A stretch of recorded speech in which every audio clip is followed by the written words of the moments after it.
46627, Donnerjack, by Roger Zelazny and Jane Lindskold. Copyright 1997 by the Amber Corporation and Jane Lindskold. Read by Rick Rohan. This book was originally created for audio cassette playback. Any announcements concerning cassettes do not apply to this recording. This version contains a marker allowing direct access to the beginning of the book. Library of Congress annotation. In a pact with death, Donnerjack agrees to give up his firstborn for the return of his lover, Ayradyss. Donnerjack does not know that conception is even possible because he is from Verite, the real world, while Ayradyss is from Virtu, the virtual world. But once reunited, they produce a son. 1997. From the book jacket. Roger Zelazny was a supernova among SF luminaries, revered word artist and world builder, genius creator of Amber, winner of 6 Hugo and 3 Nebula Awards over a legendary career that spanned 4 decades. Zelazny's star still blazes brightly with this, his penultimate collaboration with acclaimed author Jane Lindskold, a sprawling and visionary epic adventure of virtual reality and warring gods. In our world, called the Verite, he is a Scottish laird, an engineer, and a master of virtual reality design. In the computer-generated universe of Virtu, created by the crash of the world net, he is a living legend.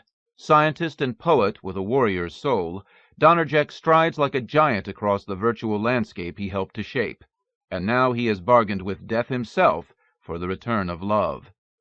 The Lord of Entropy claimed Ayradyss, Donnerjack's beloved dark-haired lady of Virtu, with no warning, leaving a hole in the engineer's heart. But Death offered to return her to him for a price, a palace of bones, and their firstborn child. Since offspring have never before resulted from any union of the two worlds, Donnerjack accepts Death's conditions, and leads his reborn lover, far from the detritus and perpetual twilight of deep fields, to his ancestral Scottish lands, hoping to build a sanctuary and a self for Ayradyss in the first world. But there is no escaping, because cataclysmic change is taking place in Virtu. A bizarre new religion is sweeping through this ever-shifting universe, where the homely can be virtually beautiful, the lame can walk, and the blind can see. Now it's threatening to spill over into Verite, and its credo is a call for a different kind of order. For all the ancient myths still occupy Virtu, and the great gods on Mount Meru are amassing great armies in anticipation of the time when a vast computer system attempts to take over the reality that constructed it.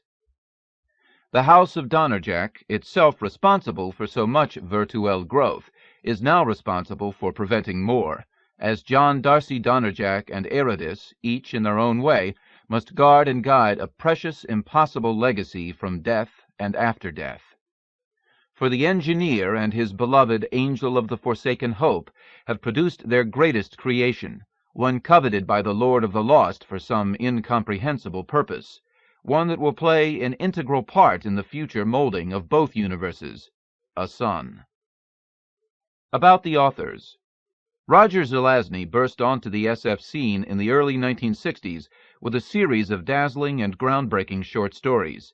He won his first of 6 Hugo Awards for Lord of Light, and soon after produced the first book of his enormously popular Amber series, 9 Princes in Amber. In addition to his Hugos, he went on to win 3 Nebula Awards over the course of a long and distinguished career. He died on June 14, 1995. Jane Lindskold is the author of Brother to Dragons, Companion to Owls, Marks of Our Brothers, The Pipes of Orpheus, Smoke and Mirrors, and the recently published When the Gods Are Silent. Educated at New York's Fordham University, she now lives in Albuquerque, New Mexico. Other books by Roger Zelazny: The Amber Novels, 9 Princes in Amber, The Guns of Avalon, The Sign of the Unicorn, The Hand of Oberon, The Courts of Chaos, Trumps of Doom, Blood of Amber, Sign of Chaos, Night of Shadows, Prince of Chaos, A Night in the Lonesome October. This one is for Devin, Trent, and Shannon, with love. Donnerjack. Part 1. 1. In deep fields he dwelled, though his presence extended beyond that place, through Virtu. He was, in a highly specialized sense, the lord of everything, though others might claim that same title for different reasons. His claim was as valid as any, however, for his dominion was an undeniable fact of existence. He moved amid the detritus of all the broken forms which had once functioned in Virtu. They came here, summoned or unsummoned, when the ends of their existence became fact.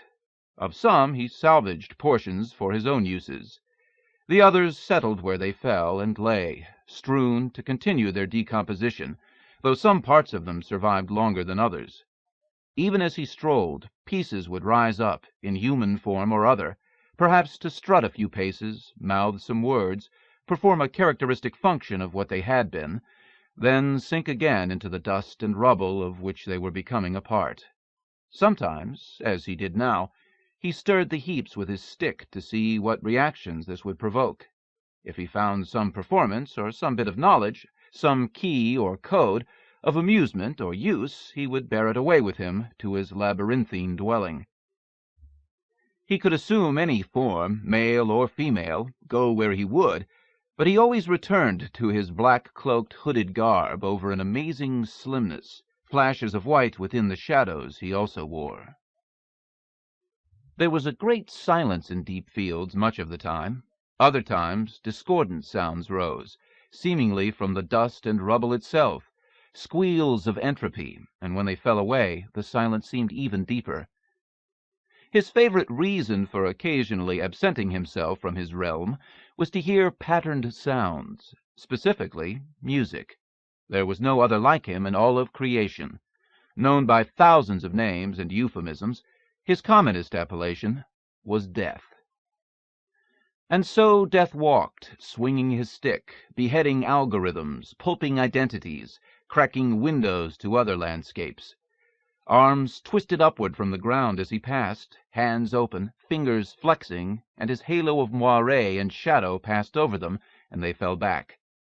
Deep Fields was a place of perpetual twilight, yet he cast impenetrable, improbable shadow where he went, as if a piece of absolute night were always with him.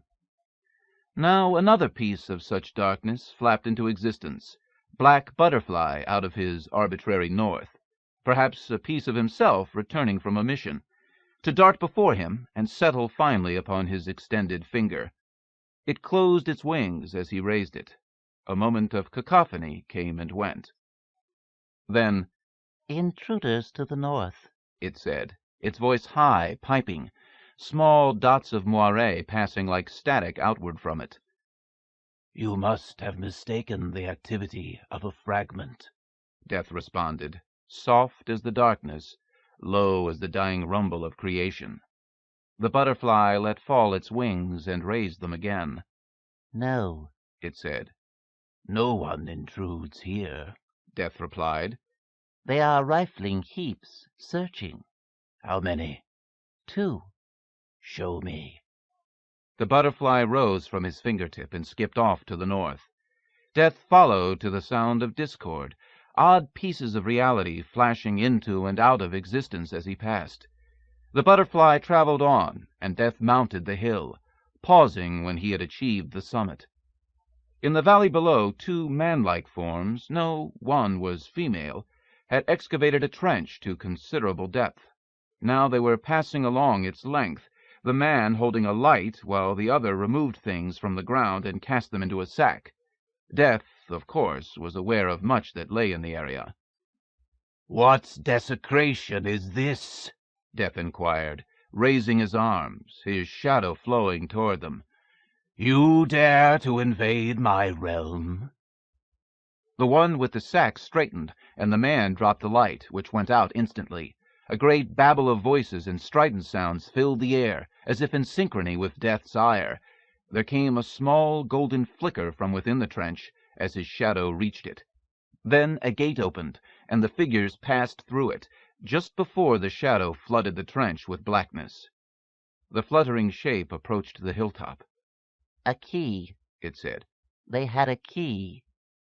"I do not give out keys to my realm," Death stated. "I am disturbed." Could you tell where their gait took them? No, it replied. Death moved his hands to his left, cupped them, opened them as if releasing a wish or an order. Hound, hound, out of the ground, he muttered, and a heap of bone and metal stirred below in the direction he faced.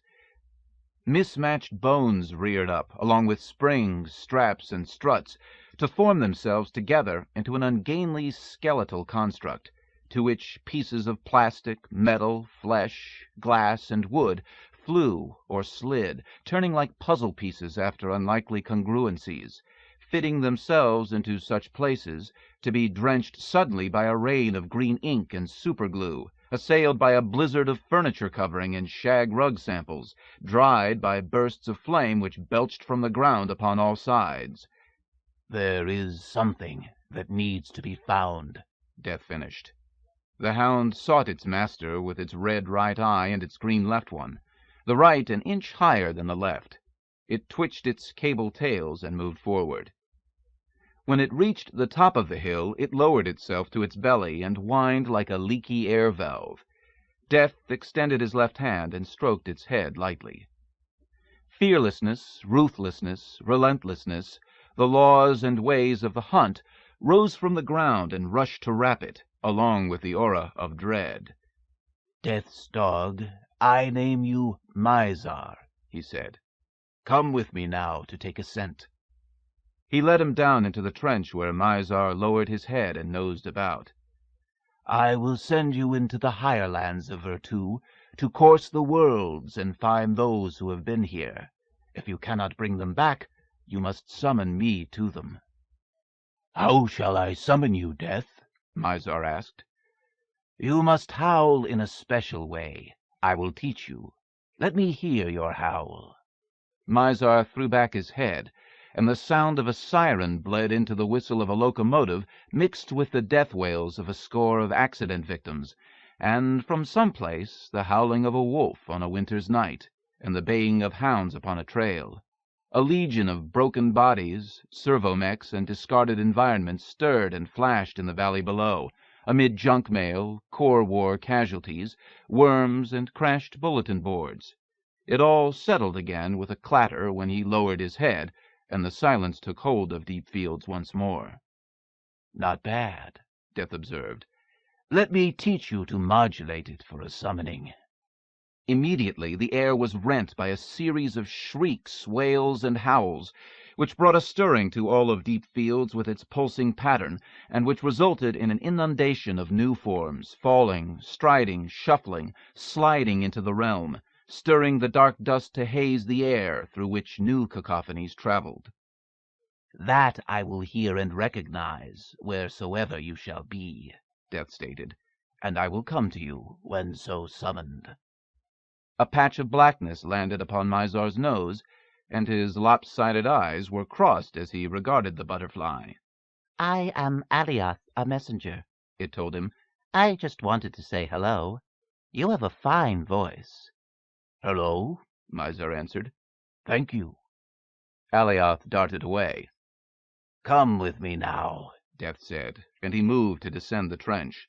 An inky monkey shape swung round a twisted beam to hang and watch them. Entering the trench, Death led Mizar to the place where the two intruders had worked, and whence they had departed. Take their scents, he said, that you may follow them anywhere. Mizar lowered his head. I have them, he said. I will open a series of ports. Do not pass through them. Sniff, rather, at each, and see whether any bear traces of these scents. Tell me if one does. The monkey shape scuttled, approaching the trench's side, and crouched there, watching. Death raised his right arm, and his cloak hung down to the ground, curtain of absolute blackness, before the hound. Without preliminary lightning, it became a gateway to a bright cityscape built as within a sphere or tube, buildings dependent from all visible surfaces. It was gone in an instant, to be replaced by a flashing city of slim towers and improbable minarets, connected by countless bridges and walkways, clouds drifting among them, no sign of ground anywhere.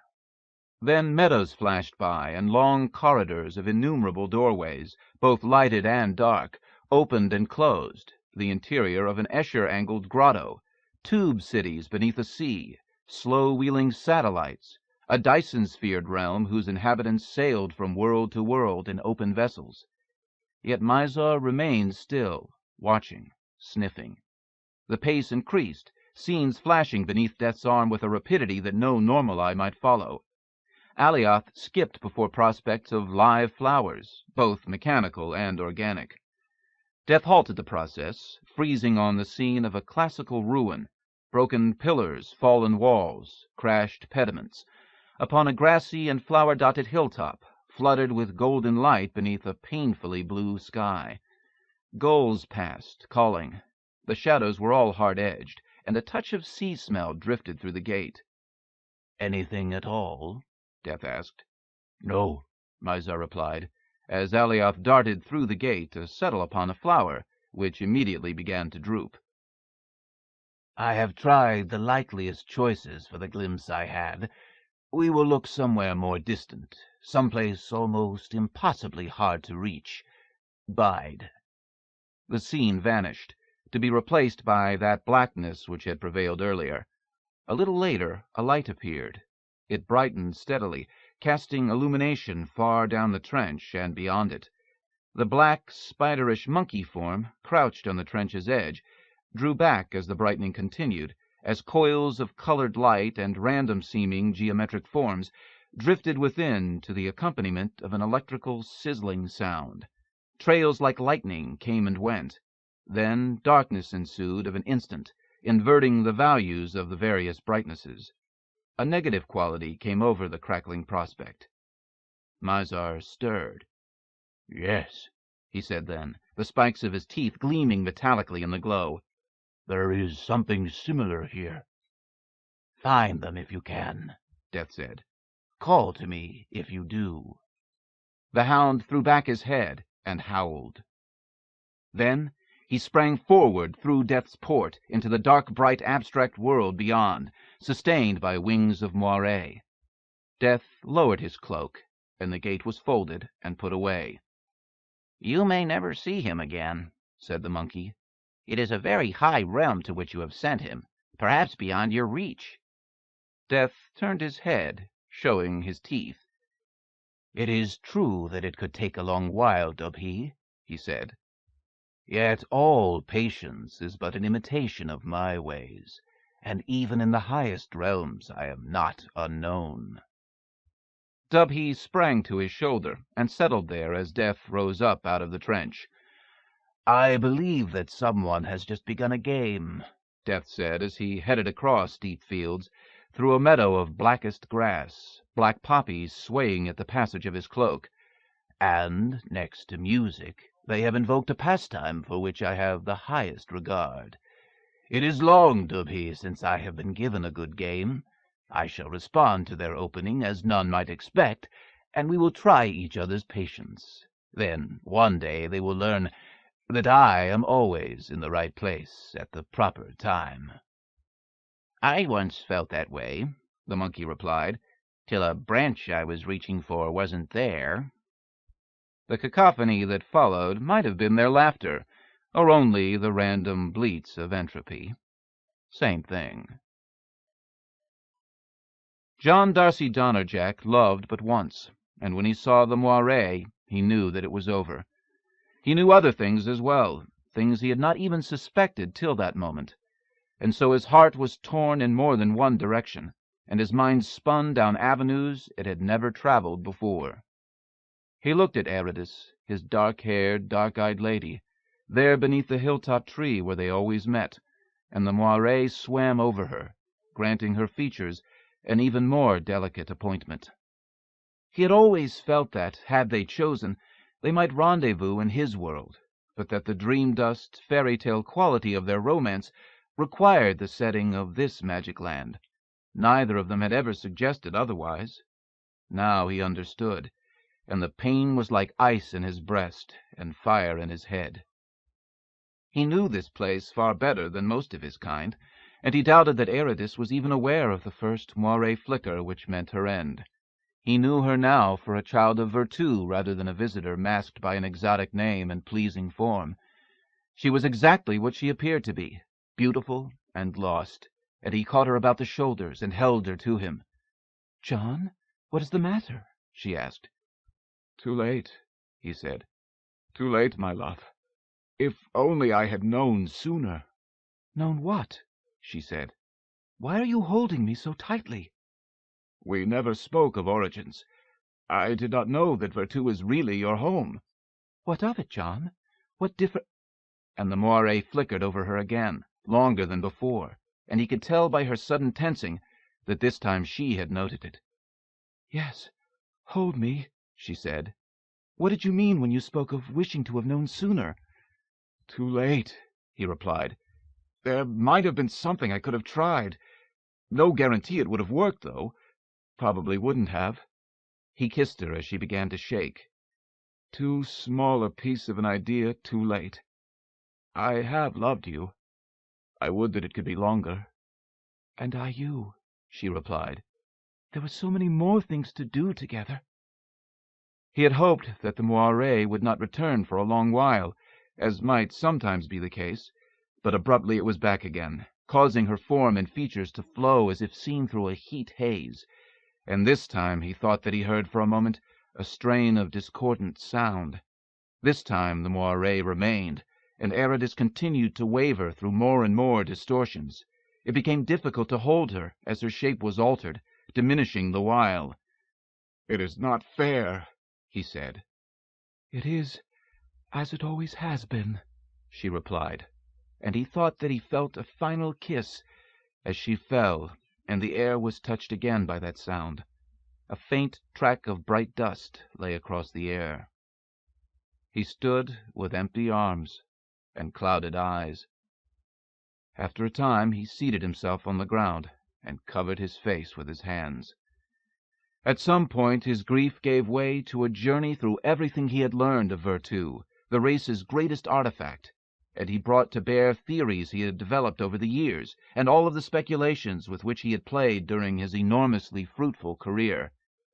When he rose again, it was to seek a single mote of her dust, and to begin another journey, down hypothetical ways, to the end of everything.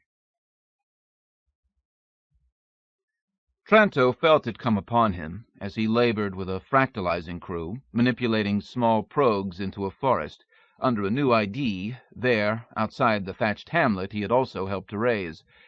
An old pain he'd never quite understood was acting up again, at the fore end of his great bulk, a thing that had been with him ever since his encounter with the fant poacher, whom he had left totally disconnected and flat, never to notch his trophy gun again, or return to the Verite.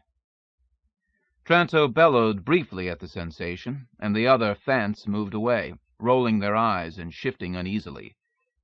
It would be best to get away from them before the pain pushed him beyond control.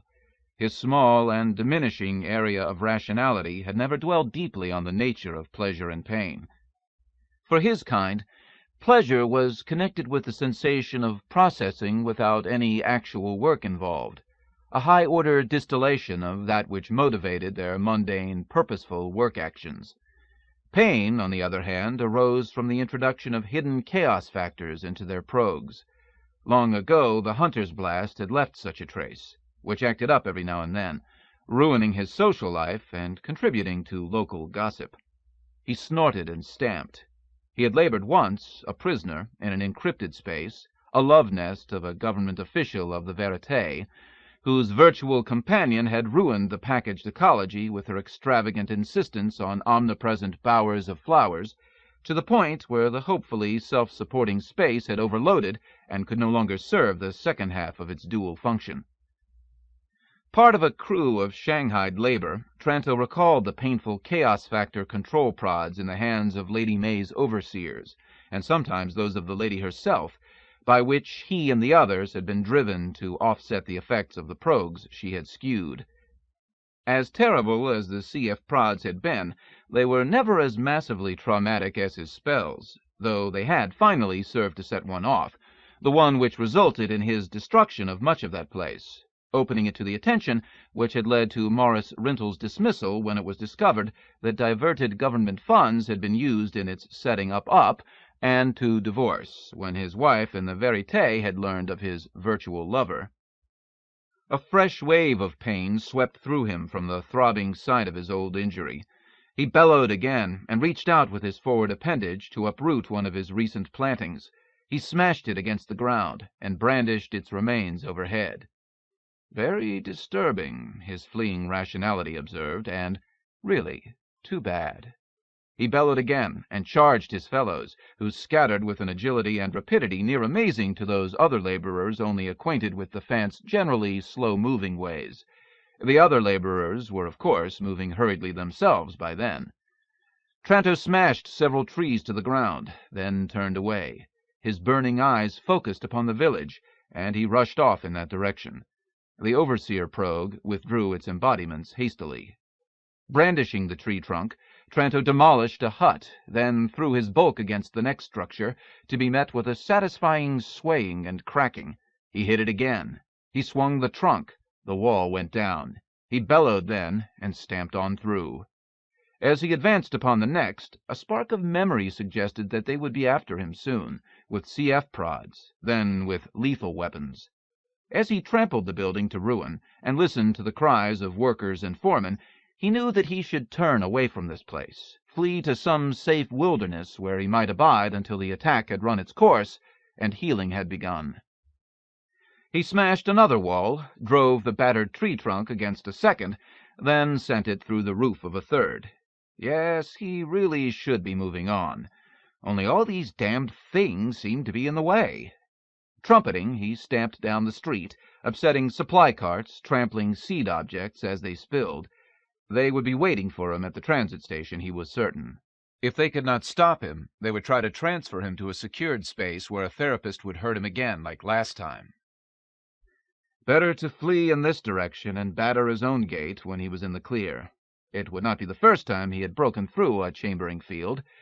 It seemed to grow progressively easier as the madness rose. Once he was beyond the workplace, he tested the limits of the area, feeling for the resistance to movement into another place entirely rather than other areas of this same locale. His sense of these matters always became highly acute at times like this. Soon he was pushing against a boundary in the midst of a fairly featureless field. It felt like tough meshwork, both yielding and restraining, though with his first great shove he was able to see through it into an adjacent landscape. It was filled with buildings, vehicles, and heavy machinery, however, and he changed direction and pushed differently. A field. Good. He pushed that way. 3 heavy onslaughts, and he was through, rampaging over some sort of garden and through an orchard, upsetting its Genius Loci no end. No matter. Trumpeting, he ran. 8 times he crossed barriers, wrecking a specialty farm, an executive meeting room, a Mars surface testing laboratory, a bowling alley, a brothel, a federal district court adjunct, and a Vert campus, before achieving the solace of a grassy country and nearby jungle, where the Genius Loci considered his activities in keeping with the tenor of the environment and continued to doze. Tranto had gone rogue again. The congregation came from a chapel in Verite, where, following a brief invocation, they had repaired to a rearward chamber, disrobed, stretched out upon mortuary slabs to contemplate the travails of existence for a period of darkness, then risen in spirit to pass through a wall of flame and enter upon the sacred fields. There they had proceeded, chanting the song of Enlil and Ninlil, to come at length to a corridor among ziggurats atop which lion-bodied spirits with the heads of men and women appeared, to come in with the choruses and with intonements of blessing. Beyond, the congregation achieved the precincts of the temple and was conducted into its courtyard. Further ceremonies were conducted there, by a priest garbed similarly to themselves, save for the scapulary tablets and elaborate headgear of gold and semi-precious stones worn below his faint blue halo. He told them how all of the gods, along with everything else, survived in Virtu, and in this time of a turning back to religion, it was appropriate that the earliest divine manifestations in Indo-European consciousness should be the focus of worship now, dwelling as they did in the deepest layers of the human psyche, where description might still function. Ea, Shamash, Ninurta, Enki, Ninmah, Marduk, Ozma, Inanna, Utu, Dumazi, and all of the others. Metaphors, yes, as were all who came after, for both the best and worst in humanity, but also the most potent of metaphors because of their primacy. And, of course, they were cosmomorphic as well, embodiments of the forces of nature, and as capable of evolution as everything in Virtu and Verite. Their beings extended to the quantum level as well as the relativistic. So sing their praises, he went on, ancient gods of quarks and galaxies, as well as the sky, the sea, and the mountains, the fire, the wind, and the burgeoning earth. Let all things rejoice, and let us turn the stories of their doings to ritual. One of the gods was even now within the temple's sanctum, enjoying this worship and sending blessings. A light meal was shared, and the worshippers embraced one another briefly. The mundane offering of the collect was done by means of electronic funds transfers from the EFT tokens all bore with them when visiting Virtu. It was called the Church of Elish, from the Mesopotamian creation story Enuma Elish, meaning roughly when above, and the words Elishism and Elishite were derived therefrom, though members of the more traditional religions of the past few millennia had often referred to them as Elshis. At first lumped together with the many short-lived cults of Virtu, Gnostic, African, Spiritualist, Caribbean, it had shown greater staying power, and upon closer examination demonstrated a more sophisticated theology, satisfying ritual, and better structured organization than the others. Its increasing popularity indicated that it had been victorious in the divine wars. It did not demand mortification of the flesh beyond a few holy day fasts, and apparently even involved rituals of an orgiastic nature, as some anthropologists put it. It incorporated traditional heavens and hells as fitting waiting places between incarnations alternating between Virtu and Verite, toward the eventual achievement of a transcendental state which combined the best of both realms. It had its representatives in both. Its followers had a tendency to refer to all other religions as latecomers.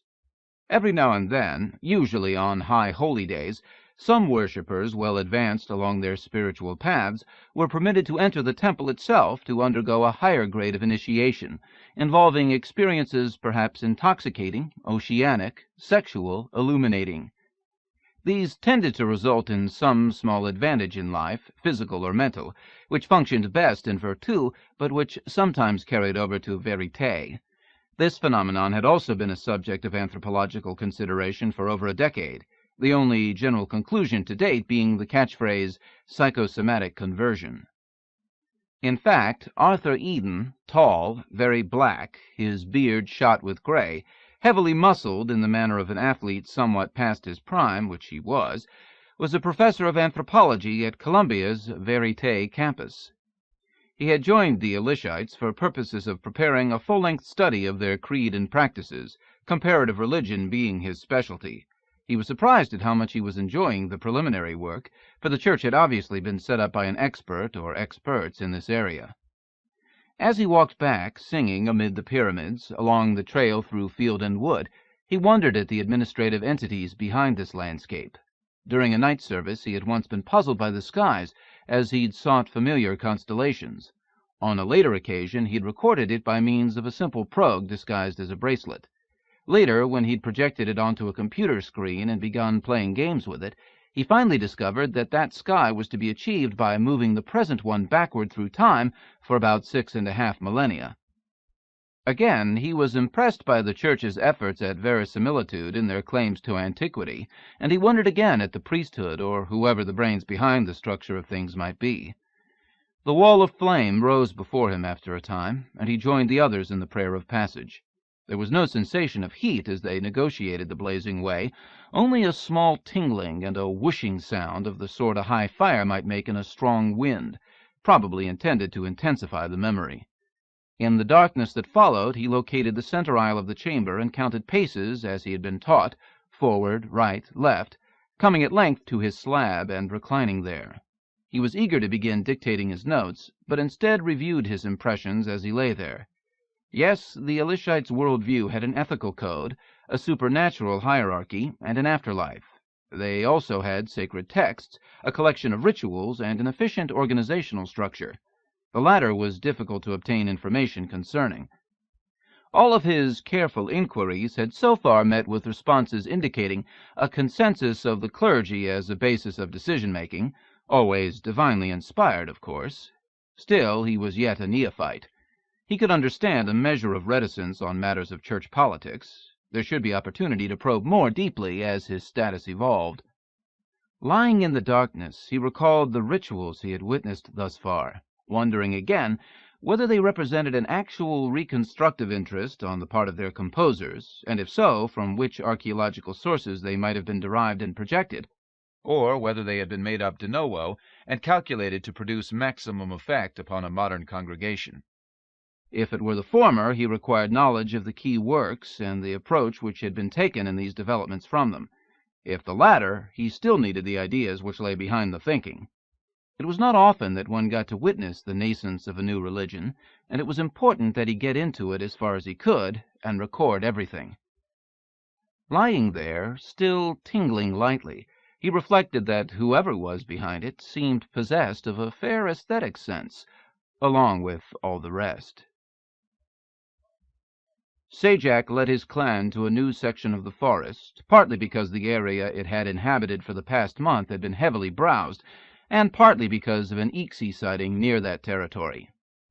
No sense waiting for trouble, and the food situation saved face for him among the more impressionable. Sajak had faced Ixis before, and no longer even kept count of the number he had dispatched. He had his battle marks for all to see. Any number of CF rounds had scored his hide over the years without finding the fatal points which had been their targets. Now he sat beneath a tree, feeding on its fruits. His clan was, as many of other sorts, begun partly by damaged complex progues whose component problems had not been immediately apparent. On being detected by inconsistencies in their work, they had fled rather than face extinction or repair. Their hairy, man-like forms were a partly willed adaptation to the environment, and gender progues were easily created or come by, so that most of his band were descended from such in the dim mists of beginnings, and knew no other existence than the freedom of the trees. As the random disruptions of life produced aging in Virtu as well as Verite, Sajak had matured somewhat past his prime, though he was still a shrewd and powerful brute, well able to manage the people, as they called themselves. And he had to be shrewd. There were always dangers about, from other clans, from rogue aeons of different sorts, and from natural perils, as well as from the Ecology and Environment Corps in its periodic attempts to balance populations to conform with its models. And there were hunters, bounty and sport, as well as those who preyed upon the clans for private collections, public displays, private experimentation. There was ample danger from without, and Sajak made full use of the three strongest of his subordinates: the great, hulking Staggart, tall, scarred, fast-moving Okro, perhaps too smart for his own good, always plotting, and squat, heavy, sadistic Chumo, viewing a narrow world through the perpetual squint of infected-looking eyes. They had become indispensable to him in the administration of the clan. All of them had designs upon his position, of course. All of them had fought him for it, and all of them had lost. He had no fear of any of them individually yet, and they served him well while they waited for him to show signs of weakness. Together they could oppose him, could probably split the clan, but here he smiled around his fangs. They distrusted each other too much to attempt such a thing. And even if this were not the case, they would sooner or later have to have it out amongst themselves, leaving only one. And he knew that he could take any one of them. No, they knew that, and they knew that he knew it. So they served, biding, and aging themselves, of course. Chumo looked up at him, just back from one of the regular patrols Sajak insisted upon. "How is the area?" he asked the bulky squinter. "Signs to the northwest," Chumo replied. "What sort?" "Tracks. Booted." "How many?" 3 or 4, maybe more." Sajak was on his feet. "How far?" "Several miles." "This is not good. Did you follow them?" "Only a little way. I thought it more important to get word back quickly." "You thought right. Take me to the place. Okro, you be in charge here. I'm going scouting." The lean one ceased his browsing and approached. "What is it?" he asked. "Strangers. Maybe Ixies," Sajak replied, glancing at Chumo. "I don't know." Chumo shook his head. "Perhaps I should come along," Staggart said. "Someone has to take care of the camp. Leave signs if you have to flee. Of course." Sajak set out with Chumo, shambling along trails for the first mile or so, all senses alert. Finally, Chumo led him into the trees as they neared the place of the tracks. "I heard them pass," he said, "from a distance.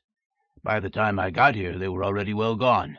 I located their tracks and studied them." "Let's find them," Sajak said. They proceeded along the well-worn game trail, boot marks still clear in the damp soil. It wound into the west, then the northwest. Sajak determined that there were 4 of them, 2 fairly large men, and 2 of more average height and build. From far off to the left came the crack of a discharging weapon. A moment later, the sound was heard again. Sajak smiled. "Easy game," he said. "They give themselves away for it. Now we know the trail turns, curves that way. We cut through. Find them sooner." So they left the trail and headed in the direction of the sounds. It took them perhaps half an hour to find the place of the slaughtered buck, but from there the trail was very clear. The game had been dressed, divided, and borne off to the northeast. Following again, Sajak and Chumo finally heard the sounds of voices at about the same time they smelled the cooking meat. Proceeding more carefully, then, they discovered the band to be camped in an area identifiable by scent as one previously used by a clan similar to their own. It had been abandoned for at least a week, however. They drew nearer. From the more than casual appointment they had effected in the area, it was obvious that the hunters were planning to spend the night. Sajak was momentarily taken aback on seeing that the largest of the 4 was a woman. "Ixies," Chumo whispered. "Bounties," Sajak corrected. "Big one's a female. Guess who?" "Big Betsy?" "Right," he said, fingering a scar along his left thigh. "Lots of the people's heads gone home with her. She and me go back far." "Maybe this time we take hers." "This time I take hers. Go back to camp. Get Staggart, Okro, a few other big guys who need action. Bring them. I wait, watch. We move, I leave signs." "Yes." Chumo vanished into the brush. Sajak moved nearer, his mouth watering at the aromas from the cooking, though he'd never learned much about fire, and he knew that raw meat was best anyhow. Bounties. Ixies wore uniforms. Bounties dressed any damned way they wanted. Bounties were more ingenious, more relentless, deadlier. Not being civil servants and actually making or not making their money as a result of their own actions had much to do with it. Sajak realized that bounties were not normally offered until a situation reached a point where Ixie activity was deemed inadequate. While modesty was not one of his virtues, he did not feel that his clan's activities alone were sufficient to warrant such attention. No. Hard as it was to think beyond the clan, it occurred to him that the other tribes of the people must also be burgeoning, be hunting and browsing to an extent which became noticeable on someone's big balance sheet of how things should be. Offhand, he did not know what to do about it, but he did have a solution for the immediate problem, as soon as the others arrived. He watched as they set up their camp, continued to watch as they gathered about the fire and took their meal. He hoped there would be some leftovers, for afterwards, but his hope diminished as Big Betsy dug in. The lady had quite an appetite, in full keeping with her figure. "Enjoy now," he breathed. "My turn later." And he studied the machete she'd hung on a nearby tree limb. Could it be the same one that had cut him? He knew how they operated now. Just like swinging a big stick, only sharper. Good for taking a head. He crouched and watched. Plenty of time now. Might as well spend it planning. It was evening when Chumo returned with 4 others. Silent for all their great bulk, they crouched beside him as he pointed out features of the camp, indicating attack points he had decided upon. Then he motioned for them to follow him and took them a great distance off into the brush. There he halted and spoke softly. "You, Chumo, Staggart, hide in trees near with me. Okro, Svat, you climb in trees, be overhead. When they sleep, ground people follow me in. Kill everyone. Too much trouble, Okro, Svat, jump down quick. Help. If they got guard? Staggart asked. Mine, Sajak replied. I go first. Guard dead, and you come in. Get the rest. Understand? It was not the desire to demonstrate his leadership, or even mere bravado, which governed the plan. It was rather, Sajak trusted none but himself, a value he'd learned at an early age as a wandering outcast from his own clan, and the thing which had probably assured his primacy for so long in this one. Self-sufficiency, distrust, and the ability to make an instant decision and follow it with a surprise move were, had he been of the reflective sort, the most useful lessons he might have felt he'd learned in those early days. And so they returned to the camp of the bounty hunters, and his party positioned itself in accord with a shoulder clasp, a pointed finger, a nod apiece. Sajak took up station in the thicket nearest the hunters and worked his way slowly to its forward edge. There he lay absolutely still, watching the figures about the fire as they sipped some beverage and talked. Would they leave a guard? He suspected so. He planned to approach as close as he could, then give the attack signal to the others simultaneous with leaping upon the guard and killing him, or her.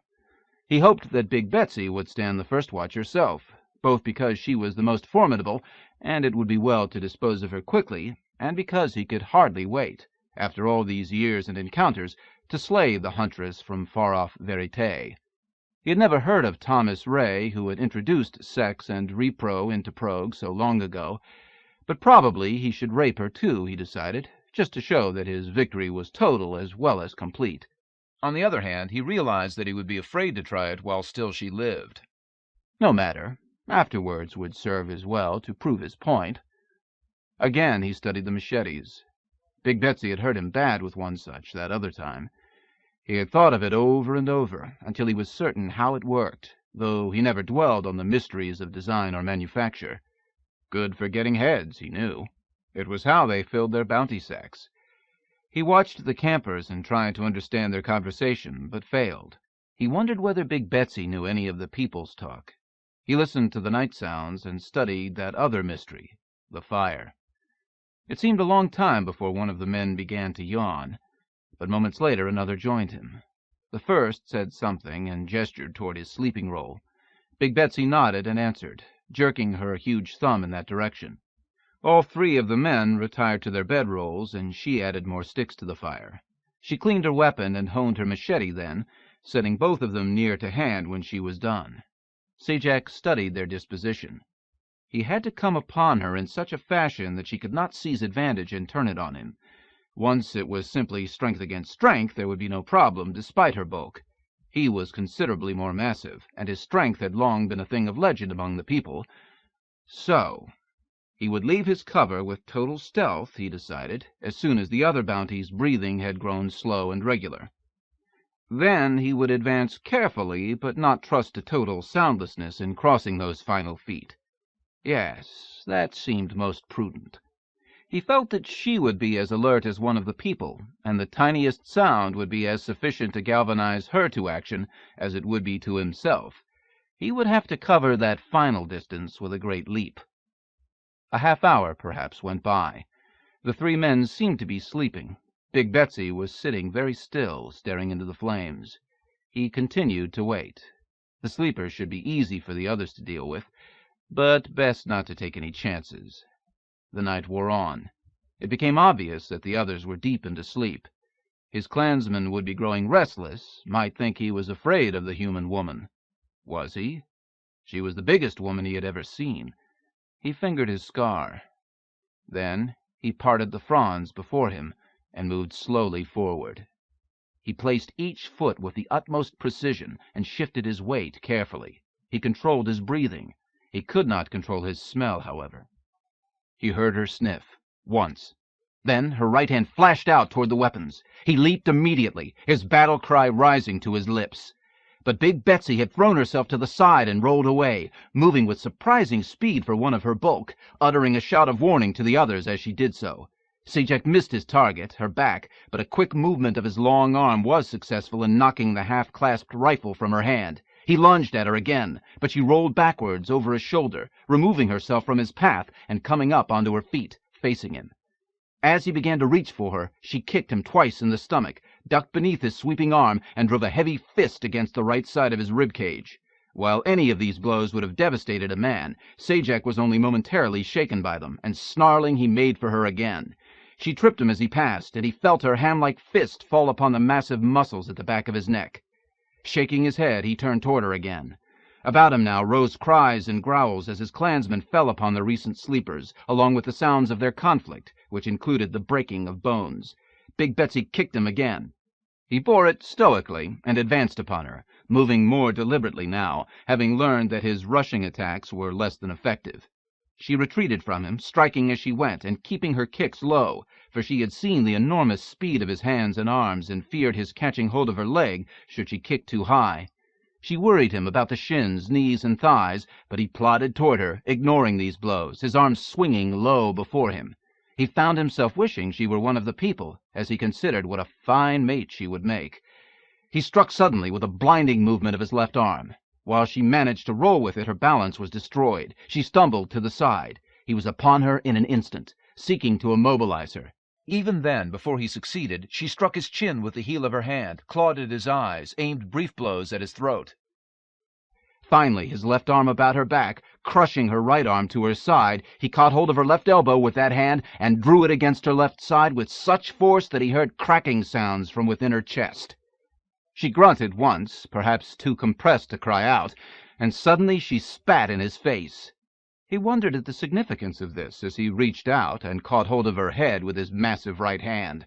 Behind him, the sounds of struggling had ceased, and there came only a few death moans now.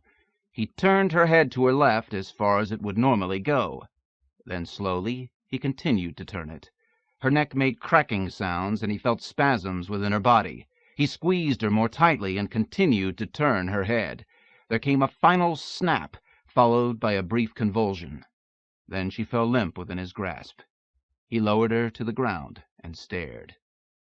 Then he turned, looking to where the others stood beside the other bodies. They were watching him. Had he promised aloud that he would have her? He tried to remember. He looked at her again. No, he hadn't, he suddenly recalled, and he felt better. He would eat her liver and heart instead, he decided, because she had fought well. He sought her machete, found it. Then he grinned. He would try it out on the others. He chose one sprawled prone, raised the blade, swung it like a stick. It passed easily through the neck, and the head rolled away on a trail of gore. Delighted, he moved to the next, and did it again. When he had done them all, he sat them with their backs against tree trunks, and placed their heads in their laps, hands arranged to hold them lightly on either side. Then he turned to Betsy. He used the machete carefully in her case, and when he had done, he arranged her garments to cover the wound. He left her seated beside the others, but she did not hold her head in her lap, for he had taken it with him, along with the machete. Dubhe, bored, impulsive, lonely, was in a twilit valley to the west of deep fields, beside an acid stream, engaged in necrophilia with the significant remains of a blond baboon, when he heard the sound unlike any sound he had ever heard before.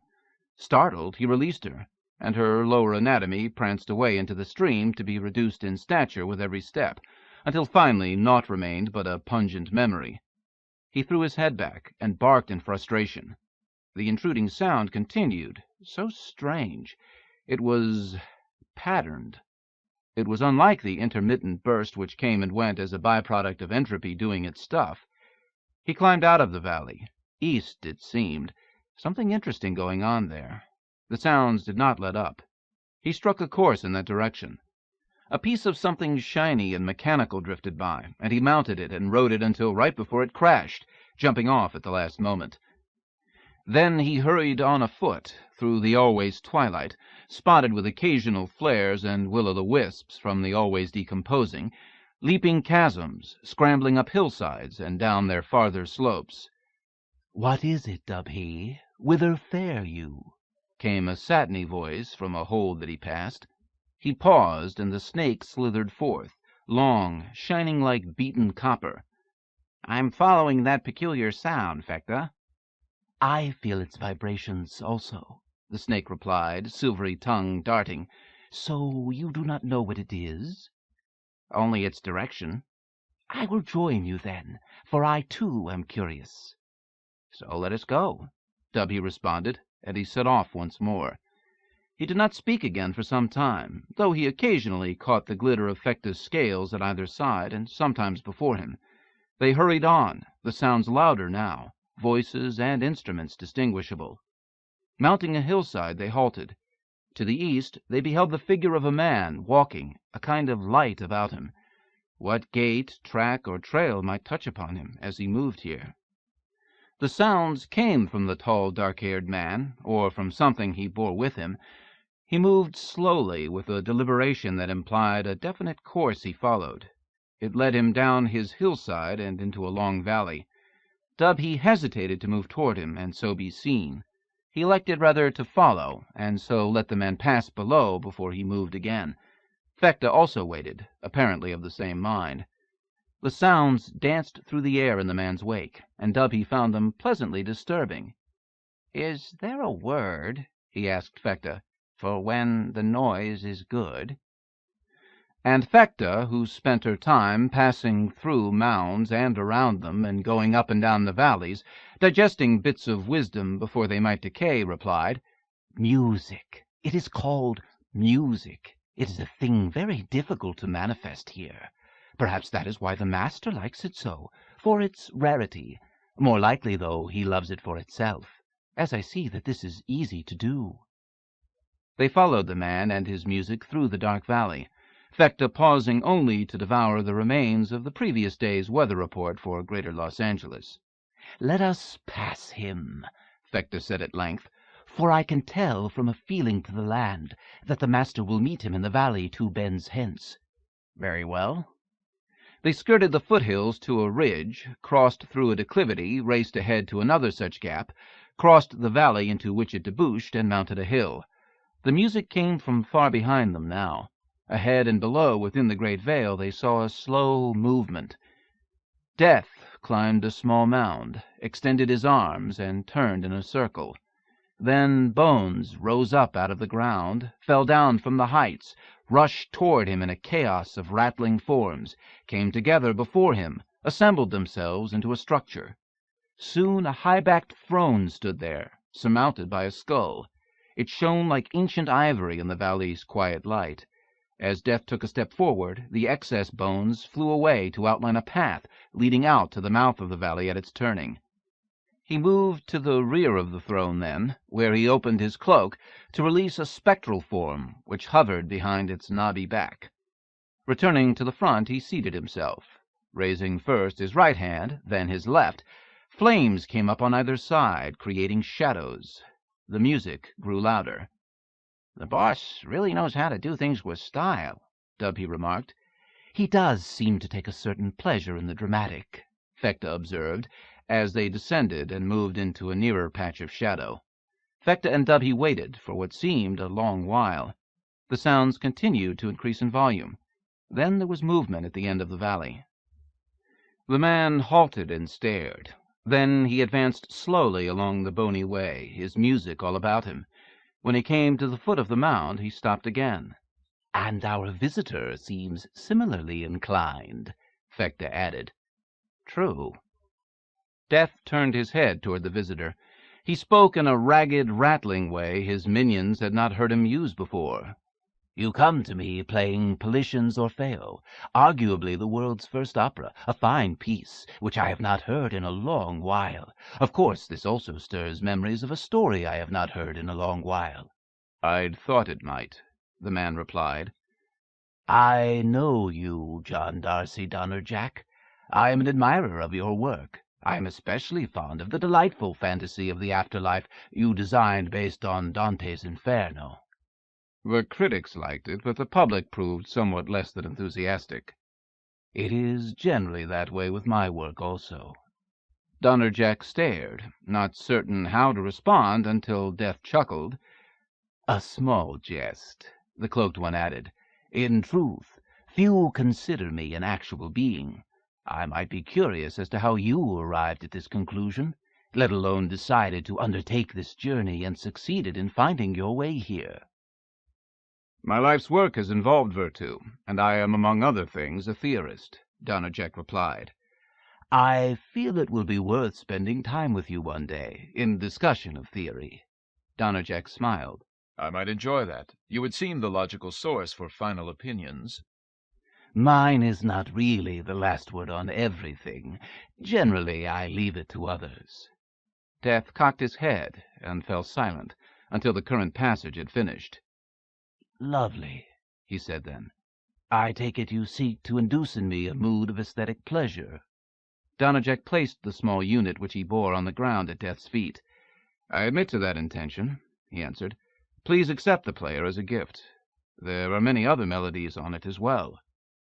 "I will do that with thanks, since most things that come to me are damaged, as well you know." Donnerjack nodded, stroked his beard. "The thought had occurred to me," he said, "and it concerns something which I suppose came to you recently." "Yes?" "Her name is Ayradyss, a dark-haired lady of some attractiveness. I'd known her well for a time." "As have I also," Death replied. "Yes, she is here, and your manner of arrival, as well as your visit itself, leads me to anticipate you to some extent." "I want her back," Donnerjack said. "What you ask is impossible." "It figures in legend, folklore, religion. Surely there must be some basis to it, some precedent." "Embodiments of dreams, hopes, desires. That is what these things are. They are without foundation in the real world." "This is Virtu." "Virtu is as real as Verite. It is the same in both places." "I cannot accept that there is no hope." "John Darcy Donnerjack, the universe owes no one a happy ending." "You say that it is impossible for you to give back that which you have taken." "That which I have received is damaged in some fashion, and no longer able to function adequately." "That which is damaged can be repaired." "That is not the sort of thing for which I am known." Donnerjack made a sweeping gesture, encompassing half the landscape. "You must have the wherewithal here, in the form of every sort of piece or program, to repair anything," he said. "Perhaps." "Release her to me. You like my Inferno. I will design you another space to suit your desire." "You tempt me, Donnerjack." "Have we a deal, then?" "It would take more than that." "Name the price of her return." "What you ask would be difficult, even for me. You ask me to reverse entropy, albeit locally, to invert standard procedure and policy." "Who else might I ask?" "Some great artificer might duplicate her for you." "But she would not be the same, save superficially. All of her memories would be gone. It would really be a different individual." "And that one might not feel for you as she did." "I care more about her than I do about myself." "Ah, then you really loved her." Donnerjack was silent. "And you intended to share your lives?" "Yes." "In Virtu or Verite?" Donnerjack laughed. "I would spend what time I could with her in Virtu. Then—" "Ah, yes, there is always that interface, isn't there? But then, even with those having one or the other realm in common, there is always an interface, if only of skin. Usually it runs even deeper." "I did not come here to discuss metaphysics." Death raised his smile. "And she would visit you in Hard Hollow, there in the Verite?" "Of course, we would alternate, and—" "You ask a disposition of me. I am surprised you were not more specific." "In what fashion?" "That I release her to you in Verite rather than Virtu." "That is impossible." "If I am to violate one law of existence for you, why not another?" "But the principles which govern this place would not permit it."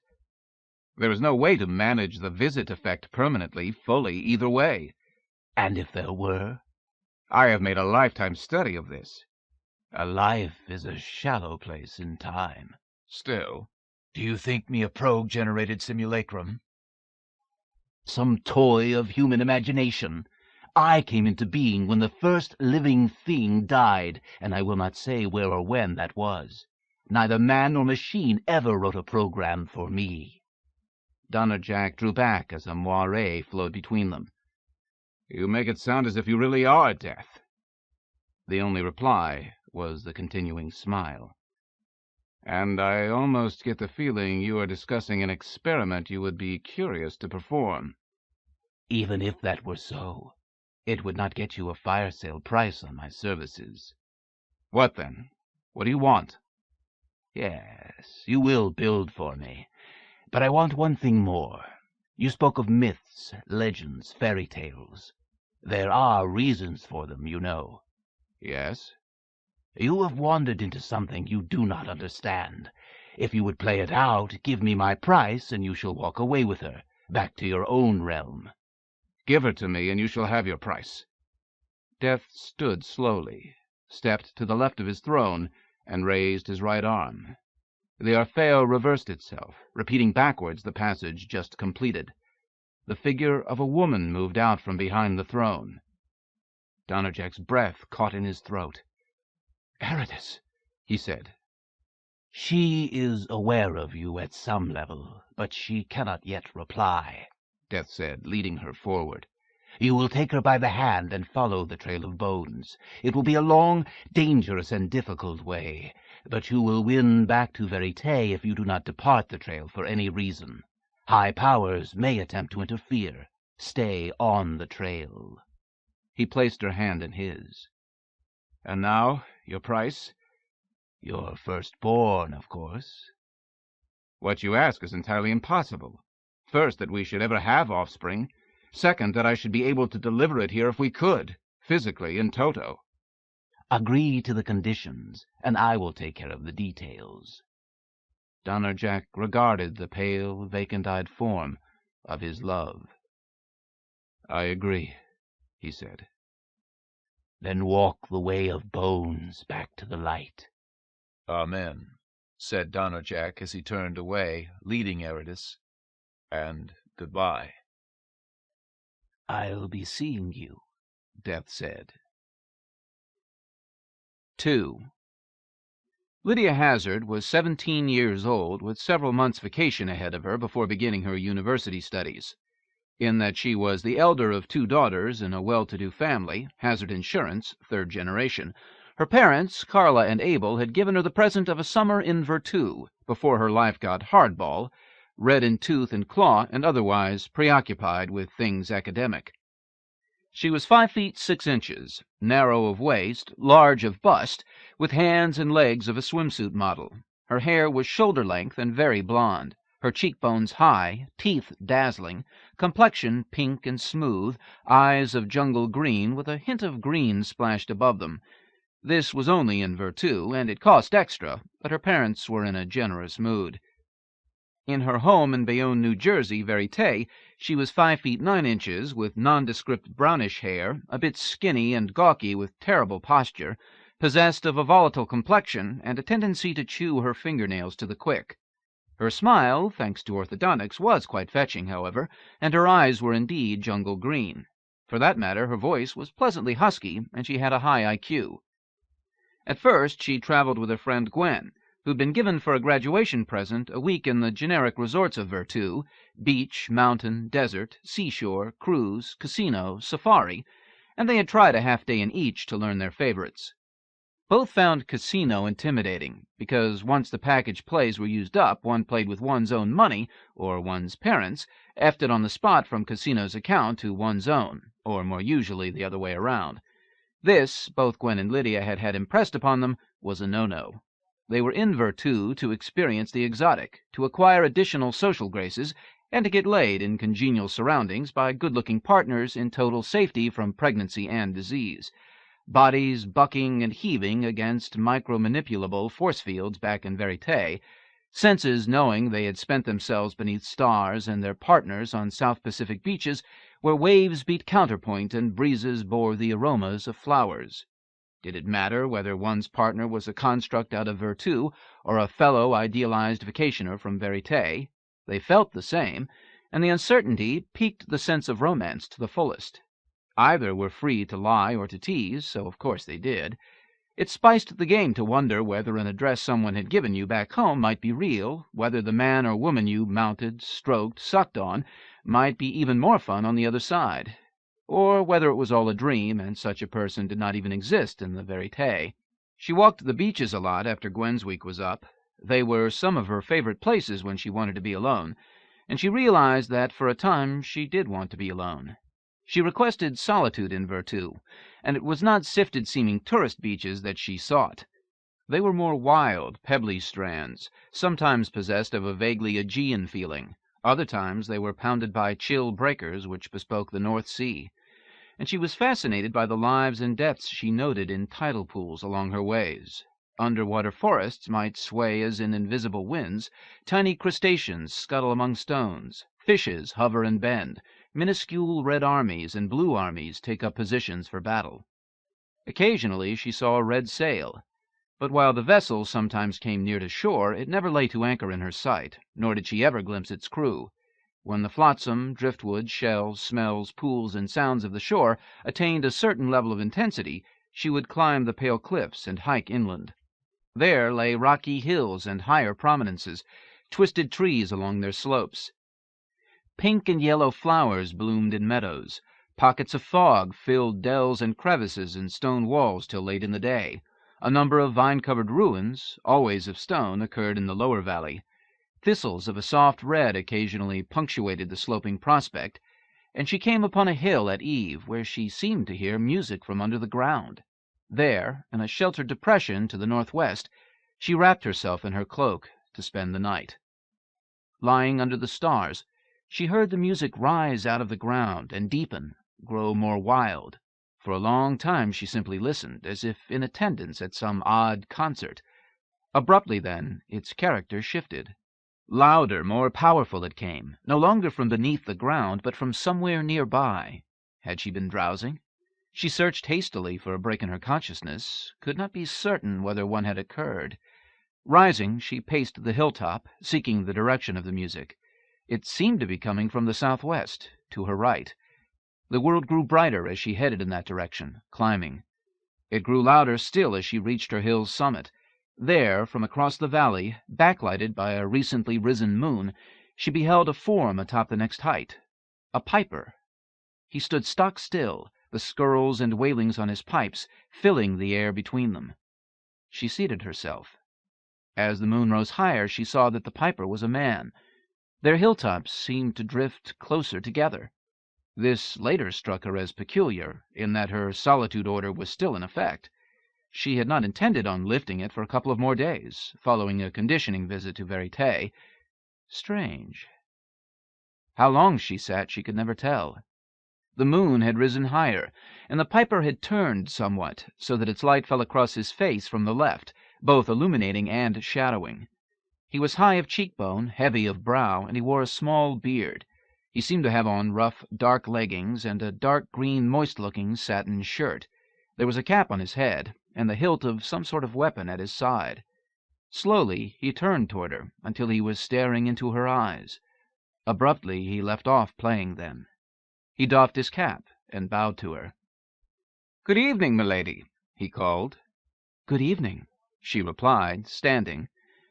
"Wolfer Martin Danbury at your service." "Oh, I'm Lydia Hazard. I like your piping. Which do you use mostly, Wolfer, Martin, or Ambry?" "I answer to all of them, Miss Hazard. Address me as you would." "I like the sound of Ambry. Please call me Lydia." "And so I shall, Lydia," he said, raising the pipes once again. "Join me if you would." He began to play, an eerily involving tune, like the breathing of the Genius Loci. She found herself moving to the trail, barely aware of doing so, taking the way downward and across the valley. The music moved above her as she passed through darkness, and when she reached the foot of Ambry's hill, she realized that the piper was no longer at the height he had occupied. He had was moving to the east. She sought a trail. Suddenly it was important that she catch up with him, continue their conversation. The only trail she could discover led upward to where he had been standing. Very well. She commenced climbing, out of the darkness toward the growing bar of moonlight. The sounds of Ambry's piping were more distant now, and when she finally reached the summit they seemed far away indeed. She located what must have been the trail he had taken, the only one in sight, and hurried down it. It was a long while through rugged ways before the notes came louder, and she realized she was gaining. She had no sense of descent, but the way grew more level. Perhaps she had achieved a plateau. This land looked different, smelled different by night. Why was she hurrying so? The man and his pipes were intruders into her idyll. She was going to return to Verite, break the travel trance, dine properly rather than via life support, play tennis perhaps, rather than electron stim isometrics, visit her family, then return after a few days and be more sociable. But there was a mystery here, and something else. She needed to find Ambry. Almost as this realization occurred, the sound of his bagpipes died. She began running. Perhaps he'd only stopped to rest for a moment, but something might have happened to him. He could have fallen, or... She stumbled, rose, ran again. The night seemed suddenly colder, the shadows more than simple patches of darkness. It was as if each darkened area held something, which stirred slowly and watched her. The trail dipped into the valley, passed over a stream by means of stepping stones, then rose again. At her back she heard a rattling of stones, as if something were following her without a great deal of stealth. She did not look back. Abruptly the piping resumed, somewhere far off to her left. She turned in that direction. She began to gain on it, and after a few minutes she seemed to be drawing near. When she felt that she was about to come into sight of Ambry, the pipes grew still. She cursed softly, and then she heard the following sounds again. A slight breeze brought her sea smells from somewhere to the left. Had she described a big loop, returning to the coast? She looked to the moon for guidance, but it was too high in the heavens now. She continued to move in what seemed the proper direction. She had to slow, however, when she came to a region of standing stones, for her way seemed to lie among them. Entering, she could tell that there were many, but not whether there was a pattern to them. As she walked, she seemed to detect a movement directly ahead. She halted and stared, but it was not repeated. Setting forth again, she noticed a movement to her right. Again she paused to study it. This time it seemed as if one of the huge stones itself had slid perhaps an inch. Then there came another such movement from the left. Fascinated, she watched the towering stone slide for several inches before it came to a halt. By then another was in motion, and another. Soon all of them seemed to be moving. The sensation was peculiar, as if they stood still and she was drifting among them, and the one directly ahead of her now seemed to be growing in size. She extended a hand and touched one. It brushed by. Another. A hand seized her left biceps and drew her to the side. She gasped, turning. "Sorry to take hold of you that way," Ambry said, "but you are about to be run over." She nodded and followed him to the left, which seemed to be westward. The stones were sliding even more rapidly now, none of them swaying. They maintained a monumental stability as they headed into the south. "Full moon on the equinox," he said. "They awaken then and go to the river to drink. They be back at their stations by morn. 'Tis not good to be in their way once they get going. Mass, inertia, momentum." "Thank you." She laughed then, and there was a slight hysterical rising to it. "What is it, Miss Lydia?" he asked. "You speak of hard textbook properties of matter on the one hand," she said, "and on the other you tell me of the stones going to take a drink. That part is right out of Gaelic legend." "Why, all legends have found their way to Virtu," he said, continuing to draw her aside from the field of stones, "those of science as well as those of the folk. But scientific principles, laws, constants are universal in Verite, and in Virtu as well. But here there are intelligences which manipulate them in terms of each other, as well as our own special sets. But here they can be manipulated, in accord with rules, some of them pretty tricky, but rules nevertheless. It is all unifiable. Both sides can be made to match. It's just that it's sometimes hard on the senses, as well as the reasoning. He continued to move them away from the traffic. By now the stones were moving very rapidly, a great rushing of black forms, and silent, totally silent. She turned and walked with him, Ambry's arm slipping over her shoulder now, bearing an edge of his cloak, enfolding her. "Where are you taking me?" she asked him. "Some place warm and peaceful," he said, and while she had been hoping for a virtual affair, she had never decided what her lover would look like. She glanced up at him and smiled. John Darcy Donnerjack followed the trails of fire and blood, water and dust, wind and steel. The closest he came to being tricked into departing the way was on the trail of ivory and wood, where Ayradyss Loki, in the form of a child with a basket of flowers, almost persuaded him that he had taken a wrong turning and was on the road to fair Elfland. But a moire passed between, and through the lens of its transform he had seen the child as it truly was, and moved on.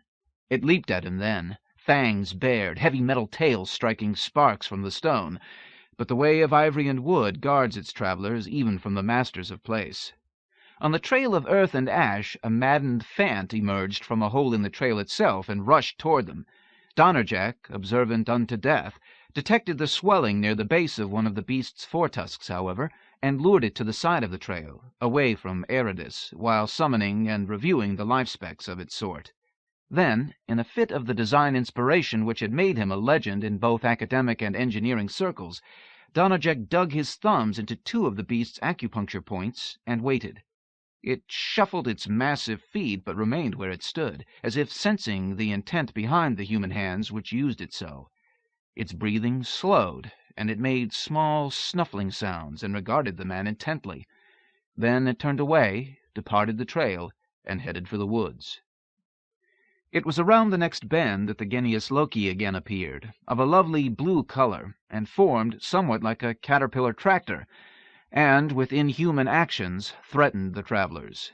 In a simple act of animal gratitude, the Fant, who'd followed the action from a nearby grove, returned hurriedly to trample the shit out of it and leave it leaking vital fluids from where he'd cast it into a thorn tree. Thus do good deeds sometimes come around, even in Virtu.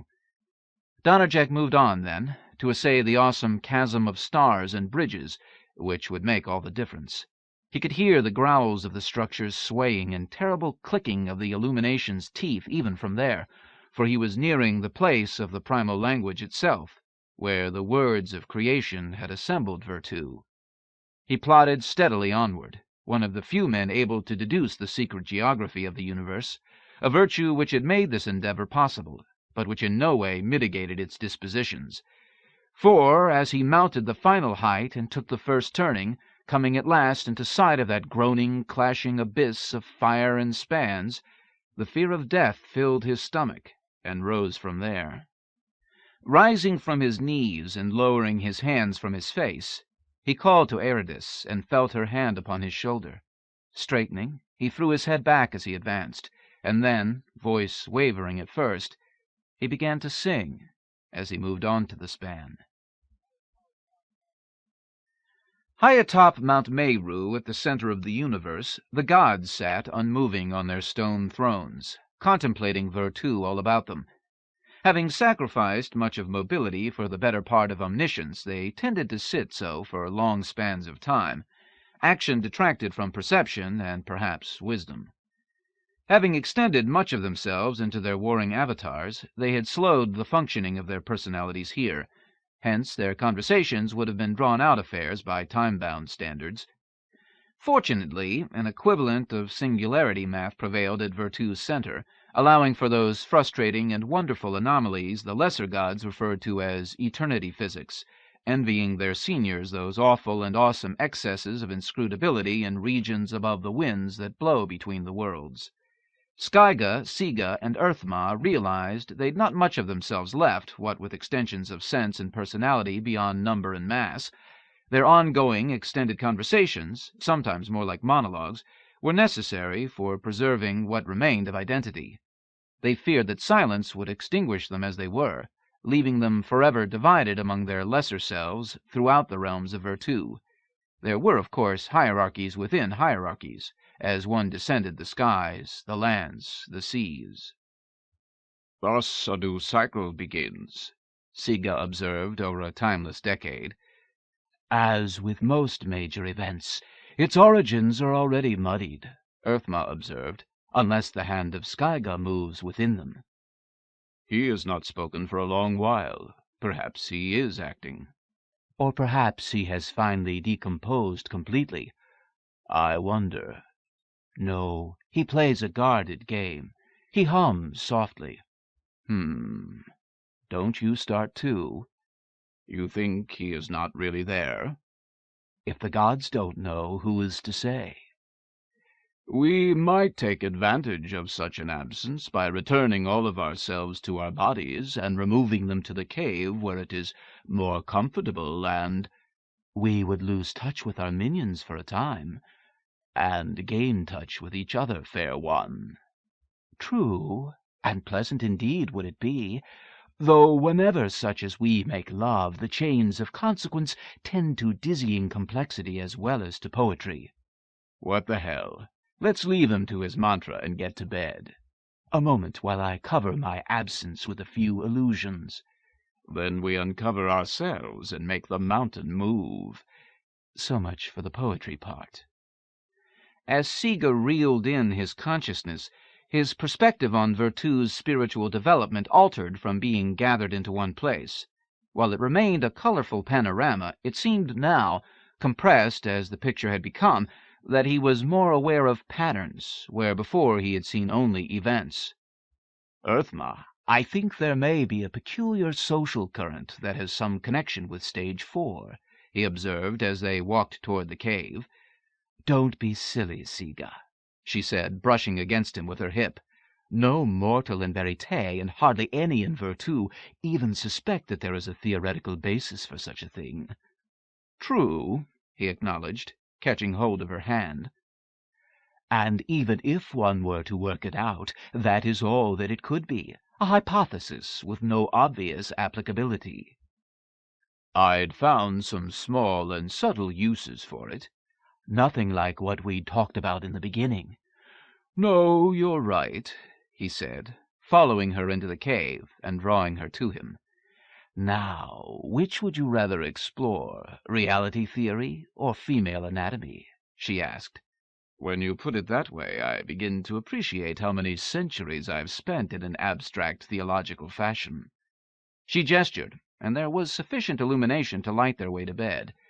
He gestured, and the light went out. "The last ones I saw come in here were Worga and Agrama," she said. "Yes, before they departed for realms unknown," he said as their garments fell. "That was years ago," she noted, "and they didn't stay long." "Worga is noted for things like that," Siga observed. "Quick and to the point." Earthma giggled. "Terrible reputation to have."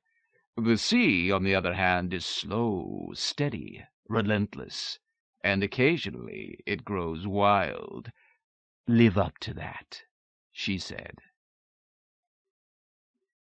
Elena Champel-Douve had possessed other names in the listings of National Trust for Scotland, but it was the one Donnerjack remembered it by, and by which he referred to it, there in the telephone booth within the circle of fire, a rest stop on the long, long trail a-winding. Given to planning ahead, he had recalled that black piece of real estate off the western coast of Scotland, which he had twice visited as a boy. Its presence in the family had something to do with those Macmillans, Mackays, and Maccrimmons numbered among his father's antecedents, though he'd no idea whether it were still present, or if so, what medieval encumbrances might complicate its relationship to him. He'd phoned his attorney, a Wilson, back in the Verite, who had complained concerning the connection, and had wanted to speak of the legal business of the Donnerjack Institute, and had told him to get in touch with his father's attorney, a McNeil in Edinburgh, or to that man's successor, and have him determine whether Donnerjack still possessed title, and if so, what he needed to do to repair, renovate, and to take up residence on that family isle. The Wilson wanted to discuss some current contracts then, but a rush of flames filled his screen as Donnerjack's 5 minutes were up, and being a thrifty man, John did not elect to credit another call unit. Sajak slept in a fork of a tree, higher than anyone else in his clan. That way he could watch them all. And the higher they had to come to reach him, the more signs of their progress he received, such as now. He had been sound asleep, dreaming of sex and violence, which more often than not went together in his waking life as well, and he felt the approach and was awake and aware well before Chumo was near enough to attack him, had that been his plan. Zajac belched, farted, scratched himself, and stretched. Then he regarded Chumo as he climbed, waiting for him to achieve a suitable nearness for quiet conversation. "Zajac," the other called. "Come quick. We got troubles." Zajac yawned deliberately before responding. "What troubles?" he said then. "Ixies, all over. Most to south. More coming in west, north." "How many Ixies?" "All of fingers. All of toes. Dick, too. Many times. Just in south." "What they doing?" "Nothing. Sit in camp. Eat. Crap. Sleep." "What about west ones? And north?" "All of fingers. Maybe throw in a few dicks. Just getting there. More came in north while we watched." "You and Staggart?" "Yes." Zajac reached for his mascot. It had taken him weeks to learn to tie a knot in a piece of cord he had found in the Bounty's camp. But he had seen knots before and knew their function, and this cord already had a knot in it. He had used it as a model. Over and over he had looped and twisted the strand until one day he did it. He had repeated it then, even learning variations. Then he was ready. He tied each end securely to the hair of Big Betsy's head. This made it easy to hang from broken tree limbs or to wear it around his neck when he felt the occasion warranted ceremony. Now it hung from a nearby branch, and he reached out and stroked it as a thinking aid, and perhaps for good luck also. He had cached the machete in the hollow of another tree, and every now and then he took it out and cut something with it. For a moment he considered wearing the head, but he had too far to go, too fast. It could catch or tangle in the brush. He bade it goodbye, then told Chumo, "Take me south, then west and north. I must see these Ixies for myself." So he followed Chumo down the tree, halted to alert the clan to the presence of Ixies, then headed into the south. Several hours later he crouched in the brush with Chumo, regarding the encampment. A great number of the hunters were about, eating, talking, cleaning, or honing weapons. It was the largest gathering of them that Zajac had ever seen. Along with the apprehension this produced, there came a number of questions. Why so many? Why now? And they were bounties, not Ixies in their green and brown uniforms. Why bounties? Ixies were official. They were establishment, sent from some far-off place to do a job, and for that matter their jobs did not always involve killing the people. Sometimes they cut trees, or planted them, set fires, or fought them, dug ditches, diverted rivers.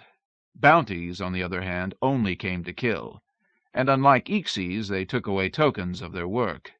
It was from the bounties, in fact, that he had gotten the notion of taking Big Betsy's head. The bounties were freer, wilder, nastier, more worthy of respect.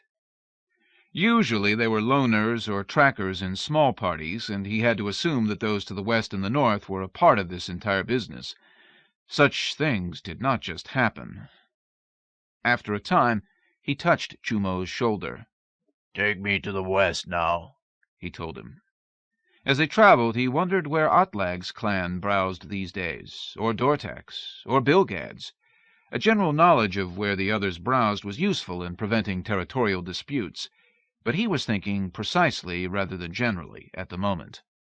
Spying on the much smaller western party from a dangerous vantage, he began to suspect that none of the other clans would be enclosed by the three bounty parties in the plains to the east. He would know for certain soon enough, but already he began to feel uneasy. Hoga, who had been watching the western group, told him that its last few members had just arrived. They were making camp, though, rather than waiting as if they expected orders momentarily. So Zajac assumed that they planned to spend at least one night in the area before commencing any concerted action with the other groups. Hoga and Gongo, who had been left by Stagger to watch the party since its discovery that morning, followed Zajac's lead away from the clearing. You know where Dortax or Bilgad's or Atlak's clans are right now? Sajak asked. Atlak's that way. He pointed north. Far past the next bounty encampment. Dortax farther west. He pointed again. Don't know about Bilgad. Sajak felt a strange sensation in his stomach, for he had felt that Bilgad foraged to the southeast. That indeed only left his own clan within the walls he now saw being raised. These bounties, he was suddenly certain, wanted him and his people for a particular vengeance. He groped after a concept, the posting of the three groups so as to enable them to move most effectively against his people. His head filled with the projected activity.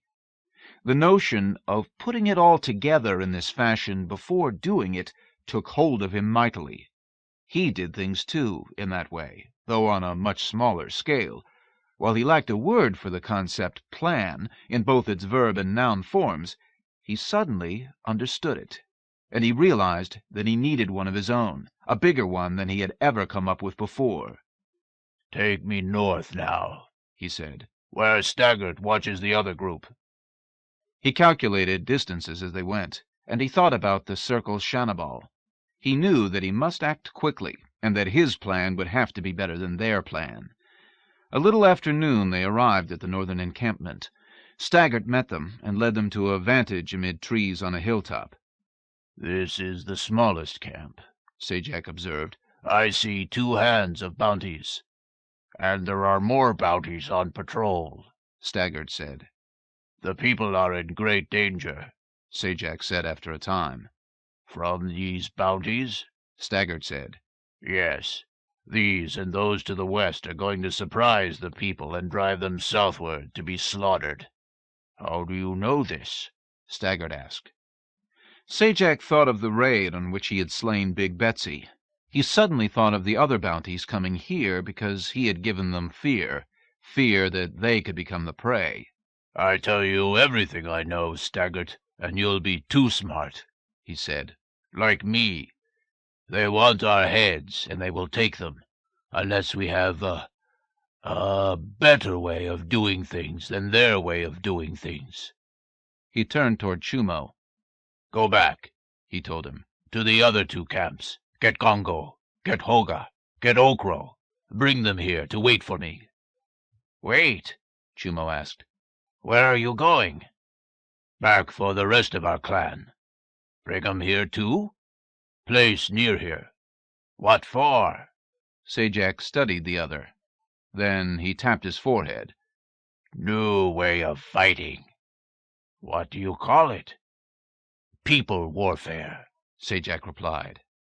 Then he turned and was gone into the jungle. He brought the entire clan with him that evening, leaving all but the able-bodied males in a clearing about a mile from the northern encampment. He wore his mascot about his neck, and he carried the stick that cuts as he led them, finally positioning his warriors in a glen near to the bounty's camp. Then he conferred with his lieutenants. Staggart, Chumo, Svat, Gongo, Okro, and Hoga stood with him in a twilit clearing as he said, "Tonight we're going to kill them all here. You know how?" All of them growled assent. "No, you don't know how," he said then. "You know how to run in, make a lot of noise, wrestle around, and squish 'em. That's not how. Not how I want it done. Not this time. We wait for dark and quiet. Get as close as we can without noise. Kill one's nearest weapons first, but kill all of 'em. We take too long, or they get hold of fancy weapons, we call for more warriors to come in fast and crush. Second group will be waiting for this if we need 'em. Too many go in at first, though, and we get in each other's way. Everybody understand?" Again, they all grunted assent. Her body lay in its cubicle, nourishment, elimination, and exercise taken care of through the Guardian unit. It had spoken to her in Virtu, warning her that her time was running, that she must soon return to Verite in accordance with the vacation plan filed for her by her parents, which entailed a week on and a week off throughout the summer. This limit was already passed, and she was now into the grace period, which itself was about to expire. However, as her legs parted and her hips commenced small thrusting movements, the Guardian unit halted its preparation for her recall. As Lydia moaned softly, it was already investigating her situation in Virtu. Sexual intercourse of the non-rape variety normally extended the grace period for its duration. With rape, of course, it mattered from a recreational standpoint whether one were rendering it or receiving it. Subtleties involving jurisdiction and the protection of one's client also came into play. The scan showed this particular lay to be of the voluntary, mutually recreational variety. The monitor was unfortunately unable to appreciate the aesthetics and physiological sequelae of terminating presence with one's lover immediately following orgasm. Abruptly, her legs locked themselves about invisible hips. Her pumping movements grew more frantic, and her nails raked an unseen back. The monitor detected increased heartbeat, blood pressure, breathing rate, and volume per inhalation. It did not notice that she was smiling. This is only known as the demon lover effect when people view it from the one side, while eating popcorn. As soon as the big relaxation came, it commenced the recall sequence. And fell. And blasted fell. His assembled body limp at the bottom of inertia, he passed downward from the topless height, surfaces singed as if by a stroke of lightning. The trail had taken him through lands both hollow and hilly, through dead domains like abandoned movie sets. Up, ever up had it led, into the realms of painful light. But he was not one to lose a trail, and he had followed. Running up vertical surfaces, leaping chasms without bottoms, he sought. Seeking, he found? Rather, he was found. One moment, he followed a scent. The next moment, it was all around him. He rose into the air and spun, fantasy dance of a pied autumn leaf. And the brightness was awesome. "Oh, frightful dogger of this trail," snapped a voice from everywhere, like the scent. "You have come too far." Mizar threw back his head and commenced the howl death had taught him. With a crackling sound, the brightness condensed upon his person. His howl was cut off, barely past its inception. Again he was turning, and a new smell filled the air, that of burning insulation, boiled glue, singed paint, welded metal. Rolling ass over knee joint, tail and eye, he felt himself cast beyond the edge of the great crag and the silent sky where stars bloom in the always twilight and clouds drift far below. Blasted by the light, the darkness came upon him. Falling then, for days, ages perhaps, depending on the worlds he fell through, down. 3. Tranto had lost track of time in his wanderings. Not that he ever paid it a great deal of heed, but the madness laid a distorting red haze over most things, time and space among them. As the pain subsided, however, the frantic characteristic of the huge Fant's approach to existence was also abated. The haze grew dim, and with its passing he was able to stop and eat the flowers again. He noted after a time that he occupied a great plain near to the edge of a jungle. It stirred memories of an earlier existence, for he recalled being small among others of his kind in a place such as this. And who knew? He might even have returned to those very ranges. He browsed, barely thinking for days, his mind adrift in a place halfway between dreaming and wakefulness. This was the glorious euphoria which normally followed his spells. Moving, eating, and drinking, gaining back the mass he had lost, he found it an unnecessary effort to do more than respond to circumstances. That, and enjoy without reflection the simple realities of being. The days drifted by, and nothing came to trouble him. All of the local predators found him intimidating, an abnormally large Fant, with great jaw sabers that looked as if they had been carved from pieces of a wrecked moon. Some time after the pain had passed, and his senses seemed returned to normal, he wondered, for the first time, whether there might be others of his kind in the vicinity. He had known many herds over the years, and he realized now that he missed their company. Perhaps more than just company. It would be good to have a mate again. His symptoms had been gone for a sufficiently long while now that it was unlikely they would recur in the near future. And so he sought. First he must find a herd. His kind were generally of a herding persuasion. While he was often an exception to this rule, the desire for company returned to him periodically, causing him to seek, as he sought now, after a group of the others. Of course, merely finding them would hardly be sufficient. He would have to persuade them to take him in. Traditionally, this meant a lengthy probationary period as a classless hanger-on. Too long. This always seemed too long. Still, there was an etiquette, a set of rules to follow in these matters, and the first thing really was to locate a herd. He trumpeted, long and loud, then listened after the echoes had died. There was no response. Not that he had expected one the first time he made inquiry. He sounded his call again, then browsed for a long while. Afterwards he drank his fill at the water-hole. It seemed that he would have to go and find them. Since the only spoor in the area was quite ancient, and no one had answered his inquiry, one direction would seem almost as good as another. Except for the west. The jungle lay to the west. The present area showed signs of recent recovery from over-browsing. His kind had been here and had moved on. The land was now well on the way to recovery, so he knew that they would return eventually, when they had exhausted new ranges. Of course, the plain was vast, and it could be a very long while. On the other hand, there were other herds upon the plain. He pondered this for only a short while. Now that he felt his stamina and full rationality returned, he did not wish to wait upon a chance encounter. It would be good to smell the others, to rub shoulders as he browsed.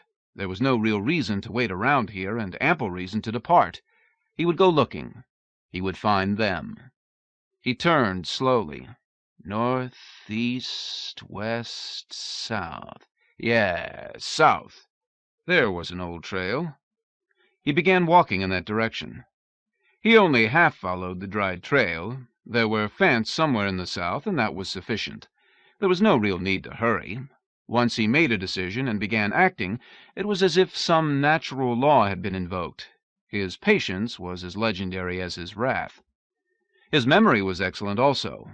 As he traveled, he recalled stony lowlands that he passed as things seen when he was smaller, and they had seemed bigger. He was, however, not consciously given to sentimentality, for he had never learned the concept. He trudged steadily southward, and predators whose territory he crossed went and hid until he had gone by. He browsed amid long grasses, slaked his thirst at water-hole or forest stream. Dark birds came and walked upon his back, grooming him of insect pests. Occasionally they chatted. Nasty scar there, big fella. How'd you get it? Main pole of a circus tent scraped me when I knocked it down. May 11th, 2108. Oh, you've been to the big city. Indeed. Never knew anyone to come back. Now you do. Seen any of my kind of people in the neighborhood recently? Recently, no. They come and go. Know of any to the south? That's the way they headed. I may be flying down that way soon, what with the bug shortage here. What about this one? That's from a spear wielded by a gooey man. Gooey man? What's that? That's how he got after I walked on him. August 7th, 2105. Ever have any trouble with eeksies or bounties? Yes, but not recently. There are lots of them moving about in the jungle just now. Which kind? Bounties. But there may be some eeksie observers. Bounties are tougher.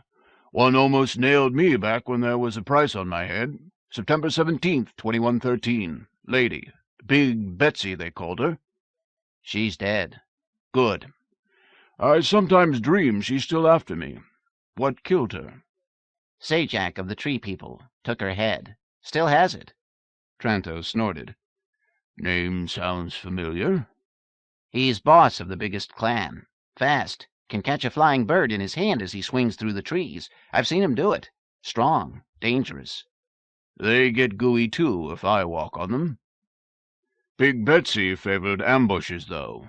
Got one of her scars, too. What do the bounties and eeksies want now? Zajac's head, I think. Mad about Big Betsy and the others he made short. If they stayed away, they wouldn't have these problems. True. This is a land they didn't design, where things just went their course. Now, all of a sudden, they act like it's theirs. They're never happy. I suppose not. Maybe I'll see more of your scars later. I'm heading back to the jungle now. Want to see what happens. Don't fly near Sajak when he's swinging through trees. No. Good luck in your search. Thanks. He plodded on. All that day, stopping only to eat and drink his fill at a water-hole, he continued southward. At night he browsed beneath a sky full of bright stars. Days passed easily in this fashion. He endured a long dry stretch where even the grasses were parched. Day after day this went on, to be followed by a cloudburst which filled every declivity with water. After that the terrain became stonier. He continued into the south, and that evening he passed a walking man and a woman upon a trail bordered by white markers, wavering as through a heat haze. It appeared to be the same man who had helped him in his extremity recently. When he approached them, however, they faded, to appear high overhead, where they spiraled amid red sun rays for perhaps 10 minutes before vanishing. Before the day ended, he came upon a trail fresher than any he had yet encountered, Fantspoor, heading southward. For 3 days he followed that track. On the third he caught a scent out of the east, his own kind, Fant. For the first time now he hurried. That evening he came to an area which they had traversed very recently. The next morning he found an easy trail. The breezes shifted, but when they bore him the scents, they were stronger. By noontime he had sight of them, great dark masses shifting slowly on the distant plain. He slowed, then halted, regarding them. For the first time in a long while something like joy rose within him. The company of his fellows. It was immediately tempered by a certain bitter-sweet realization. It was not that easy for a stranger to be accepted into a herd. One way of going about it was to hang around the periphery of the group, obsequious, waiting to be noticed. Gradually, after a long period of waiting, one might be accepted into the bottom of the society. At some buried level of his being, Trento knew that he was probably older than any of them. It seemed that he had been around for a very long while. It suddenly seemed possible to him that he could have been a member of this herd before, that it may well have been his original herd, and that he could have survived all of the others in it. The thought of returning now unknown as an outcast irritated him. True, if it were the case, it was to be expected of one with his wandering ways, yet it rankled. Pacing and snorting, he became more and more convinced that it was indeed the case. He belonged here, and they would deny him his rightful place. The more he thought about it, the more irritated he became, though he had not yet made contact. He paced them for a day, keeping his distance, but allowing himself to be seen. His anger grew as he followed. Yes, it certainly seemed possible that this had once been his band. There were so many here who resembled those others. Then he thought of his anger. While it had often gotten him in trouble in the past, that was the anger born of pain madness. This hardly seemed on that scale. The second day he moved nearer, browsing much closer to the leeward fringe of the herd. That afternoon a runt male, doubtless the bottommost Fant in the band's hierarchy, moved near. A little later he glanced up and said, "My name's Muggle." I'm Trento. A legendary name, that. Father of the herd. Who's in charge now? Skarko. That's him over by the grove. Trento glanced in the direction indicated, to behold a large Fant engaged in the sharpening of his tusks upon an outcropping of rough rock. Has he been boss long? For as far back as I can remember. Is he ever challenged? Regularly. The plains are strewn with the bones of those who didn't make it to the graveyard of our kind, famed in song and story. Indeed. What's his policy on admitting new members to the herd? In general, the usual. The newcomer follows us around for a couple of seasons, taking a lot of shit, and gradually being accepted into the lowest ranks. A few more seasons, and he may work his way up a little. A little? Well, as far as he may, which isn't very, from just being on hand. Unless, of course, he's a fighter. Then he can go as far as it'll take him. In other words, it's just like everywhere else. So far as I understand it. Good. Has everyone in the herd noticed me? Not the near-sighted ones, I suppose, or the ones farther off to the west. Well, I do want them all to at least recognize me. How long do you think that'll take? I'd say about 3 days. You'll mention my name to the others?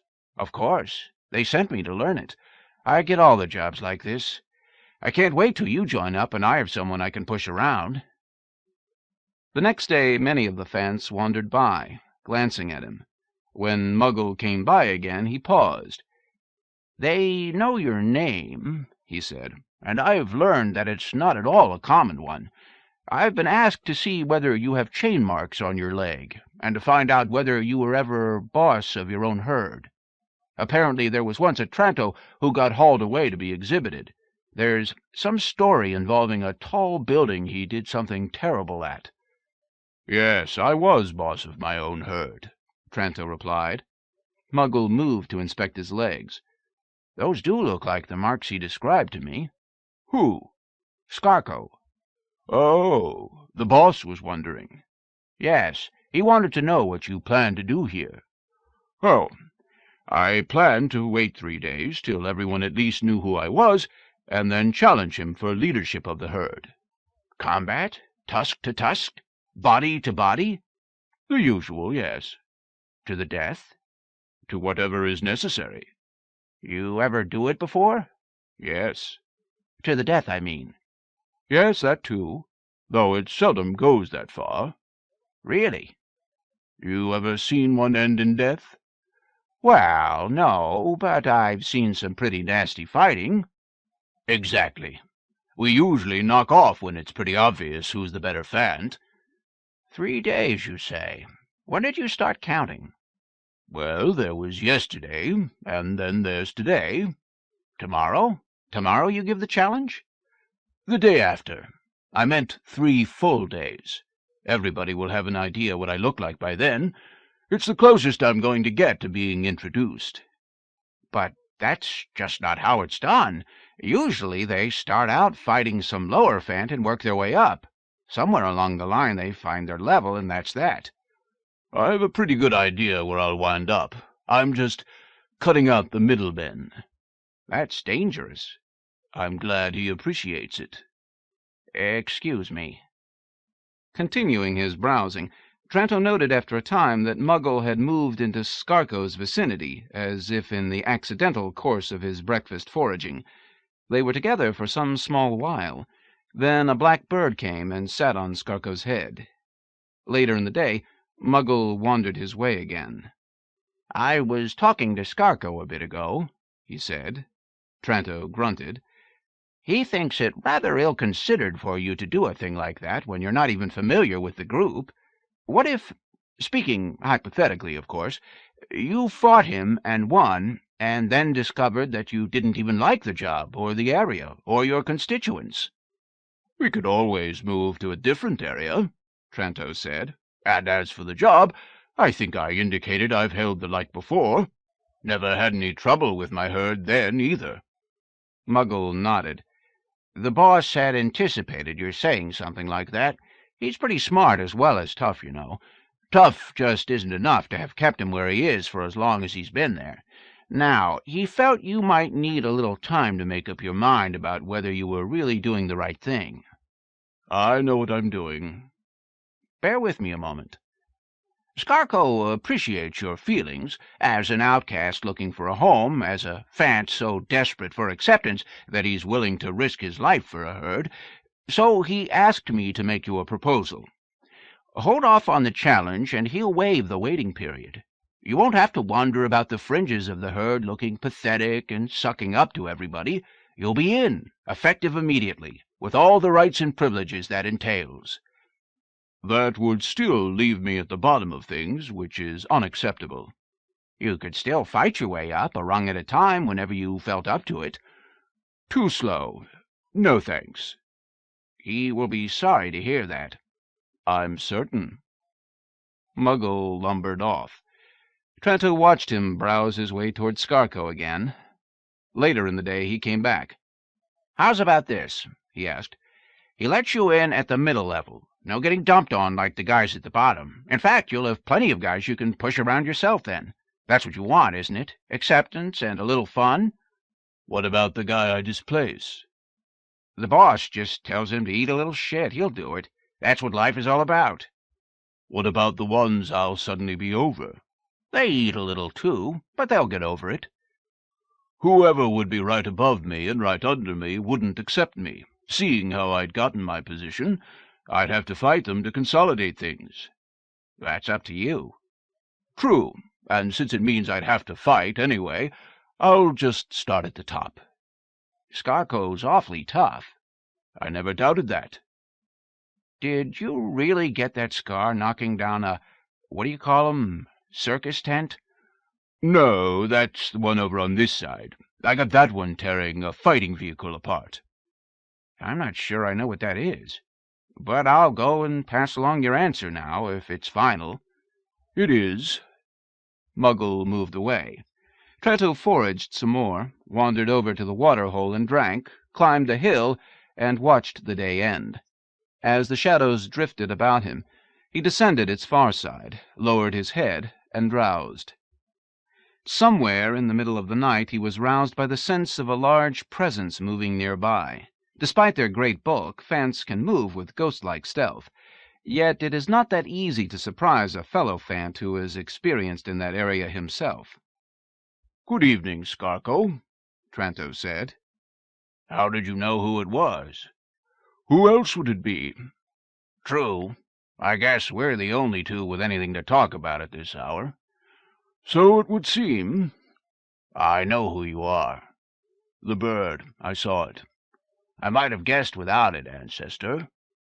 "Well, I've been around a lot, that's true. I don't know that it matters. Makes me special some way." "Ah, but it does. As a child I heard stories of you. I still hear them. I often wondered whether you were truly real or but a legend. I confess I felt it to be the latter. Now it appears that I must fight you for the leadership of the herd." "Well, yes. I'm not giving you much choice. But look at it this way. When we're done, you'll be number 2. That's not bad.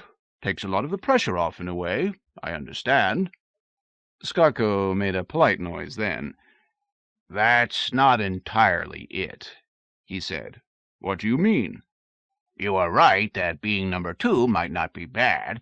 After all these years, it might even be something of a relief. I could stop worrying about challenges, stop worrying about all the big decisions, take life easy for a change, and still enjoy everyone's respect. The position does hold considerable appeal." "Then what's the problem? We fight, and, win or lose, you still end up in a desirable position." "Dead is not a desirable position." "Who's talking dead? We both know that these things only go as far as they have to." "Ordinarily, yes. But, well, I'm a little leery about this one." "What do you mean?" "Well, to be frank, no insult intended, mind you, I've heard that you're a rogue. Once you lose your temper and start smashing things, they say, there's no stopping you. It occurs to me that this might be the case in a combat for leadership, that you just might not stop where anyone else would if someone were to call it quits." "Oh, no, this is a misunderstanding of my condition, though it's easy to see how the rumor might have gotten around. What it is that I've an old injury that sometimes acts up, and when it does, the pain tends to drive me rather wild. This doesn't occur too often, however. Years often pass between spells. In fact, I've just gotten over one recently, so it should be a good long time before I'm troubled by another. Generally, I even feel it coming on, and have time to get away from my friends, so there's really nothing to worry about on that account." "What brings them on, Trento?"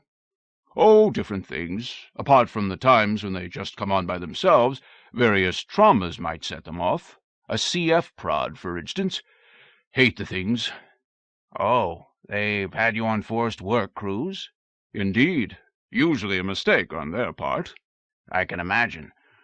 Well, look, you can't blame a fellow for being cautious." "Of course not." and you understand my feelings. If you're not absolutely certain what sets all of them off, how am I to know whether a thrust from me might trigger one?" I see what you're getting at. Unfortunately, it's like anything else in life. I can't offer you assurances. On the other tusk, I think it highly unlikely. That's the best I can do. Sorry. But you appreciate my dilemma? Of course. Life is sweet. Exactly. I'm tempted just to take a walk, find another herd, and start over again. I might, too, if I thought you'd be good for the herd. I do care about them, you know. I've never led a herd into real trouble. I'd leave myself rather than bring something bad down on them. May I have your word on that? You have my word. That makes it a little easier, then. Move on into that little grove where I used to hang out tonight. Let them find you there in the morning. I will. Goodbye, Tranto. Goodbye, Skarko. The dark form turned and moved away as silently as it had come. Ayradyss Darcy Donnerjack, but late returned from the realms that describe an eccentric orbit about deep fields, gazed thoughtfully upon the hotel room's simple furnishings, upon her sleeping husband, upon the pinkish-gray light of the early dawn, and sighed softly to herself. She still felt disoriented, although she thought it ungrateful to bring this to John's attention, and Verite was strange to her. She was a creature of change, from ancient Virtu, and something in her rebelled at the stability that she felt within the very cells of her reborn body. Strolling to the double glass doors, she parted the sheer curtains, pushed the doors open, and went out onto the balcony to look down at the blue waters of the Caribbean Sea. The morning air was uncomfortably chill, for she was clad in only a light robe of gauzy white silk, but she remained outside, letting the chill wash over her. A small smile played about her lovely mouth as she meditated on the paradox that at one and the same time she could crave the fluidity of her Virtu home locus, a place where she could sprout angel wings from her shoulders and fly, or dive beneath the sea as finny-tailed as the best mermaid, and yet find herself seeking cold or heat or hunger or any physical sensation strong enough to chase away the terrible fear that she was still dead. The rising sun had washed the last of the gray from the sky, replacing it with more pink, with orange, with red, with yellow. Clouds were visible now, long wind-sculpted shapes that in Virtu could quite well have been aerial creatures, but here were merely the workings of wind on water.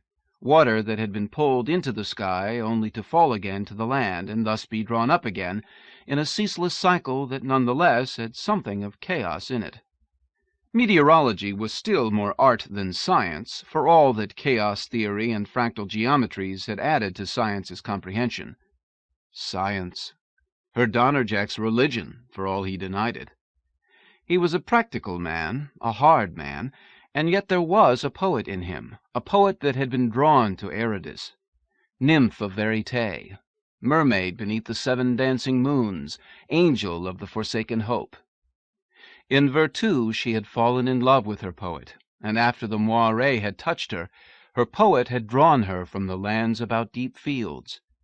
At first she had followed as little more than an automaton, but as the trails of bones, stars, rainbows, and other exotic things had taken them farther and farther from entropy's hold, she had followed John with eagerness, finally raising her voice to join his in song, to cross the bridges over the obstacles that death had set before them, as any good opponent must, pro forma obstacles almost, for John Darcy Donnerjack had abided by the rules that death had set, and had brought Ayradyss safely from deep fields into the living lands, from Virtu into Verite.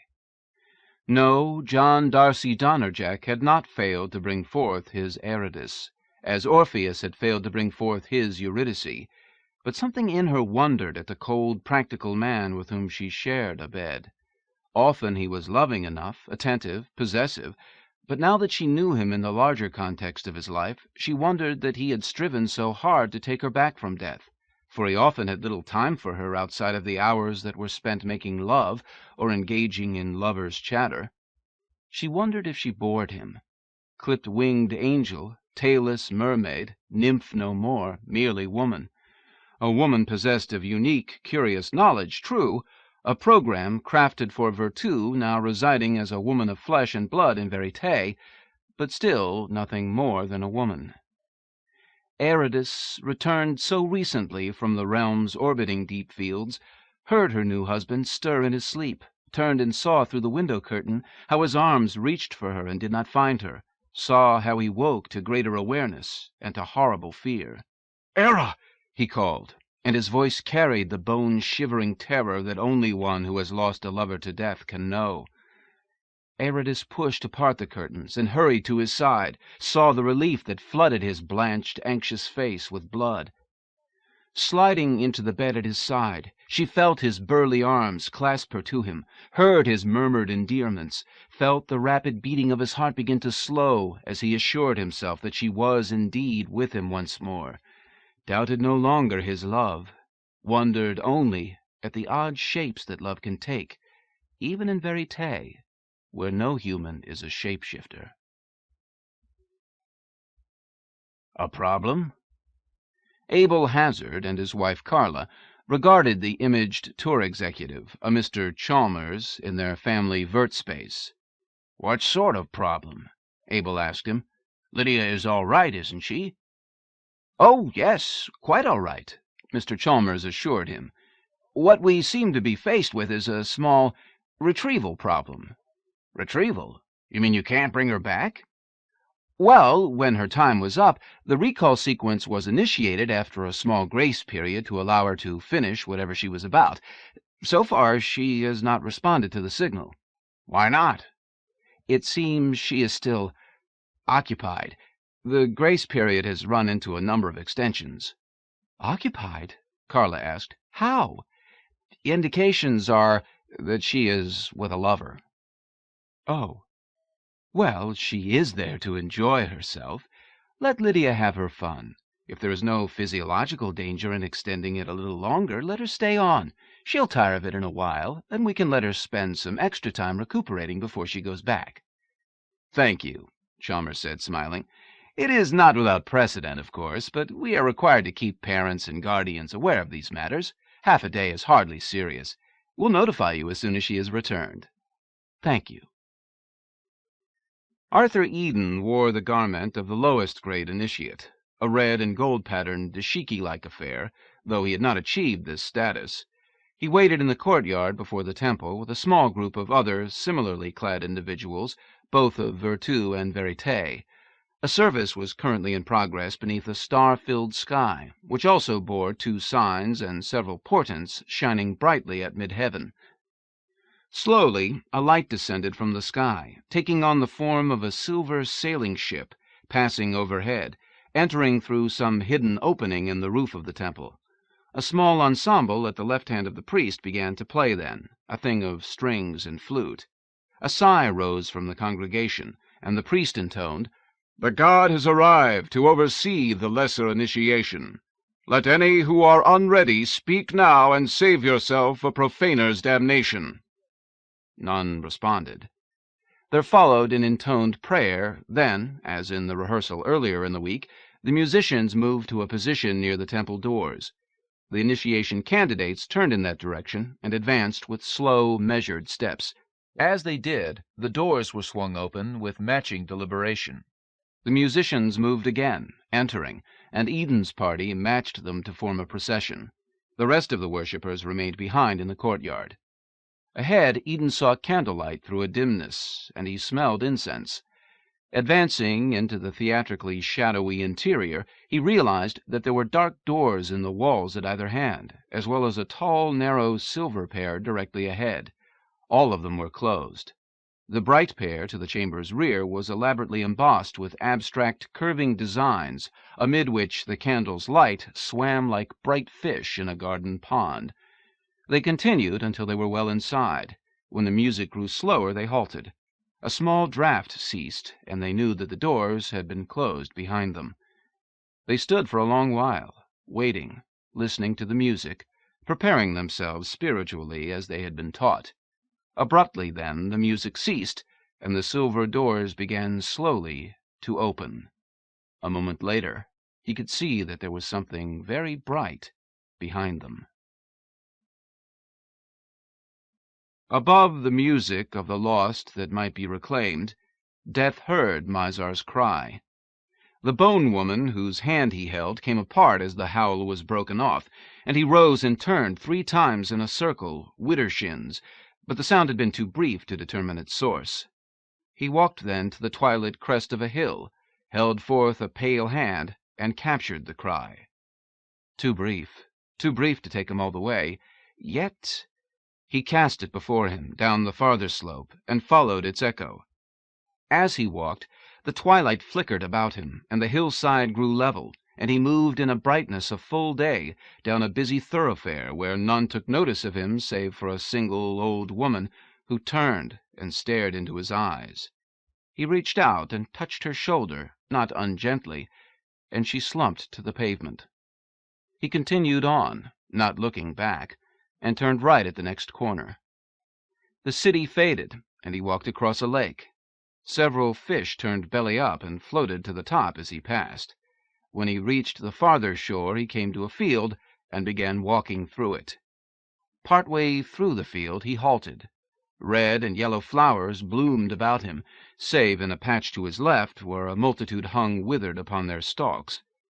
He directed his gaze in their direction, and after a moment a patch of black rose from one of these and fluttered to a fresh blossom in full bloom. A few moments later, the flower began to droop. "Ayradyss," he said then. "come to me." The black butterfly rose from the wilting flower, and fluttered across the space between them to light upon his extended finger.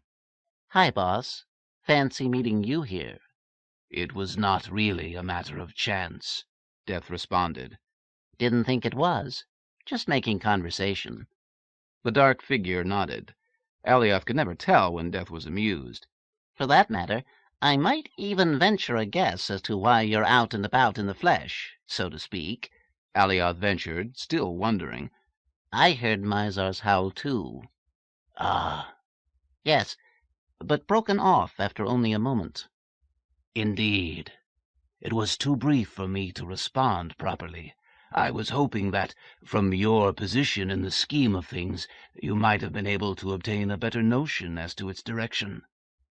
"I am not certain," Ayradyss replied, but it did seem to phase from a more central locale. "Then let us take a look," Death said, and he raised his other arm. Landscapes swept by them at such a rapid rate that Ayradyss was unable to sort them, and the pace increased until it was only a succession of lights and darks, then blacks and whites, and finally a throbbing gray. Ayradyss knew that his master scanned everything that passed, however.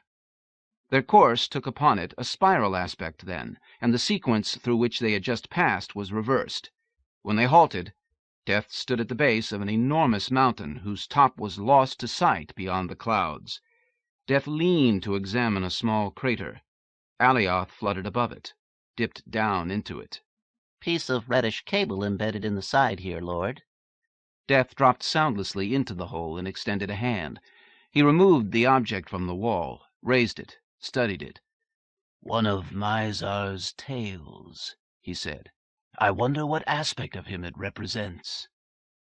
He rose up out of the hole then, and followed a line of footsteps which lightened as they went, and then vanished after a double dozen paces. "He appears to have made his way into another space." Death lowered himself and extended a hand above the final tracks. He moved it in a slow circle. His hand and arm vanished and returned as he did so.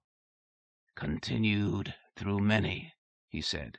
"Fading, fading, gone." Death rose, glanced upward, glanced back down. "What happened to him?" Ayradyss asked. "Speculation is fruitless at this point," he replied. Death threw back his head and howled. The sky was darkened, and a passing flock of birds fell dead at his feet. The earth began to tremble from there out through the spaces of Virtu. Jagged bolts of lightning played about Mount Meru as the wailing continued, and the ground was cracked and fissured at its base. The entire mountain was swayed imperceptibly, and grasses withered and trees fell down. Lakes overflowed their bounds, and rivers ran backwards. When he had ceased, he waited. For a long, long while he waited. But there was no response. From his hilltop vantage, Donnerjack could view the sea in several directions, as well as the work in progress below him. Considerable digging had gone on, he understood, for the better part of the week. The foundation was now in place, and he compared its actuality with the print on the pad screen he held in his hand. He turned to the woman at his side. "It is what I have asked for thus far," he said. "It seems to be moving along right on schedule, too. Any thoughts?" "I am happy to be here," she replied. "It is so strange, so different. Yes, it must be good." "I was afraid that the isolation—" "No, that's good, too," she said. "I want it. I want a long time of it, after that other." He nodded. "We will check back again periodically as it grows into our home, and when we tire of it, we can always walk in your world." "Though it is not exactly my world any longer." "Both will always be your worlds, Ayra." "Yes, and it will be good. There is so much I wish to learn of this place, of both places, really, and I wish to help you with your work. I have a unique perspective." "Yes," he said, taking her small hand in his burly one. "Perhaps you can." During the months that followed, they visited the isle regularly, watching the Black Castle in its growth. It seemed impossible to know exactly what it had looked like in an earlier incarnation, so Donnerjack had been free in his designs, incorporating what features he would from existing structures of a similar nature. It grew tall, dark, and more than a little formidable against its bleak backdrop, though it was plumbed and heated to modern rather than medieval standards, and contained lines of fiber-optic cable as well as concealed microwave antennas. And they would walk through it as it grew, he tapping joints with his stick, she running her fingertips over surfaces, and they would smile and nod to each other. If it were not raining, they would stand on their hilltop for a time and look down on it. They watched the flyers come and go, bearing materials and labor, and then they would go away themselves to one of their honeymoon apartments in some other country to pass the time. And when the time was right, he worked there himself, building the great stage beside his workroom, full scale, state-of-the-art, and transfer chambers for full visitation to Virtu, and on his workroom he lavished at least as much attention. Working late one night after the laborers had departed, for there were some parts of the installation he had intended for no eyes but his own, Donnerjack heard a low moaning sound from somewhere below. He investigated, stick in hand, but discovered nothing untoward. But the winds blew about the incomplete castle, finding entry at every opening. He nodded and went on with his work. The sounds came and went throughout the night. Over a series of such nights, Donnerjack installed everything he would need to conduct his business. Its delicate nature was not the only reason he craved isolation. Ayradyss was. There was no record of her existence in the well-enumerated society of Verite, and the safest way to create her identity, he judged, would be incrementally, over a period of time, a stroke here, a stroke there, a small retroactive datum every now and then. First, of course, his system would have to be in place. It would not be operational until after they had taken up residence. Strange, he reflected. Tonight the moaning seemed to be accompanied by the rattling of chains. 4. Siga emerged from the cave, stretched, and stared out across the many-chambered world. It was good to have one's consciousness localized in a single body, in a single place once again, much to recommend a compact feeling of entirety. There was Earthma, for example. Good that she slept for a time now, though, to give him this respite, if indeed she were sleeping. Of course she was sleeping. It would be ridiculous to mix business with pleasure. On the other hand... A distant movement caught his attention. Tiny dot out of the east, it cut in his direction, running across the sky. He turned his vision inside out, better to understand the phenomenon here above the blue, where daytime stars now recommended themselves to his gaze. Running on nothing it came, as if the trick were not impossible, or at least insuperably difficult, a pale-haired youth clad only in a golden jockstrap and sandals. Soon the figure was treading on nothingness before him, eyes dancing. In his hand he bore a feathered stick, wrapped by a pair of lethargic serpents, also golden. "Hail, Siga," he announced. "You linger on high." "What of it, Celerity?" the other responded. "And why should I not?" "To be sure, deity may do as it chooses, and that is somehow always right, in a sense." "Do you come to speak me riddles, to dance on the mountain-top, or have you a message for me?" "None of the above. I came to speak with whomever might be here and taking a break from extended awareness to report an odd sighting." "That being?" "Death, his own old dark self, below. I saw him not that long ago. Perhaps you heard his wail and saw the sky split, felt the earth shake, the mountains sway." "I did, and it disturbed my meditations. Though, in truth, I thought it might be a part of them. So I did not know the true source of that great cry, my awareness being unextended. Do you know why Death howled?" "I cannot say," Celerity answered, "for who can know the thoughts of Death? I only know that he circled the base of Mount Meru as if searching for something. When he came to a depression in the ground, he studied it and took something from it. That was when he gave his cry." "Did you see what it was that he'd found?" "I believe it was a small length of red cable." The primal mountain is not wired. Did you see what he did with it? He bore it away with him, Siga, walking amid the worlds." "Why do you bring this information on high?" "I felt it of importance to anyone here, that Death has been sniffing around your mountain." "He has never dared to set foot on it. What would be the point? We are undying gods." "I like to think so. Hate to get Death pissed off at me, though." "You have a point. Do you feel some one of us may have done a thing to offend him?" "I think it possible. We might check with any of the others who are about to see whether this could be the case." Siga glanced back toward the cave. "Unfortunately, Skyga is deep in meditation just now," he said. "I'm not certain where Earthma has gotten off to." The youth smiled, waving his wand downward. "Probably playing games with the Elishites." "I know them not." "A new religion." "Religions come and go. They all start sounding alike after a time. What should anyone find amusing about this one?"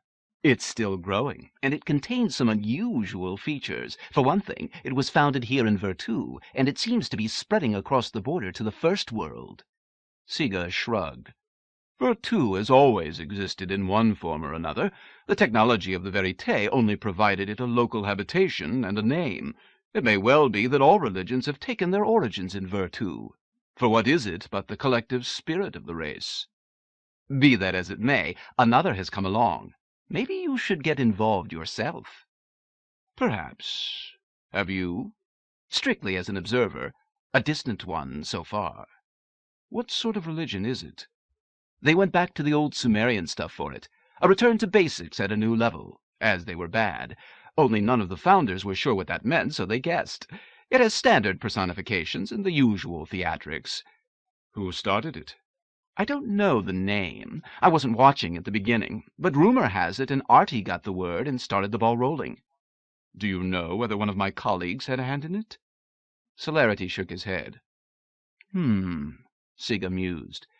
"A religion founded by an artificial intelligence." He moved forward and looked downward. "And what of our lesser brethren? Are they involved?" "Some are, I think." "I would think this just the sort of thing for a minor deity anxious to increase his mana." Celerity blushed. "So would I, actually. It does threaten to become a going concern. I don't feel like becoming involved, not without knowing a lot more about it. May I persuade you to show more interest and to report back to me?" "I suppose. How do you feel I should go about it, though? One hardly files a job application, you know." "True. Talk to the lesser ones on the lower slopes who have become involved. Show them your interest and display your greatness." "What greatness? I am definitely of the minor astral nobility, an errand boy of you high ones, not a true dweller on Meru. I may not even set foot at this level. I've no aura sufficient to awe them into obedience or cooperation." Siga smiled. "Easily changed," he said. "Perhaps it were time you received a promotion. Walk forward." Celerity studied his dark-bearded face, stared into his blue eyes, looked away. "I will not be blasted?" he asked. "That would hardly be productive. No, you shall not be blasted, Rapid One. Come ashore from the twilight." Celerity stepped onto the ledge. "So that's how it feels," he said after a moment. "How is that?" Sega asked. "The same as any place else." "Then you have learned a small lesson. Now learn the exception." Siga raised his right hand and placed it upon the other's head.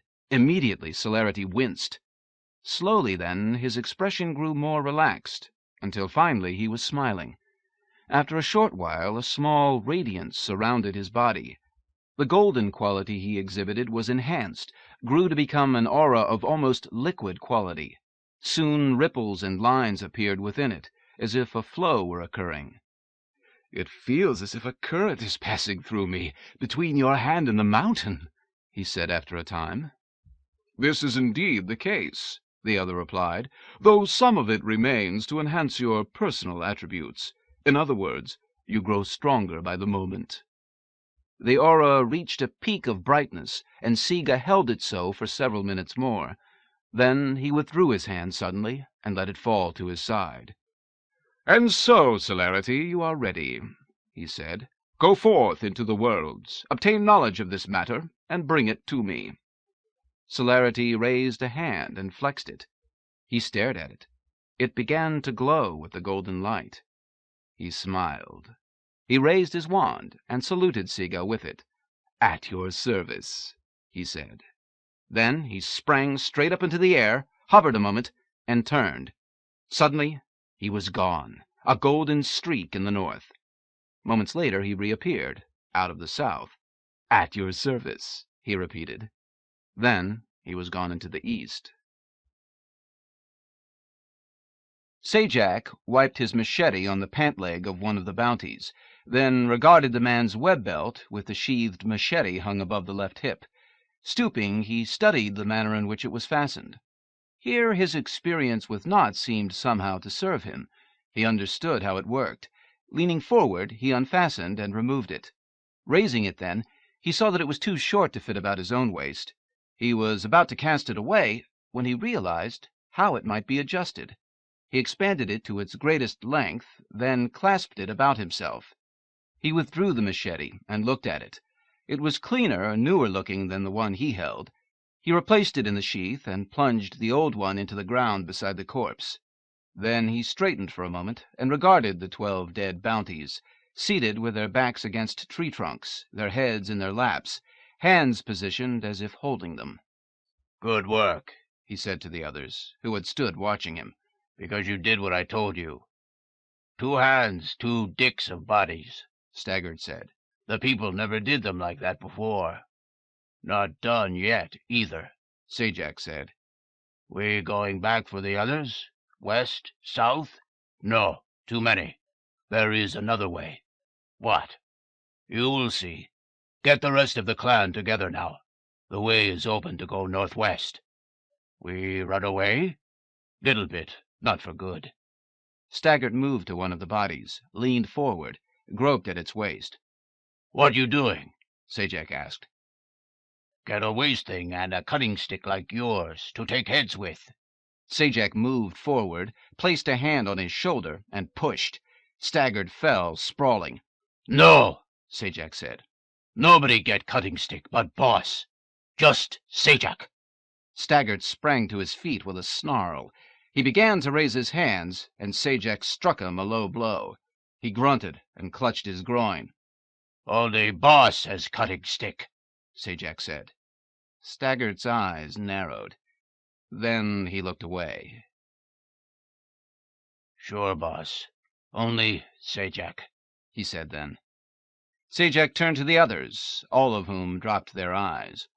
"Now, get the clan together," he ordered. "We go northwest." They moved to comply, and that afternoon Sajak led his people out of the trap that had been drawn about them. Then he turned to the southwest, taking them to a place known to all the people, even those who had never visited it.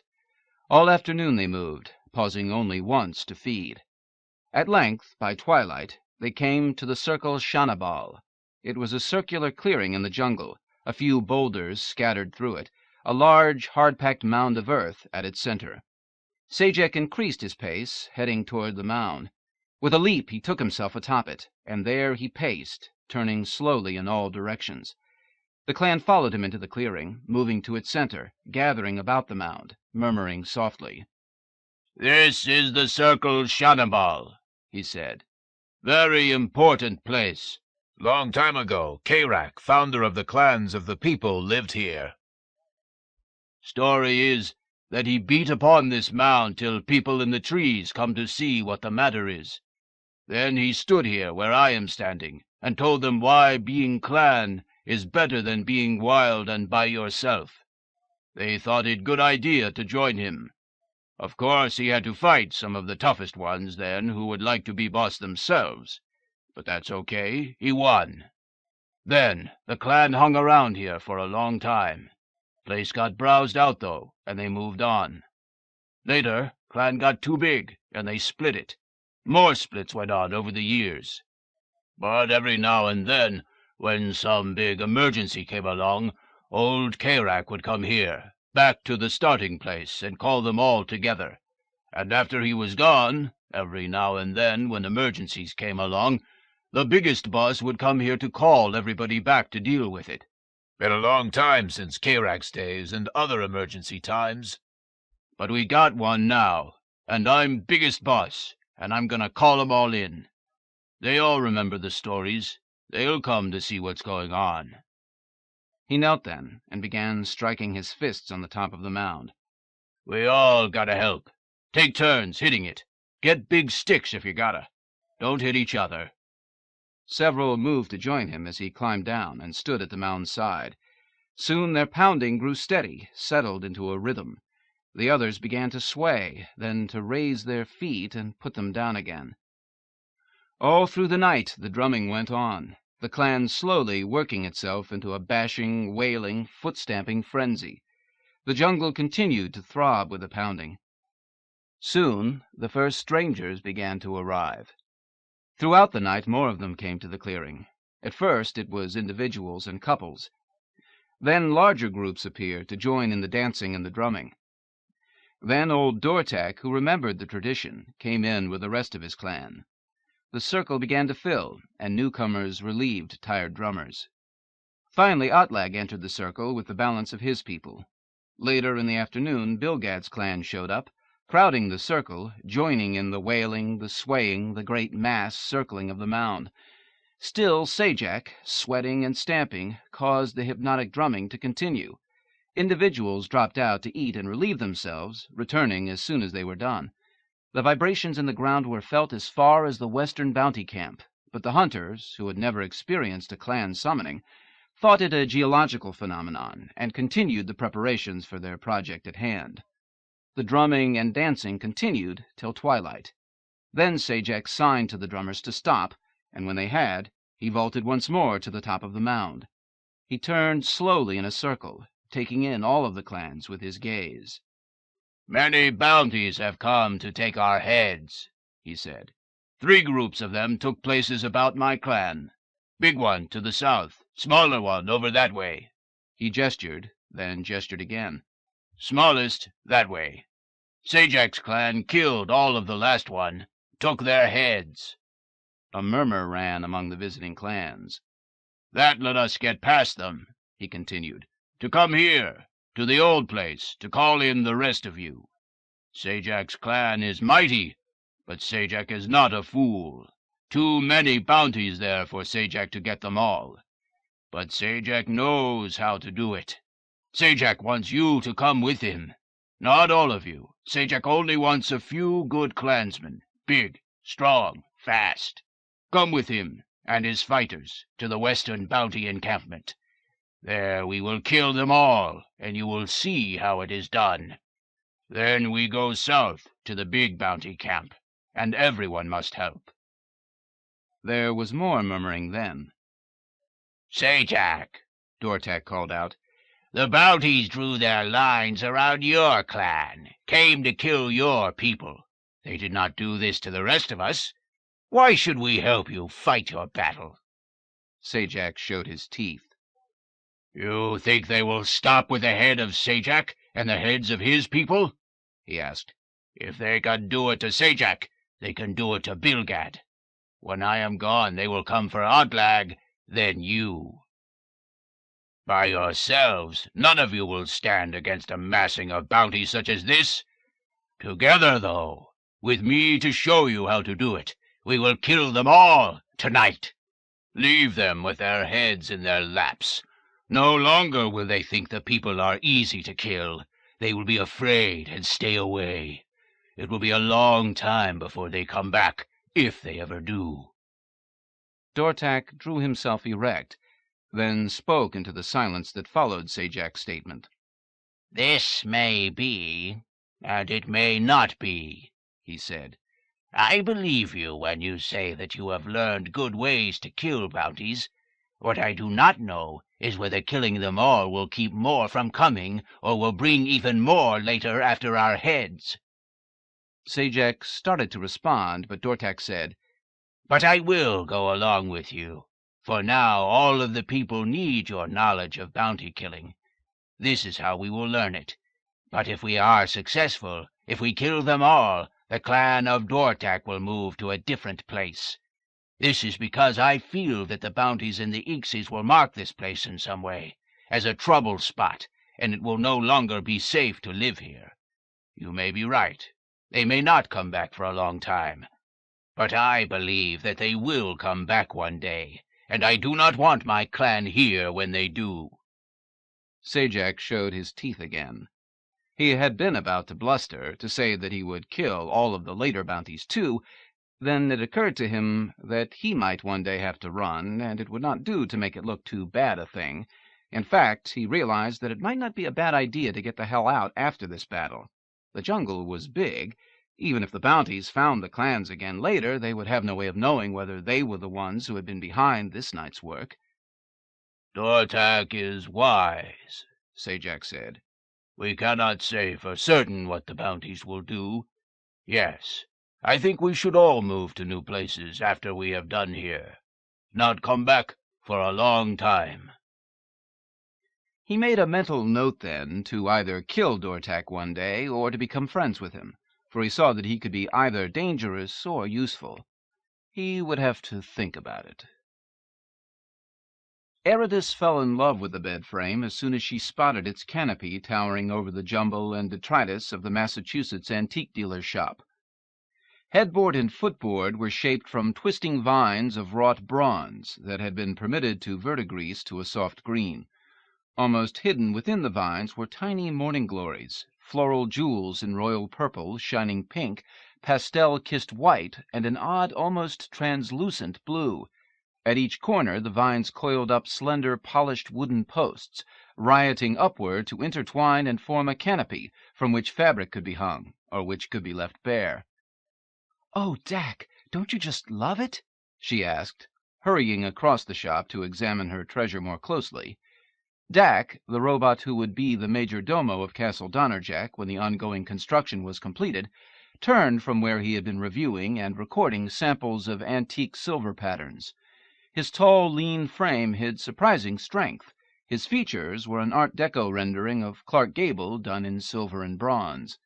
When Ayradyss waved him over, he hummed on his air cushion to attend her, moving skillfully around the shop's clutter, dodging chipped fiesta-ware, battered teddy bears, vinyl records, paperback books, and a mannequin wearing bell-bottom jeans and a matching hand-embroidered denim vest.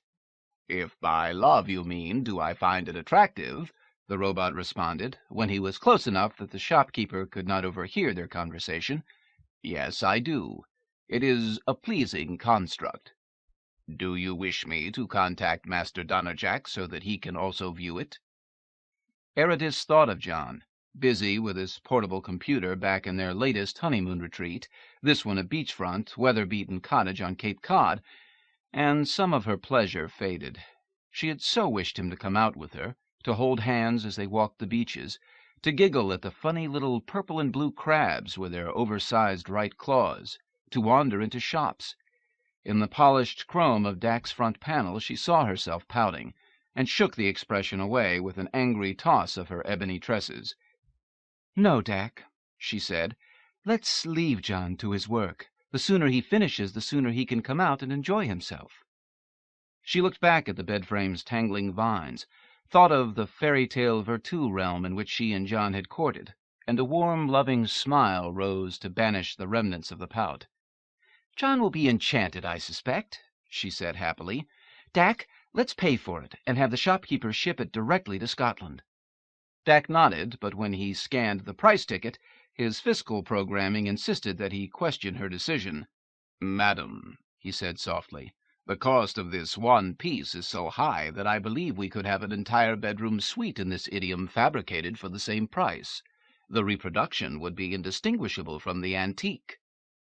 Ayradyss shook her head, dark hair cascading like water taking color from an obsidian cliff face. "No, Dak, it has to be this one, not a reproduction. A reproduction wouldn't have the same feeling. It wouldn't be real. Do you understand?" "No, madam," Dak said honestly, "but I suspect that Master Donnerjack would. I shall endeavor to negotiate with the shopkeeper.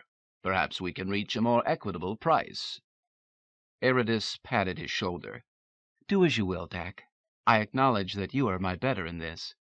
She wandered out of the shop to give Dak more freedom, content to know that the bedframe would soon be on its way to embellish the master bedroom in Castle Donnerjack.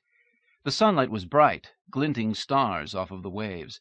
Unable to ask the Genius Loki to redirect the intensity, she slipped her sunglasses down from their perch on the top of her head, and kicking off her sandals, wandered down to the water. Wading through the surf, she bent to pick up a broken conch shell no bigger than her hand. It was a poor thing compared to the fantastical creations of the ocean she had known in Virtu, but there was a beauty here, a wonder that touched her. She lost herself in contemplation of its rough exterior, stroking first the tiny pinprick holes made by some ocean parasite, then the smooth inner core, ivory just blushed with the faintest pink, where the shellfish had lived. "What do you think happened to it?" she asked Dak, hearing the robot's approach, feeling the slight sting of the sand stirred up by its air cushion against her bare skin. "I wouldn't really know, ma'am." "A bird, perhaps. One of those gulls out there," Ayradyss said, seeing in her mind's eye the strong, curving beak probing inside the shell, pulling out the soft creature within, now no longer a creature, just sweet flesh for a seabird's meal. "Quite possibly." "Or possibly a sea otter," Ayradyss said, recalling a holovid she had seen of the clever, thick-furred aquatic mammals. "They use flat rocks to break open shellfish. This conch's shell could have been broken that way." "It does seem a viable alternative." "Perhaps it was a whale, or even a freak storm, or a fishing boat. We had conch chowder for an appetizer at the inn last night. It was quite good." "I am pleased to hear so, ma'am." "There are so many ways to die," Ayradyss said, looking into the broken heart of the shell. "So many, even for a conch. More for humans. Progues just wear out. Some last for human generations, like that great fant John and I saw. Some last for barely a human lifetime. Do you know how old I am, Dak?" "No, ma'am, I do not." Ayradyss rose, dropped the broken conch into the deep pocket of her now damp skirt. Rinsing her sandy feet, she stood on a rock until the wind and sunlight dried them. Then she redonned her sandals. "John doesn't either," she said softly. "He forgets that I am a progue of Virtu, not merely the dark-haired, dark-eyed lady he courted in fantasy. He never asked me when I was generated." She walked up toward the road. Dak hovered after her, silent, robot mind content to let her muse, knowing that she was taking comfort in his patient listening. "Did you get the bed, Dak?" "Yes, I did, ma'am." The shopkeeper became quite reasonable when I pointed out to him that observable evidence showed that the piece had been in his shop at least 2 years, and that such elaborate set pieces are no longer as popular as they once were, thanks to increasing access to Virtu. Thank you, Dak. Ayradyss's lips curved in a pretty, gentle smile, her brooding completely gone. John will so like it. He is a poet, you know, for all his science. I am not surprised to hear you say so, ma'am. The waves crashed behind them as they made their way away from the ocean toward the honeymoon cottage. Riding the winds over the clear waters, a seagull spotted a bit of flotsam on the waves, dove, and swallowed it in a single triumphant gulp. Polish sausage. Not bad. Not bad at all. Carla and Abel Hazard regarded their daughter's recumbent form. Her chest rose and fell slowly. "Let me get this straight," Abel said. "You've lost her." Of course we haven't lost her, Chalmers answered. She's right there in front of us in good health. "You know damned well what I mean," Abel said. "You can't call her back, and you don't know why you can't." "It is not a thing without precedent," Chalmers said.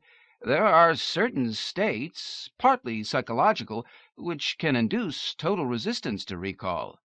"What causes these states?" "We are not certain. It is not a common condition." What brings them back out of it? Carla asked.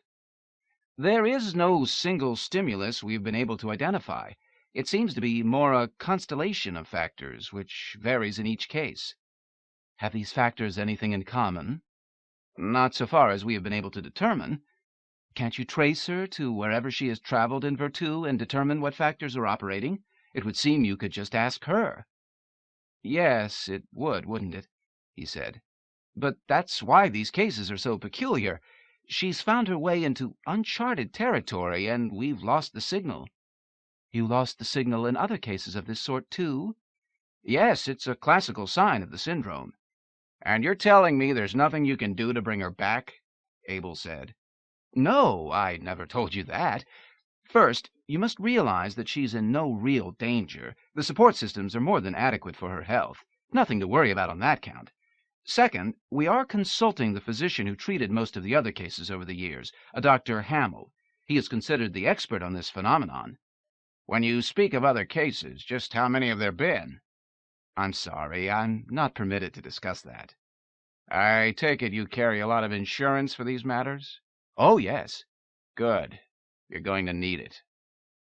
As they spoke, the inhabitants of several dozen other Vert transfer units about the world, public and private, became briefly agitated, grew pale of face, and then expired from failure of the oxygen supply to their brains. This contingency was not unaccounted for in their contracts, however, for some commuters were engaged in hazardous occupations, and death was not an uncommon sequel to certain enterprises.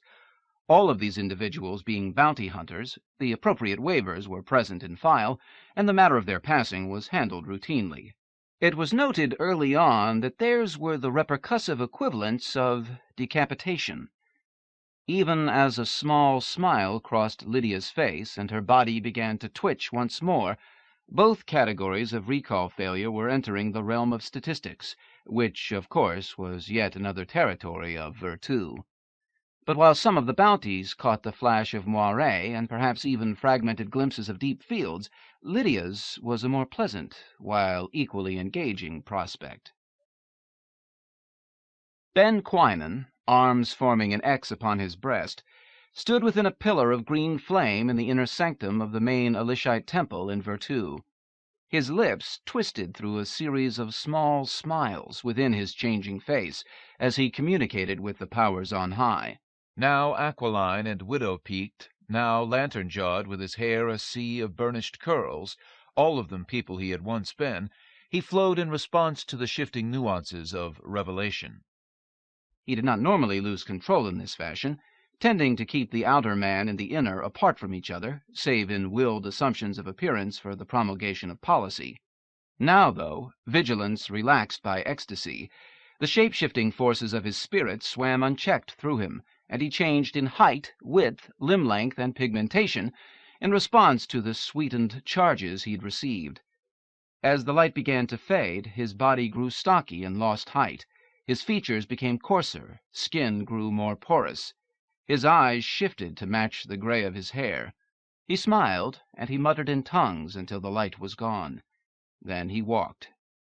He walked out of the sanctum and into the innermost temple. He walked to the north wall, touched a design upon it, and spoke to it. It became an arched opening of smoke. He walked into it. He stood in a bright tiled room, decorated with form-adjusting furniture, non-representational sculpture of metal, light, and stone, iris flowering yellow, orange, and blue, wide, cool painting of aquatic mood. He passed his hand through a spiral of light to his left, and a faint tone followed. Then he crossed to a blond mahogany bar along the far wall and considered its stock. A door opened to the right of the bar, and a thin, dark-haired, dark-mustached man entered the room. "Mr. Quinen," the man said, "just received your signal." "Call me Ben," the visitor replied. "I need to talk to Kelsey." "I've already advised him as to your arrival. He's on his way over." "Good." The being who now called himself Ben Quinen lifted a bottle of California Burgundy from a rack. "Would you recommend this one, Mr.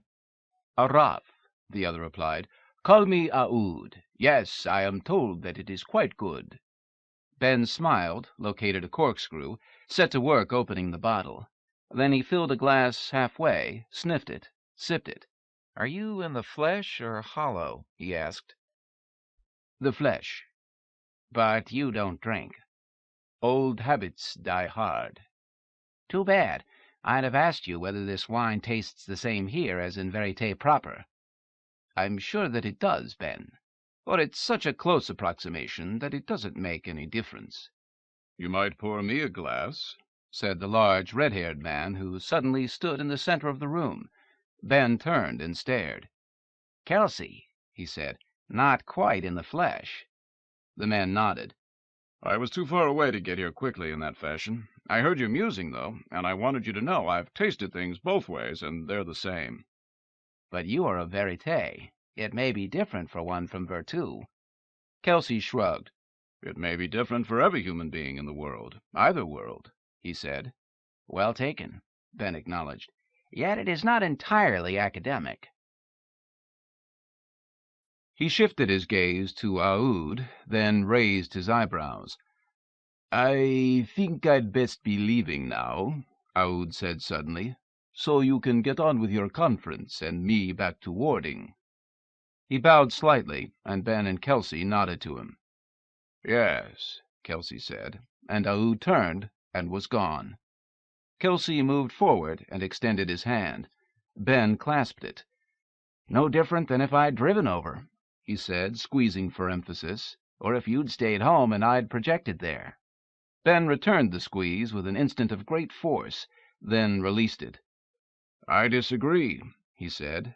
Then he moved to the window and looked out from their high tower across the town, down at the traffic, over toward the ocean. "This place is special," he said. "Synthetic, a meeting ground. Is this window's view a real representation of what's outside?" "Yes." "I couldn't leave here, go out into that." "Neither could I, in this form." "But you have another." "And so do you. You can use it to do things that I cannot, in Virtu." "Understood, though you've an edge on me in that department. Everyone from Verite does. It would be good to come and go as I would on both sides." Kelsey shrugged. "Just the nature of things," he said. "Your world is the copy, and ours the original. Yours was built to be accessed, not the other way around. We never foresaw the natural evolution of artificial beings in such an environment." "Too bad," Ben said. "You can do as you would, but we can only come to visit in special places such as this. It would have been more decent if things worked both ways." "You have an entire universe inside there." "That's true, and you have two. That one and this." "I'm not arguing equity. You're right. It would probably enrich both sides if it worked both ways. But not only was your development unforeseen, the technology just wasn't there to make it a two-way affair. It still isn't. Maybe it never will be." Maybe it's an impossibility, like squaring the circle. You may just be trapped by the nature of things. I think not, Ben said. Oh? In fact, this is the matter that I came to discuss with you, Ben replied. Transference. Transference? Of what sort? A modest beginning. A stopgap, I suppose. Still, something further advanced than that vert power you wield. I don't understand, Kelsey said, moving to the bar, pouring himself a glass of the wine. What has my paranormal ability to do with it? Ben chuckled. The awarding of powers which sometimes crossed the interface was an experiment, he said. True, it was also a reward to the faithful, but it was part of an ongoing program involving manipulation of that interface from the other side. Much was learned in the process. He took a sip from his glass. Kelsey raised his and took a larger swallow. Now, Ben said, with a little help from your side, it may be possible to advance things even further. There's been a breakthrough? A real revelation.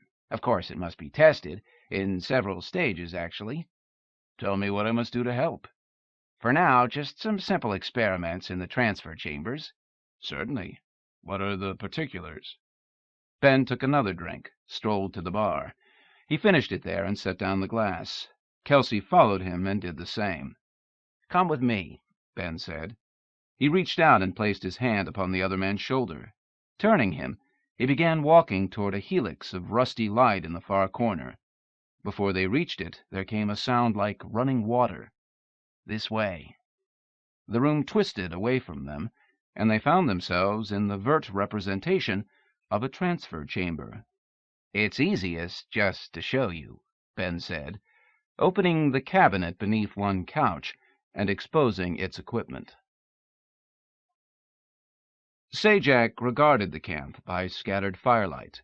Bodies lay strewn everywhere, some of the people's as well as all of the bounties. In his left hand he held a human head by its hair. In his right his machete gleamed dully amid its stains. Others of the people cavorted about him, tossing equipment into the fires, chattering, brandishing blades they were using to mince corpses. Some of them this night, he'd known, would learn to use the cutting sticks, and some would carry them off with them. Too bad. He would have liked to keep that secret to himself, but he would not make an issue of it now, or the weapon's importance would be emphasized. Left to themselves, he was sure they would lose many, forget their wielding. No, now was not a good time to exert discipline, not on the occasion of the people's first great victory over the bounties. Let them eat the bounties' livers and hearts, drop their pants and bugger their corpses.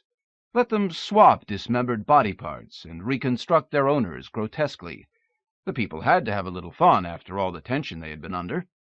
He let out a calculated whoop and playfully tossed an arm at Chumo's head. Chumo caught it and grinned at him. "We got them all, boss. We got them all," Chumo called back, tossing the limb at Svat. "We did good," Sajak grunted, then turned to survey the rest of the area. The smaller, westernmost encampment had fallen easily, but this one, the big southern camp, had caused him more than a little concern. Fortunately, the people's experience at the western one had given them the confidence they'd needed, shown them that bounties could be overwhelmed by the people.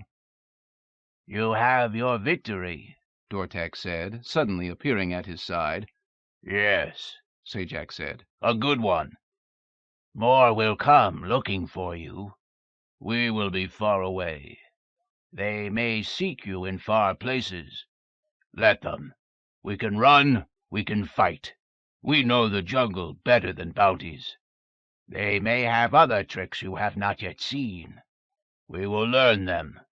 I hope that you do," Dortak said, and he dropped to his haunches and lowered his head. "For you are boss of bosses now." A sudden stillness came over the scene of carnage. The bellowing, the chattering ceased. The gamblers halted their cavorting. Those overhead stayed their hands in the stringing of entrails among the tree limbs.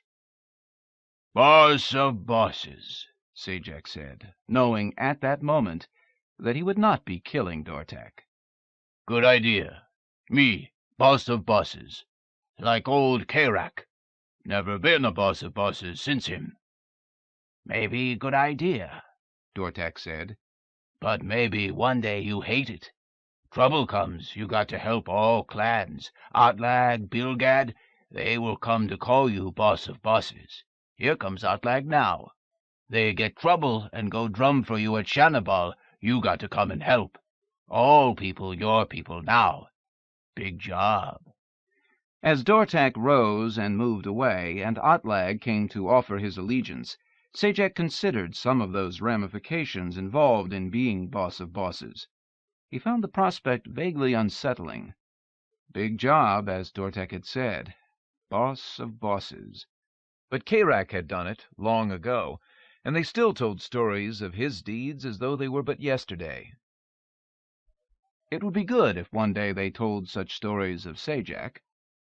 As Atlag rose, Bilgad came up to take his place, to call him boss of bosses. Sajak licked his lips, showed his teeth, nodded his head. Yes, he said. Big boss. Go now. Have fun. Eat, dance, have sex. Chop up bodies and play with pieces. Be safe. Sajak is watching. Moments later, he seized a passing female by the shoulder. Your turn to have fun, he said. Great honor. Tranto loafed within his stand of trees, looking out over the herd. The transition had been very smooth. He had not even been challenged in the days since Skarko's disappearance. Of course, since none of the herd were certain as to exactly what had happened to Skarko, it was possible to believe the worst, and he was certain that at least some of them did. A number of young bulls drifted off on occasion, taking several days to return. Muggle had reported overhearing them discuss the possible locations of Skarko's remains. He had also overheard comments that Trento was an unlucky name, its most famous bearer being a troublemaking rogue. Of late, however, the quest for Skarko's bones seemed to have been abandoned, and the herd continued to treat Trento with full respect and deference. He wandered the grove until he was facing eastward again. Yes, still there. Morning, boss. Muggle had come up behind him, silent as a shadow. Going to be another hot one. The birds say it's been raining up north. That's nice, Tranto said. Who's that one? Which one? The one who just raised her head from browsing and looked this way. Oh, that's Fraga. She's a flirt. Daughter of Gargo and Brigga. Any current attachments? No, a number are interested in her, of course, but she hasn't encouraged any one of them over the others. Good, Tranto said. That is, a girl should take her time and think these things over. True, Muggle agreed.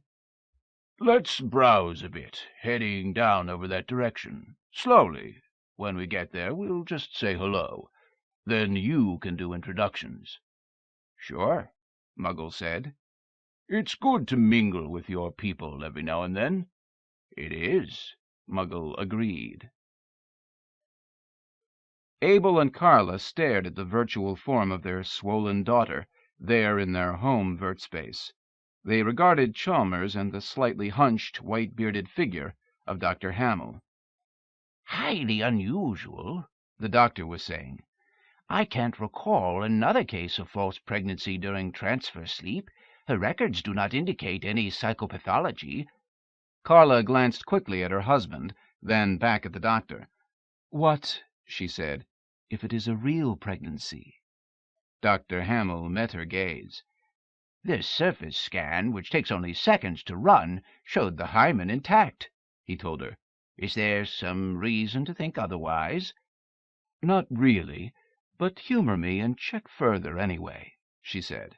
Of course, though it would be highly unusual if... It's highly unusual that she'd be in an untraceable transfer state for over 3 months, too, isn't it? Well, that goes without saying. We are doing the best we can on that front. She turned to glare at Chalmers. Has it ever happened? She asked. A crossover pregnancy? Certainly not, he replied. It's physically impossible. We could be making all sorts of legal history, she said. John Darcy Donnerjack and Ayradyss took up residence in the Black Castle on a rainy morning in early October. They supervised their robotic staff in the uncrating and disposition of furniture they had bought from antique dealers in odd corners of the continent. The servants' pneumatics made soft puffing sounds as they unrolled, raised, and hung tapestries to soften dark stone walls, placed chests, armoires, benches, and high-backed chairs in various chambers, erected canopied beds, assembled suits of armor, hung weapons and shields, unrolled rugs. They also installed walk-in freezers and modern instant ovens in the second kitchen. The first kitchen was a period piece in keeping with the overall decor, functional but intended mainly for effect.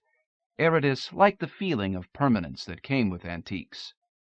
While 90% of Castle Donnerjack was a showpiece, the other 10% was state-of-the-art in all technical effects associated with work and pleasure. Entering the upper west wing, one came into contemporary times. There John Donnerjack had his office, containing modern furniture and voice-activated and manual terminals, with walk-in holographic display stages capable of transporting machine-from-within-machine constructs, so Gedanken pure of operation that they could function only in Virtu, into seeming imported pockets of that place, to allow for laser pressure force field manipulations of a sort that might not be enacted elsewhere. Beyond the office was the great stage, where illusion master Donnerjack, with great expense and technical innovation, had wrought the same effect full scale. To enter the great stage was a translation. It was like walking into Virtu in the flesh. He was to use it for testing pieces of his large-scale projects. He was also frequently to use it for his coffee breaks. He and Ayradyss stood on a high balcony that night of the first day, regarding the stormy North Minch by moonlight. "So you have actually restored your ancestral home," she said at last. "In a way," he said. "I don't really know how the old place looked. Not likely this good, though. Probably about the only thing we have in common with it is that we built it on the same spot. We dug it out and formed everything up. There were indications there had been an old cellar down there." "With tunnels," she said, "leading off of it. Where do they go?"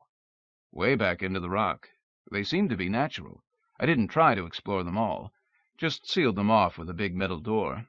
If the wine cellar were to grow monumentally, I suppose we could set some racks inside it. Otherwise, they serve no purpose." "But that's how you know this was really the site?"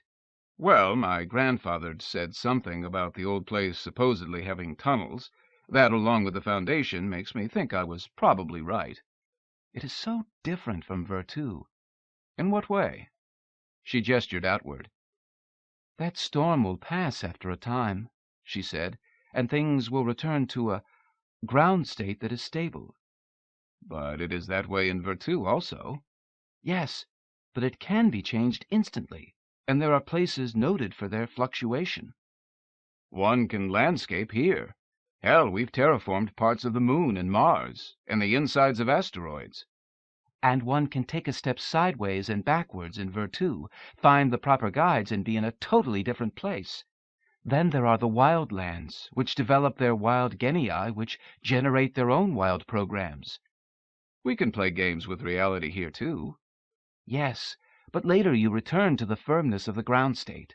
Remember all of the wild places you took me through on the way back? You've nothing like them here." "True," he agreed. "I understand what you're saying. It's a different kind of order, that's all." "Yes, different." They repaired within, and made love in the new bed for a long while. It was several days before his equipment was up and running to his satisfaction. In the meantime, he would break from his labors with it, and they would enter the great stage, which was also functioning. There they could set the environment to vast and pleasing vistas, including genuine sections of Virtu. When the force field pressure interface was engaged, they could experience it directly at the tactile level. So they could walk in Virtu within the limits of the stage, a small-scale equivalent of the transfer phenomenon itself. If full transfer was desired, the necessary medical equipment was housed within adjacent chambers. They sat in a dale amid vermilion hills, where ancient statues worked their ways back toward boulderhood. Red, lyre-tailed birds inspected damp grasses near a small pond. "It is odd to come as a visitor," she said. "What magic did the Lord of the Lost employ to work this change?" I think that when he re-embodied you, he simply did it as one of us, rather than a creature of Virtu. Still, how could he do this? I have been thinking long and hard about it. It has occurred to me that Virtu must possess a level of complexity beyond what we have postulated. Oh, I'm sure it does. Implying a higher level of structure. She shrugged. If it explains how he did it, it must be right. A guess doesn't explain anything. I still have to work out a theory and figure the mechanisms. Then what? He shook his head. Its application would be unusual. I want to shelve everything else and just work on this one. But I can't. Why not? I owe the Lord of Entropy his palace of bones and bowers of dead flowers. How did you discover what it is that he wants?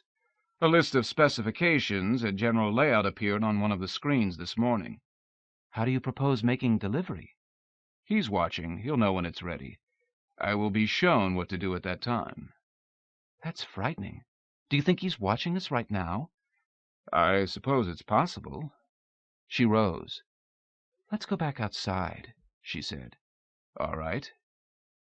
Later that night, as they lay halfway between sleep and wakefulness, she touched his shoulder.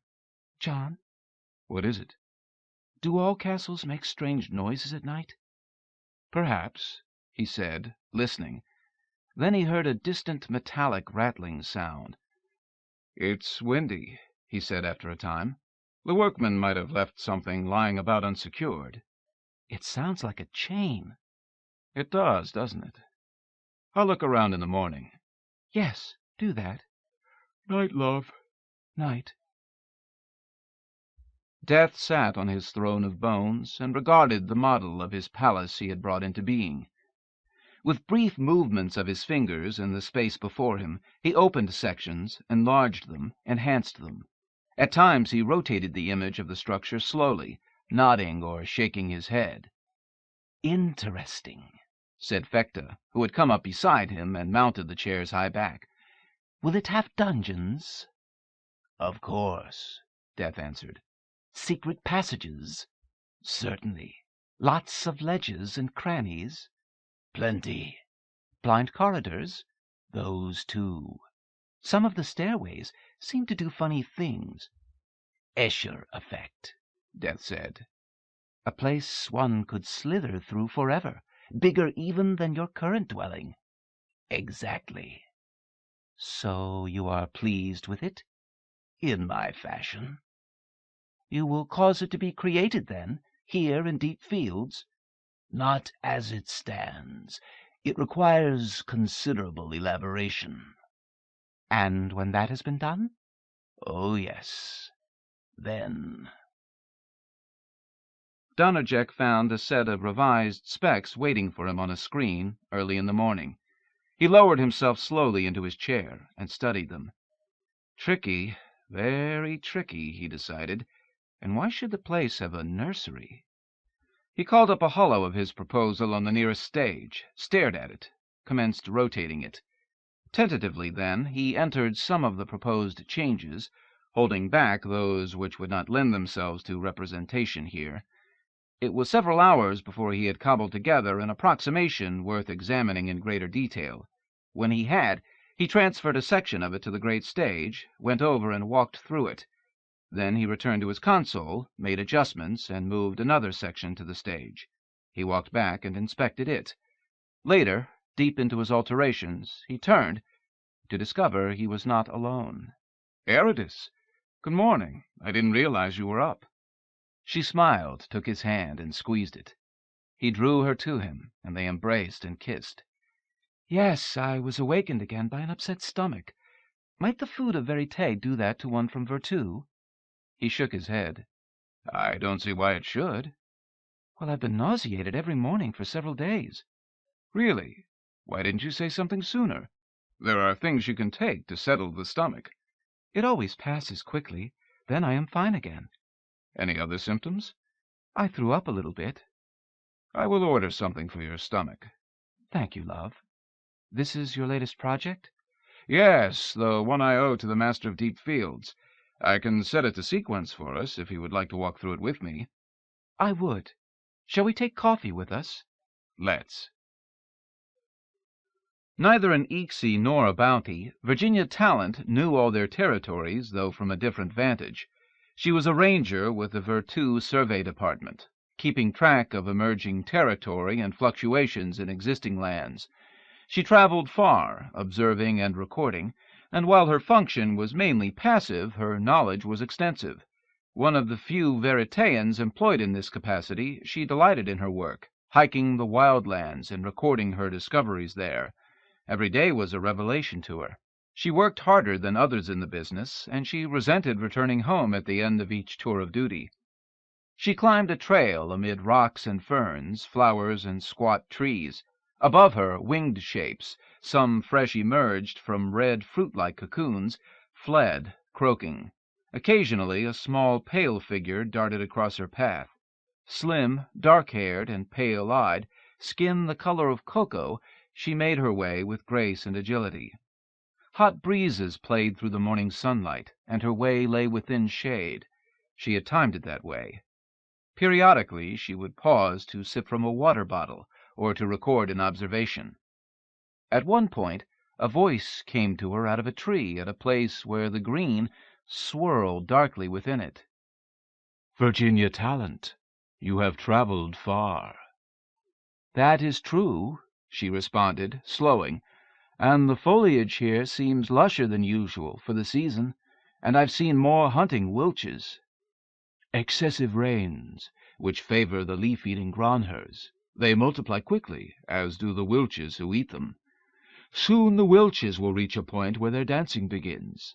There will follow a southward migration on the part of the dire cats, who prey on them. Why southward? When the gronhers' numbers dwindle, they will seek the herd mice, which will soon be numerous in the south. Why?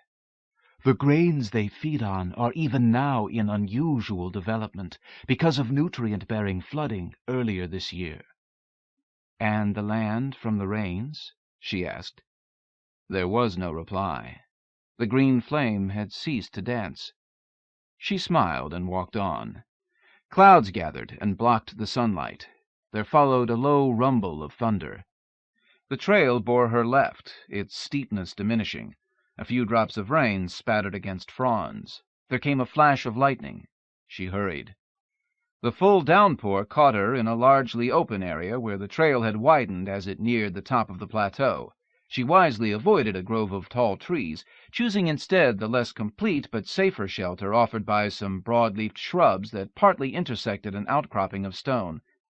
Seated in a leaf-fringed cave beneath the shrubs, she watched the water become a beaded curtain about her shelter, wiped occasional droplets from her brow, watched a stone in a less sheltered area to her right darken, saw its surface become a flow of glass and shadow. As she watched, the stone seemed to form features, eyes focused in her direction. The dark, wet lips moved. Virginia, it said, the main erosion occurs upon eastern slopes, partly as a function of wind direction, partly from the angles and drainage of the slopes themselves, predicated upon events past. Markon, she said. Yes. The stone changed shape now, growing into a life-sized statue as the Genius Loki continued their conversation. The wind direction is determined partly by temperature differentials between this and 6 major and 11 minor areas, the coastal pair and that containing Lake Triad being most prominent.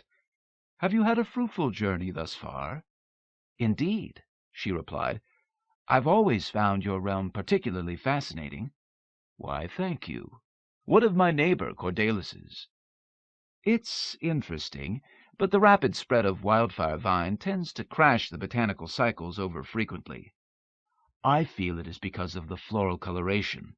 She is over fond of yellow. I never considered it from the standpoint of aesthetic preference on the part of a Genius Loki. Oh, yes. It is a consideration you should not neglect among the younger ones. The older ones are beyond that sort of thing? No, but you will, in general, find them to have developed better judgment. On the other hand, you will find some whose taste never improves. Would you care to name some of these? Certainly not. That would be very petty of me. I am sure you are capable of forming your own opinions. She smiled and wiped her face on her sleeve. Of course, she agreed. The features flowed again. There is a need, Marcon stated, and the face began to fade. Then, No, my world will hardly be destroyed if I do not respond, it said. The expression returned to the stone, smiling faintly, briefly. I see you so seldom, Virginia. How have you been? Very well, thanks, she replied, and from the look of the land the same might be said for you. The stone swayed forward and back. The being had nodded. No epic battles with my neighboring spirits of place, he answered, if that is what you mean. Those days seem very remote, a thing of beginnings. I never even heard of them. They are not a part of common knowledge, now I think on it. So that could not have been your true question. No, it was not, but I am fascinated by it. This must have to do with the transition from pure programming to independent evolution in Virtu, both near its establishment. I'd never heard of the wars of the Genii Loki, though. I do not understand this talk of something called Virtu. There is only the world. What else can there be? And yes, we fought for control of our pieces of it in the days after creation, when the place was not yet fully formed. There were alliances, betrayals, glorious victories, ignominious defeats. They were great days, but in truth I am glad that they are gone. One can grow tired of living heroically. True, individual feuds and vendettas do still sometimes occur, but these are as nothing beside the conflicts of the unsolid days. I have not engaged in one for some time, and that is fine with me. Fascinating. Has anyone official, such as myself, ever recorded these matters? I can only speak for myself, and I have not given this information. The others of my acquaintance tend to be as close as me, however, when dealing with mobile sentience. Then why do you tell me? I have known you for some time, Virginia, and you told me of your blindness and paralysis from an untreatable neurological condition. I don't suppose you speak often of it either. It is good that you have two bodies. Well, I'd rather be here than there, but it might be good for you to have your reminiscences of those times remembered, to preserve them. Nothing is lost, so long as one mind remembers. It might be good to share them. Design theoreticians could learn a lot from them. I am not here to teach them. I am no friend of the designers. It might help them to do better jobs in the future. I do not want any jobs done in my territory, or any place else for that matter. They had their chance. They are done. They are not welcome here. I only meant it as an increase of general knowledge. Enough. The face twisted into a scowl. I would talk of it no more. As you would, Marcon. Yes, as I would. Shall I summon my elemental servants to dance for you? That would be nice. Water rose from the ground and met the waters falling from the sky. They formed themselves into glistening bodies, faceless, sexless. Beside them, heavier figures of mud rose and took form. Winds began to lash the leaves. From openings in the earth, flames leaped up, began to sway, to bifurcate. The winds picked up numerous bits of detritus, formed it into debris devils. "How strange and how lovely," she said as the figures came loose from their points of origin and began to move about. "Few, if any, of your kind have seen it," he said. "Come sit by me and watch. I will make it drier and warmer here." She rose and went to seat herself beside him. The figures began to move more quickly. Shadows danced within them. Arthur Eden returned from a long sojourn in Virtu. Departing the church's transfer facility, he took public transportation through a chaotic series of changes about town, coming at last to one of his homes. Partway there, his stomach began to rumble, active again following its long rest. The first thing he did on entering his apartment was to order a meal of scrambled eggs, bacon, toast, fruit juice, coffee. As his kitchen unit labored to comply, he stripped and stepped into his shower. There, amid sizzling jets, he relived the week's apprenticeship, called Claiming the Program, a simple exercise in the manipulation of local reality required of all initiates in the lowest grade of priesthood. He recalled the mental movement, the reaching, the capture of forms, the acceptance of spaces. It had been fun, playing the ritualized, programmed games. No way to lose, of course. Everyone who participated became a minor adept by the course's end. He would have to give it an entire chapter, as a reinforcement of a mindset. Presumably, the higher ones functioned in the same fashion. It didn't really explain the rare carryovers, but then they might have involved latent psi powers stimulated by all the attention. The faithful were required to report such powers' appearance under pain of excommunication for noncompliance. He toweled himself dry and donned a pair of purple pajamas, a green and blue paisley dressing gown, a battered pair of brown, fleece-lined leather slippers. He reviewed messages and headlines as he ate. There was another long letter from Dr. V. Danton, somewhere in the asteroid belt, taking issue with a piece wherein he'd suggested that the Elishite religion was not exportable, and hence was atavistic, because of its necessary linkage to Virtu here on Earth. Danton had maintained that Virtu itself was unnecessary for the functioning of the creed as a true religion, arguing that its doctrines alone were sufficient for this. While Eden wondered whether it would hold up without the splash of virtual reinforcement, he had to concede that there might be sufficient substance there to maintain it. He wondered whether Danton were himself an Elishite. He thought again of his own status with regard to the church. To them he was Emmanuel Davis, a research librarian. Davis even had an apartment in another part of town, but he had wanted to be in his own place tonight, to work on his notes while he was still fresh on the material.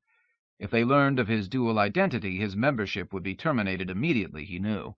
On the other hand, he was certain he never would have been accepted as a member in the first place, let alone as a candidate for the priesthood, had they been aware of his standing as a religious scholar. Especially not had they known of his intention to treat them as a subject. Now, his duplicity had been solely in the cause of truth. He'd no intention of publishing secret rituals or expounding esoteric bits of doctrine. His interest lay in developing the sociology of the growth of the new religion. He had spent months documenting the Davis persona before approaching the Elishites for religious instruction. Davis's identity had been strong enough to pass any initial investigation they might have conducted. He had also provided Davis with more than ordinary reasons for travel, and he checked into Davis's quarters often, to respond to messages both spurious and bona fide, for Davis actually labored in the vineyards of research. Davis also had a horde of relations and friends with whom he visited at the drop of a hat. So far, there had been no indication that Davis had ever aroused unusual scrutiny from any quarter. He wondered, though. If that identity were penetrated, he wished to be certain that the deception could never be traced to him. Perhaps he should add a second layer to Davis, complicating his life, providing confusion in the event of deep scrutiny. Yes, that seemed a good idea. He would work out details, begin installing it soon. He forced himself to eat slowly, savoring every mouthful. His stomach growled happily, and he smiled and took a drink of juice. The entire exercise would probably be redundant, he reflected, for even if he somehow made the Elishites' shit list, what could they really do to him? Take legal action if he had violated a law, excommunicate him and ostracize him if they could not hurt him in the courts. He wondered, though, at the volatility of emotions in the followers of religions, never having felt such feelings himself. He supposed that if his study aroused sufficient ire, there might be death threats and such from the laity rather than the clergy, and perhaps someone would vandalize Davis's apartment. He might actually be physically assaulted if recognized as Davis. He had not thought of these earlier, but suddenly they were there. As he sipped his coffee and considered the more fanatical aspects of religions, He saw that believers were always harder on their own, particularly those deemed apostate, than ever they were on outsiders. Over his second cup of coffee, it seemed even more possible. When his book finally came out, it would be readily apparent that its author had been for a time a member. An effort would be made to identify the individual he had been. Fortunately, this was years away. He hadn't even begun writing the volume yet, and it would be some time before he did. Time enough to get in a lot more work on covering his tracks. Yes, Davis definitely needed more layers to his existence, more complexity, blind alleys, extra identities within his own, confusion. Any trail that might lead to Arthur Eden would be thoroughly muddied. It was good that there was so much time in which to do it. He began considering the ways. The only thing he could think of that might be on par with what he was going to do would be to develop a Vert power that transferred and not report it. They liked to keep track of their adepts. They did not like freelance size. He wondered, though, what they could really do about it. A person had a right to join or quit any religion he cared to, and he'd never heard of any way to recall a Vert power. It was just something you learned, and once you had it, it was yours. Then he wondered what they might plan on doing with their human size in Verite. He'd never heard of any real activity here in that area. Was there a way to strip one of such a power, or a way to control it, to counter it? After a week of working on his telekinetic reflexes in Virtu, this lay upon his mind, though it was more of a game there, a matter of connecting with that function's in-place programs and learning their uses. Whether that would actually help here, and how it might help, seemed anyone's guess. He filed some correspondence, trashed the rest. He scrolled his personal newspaper and caught up on the world's doings in his absence. Then he mixed himself a stiff drink and took it to bed with him, along with his voice pad to which he told all his recollections and dictated conclusions, fresh ideas, new assumptions. For a while after, he cast them all into his near-elegant prose. Then he drowsed, and drowsing, dreamed. At some point he recalled a thing he should have recorded, and his hand moved to the table where he had laid the pad. He felt the pad slip away, tip. Then his eyes were open, and he was leaning forward, groping. His mind rushed into the past week's exercise pattern. The pad hung suspended, 5 inches below tabletop level. He stared for several moments. Then, slowly, he reached out and took hold of it. "I am the walrus," he said. 5. The diagnostic unit weighed her and took her pulse, blood pressure, and brainwave profile immediately when she sat in it. It took several moments longer to digest a few milliliters of blood.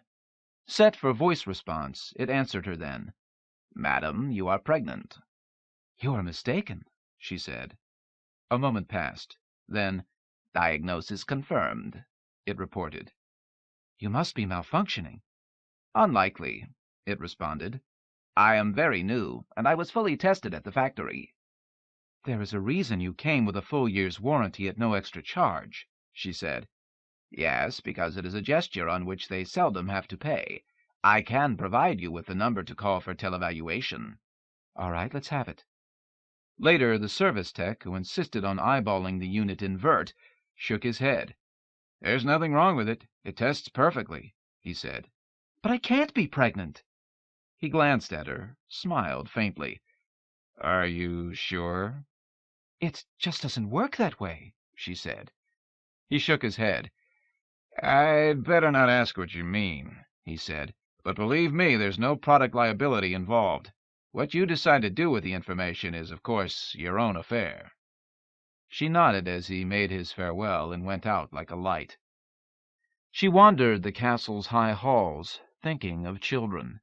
Shadows slipped about her, and drafts stirred curtains and tapestries.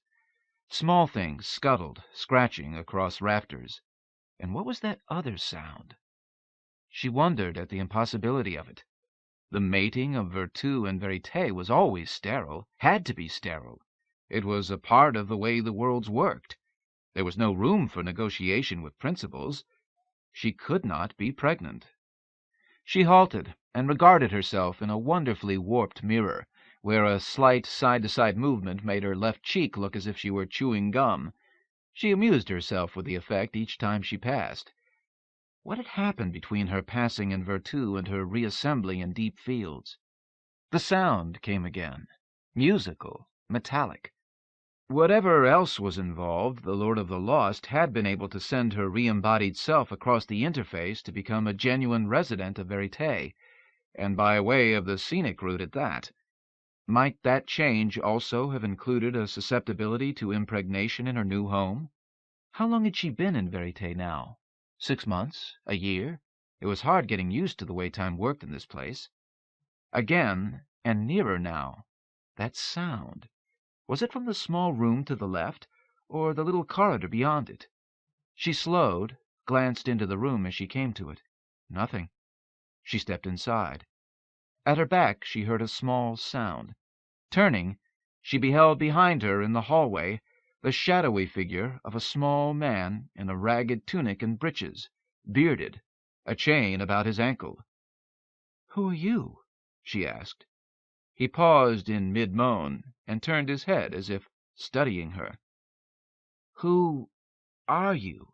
she repeated. He uttered something incomprehensible but vaguely familiar. She shook her head. He repeated it. It sounded something like, "Dinna ken." "You don't know who you are?" "Nay." Then there followed another sentence which almost slipped into place. She worked her analysis programs around his accent. The next time he spoke, she was able to update and edit his words. "Too long," he said. "Down memory's dim path, names forgotten, deeds unsung." "What were your deeds?" "Crusader," he replied. "Ultramer." "Many battles." "How did you end up here?" "Family feud. Mine lost. Prisoner long time. Darkness." "Your enemies?" "Gone. Gone. Different now, this place.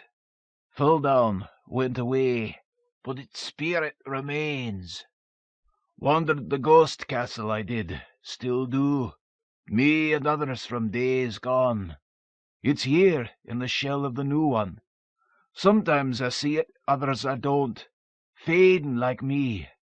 Now, though, your brightness, good. Used to be I'd wander and it would fade. High in the air, then, me, and afraid of heights. Stay, better wandering now. Your name, milady?" "Ayradyss," she replied. "To you and your bairn to be well met. There's a banshee been watching you." "A banshee? What's that?" "Noisy spirit. Sees bad things coming, and howls when she does." "I heard a howling last night." "Yes, she was aboot it again." "What will the bad thing be?" He shrugged, and his chain rattled. "Banshees tend to be generalists rather than specialists when it comes to their announcements." "It doesn't seem a very useful function, then." "Banshees are more for atmosphere than utility." "I've only heard you occasionally, and this is the first time I've seen you. Where do ghosts go when they're not haunting?" "I'm nae sure. I guess it's sort of like dreaming. Sort of. But it's a place, places, pieces. Past jumbled together with new things. But then so is waking, often. We're more awake when there are people around like now." She shook her head. "I don't understand." "Neither do I. But I learn things while I'm away. Bits, pieces. I come back knowing more than I knew. You are a very strange person." "I am not of the Verite. I am from Virtu." "I have never walked that land, but I know somewhat of it, in my fashion. I know, too, that you come here from an even stranger realm, one from which I never learned the path of return. You have walked deep fields and come back. I didn't think it possible. You have, however, brought a wee bit of it with you. It is as if its dark dust clings to your shoes. Perhaps this is why I find it easier to talk to you than most warm ones. We share something." Why do you wander, dragging a chain? The dead do not do that in Virtu. It marks my suffering at the end of life. But that was centuries ago. How long do you have to do it? I was never clear on that. Couldn't you just stop? Oh, aye, many times. But I always wake up and find myself at it again. Bad habit, but I dinna ken how to break it. There must be some form of therapy that would help you. I wouldn't know about such things, ma'am. He turned and began moving, rattling up the hall. His outline grew faint. Must you go? She asked. No choice. The dreaming's calling. He halted as with great effort, and turned then. It will be a boy, he said, and 'twas for you the banshee wailed. Mostly you, he added, turning away again. Him too, though, and your man. He gave a quick wail, and the sound fell off abruptly, along with the rattling of his chains. "Wait!" she cried. "Come back!" But he faded with each step, and was gone in moments. She shed her first tears in Verite. Donnerjack looked up from the flow of equations on half of his screen, turning his attention back to the text he was composing on the other half. "I am persuaded," he said, "that there is indeed a fourth level of complexity within Virtu. Our own experience indicates it, as well as certain other anomalies which have come to my attention. I've discussed the possibility with several colleagues, and they all say I'm heading up a blind trail. But they are wrong. I am certain it can be made to fit the general theory of the place. It is the only explanation that will unify the data. Look here." He froze the flow of figures, reversed it. "John," Ayradyss said, "I'm pregnant." "Impossible," he answered. "We just don't mix at that level." "It appears that we do." "How do you know?" "The medic unit said so. So did the ghost."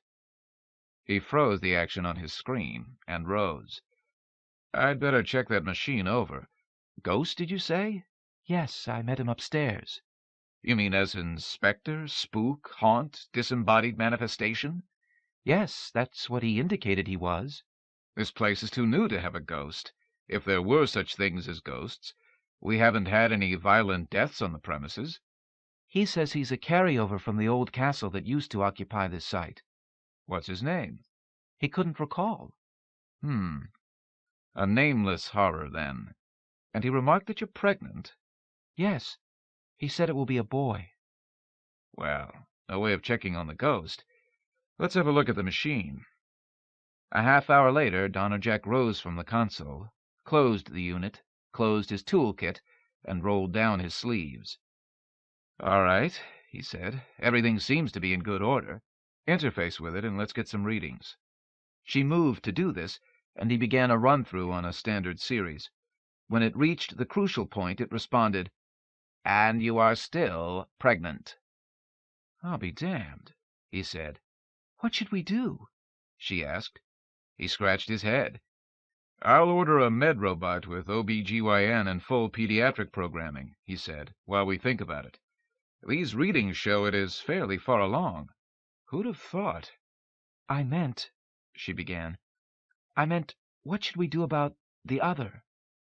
He met her gaze and stared. "You promised him to the Lord of Deep Fields," she said, "to secure my release."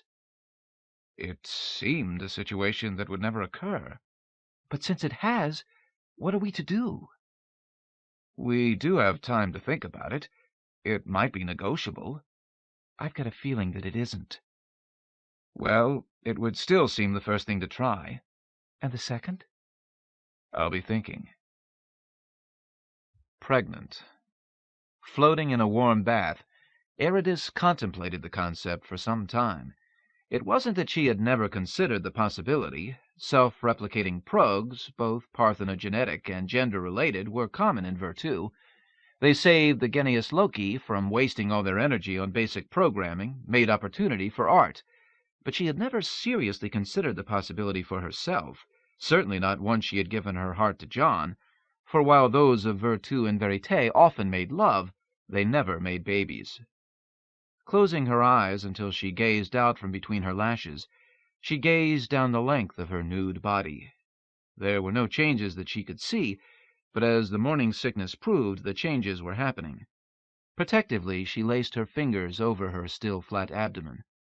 What would the baby, the boy, be like? She and John were both dark-haired, dark-eyed, so likely he would be also. She hoped he would have his father's build, tall and powerful without being in the least bit bulky. A small smile played about her lips as she imagined the baby, the boy, the young man, her son. The bath-water gradually chilled. She contemplated twisting the tap with her toes to add a bit more heat, then, looking at her pruning fingertips, something that never happened in Virtu, she decided that perhaps she had soaked long enough. Standing calf-deep in the bath, she let the water run down her, forming little beads against her lightly oiled skin. John had made her a gift of some jasmine-scented bath oil when they were in Jamaica. When she had adjusted to the cooler air, she stepped out onto the bath rug. This from China, its fat flowers cut out to contrast against the deeper plush. While she combed her hair out from the coil she had twisted it into to keep it out of the water, she meditated on what to do with the rest of her day.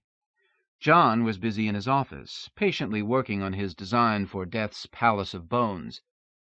She disliked going near when he was working on that particular project. Instinctively she felt that Death was watching her, and even if John stubbornly refused to dwell upon it, she knew that the palace was only part of the price agreed upon for her return from deep fields.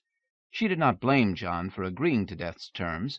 After all, they had seemed impossible to meet. Death might have as soon asked for the moon. But she feared for her unborn son, dreaded the portent in the banshee's wail. Banshee. Was that her cry? Ayradyss stood perfectly still, listening. No, what she had heard was just the winter wind, chasing the mists through the castle's turrets.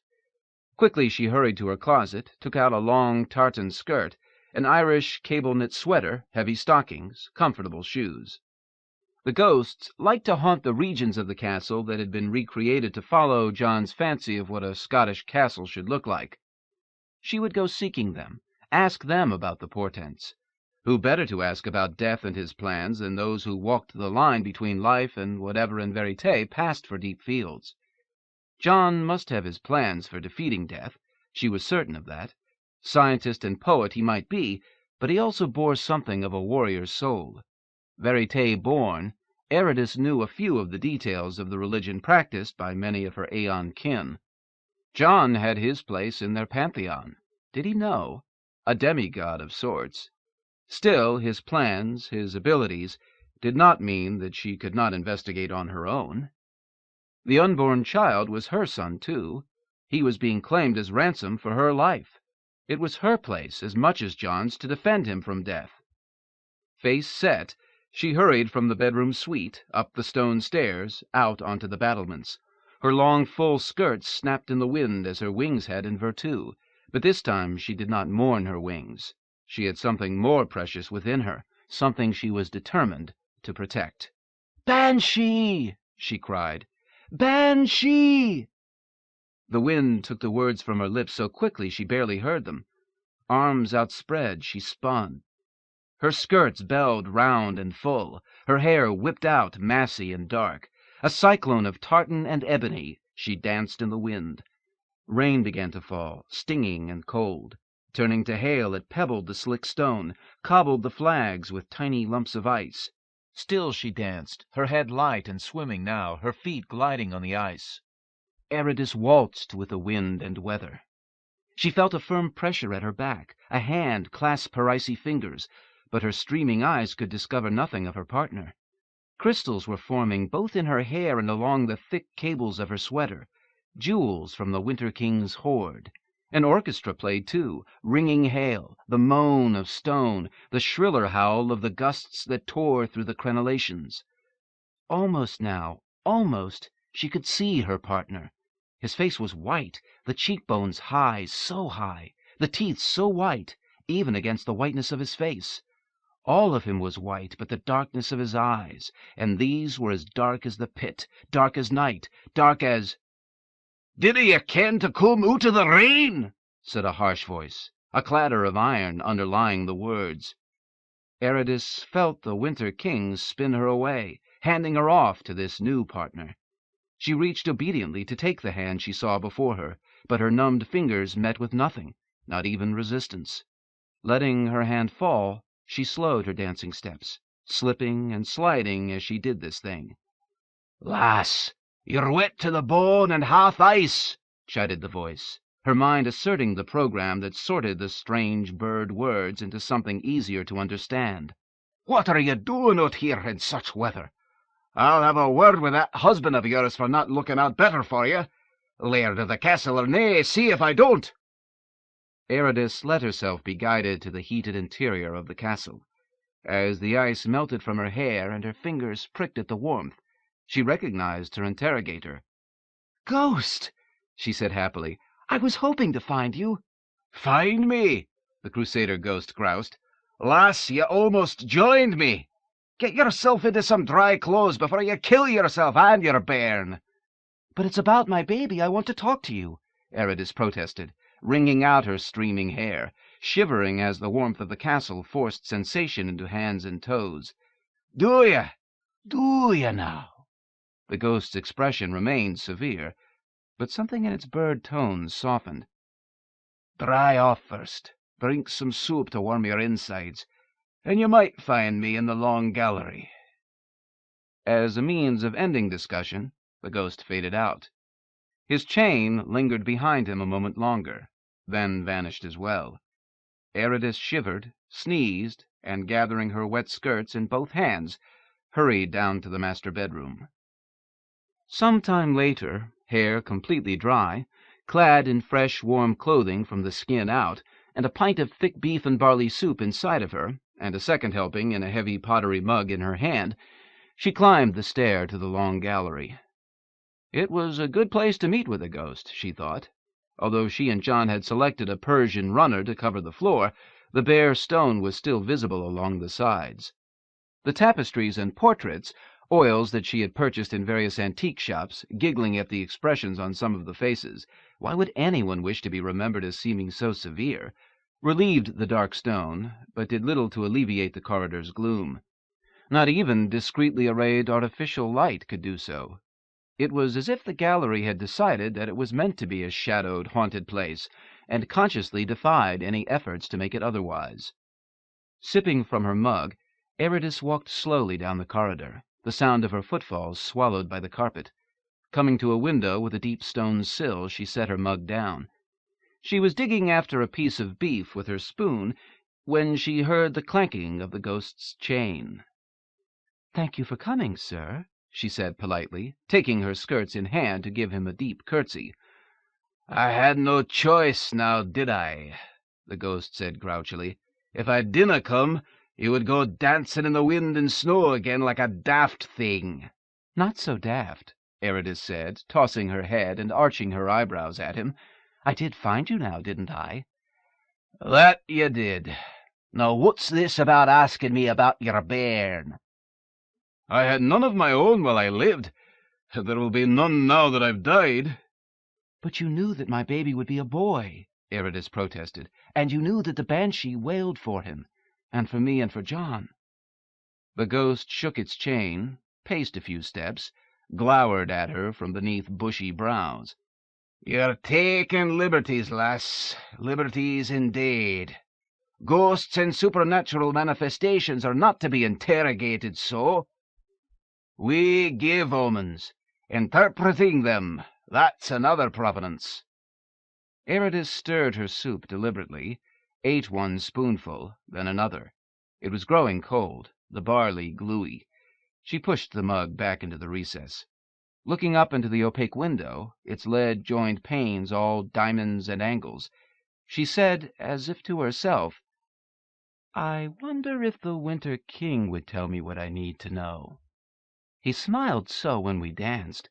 Perhaps he knows why Death wants my baby." There was a solid iron crash behind her, as if a chain had been dropped directly onto bare stone. "That Winter King most certainly knows why Death wants your bairn, lass, but I dinna think that he would tell you straight." "Can you?" "I dinna ken the answer, lass." "Can you help me learn it?" A long silence. Ayradyss watched the flicker of the snowfall behind the heavy glass, seeing more the shadow as it opaqued the light than the actual snowfall itself. The wind howled without, and she was glad that the architects had sacrificed historical verisimilitude to insulation. "Can you help me, Ghost?" No more dancing with the Winter King? "No more." You'll stay warm and dry and eat the best food so the bairn grows strong? "I will." Aye, then I'll help you look for the answers, lass.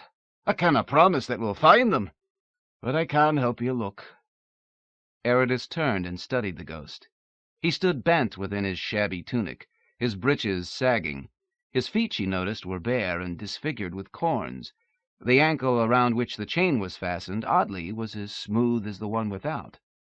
"What is your name?" she asked. "Dinna ken," came the voice, fading as the ghost faded. "Dinna ken.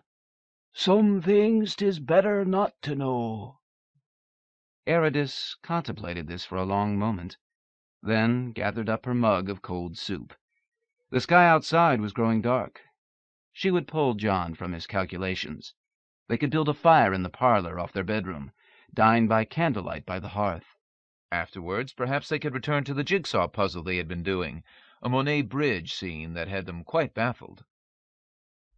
Humming softly, she descended the stair, not hearing the banshee's wail intermixed with that of the wind. John Darcy Donnerjack continued his work, incorporating suggested changes. Mornings, when he would return to his studio, he would learn whether his designs had been accepted, or he would find new lists of specifications. At the end of his work session, when he left his changes and their catalog on the machine at the customary address, he appended a personal note for the first time. "How serious were you on the firstborn business?" The following morning, at the end of the new listing, he found the response. "Totally serious." That day, when he completed his work, he added a new message. "What would you take instead?" The next day's reply was, "I will not bargain over that which is my due." He responded, "What about the most comprehensive music library in the world?" The reply was, "Do not tempt me, Donnerjack." "Can we get together and talk about it?" Donnerjack asked. "No," came the reply. "There must be something that you want more. Nothing that you can give me. I'd try to get it for you." Discussion ended. Donnerjack returned to his work, executing brilliant design revisions, incorporating the desired changes, suggesting additional ones of his own. Many of these latter were approved. One day, when he had left the full field interface open to the great stage, he heard bagpipe music. He moved to the nearest window and looked outside, but could find no clue as to its source. He stepped out into the hallway, but it seemed fainter there. Returning, he realized that the sounds seemed to be coming from the vicinity of the stage. He entered there and was startled. It was as if he had stepped ashore and hiked some miles to the east. He had set the scan on drift, as was his custom, and the landscape which surrounded him now was a replica of the Scottish Highlands, and it was obvious that this was the source of the music. He waved his hand in one of the key areas, and a menu appeared in the air before him. He stabbed the spoked semicircle icon with his forefinger, and when its hardened hollow manifested, he took hold of it, and turning the wheel, pushed in for acceleration, and steered in what he took to be the direction of the music. He bore to the right, and Virtu rushed past him. Hills, hills, hills. The piping was coming from here, but it could take forever to search among those crags and ridges. He drew back on the wheel, rising higher. But the ranks of hills continued, partially masking each other, and at this altitude the music became harder to distinguish. Why was he so anxious, he asked himself, to track down a local, unimportant phenomenon in Virtu? But something about it called to him, perhaps striking an ancestral chord, making it feel special. He continued his search, circling, rising. Finally, he was rewarded with a view of a man in a small valley, standing atop a boulder, wearing a set of pipes. He dropped lower, advanced slowly, moving until the man and his stone were in the area of the great stage. He walked forward then, and halted a score of paces away, regarding the man's dapper form and neat beard, the dagger at his ankle, the claymore at his side. Standing, listening there, He became aware that the terrain was shifting slowly about him, hills sinking into valleys, other hills rising. It struck him then that somehow they obeyed the music. It was as if the area had grown plastic and were dancing to the skirls and wailings, overriding somehow the will of its genius loci. The piping went on, as did the changes. After a time he noticed a sudden drooping in the midst of a nearby patch of heather. Then a tiny piece of blackness raised itself above it, and moved to one nearer at hand. The heather began to fade, to wither. "Hi," came a small voice. "Music's a great thing, isn't it?" He stared and saw that the black patch was a butterfly. "He won't stop for a while yet," it said. "That's Band of the Titans he's playing. It goes on some." "Who is he?" Donnerjack asked. The butterfly flitted to his shoulder, the better to be heard above the piping. "Wolfer Martin Danbury," came the reply, "who piped the Phantom Regiment of Skyga to many victories in the days of creation. He is a lost soul of sorts, the Phantom Piper." "Phantom Piper? Why is he called that?" "Because he is of no world, and he wanders like a ghost, looking for his lost regiment." "I'm afraid I've never heard the story." "In the early days the realms suddenly pulled upon one another and bled through more easily, when the union of systems produced Virtu at large." "Yes?" "When all was cut loose there was a period of chaos, a great flux, as the aeons sought to maintain their domains against the pressures from all sides.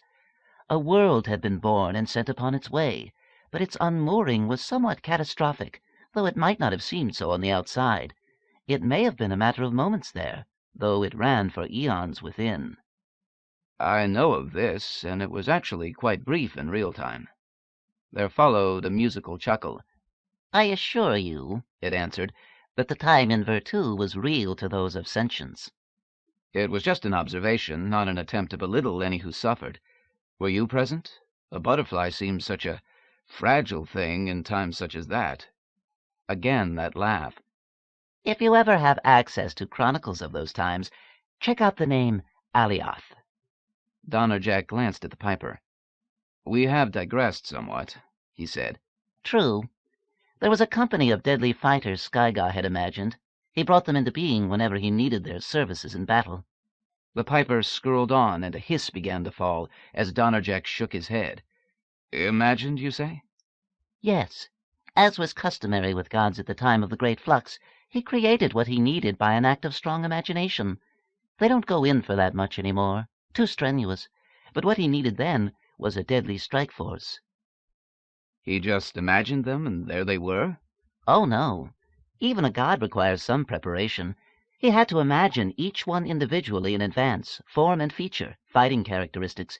He had to see them all as clearly as we see each other. Only then could he combine the imagining with his will to bring them into being on a battlefield." "Of course. And I suppose he could draw back the injured and send them forth again whole." "Yes, he could be a field hospital all by himself. They were magnificent, and the bright flame was their piper, Danbury. He did see action too, of course, and he fought as well as the rest. Better, perhaps." "So what happened?" "As events settled and the call to arms was heard with less frequency, their services were required less and less. Then, following one of the great final battles, Skyga called his troops home to sleep again in his memory, and they all went back in the blink of an eye, save for a lone piper on a hilltop." "Why not him?" "One of life's little mysteries. My guess is that he had something the others didn't, his music. I think it gave him that extra measure of being that made him an individual rather than just a member of a company." "And so?" "And so the company was summoned several times again, and it always appeared without its piper. It is said that for a time Skyga sought him unsuccessfully, but after a while the battles ended, and he never called for them again. And the piper wanders now, looking for his lost legion. He pipes all over Virtu, calling to them." "Pity he cannot forget and find a new life for himself." "Who knows? Perhaps one day." Abruptly the piping ceased. Donnerjack looked up to see the piper disappearing beyond the far side of his stony perch. He moved forward. The memories that man must have locked in his head.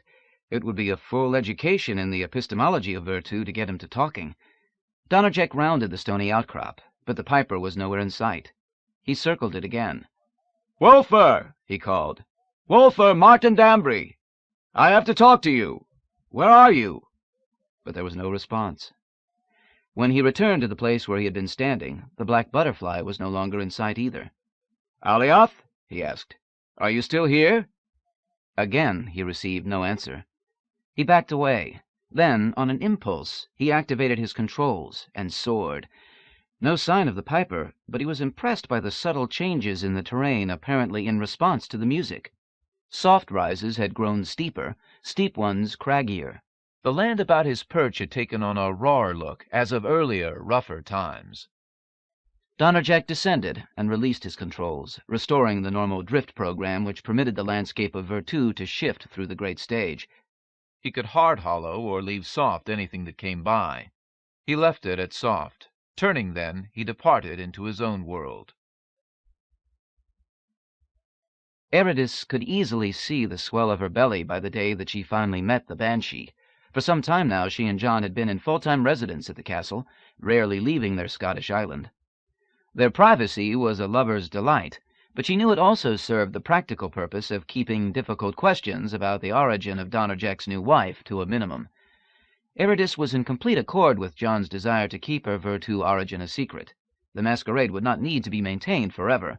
He had shown her his campaign for inserting data about her into Verite's records, many of which were kept in Virtu.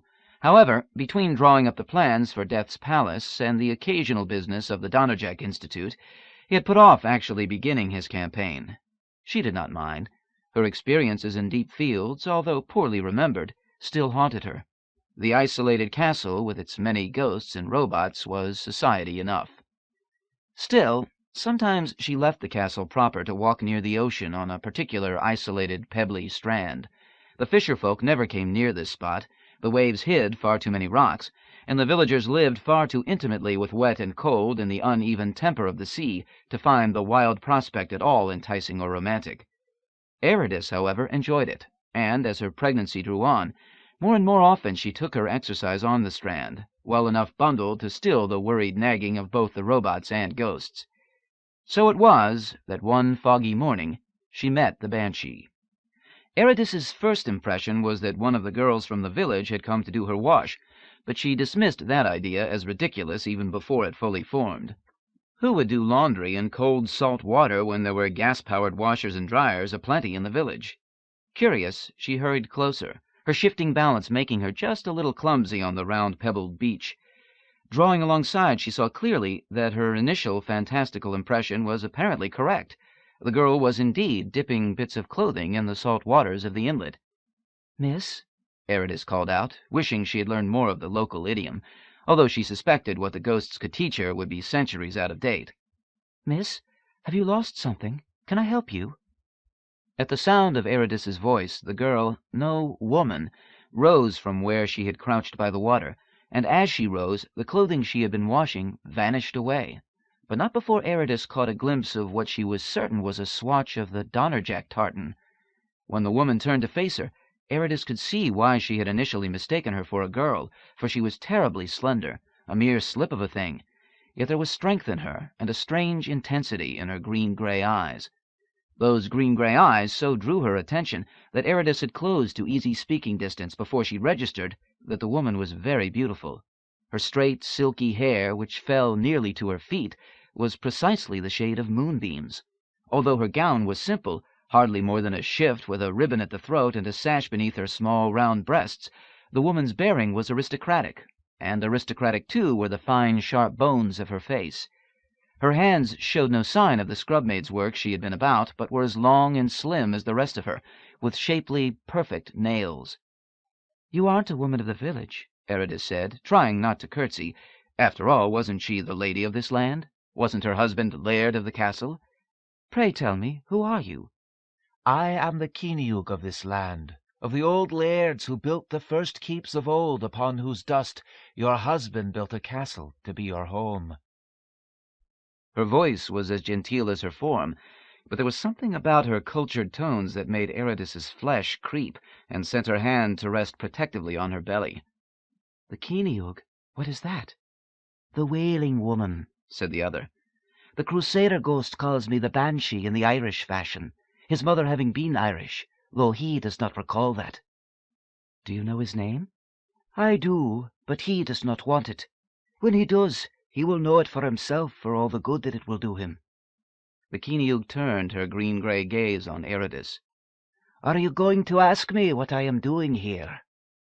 No, I thought that you belonged here, as the ghosts do to the castle. You should wonder more. The Keeneyug's expression was not kind, but it was not precisely unkind. Do you know what my function is? The Crusader ghost said your wail has something to do with portents. Portents of death, Ayradyss said hesitantly, one hand now firmly on her belly, the other plucking at her cloak as if the weight of wool could protect her unborn child. He said that you wail for me and for my baby and for John. That I do. Do you wonder why? I do. Death took you for a purpose, returned you for that same purpose. Your John took the bait he offered, though to be fair to Donnerjack, his way was quite different than what the Lord of Deep Fields expected. Death? Expected? What do you mean? Why should I tell you? What do you have to offer me? Who are you, phantom of Virtu, to order about one of noble blood? Noble blood? Aye, lass, the Keeneyug is of the house of Donnerjack, of a house older than that of Donnerjack, of the clan that gave birth to the lairds of this land that your husband has usurped with the rights of law and some claim of blood. Yet you say you are of the house of Donnerjack. Aye, he is laird here, and I am the wailing woman of this land, so I am of his house, of your house too, phantom of Virtu. Help me, then, for the sake of that house, for the sake of the ancient clan that gave you birth. Are the proud scions of this land to be used as pawns in a game, even if one of the players is Death himself? The Keeneyug smiled, a cold, thin-lipped thing. This is all you offer me, Lady of Virtu? A chance to defend the pride of people long gone to dust, for the sake of those who will soon go to dust. Why should this be enough? Ayradyss hid her sense of excitement. The Keeneyug could have vanished in a puff of indignation and a wail. In her talks with the Crusader ghost, the Lady of the Gallery, and others of those who haunted Castle Donnerjack, this had happened often enough. She had something the wailing woman wanted, if only she could find it. What price is my knowledge worth to you, Lady of Virtu, Lady of the Castle? The Keeneyug asked. Ayradyss almost said anything, but memory of John's bargain, well meant but unconsidered, although without that bargain the child would not have been born at all, so halted her. She shook her head to clear it of an unwelcome maze of thoughts, complexity after complexity, but the Keeneyug was waiting. I will not barter my life, nor that of my man, nor my child, nor indeed of any living person, for lives are not to be given and traded away.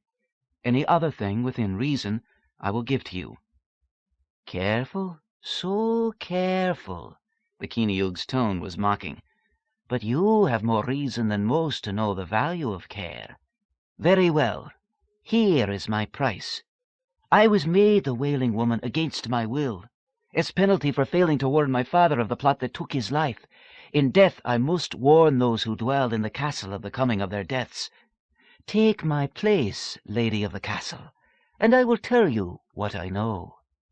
Take your place? Aye, after your own death, however so long away as it may be.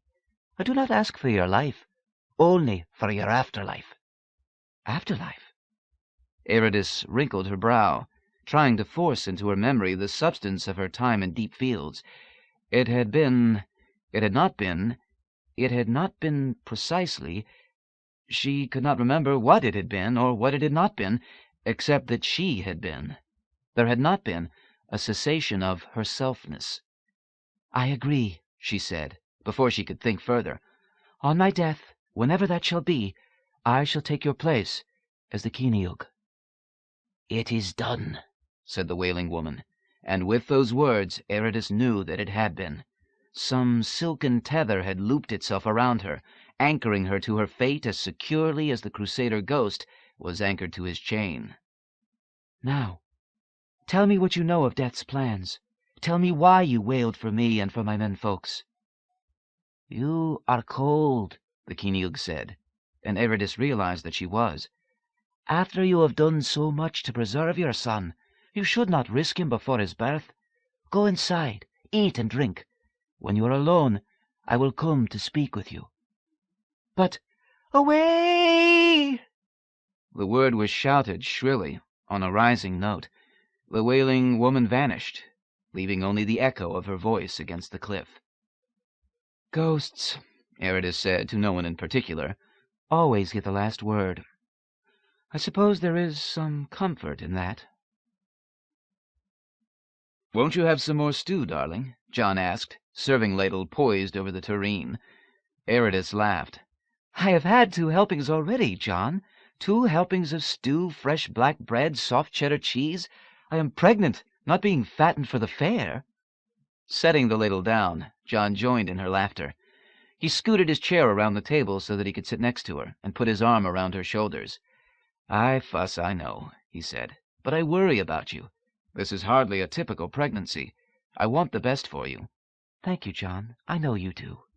"And I'm not certain that wandering around in the cold is the best thing for you or for the baby. If you need outside views, isn't the great stage sufficient?" No, it isn't. I don't feel safe in Virtu, John. I don't know what the Lord of Deep Fields did when he returned me, but I fear that he will undo it. Best I do not bring myself too often to his notice. "The great stage is more like Verite than Virtu, Ayradyss. It is the appearance of Virtu without the projection of the self into the programming.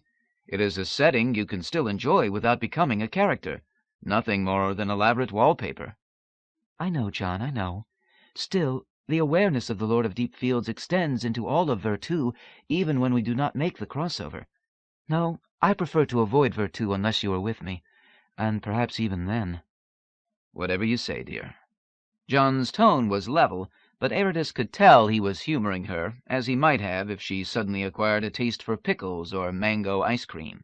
"So, Ayra, if I can't expect you to stay in out of the cold, would you like to relocate to a warmer climate? I could visit you regularly. I would move as well, but I need the equipment that I've set up in the castle." No, John, I don't want to leave you. I see you little enough as it is. At least let me have you warm beside me at night. "Have I been leaving you too much alone, Ayra?" No, love. I have found things to occupy me. Still, they would lose some of their zest if I could not anticipate your company of an evening. "Ayra, I do love you. I may not always be the best at showing it, but I do. More than I know how to say." Her answer was not verbal, but it was pleasant, and John returned to his office over an hour later than he had intended, smiling, the memory of her laughter warm inside him. For herself, Ayradyss cleared away the lunch dishes. Dak had the robots busy unloading some crates of electronic equipment John had ordered, enjoying the simple task as a means of extending the mood. When the room was tidy, she went into the parlor and eased another log onto the fire. Even though the winter was giving way to spring, the castle remained chill. Taking up a book, she settled herself into a chair and tried hard not to remember that she was waiting to see if the Kiniug would come to call. It had occurred to her that the spirit might bind her to her share of the promise, then fulfill her own part but grudgingly. Ayradyss need not have worried, for she had barely read 2 pages when the flames leapt within the fire, the wind outside battered at the panes, and the slim, pale form of the wailing woman was seated in the chair across the hearth. Is it any good? The Kiniug asked, gesturing at the book Ayradyss had let drop into her lap. Good enough, Ayradyss said. Seafaring tales. Strange, having been a mermaid, to see a shipwreck from the sailor's point of view. Of course, in Virtu, most sailors are merely on holiday, and their drownings trigger a recall program into Verite. Still, activities in Virtu can cause death in the Verite. Peculiar, isn't it, if only one place is reality? Virtu is reality, Ayradyss replied, aware that the Kiniug must have her reasons for arriving at her point in such a circumlocutory manner. So you say, so many say, especially those of Virtu, but where did that reality come from? No one knows. It is the great mystery, the mystery of the first word, the creation scramble. Forgive me, Kiniug, But I am not a religious person. Not even Deep Fields has converted me to such introspection. But the Lord of Deep Fields has converted you to a creature of Verite, Angel of Virtu. Have you wondered why he did this, when all that Donnerjack asked for was your return to being? Wise as John Darcy Donnerjack is, he did not even think to ask for you as his bride in Verite. I have wondered at the Lord of Deep Fields' odd generosity, and I have concluded that he wanted me to bear this child so that he could claim it as the price for my life. But what use would the Lord of Deep Fields have for a child of Verite? What if your bairn is not just a child of Verite? What if, despite the changes made in you, he will still inherit something of Virtu from you? What would that make him? Confused? Wailing Woman, I think you are poorly named. Riddling Woman would be a better title for you. The Kiniug dimmed in her chair, her slender form rippling. Ayradyss thought that she had offended the spirit. Then she realized that the Wailing Woman was laughing. When the spirit grew opaque once more, there was a touch of color on her high cheekbones, and a friendly smile curved her thin lips. I like you, Ayradyss. 'Tis a pity. Very well. To tell you bluntly, not all of Virtu is content to have commerce with Verite be in one direction. The Lord of Deep Fields knows this, and seeks an edge in the game. Your son may be that edge, may not be, but death may have trapped John Darcy Donnerjack to give himself that edge. Why John? Why me? We are not the only couple separated by the interface. No, but he is John Darcy Donnerjack, and you poor soul, are far more than your husband knows. The dust of the black butterfly yet clings to your hair. Have you told John this? I have not. So. There was a long silence, companionable in an odd way. Ayradyss broke it. There are tunnels beneath the castle. I know them. I've wanted to explore them. I could show them to you. Tomorrow? Tomorrow. I shall see you then. Indeed. The Wailing Woman faded away. Ayradyss smiled, picked up her novel. How nice it was to have a lady friend again, especially at such a time. Robots were well enough, warrior ghosts as well, but there was something to be said for the company of one of your own gender. She turned the page. The wind was rising on the fictional sea. Outside her window, the ocean's roar and crash provided her with a soundtrack. Breakfast porridge and cream still warm inside her, Ayradyss changed into heavy ankle boots, rather uglier than she would have preferred, but both waterproof and possessed of excellent traction. Over her wool trousers and sweater she tossed on a light windbreaker, more for the protection it offered against wet than because she expected there to be wind in the caverns. "Going out on the strand again, Ayra?" John said.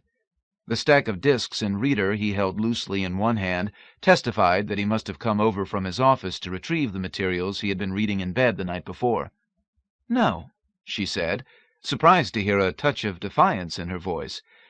"I thought I would explore the tunnels under the castle, the remains of the old place." John frowned slightly, glanced out the window, noticed the steady drizzle, and nodded. "The weather outside doesn't seem very inviting, and since you won't use the stage—" "I won't." "Then, are you taking one of the robots with you?" "I hadn't intended to." "I wish you would. I only ventured into the fringes of the tunnels, but there look to be some rough spots." "John, I don't need a nursemaid. Save that for the baby when it comes."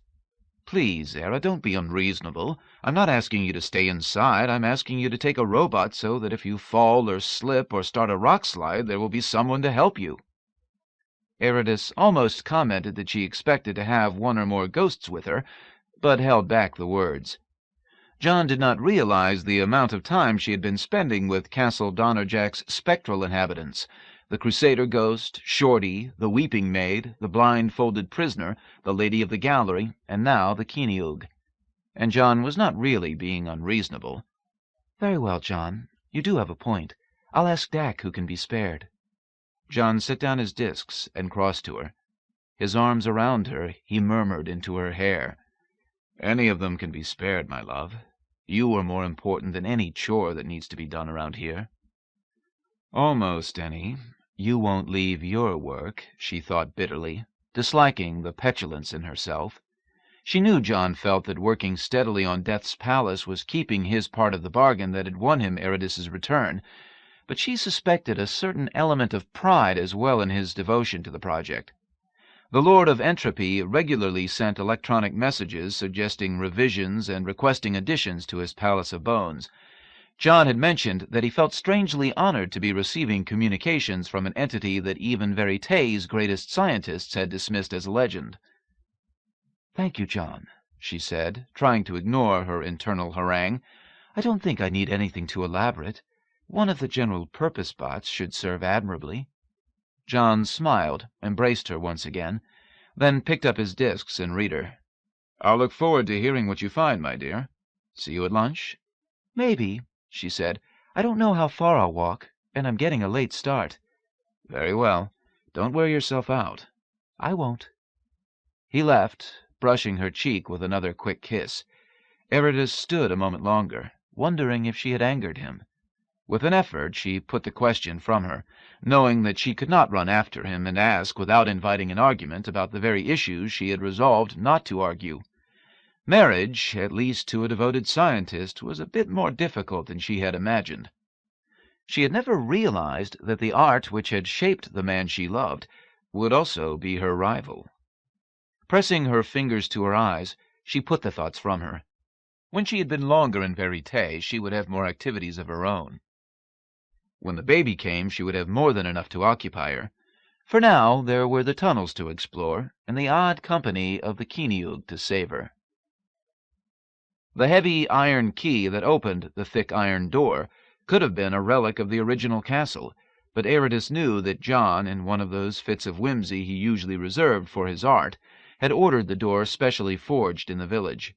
The hinges creaked when she tugged the door, but it swung open easily enough. When she had descended to the dungeon levels, she had been accompanied by Voit, an all-purpose servo-mech that currently resembled nothing so much as a meter-tall robin's egg hovering about a foot from the ground. Its air cushion stirred up the dust slightly, but otherwise the robot was an unobtrusive companion. The Crusader ghost, the Kiniug, and the ghost of the blindfolded prisoner had joined her as she was fitting the key to the lock. "He wanted to come along," the Crusader ghost said with a shrug toward the blindfolded spectre. "Said he knew the place. I didn't think you'd mind." Ayradyss flipped on her headlamp and let it shine into the darkness on the other side. Following her example, Voit switched on a wider beam light. A corridor, 1.5 meters across, extended before them. In the immediate vicinity it was lined with dressed stone, but at the fringes of the light both floor and walls reverted to the native stone. "Can your friend see?" she asked, gesturing at the blindfolded prisoner. "Aye, that he can," the Crusader assured her. "Or if he canna see, what harm can come to him from a fall, his having shuffled off this mortal coil in ages past?" "You have a point," Ayradyss agreed. "Let's go, then." "Shall the door be closed behind us, mistress?" Voit asked. Ayradyss gave in to impulse. There was no reason for the door to be closed. They were not hiding from anyone, but she craved the sense of adventure that the little gesture would grant. "Closed, yes, Voit, but don't lock it." "Understood." The robot extended a mechanical arm and pulled the door shut with another satisfying squeal and thump. As Ayradyss waited for her eyes to adjust to the light cast by the lamps, she noticed that each of the 3 ghosts gave off a slight bluish-white glow. She had never noticed this effect before. On the other hand, their previous meetings had not been in nearly so dark a place. "It's so black," she whispered. "Aye," the Crusader ghost agreed. The Kiniug did not comment, but drifted ahead, leading the way. Ayradyss followed, surprised at the superstitious fear she felt. The darkness, the rough stone, the odors of must, mold, and the salt sea touched memories she had left quiescent for so long that she had not realized that they were there to recall. She concentrated on the immediate moment, the crush of sand and rock beneath her feet, the tug of the stone wall when she caught her sweater against it, the annoyance of a drop of water that fell from the ceiling to run down her nose, and the memory receded, and with it the fear. Following the Kiniug, Ayradyss walked slowly through the tunnels. These twisted, doubling back on themselves, crossing and recrossing with such frequency that she was not at all certain how far from the castle they had come, or if they had left its environs at all. Sometimes the tunnel would widen into a small cavern. Then Ayradyss would have Voigt hover near the ceiling so that its light would shine down to illuminate the area. She found odds and ends in these little caverns: old bottles, candle stubs, a rusting tin of machine oil, 2 broken claymores side by side, once a rag doll, the stitches of its face still holding a lopsided smile. Most of her finds she left behind, but she put the doll in her pocket, unable to bear the idea of it remaining in the loneliness and silence. Time lost all meaning in the darkness and quiet. The ghosts drifted along with her, rarely speaking, and then usually to each other. Occasionally, when she passed her own boot prints in the sand, she wondered how long ago had she made those marks.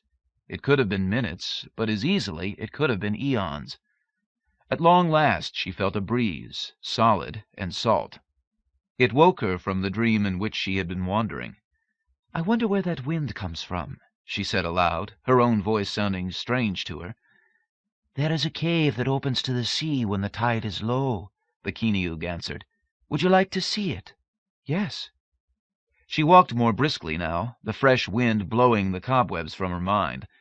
The ghost's light dimmed as they turned a corner, and entered a cavern larger than any Ayradyss had seen thus far. It was 30 meters from end to end, much of this taken up with an underground pool. This was lozenge-shaped, a gravelly beach running along one long edge, rock walls closing in everything except for a narrow strip of light at the farthest edge of the water. "If there was a rowboat," Ayradyss mused aloud, "and the passengers weren't very tall or ducked down, then they could get into the caverns this way. And if they knew the way through the caverns, they could get right into the castle." "Aye," said the blindfolded ghost.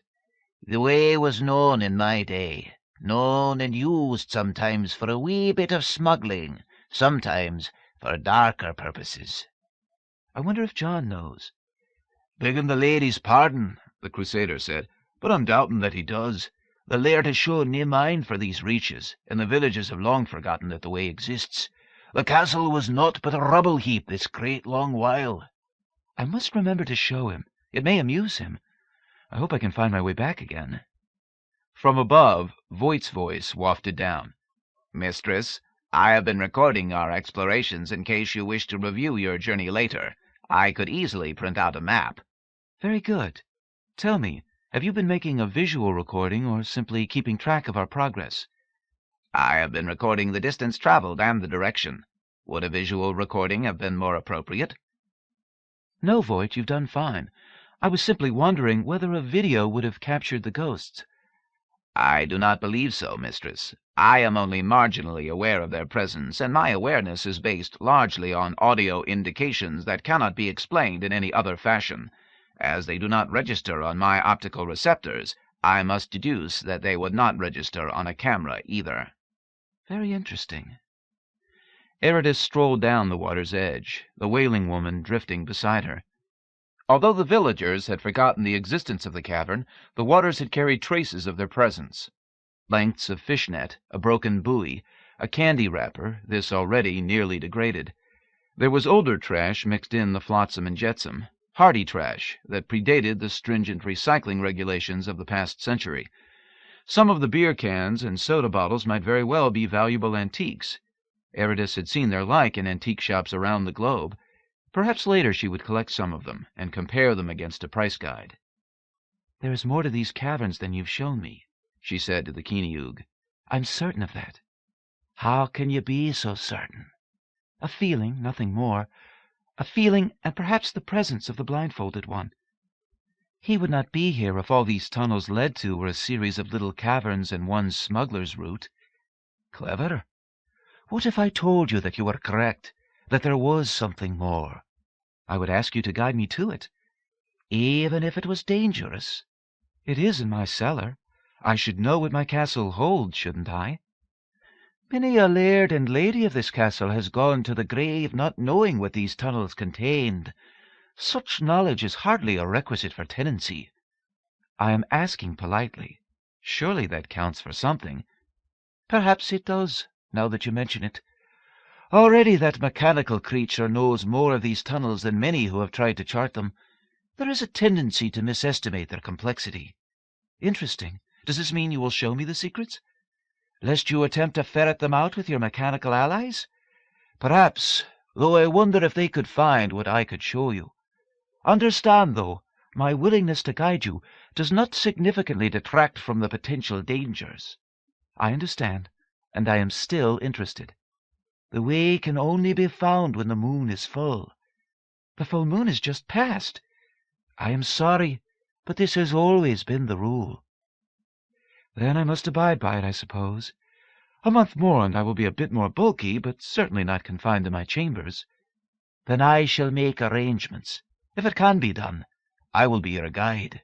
Wait! Yes? Will I see you again before the full moon? Do you wish to? My presence is said to be a thing of ill omen. I thought that was your whale.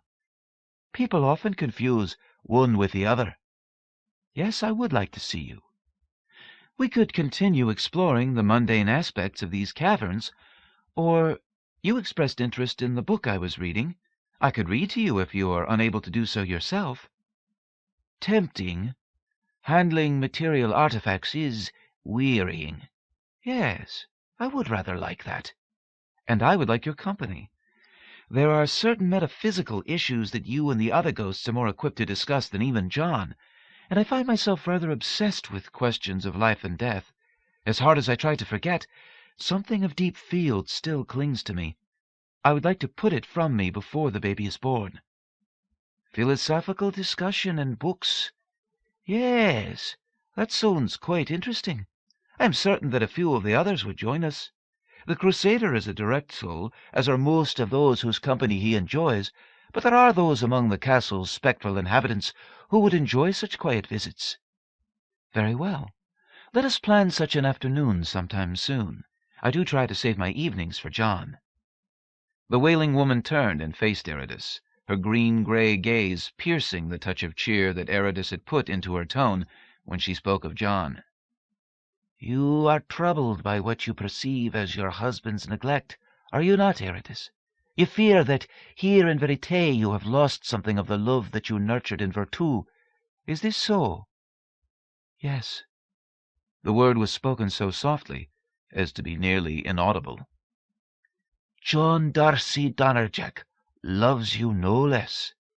Believe me in this, if you can believe one with a reputation such as mine.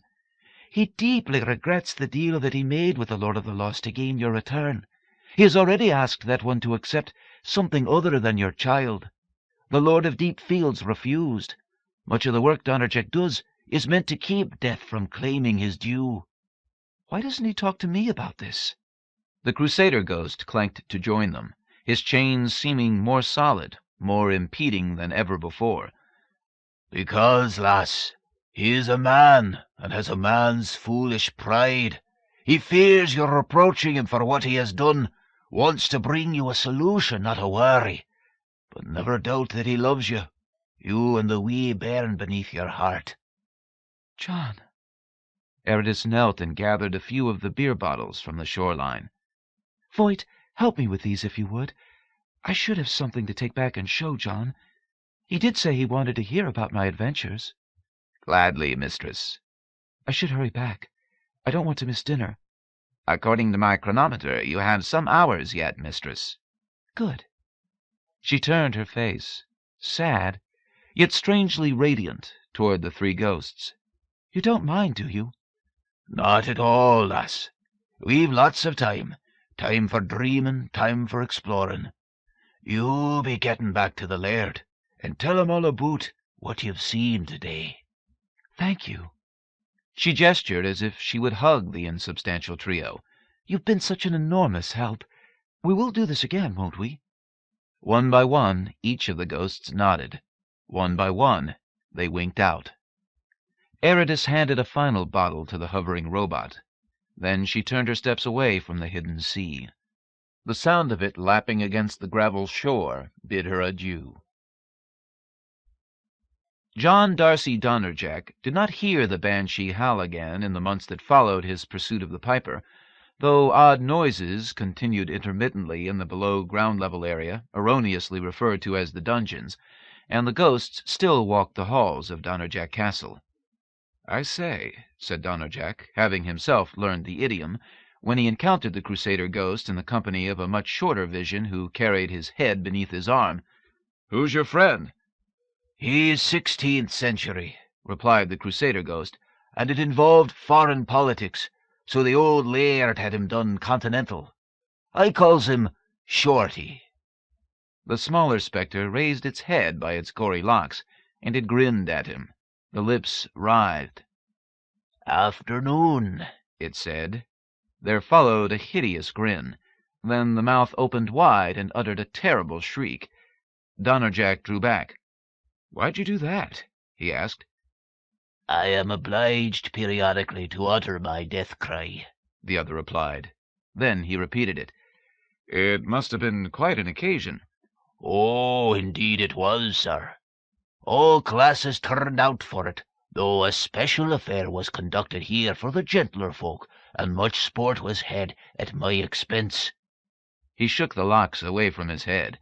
"Observe the absence of ears, for instance. I was never able to turn up even their astral counterparts to carry in my pocket as a part of my haunting." "Lord! And what were you accused of?" "The poisoning of a horde of minor nobles, and the plot to poison the local laird, not to mention much of the royal court." "Ah, that people in their ignorance should act with such wanton cruelty." "Dunno as to their ignorance, but the rest was certain cruel." "What do you mean?" "A torturer can make a man confess to a lot, even sometimes the truth." "You mean to say that you were a poisoner and a plotter?" "Shorty'll not be admitting to anything more," the Crusader ghost said. Then the headless one shrieked again and began to fade. "You shouldn't ha' said it as you did," the other explained with a quick shake of his chains. "You bring back the guilt to the memory, and you make those things worse. He was happy with just the thought of his missing ears. That and the holiday in his honor, so to speak." "If you remember your name or some big event, will it carry you off like that?" "I dinna ken. Hard to tell." "Maybe it would warrant a little research." "No, don't go doing nothing like that, me laird. You can ne'er tell what you may set loose. I'd rather find out in my own good time. But best not to interfere in the natural development of things. Trust me." He went out like a blown candle. Donnerjack snorted. "Fatalistic poppycock," he observed. "Sometimes the only thing to do is interfere." Donnerjack walked the battlements and felt the cold winds blow about him with a few small drops of rain. Soft weather. He thought of death and of Ayradyss and of their son-to-be. It just wasn't fair. He was giving the Lord of Deep Fields a palace like no other that had ever been. It was wrong that he should have to supply him with the fruit of his body as well as that of his genius. There ought to be some sort of defense. Could he devise a way to death-proof Castle Donnerjack? He laughed. Bad choice of words. Nothing could really be insulated against death. Yet the thought gave rise to other trains of speculation. The Lord of Deep Fields did not want the boy dead, he was sure of that. It was a live babe that he wished to conduct to the nursery in his dark palace. Why? He paced the battlements, hair stirred by a damp wind with a few small drops of rain, and he pondered the matter he had once dismissed. To what use could such a child be put? Some sort of agent or emissary? But surely Death could command messengers when he needed them. No, it had to be something else. Was it simply that it would amuse him to have a live page in his new domicile? Perhaps. He might find the contrast aesthetically pleasing. It was hard to conjecture concerning a being of such unknown character. Lightning flashed beyond the hills, and a moment later thunder boomed. Better not to waste thinking time on guesswork if the information were not really essential. The first real problems to consider were how Death had worked his tricks, the returning of Ayradyss to Verite rather than Virtu, and the matter of their mutual fertility. Both feats were theoretically impossible. He worked his way back to his notion of higher spaces within Virtu. If his hypothetical Stage 4 existed, a part of the answer could lie there. The journey back, had it masked a subtle Stage 4 manipulation at some point? Another flash and another blast were followed by a real rainfall, and he retreated within. Pacing the upper halls, he continued his musing. Supposing he were to unify Virtu theory to include the Stage 4 presumption. If it could be made to work, it might explain all of the place's anomalies, from the creation shuffle to the backward temporal expansion hypothesis to the incorporation of data to which the place had not had obvious access. If he could do that, he was certain he could then attack it at a more practical level. In the days, and ofttimes nights, that followed, he devoted himself to the problem whenever he could get away from the matter of Death's Palace. He tried to work without the machines, using pads, pencils, and old-fashioned handheld calculators whenever he could. When he did need large-scale computing power or the use of his corner of Virtu for a Gedanken experiment, he transferred the results to his notebooks immediately afterwards, and did his best to wipe away every trace of his work from that other world. He felt that the answer might lie in the Genesis scramble. He worked his way back to day 1, but even then things were too complete. He was able to push it back nearly to the first hour then, but could not locate the conditions to rectify his formulations. Beyond that, Virtu seemed unable to produce a history of itself. Attempts at simulations gave different results at different times. He gnawed his lip, leaned back, and stared at the wall. For the first time in over a decade, he thought of Rhys Jordan and Warren Bonsa. A retired mathematician and information specialist, Rhys Jordan was the oldest man Donnerjack had ever known. Even as a resident of the Baltimore Center for Iatrogenic Disorders, Rhys had held the record among the superannuated. As more and more means of prolonging life were introduced, the trails these therapies left within the body became progressively convoluted. Every resident of the center was an advanced centenarian. Donnerjack did a quick calculation. If he were still around, Rhys would be about 150 now. All of the residents had unique medical problems brought on by the medical practices which had preserved them. A veritable museum of life prolongation techniques was represented in the bodies of the center's inhabitants. They could not be cared for like normal citizens. On the other hand, their study value far exceeded the cost of their keep. Each time one of them faced a crisis, a therapy had to be developed de novo to fit the particular case. Now, Rhys Jordan, if his mind were still intact, might prove an interesting consultant. He had been present and working at DataNet the day the final straw had been added, and the world's full, linked system had crashed. An hour later, when things came together again, Virtu had been formed. He had written a number of papers, both popular and technical, on the phenomenon. He had been in demand as a lecturer for years afterwards. Some of his early ideas were merely considered curious now, but he was undoubtedly one of the main authorities on the world's electronic shadow. Donnerjack moved to a terminal, requested the number for the center. A few moments later he had placed the call. An idealized male security face responded almost instantly, a probe, of course. "Center for Iatrogenic Disorders," it stated. "How may I help you?" Is Rhys Jordan still a resident there? Donnerjack asked. Yes, he is. May I speak with him? I'm afraid he is not available right now. Is he all right? I am not permitted to discuss the resident's conditions. I didn't mean it that way. What I mean is, would he be able to converse rationally with me if he were available? Oh, yes. But of course he is not available. Do you know when he will be? No. Are you just telling me that he is asleep, or in a therapy session, or that he is not physically present in the center at the moment? He is physically present, and he is not asleep, but he is occupied elsewhere. Donnerjack nodded then. You're saying that he is in Virtu? Yes, he is. May I have his coordinates there? I'm sorry, but that information is confidential. Well, presumably you can reach him there. Can you give him a message from me? We can leave one at his number. Can't say when he'll decide to check messages, though. I understand. The name is John Darcy Donnerjack. I worked with him years ago. Just tell him there's something I'd like to discuss. Very well. Donnerjack left his number and returned to his musings. Virtu. It seemed natural that Rhys should return to it in his final days. He'd spent much of his life studying it. He was an avowed fan of its countless novelties, apart from his technical interest in it. Donnerjack picked up a pencil, scrawled an equation on a nearby pad. He studied it for a long while. Then he revised it. Hours later, he had exhausted the pad and found another. He felt that his work was wrong, but he also felt that he was weaving a net. Right now, it seemed more important to surround the problems with mere conjecture than to hope for precision. Later, Ayradyss joined him for lunch at the small table by the window. "You've been working very hard lately," she said. Lots of problems to solve. "More than usual, it seems." Yes. "That palace?" That and other things. "Oh, our problem?" He glanced at one of the terminals and nodded. She did the same. How are you feeling? "I'm fine now." Good. Any more haunts? "Do you really think you can do it?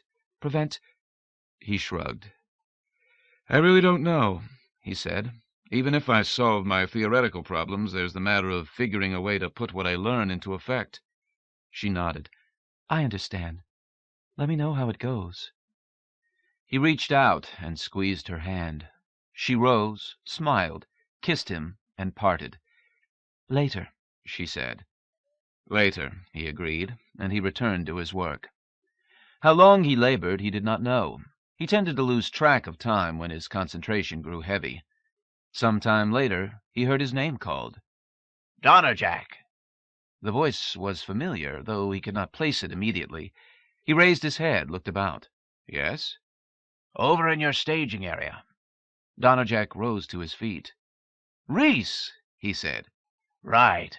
Since I had your number, I thought I'd come by rather than just call. It's been a long time."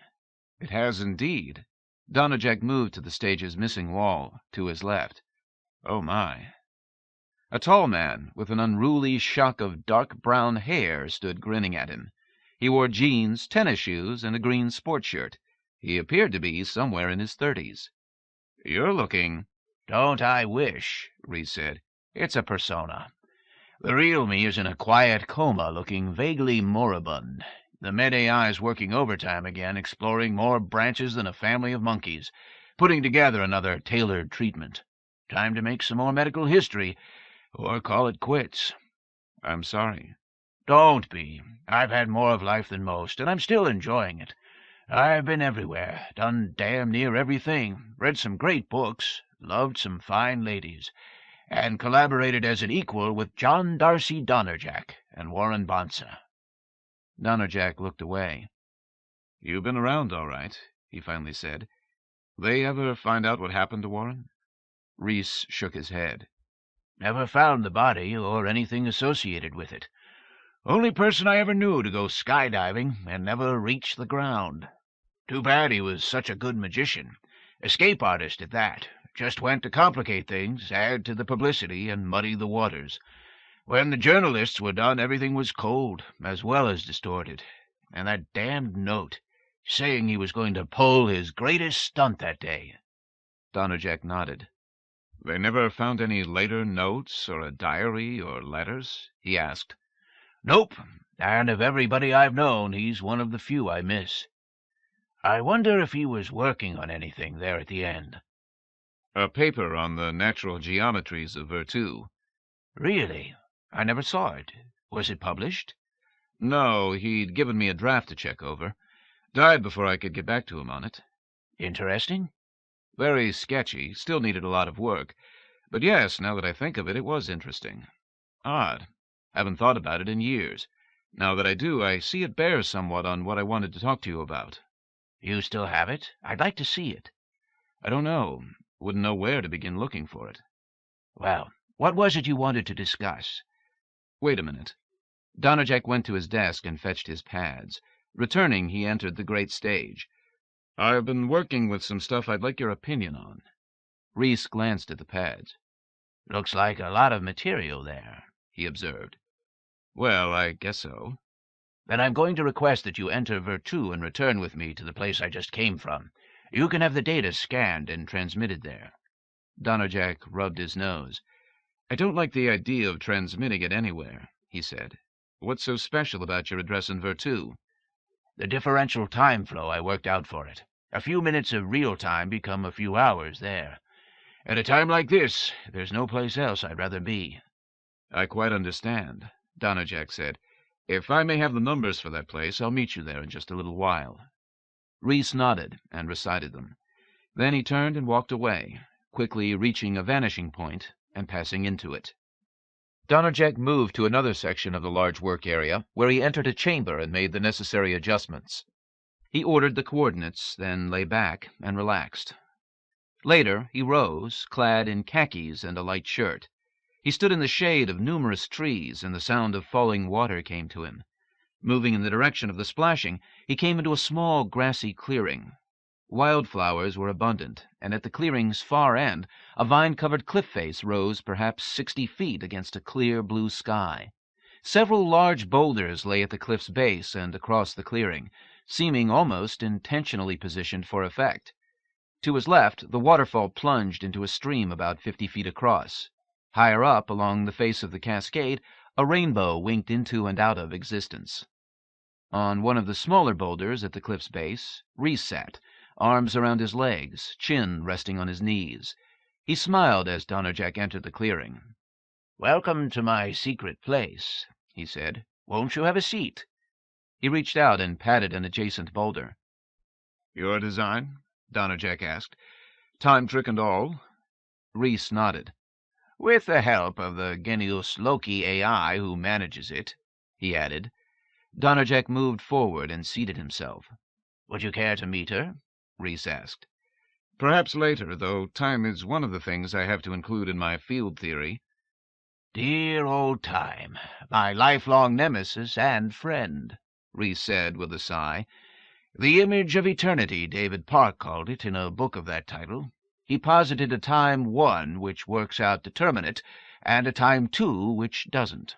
Time 1 is the time of thermodynamics, time 2 subjective human time. He wrote it right before chaos theory was developed. It would have been a different book if he'd done it a few years later. Still fascinating, however. The man was a philosopher as well as a physicist, for he's as right as anybody has been, for as far as he goes." "You're saying he doesn't go far enough?" "He didn't have Virtu to play with, the way we do." "But the physics of Virtu seem to be circumstantial." "Because of its seeming artificial character, Virtu lends itself to the creation of anomalies." "I'm glad to hear you say that, considering Werker's work on perfect fluidity." Reese arched a brow. "Werker is wrong. Had I the time and inclination, I'd disprove him in print. There are universal principles in Virtu. I doubt I'll have the time to point the way, however." "You have been working all these years?"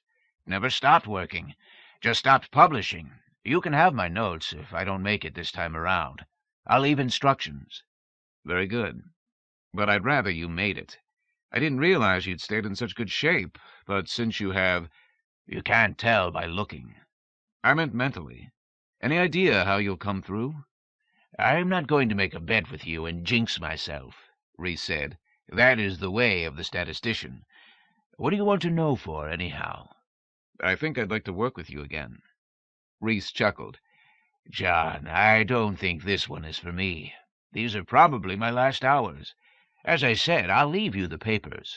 Don't expect anything more." Then let me ask you this. How good is the Center for Iatrogenic Disorders? They've pulled me through before, several times. I have to give them that. I was just thinking that if it were necessary to place the resources of the Donnerjack Institute at your disposal, I'd be happy to do it, whether you work with me or not. You always were a generous guy, John, but I don't know whether it would really be of much help." "You never know till you ask. Remember, my foundation did a lot of medical engineering work at one time. Let me find a way to interface my data with theirs, and we'll see what they have to say to each other. If they don't, no harm done. If they do, who knows what might turn up." "All right, let's do it as soon as we can, then." "Done," Donnerjack said, and he snapped his fingers. A man in a tuxedo stepped from behind a boulder. "You called, sir?" "For someone with less formality." "Sorry, it's been a long while." "It has, and it was generally someone else seeking access, as I recall now." Suddenly the man wore khakis and a long-sleeved sport shirt. Very good, Donnerjack replied. There is someone I would like you to meet on a medical matter. It's been a long while. Who is it? The AI for the Center of Iatropathic Disorders. Oh, Sid. I knew him when he was just getting running. He is the one who started calling me Paracelsus. You joke. In my generation, joking by AIs was considered pretty much bad form, unless you were a professional in the area, of course. You and AI Isles must have been of a generation. What did you think of him? What can I say about the first AI comedian? He was great. I knew him. Why was he really canned? The story was that he distracted the AIs from their work. They used to repeat his stuff over and over and over. That can't be right, considering how many things you can do at a time. True. Hello, gentlemen, said a dapper, dark-suited individual with brown eyes and a short beard. Dr. Jordan I know from the inside, and Dr. Donnerjack by reputation. How are you, Paracelsus? Fine, replied the other. It seems to me that you two worked together briefly in the past, said Donnerjack. Would you check and see how compatible you might be right now? I don't believe I'm authorized to execute such a procedure, Sid said. Paracelsus, you have full permission to do so, Donnerjack responded. You get ready, and I'll be in touch with Sid's bosses in a few moments. I'll take care of it, Reese said. Okay. Paracelsus and Sid sketched bows and vanished. Stay with me, John, Reese added. I feel it will be soon. Of course. You ever see the moiré? Yes. Under what circumstances? I saw it when the lady who was later to become my wife died. Later to become your wife?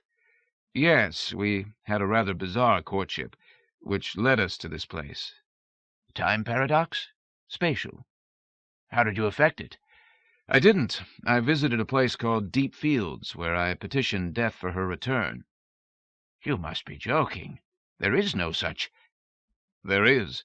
That's how I got her back. But it entailed a weird route and a weirder outcome. Tell me the story. I will while we wait. Good idea, said Reese. Catching the falling notepad had not been a fluke. Arthur Eden tested his new ability for a week or so, discovering its limitations, its strengths, testing beyond what he needed to prove to himself or anyone else that the Vert power was real, extending the testing even further while he mulled over what he should do. The wisest choice, he suspected, was to keep his Vert power a secret. Telling his Elishite superiors that he had developed TK might cause them to focus their attention more closely on him, on Emmanuel Davis, attention he was not certain that his cover identity could withstand. But even as he mulled over this, accepted what the reasonable choice would be, Arthur Eden knew he would not do this thing. He would make the less safe choice, tell his superiors, find out what they would do. He tried to justify his choice to himself as academic zeal, the desire to do his research as well as possible, but he knew there was another, less pristine reason for his decision. Reaching out with his mind, he levitated his notepad and brought it to him. He activated his personal journal, recited the date, spoke. After the next meeting, I will request a conference with my superiors, demonstrate my new ability. From my observations, I know this will result in an immediate promotion, a merit badge of sorts. There have been a few others of these elect in my initiates class. They are all unbearably smug, and usually are promoted onto another track quickly. I cannot miss such an opportunity. As a gesture to prudence, I will add the planned levels of complexity to the Davis persona. He paused, replayed the section, considered how honest he wanted to be, even with himself, continued. I would like to say that my choice is motivated merely by academic zeal, but there is another reason, one I whisper to myself as I stir the wind chimes with a telekinetic breeze, then float my teacup into my outstretched hand. Power. A hint of the personal divinity that most religions promise, that no other has been documented as providing. In Virtu, many play at being gods, but only the Elishites have found the means to make us gods in Verite. I must learn more before I take my leave of them. He turned off the notepad without touching it, set it on the table, sat sipping his tea. Around him, the room darkened with the onset of evening. He did not notice, his mind alight with possibility. Eden/Davis's demonstration had gone very well. His initiate's instructor, a short, plump Asian woman who called herself Ishtar's Star, had taken him into a small room in Verite, where he had shown that he could lift a variety of small objects and manipulate them with coordination roughly equivalent to that of someone wearing thick gloves. Then she had taken him into an Elishite chapel in Virtu and told him to pray for guidance, before exiting the locus in the form of a portly white dove. The chapel was different from those that Arthur Eden had seen thus far in his study of the Church of Ayradyss. For one, it lacked facilities for a large congregation. The sanctuary rose in a series of tiers, the lowest of which held polished benches of rare porphyry, the next which was padded on its inner ring for kneeling. A carved ivory rail served equally well as a place for the kneelers to rest their hands, and as a means to separate the sanctuary from the main chapel. Inside the rail, the floor rose in a series of shallow steps, ending in a round dais on which stood a statue celebrating Marduk's conquest of Tiamat. One of Tiamat's severed heads lay on its side a small distance from the rest of the statue, where it could serve rather nicely as a ceremonial altar. Wishing he had one of his recording progs with him, Eden abased himself before the altar. Then he knelt and began reciting the prayers he had learned in his earlier training. Uncertain who might be watching him, he did not want to seem too complacent, though honestly he felt extraordinarily smug. Taking care with his phrasing, he went through the litany twice and was beginning it a third time when he began to feel afraid. Were they checking his identity? Had they uncovered a flaw in the Davis persona? His body in the transfer facility was so very vulnerable. He recalled with unusual clarity the waiver of culpability forms he had signed upon joining the Church of Ayradyss, the even stricter waivers he had signed on becoming an initiate into the priesthood. They could murder him, disguise it to look like a transfer effect. Former athletes often had sudden heart attacks when they didn't keep in shape, didn't they? And pay no penalty. His voice faltered. He struggled to recall the words to the basic prayers he had learned as a neophyte, his mind clouded with fear. He surged up from his knees to his feet.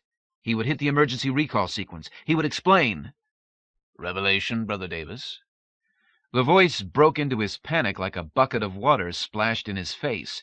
It was male, strong, deep, with something of laughter in the undertones.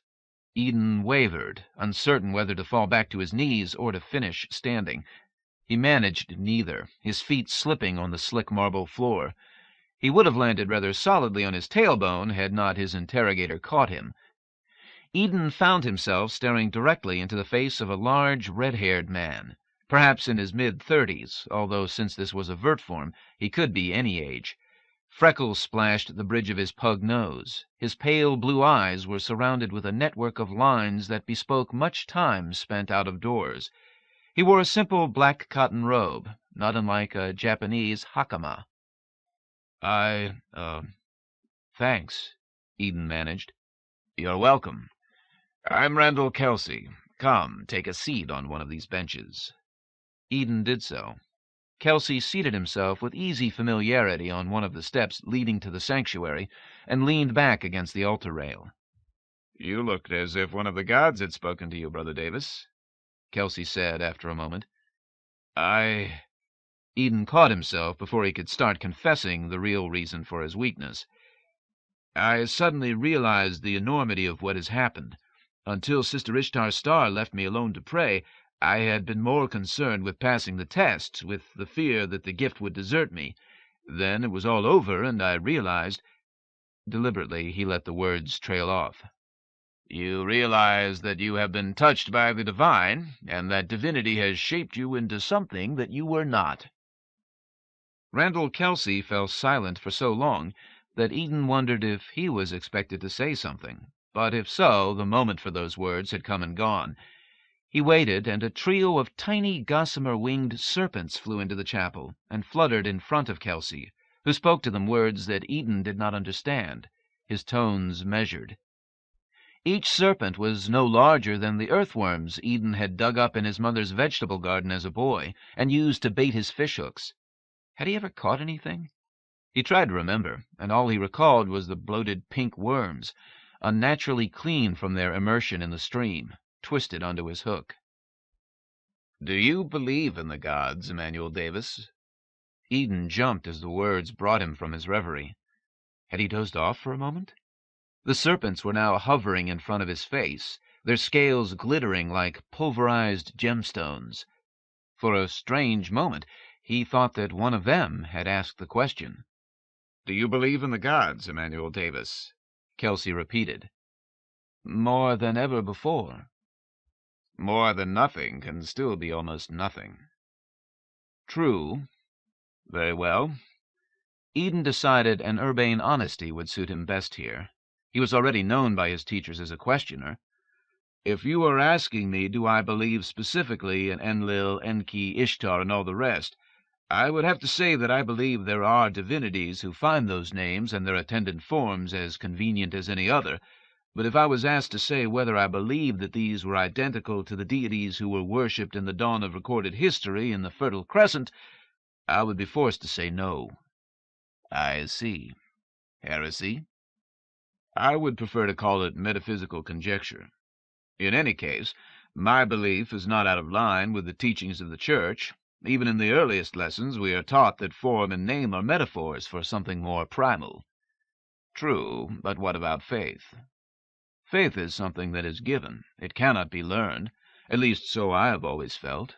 I offer instead my worship. Your experience with the development of overt power did not change your mind about the divinity of those worshipped by the Church of Elish?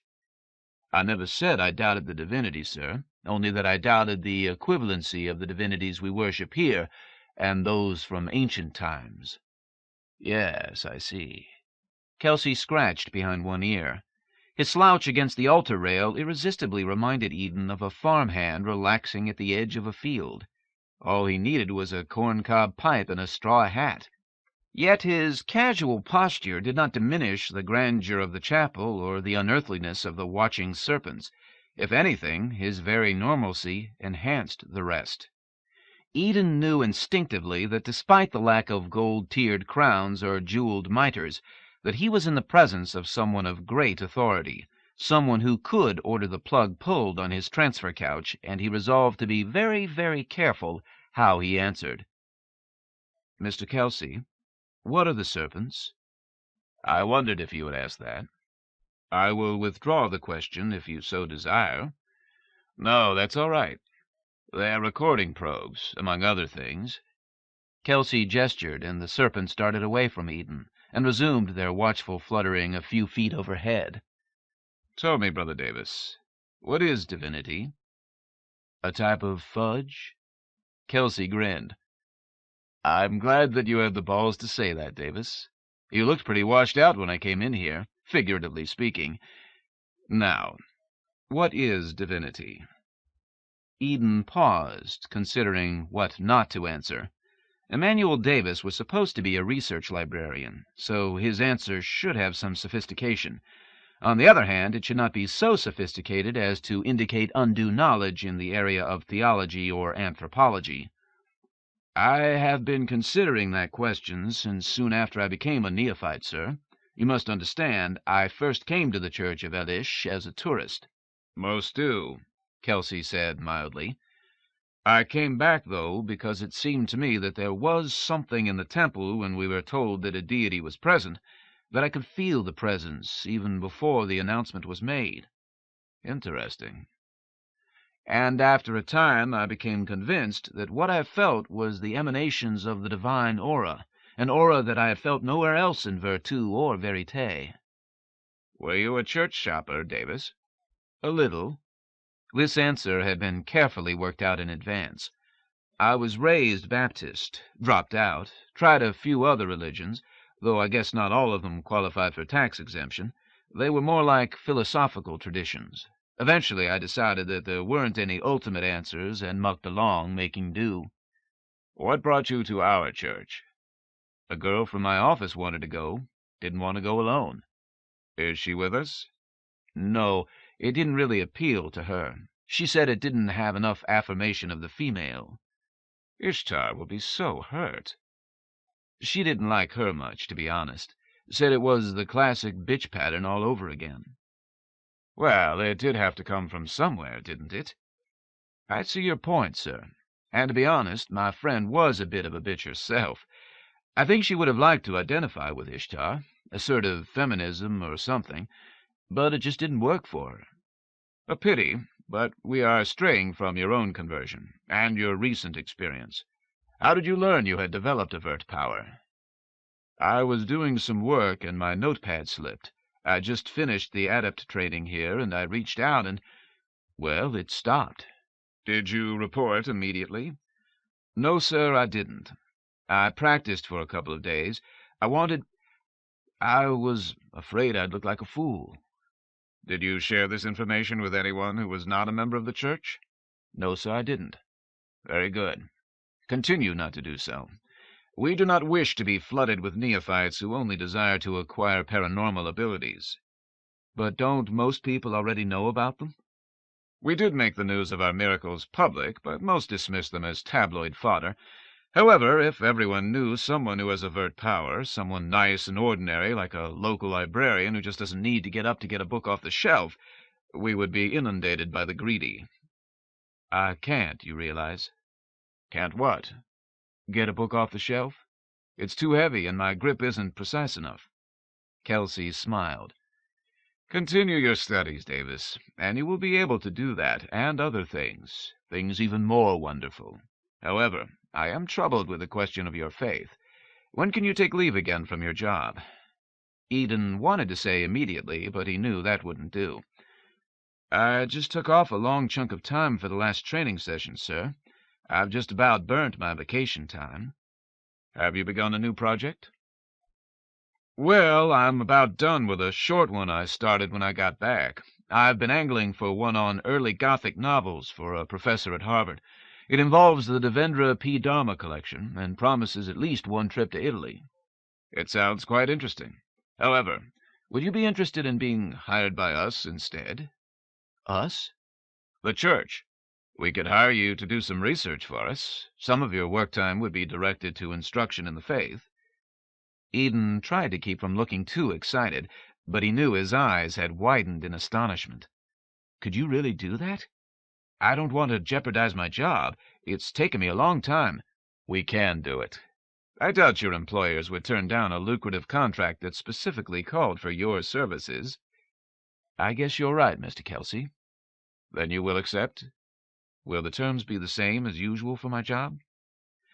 We would be working through your usual employer. You would even have your usual work hours, though we might ask you to donate some time to the church for your lessons. Consider me hired. Tell me, Mr. Davis, do you feel the presence of a god here?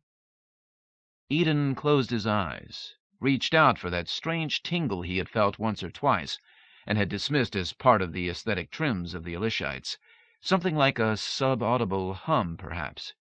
He would never have worked it into his Davis biography if he hadn't believed that there was something at work, though he suspected sophisticated programming rather than gods.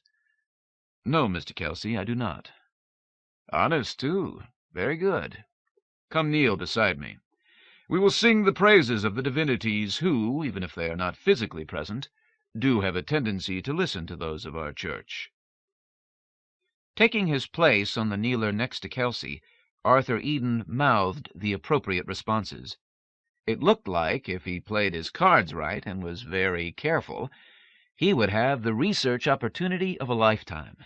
Perhaps he would even meet the founders of this religion, uncover its deepest secrets. He smiled and raised his voice in song. 6. In the evening, as he sat in his lab wondering whether the banshee would howl or a ghost put in its appearance, Donnerjack thought back over the old days, when he and Jordan and Bonsa had worked out what was to become the theoretical basis of Virtu.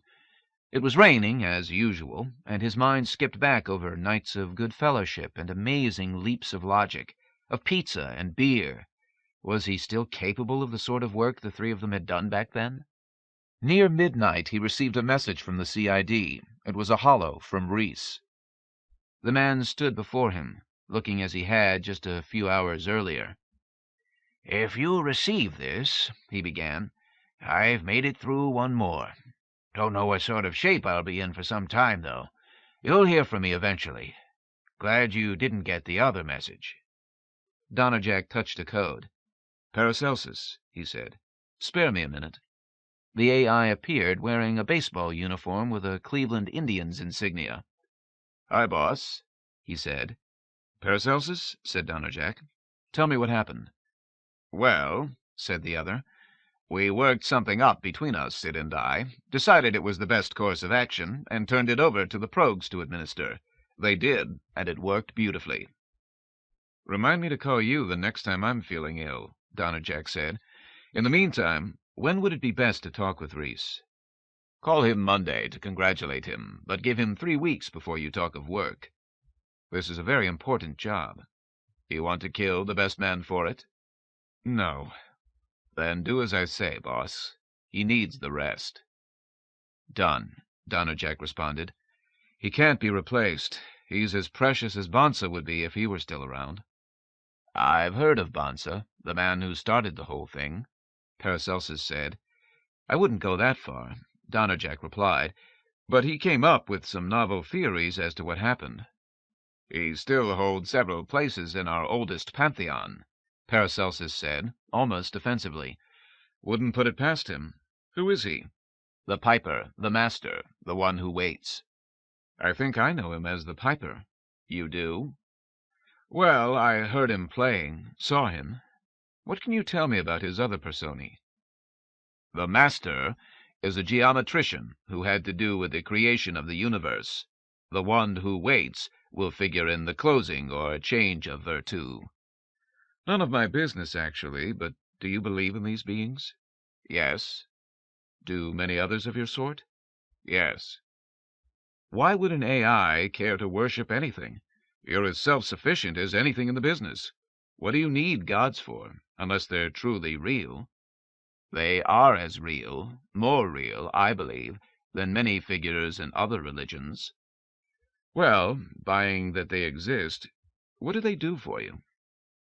"I guess the same sort of things that beings in other religions do for their followers." "It can't be healing, since you guys don't get sick." "No, spiritual comfort and understanding, I suppose. A dealing with the right feelings for those things which lie beyond reason." "That sounds worthwhile, I'd say.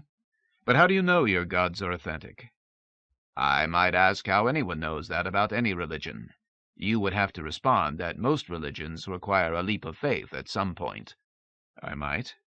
"But I have seen the Piper, and know that he is real." "I, too, have met the Piper, or at least heard him play." Paracelsus stared.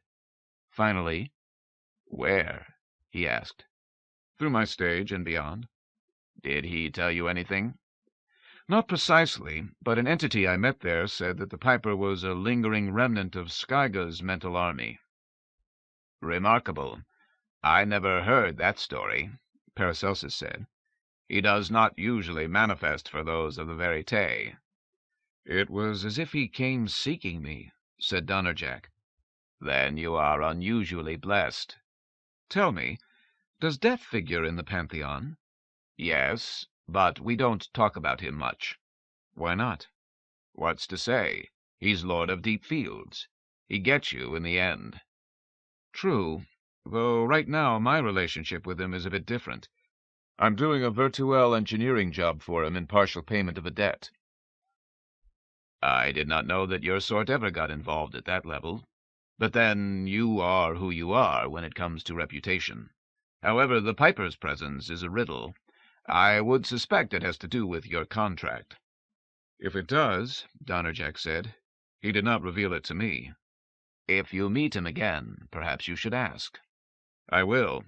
If he's interested, maybe the others are too.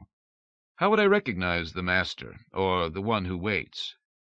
"The Master limps, and usually carries some strange piece of equipment. The one who waits is said to have a scar that runs from the top of his head to the sole of his left foot. It is supposed to have come of his having inadvertently gotten in the way of the creation, though some say it was on purpose. Thank you, Paracelsus. Could you get me a copy of your catechism, or whatever it is that contains these items? I'm afraid that's a no-no. Since we're all AIs, we just transfer data to converts. You mean that no one other than an AI has ever been interested? That's right. We generally discourage them. Normally, I would have answered a few of your questions and then started changing the subject. But you'd met the piper, and that made a difference. Is there a policy against admitting the people of Verite? No, no discrimination. But we always felt it was our thing. Donnerjack said.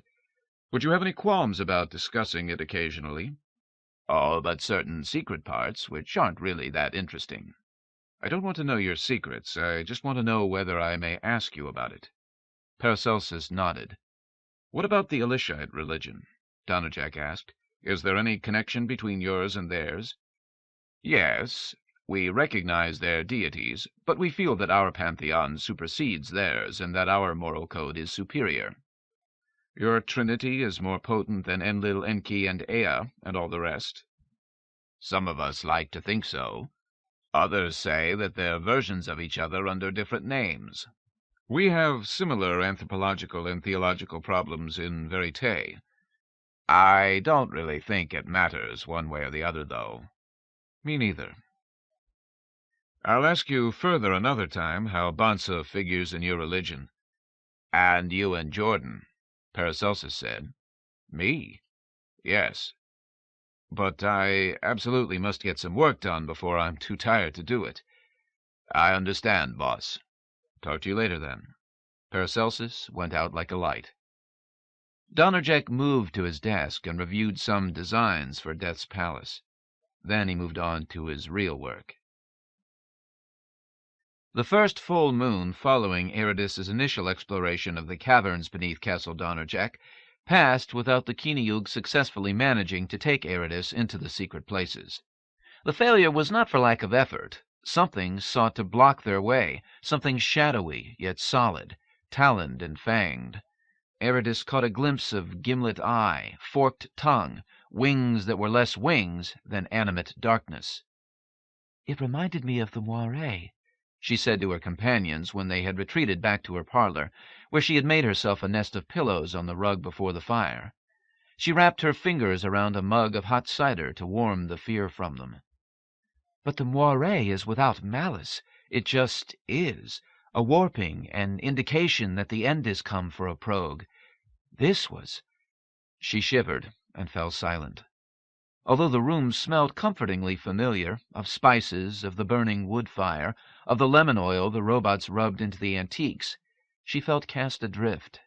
It was as when the moiré had touched her in Virtu, and though John pressed her to him as closely as he could, she had become nothing. "The 3 nights of the full moon are gone, Ayradyss," the Keeneyug said, "and we need not return to those places when the moon comes full again. The guardian you saw cannot cross into Castle Donnerjack. It belongs to the Eldritch realms. You are safe, and believe me, though I stand to gain from your ending, I would not lead you into it. I have had my taste for betrayal burnt from me these long centuries past." "That's right. You betrayed your father." Ayradyss pulled herself to a sitting position. She had come to the lovely stage of her pregnancy. The glow was upon her, coloring her skin, her eyes, causing her hair to fall longer and fuller than it had even in Virtu.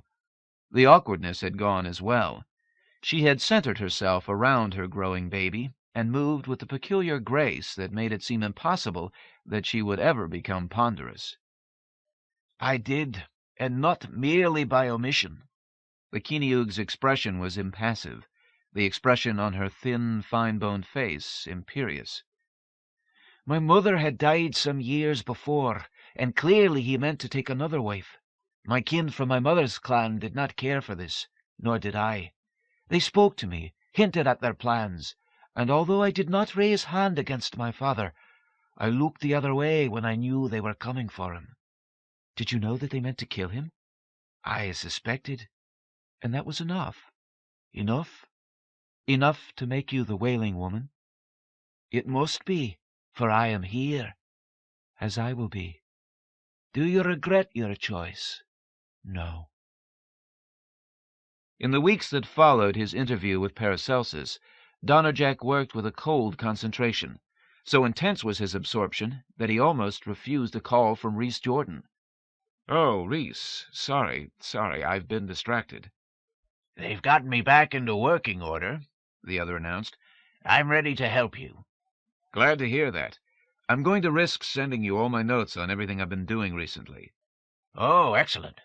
When I have reviewed them, we'll confer." "I trust. If anything prevents it, do what you would with them."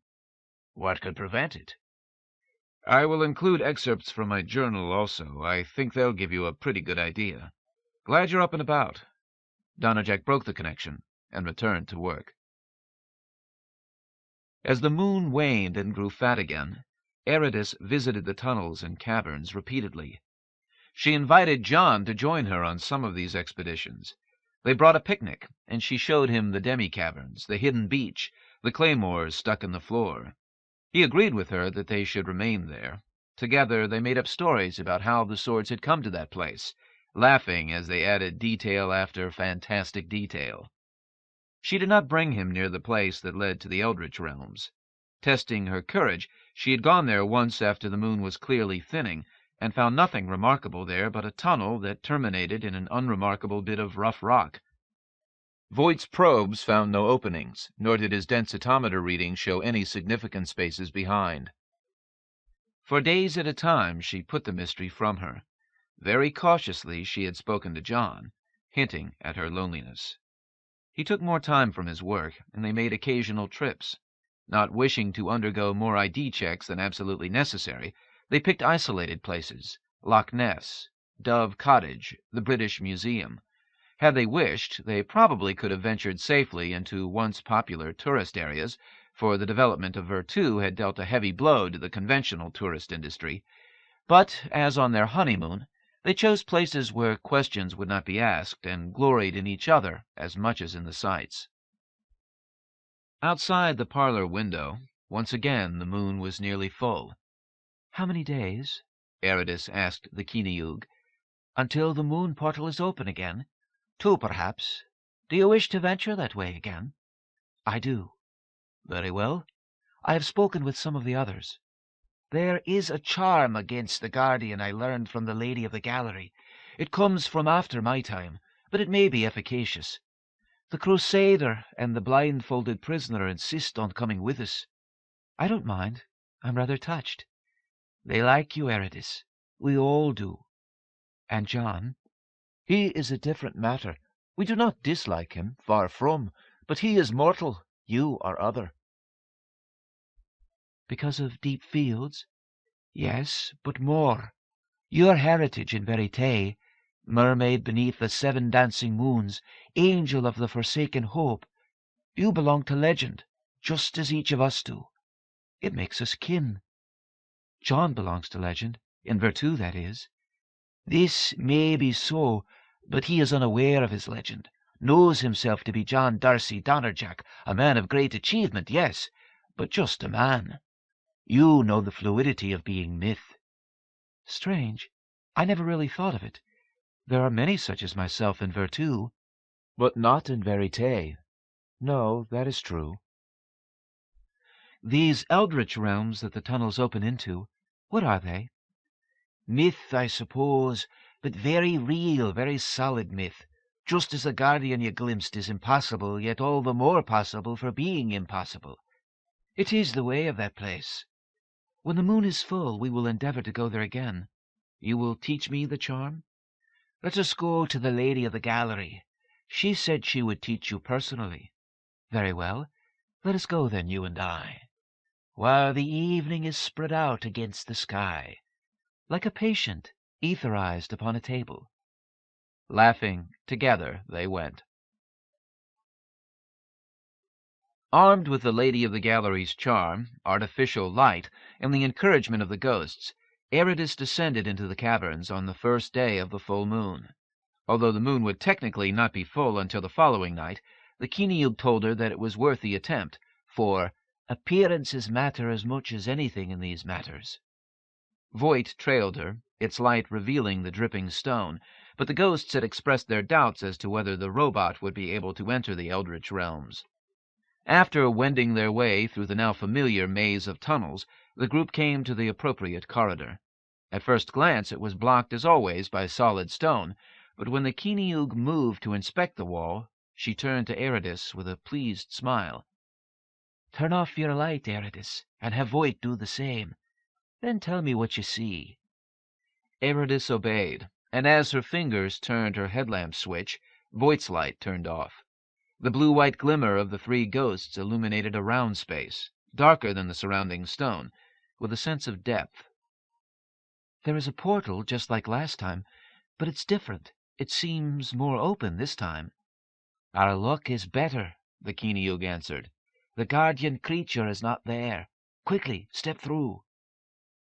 "I'll go before the lass," the Crusader said, gathering his chain in his hand, "and give a wee bit of light." Ayradyss glanced back at Voight. "Do you see anything, Voight?" "Nothing, mistress." "Then you must stay and guard against our return." "As you wish." She ducked her head then, and stepped through the round space, moving quickly lest she should lose her nerve. The two remaining ghosts came through after her. The place where they found themselves might have been a section of their own island, for in the distance they could see rock-pebbled beaches and a crashing body of water that could easily have been the North Minch. Here, though, there was no village, no castle. A stand of granite monoliths dominated the prospect, and while they had left a misty late morning behind, here the sun was sinking in the west. Faintly, in the distance, they heard the sound of a river running, and behind that the plaintive wail of bagpipes. Turning to her companions, Ayradyss began to ask where they should go from here, but their appearance chased the query from her mind. Although she had seen all of Castle Donnerjack's spectral inhabitants manifest in more or less solid forms, there was always something of the insubstantial about them. Even about the Keeneyug, who would seat herself in a parlor chair and visit with Ayradyss for all the world like a more usual caller, something of the ethereal always clung. Now, however, they could not be distinguished from ordinary folk. The Crusader ghost still wore his rags and ankle chain, but now Ayradyss could see that his skin was oily, his beard more patchy than she had realized. A thin white line crossed the bridge of his nose, but she did not believe it was his death wound. Seen more clearly, the blindfolded ghost's long robe resolved into a priest's cassock, and the indistinct emblem at his waist, a carved wooden cross. The Keeneyug's beauty became more human here, her lips gaining in fullness, her eyes in brightness, her hair darkening to wheaten gold. The loss of her silvery glimmer could have robbed her of some of her loveliness, but instead she flowered out, a white rose rather than a perfect enfolded bud. You are all changed." "We exist in Verite as legends. This is a place where legends are alive." "Where the stones?" said the blindfolded ghost, reaching up and untying the strip of cloth from around his eyes. "They move and crush those who walk among them. So I met my end." "But," Ayradyss said, finding it strange to see dark brown eyes where she had grown accustomed to white fabric, "you are dressed as a Christian cleric. I realize that my understanding of these things may be imperfect, but these eldritch lands seem to be far older than Christianity. How did you find yourself here?" "My father followed the custom of the times, and having more sons than he knew how to employ, he sent me, for I had shown some talent for reading and ciphering, into the clergy.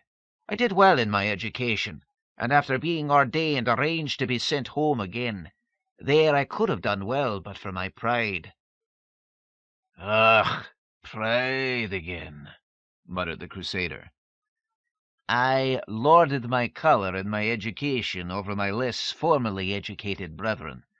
In time they grew tired of me, and one full moon near the spring equinox they brought me to this place.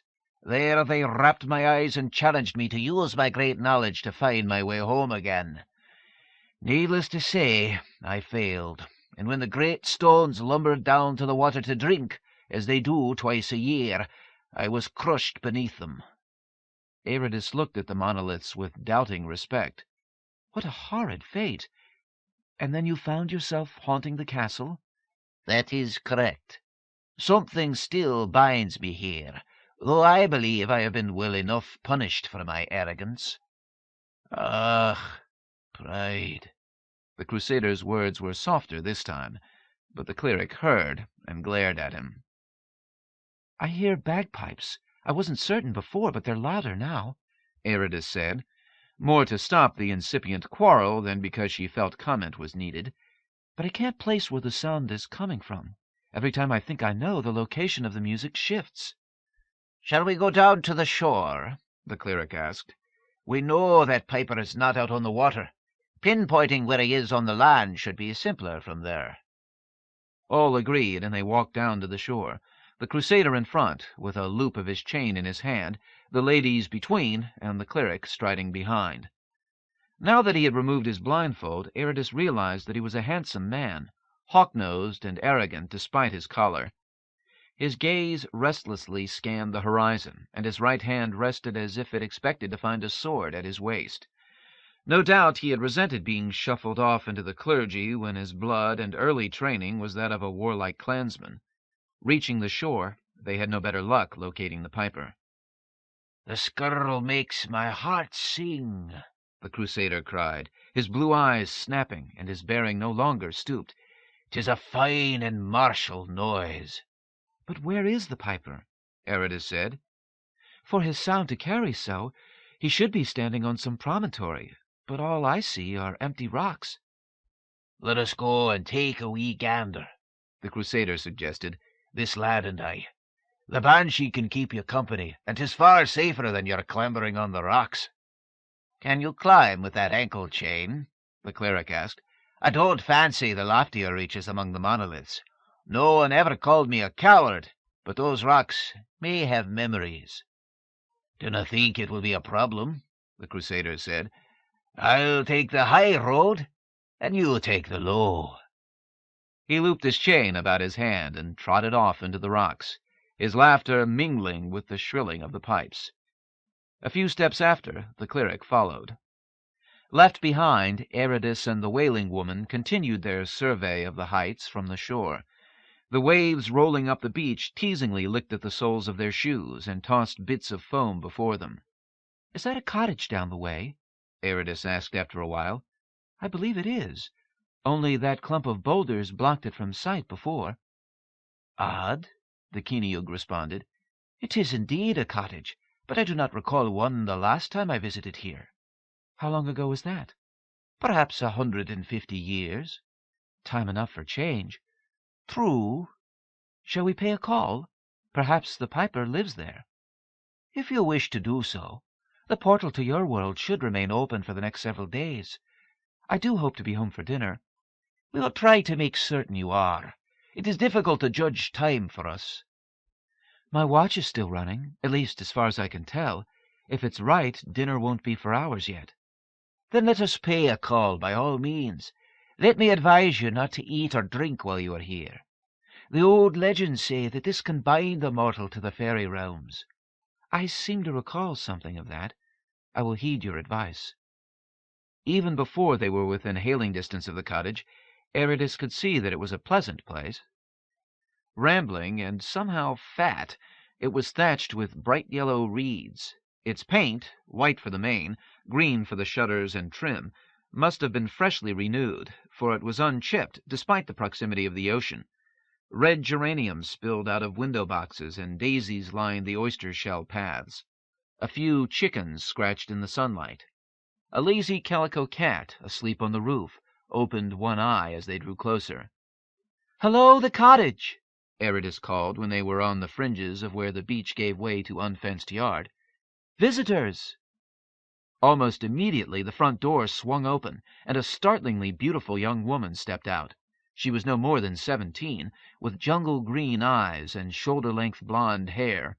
Her smooth pink complexion might never have felt a sea wind, and her teeth when she smiled were perfect and dazzlingly white. Although overall she was well made, she was also clearly pregnant, perhaps a bit further along than Ayradyss. "Hi," she said, her accent American. "I'm Lydia. What brings you to this isolated place?" Ayradyss was at a loss for words.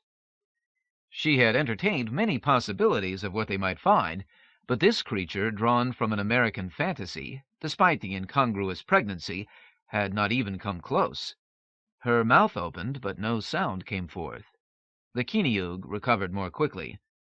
"I am Heather, and this is my friend, Ayra. We were walking, listening to the piping, and we saw your house. It seemed rude to pass without saying hello. The piping is my husband, Ambry," Lydia explained, "and I'm very glad that you decided to stop. It does get a little lonely here." "Here?" Ayradyss managed. "Yeah, we're in one of the wildlands of Virtu, one of the places the programmer's lost. It's not too often that someone stumbles in. Don't worry, Ambry knows how to get back. He'll show you the way, but don't go too soon. I'd really love a chance to visit." Ayradyss could only nod befuddled acceptance and follow Lydia into the cottage. "Did you know?" she hissed to the Kiniug. "And is your name really Heather?" "No, and yes, or close enough. Let's talk with this girl. I want to know more about how an ancient place can be mistaken for a site in Virtu." The inside of the cottage was as pleasant as the outside. The table and chairs in the parlor Lydia led them into rested on oval rag rugs that protected the bright pine floor. Overall, the decor was late 18th century rural New England, but Lydia switched off an electronic scribble board as she walked by it.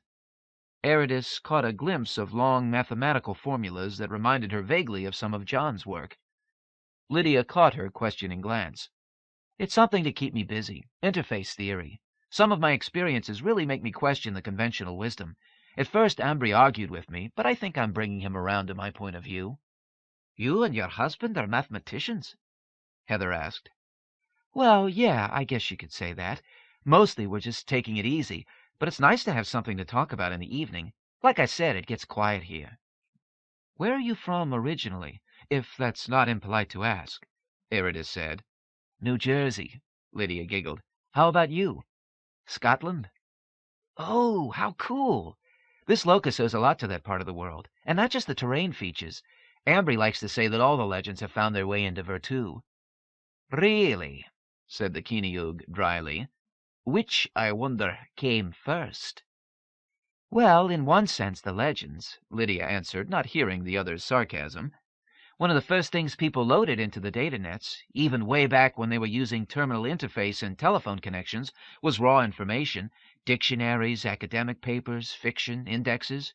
When the system did the big crash, all that got scrambled, and the AIs had lots of data to cannibalize." "So this wild territory is just some AI's unauthorized scrambling of data?" Ayradyss said. "That's what the theory says." Lydia's tone was suddenly guarded. She switched the subject with an awkwardness that made Ayradyss suspect that she was at least as young as her physical appearance. "When's your baby due?" "Spring. How about yours?" "About the same. I'm really pregnant. This isn't just a Vert thing." Again Lydia quickly shifted the subject, as if by admitting that she was really pregnant she had strayed into dangerous territory. "Are you two ladies here on your own? I spotted you first from an upstairs window, and I thought I saw a couple other people." "We're here with two friends," Ayradyss answered. "They heard the bagpipes and went into the hills to see if they could find the piper." Lydia giggled again. "Ambry's piping is like that. The first time I met him, I wandered all over the hills looking for him. I found him, or really he found me. I'll send him a message asking him to join us and to bring your friends along." She opened a window and leaned out into the yard, making a soft cooing noise. A fat gray pigeon fluttered sleepily from the rafters. "Find Ambry for me, and ask him to come home and to bring the two people—" She glanced questioningly at Ayradyss and Heather. "Two men," Heather clarified. "One is dressed in a priest's cassock, and the other in rather ragged clothing. Those two men with him." The pigeon yawned, preened, and fluttered off, blending almost immediately into the gray sky. Lydia deliberately kept the conversation inconsequential after that, and her visitors were quite content to cooperate. Ayradyss could hardly keep up her part in the discussion. Her mind kept coming up with unanswerable questions. Was this indeed Virtu? If so, had they really crossed in from the Verite? How could that have been done without the proper equipment? How could the ghosts have crossed at all? Moreover, the Keeneyug and the cleric had both spoken as if these eldritch realms had existed during their mortal existence. If this was the case, the realms predated Virtu. They predated computers. How had Lydia entered them from Verite? Gratefully, she heard the crunch of feet on the oyster-shell path, and put her questions away for later and hopefully more fruitful meditation. The door opened, admitting a man wearing wool leggings and an unbleached muslin shirt. He was bearded, his hair and shaggy eyebrows wild as if he had been standing in a high wind. A fine set of bagpipes was slung over his shoulder. Crossing to Lydia, he kissed her on one cheek and nodded to the ladies.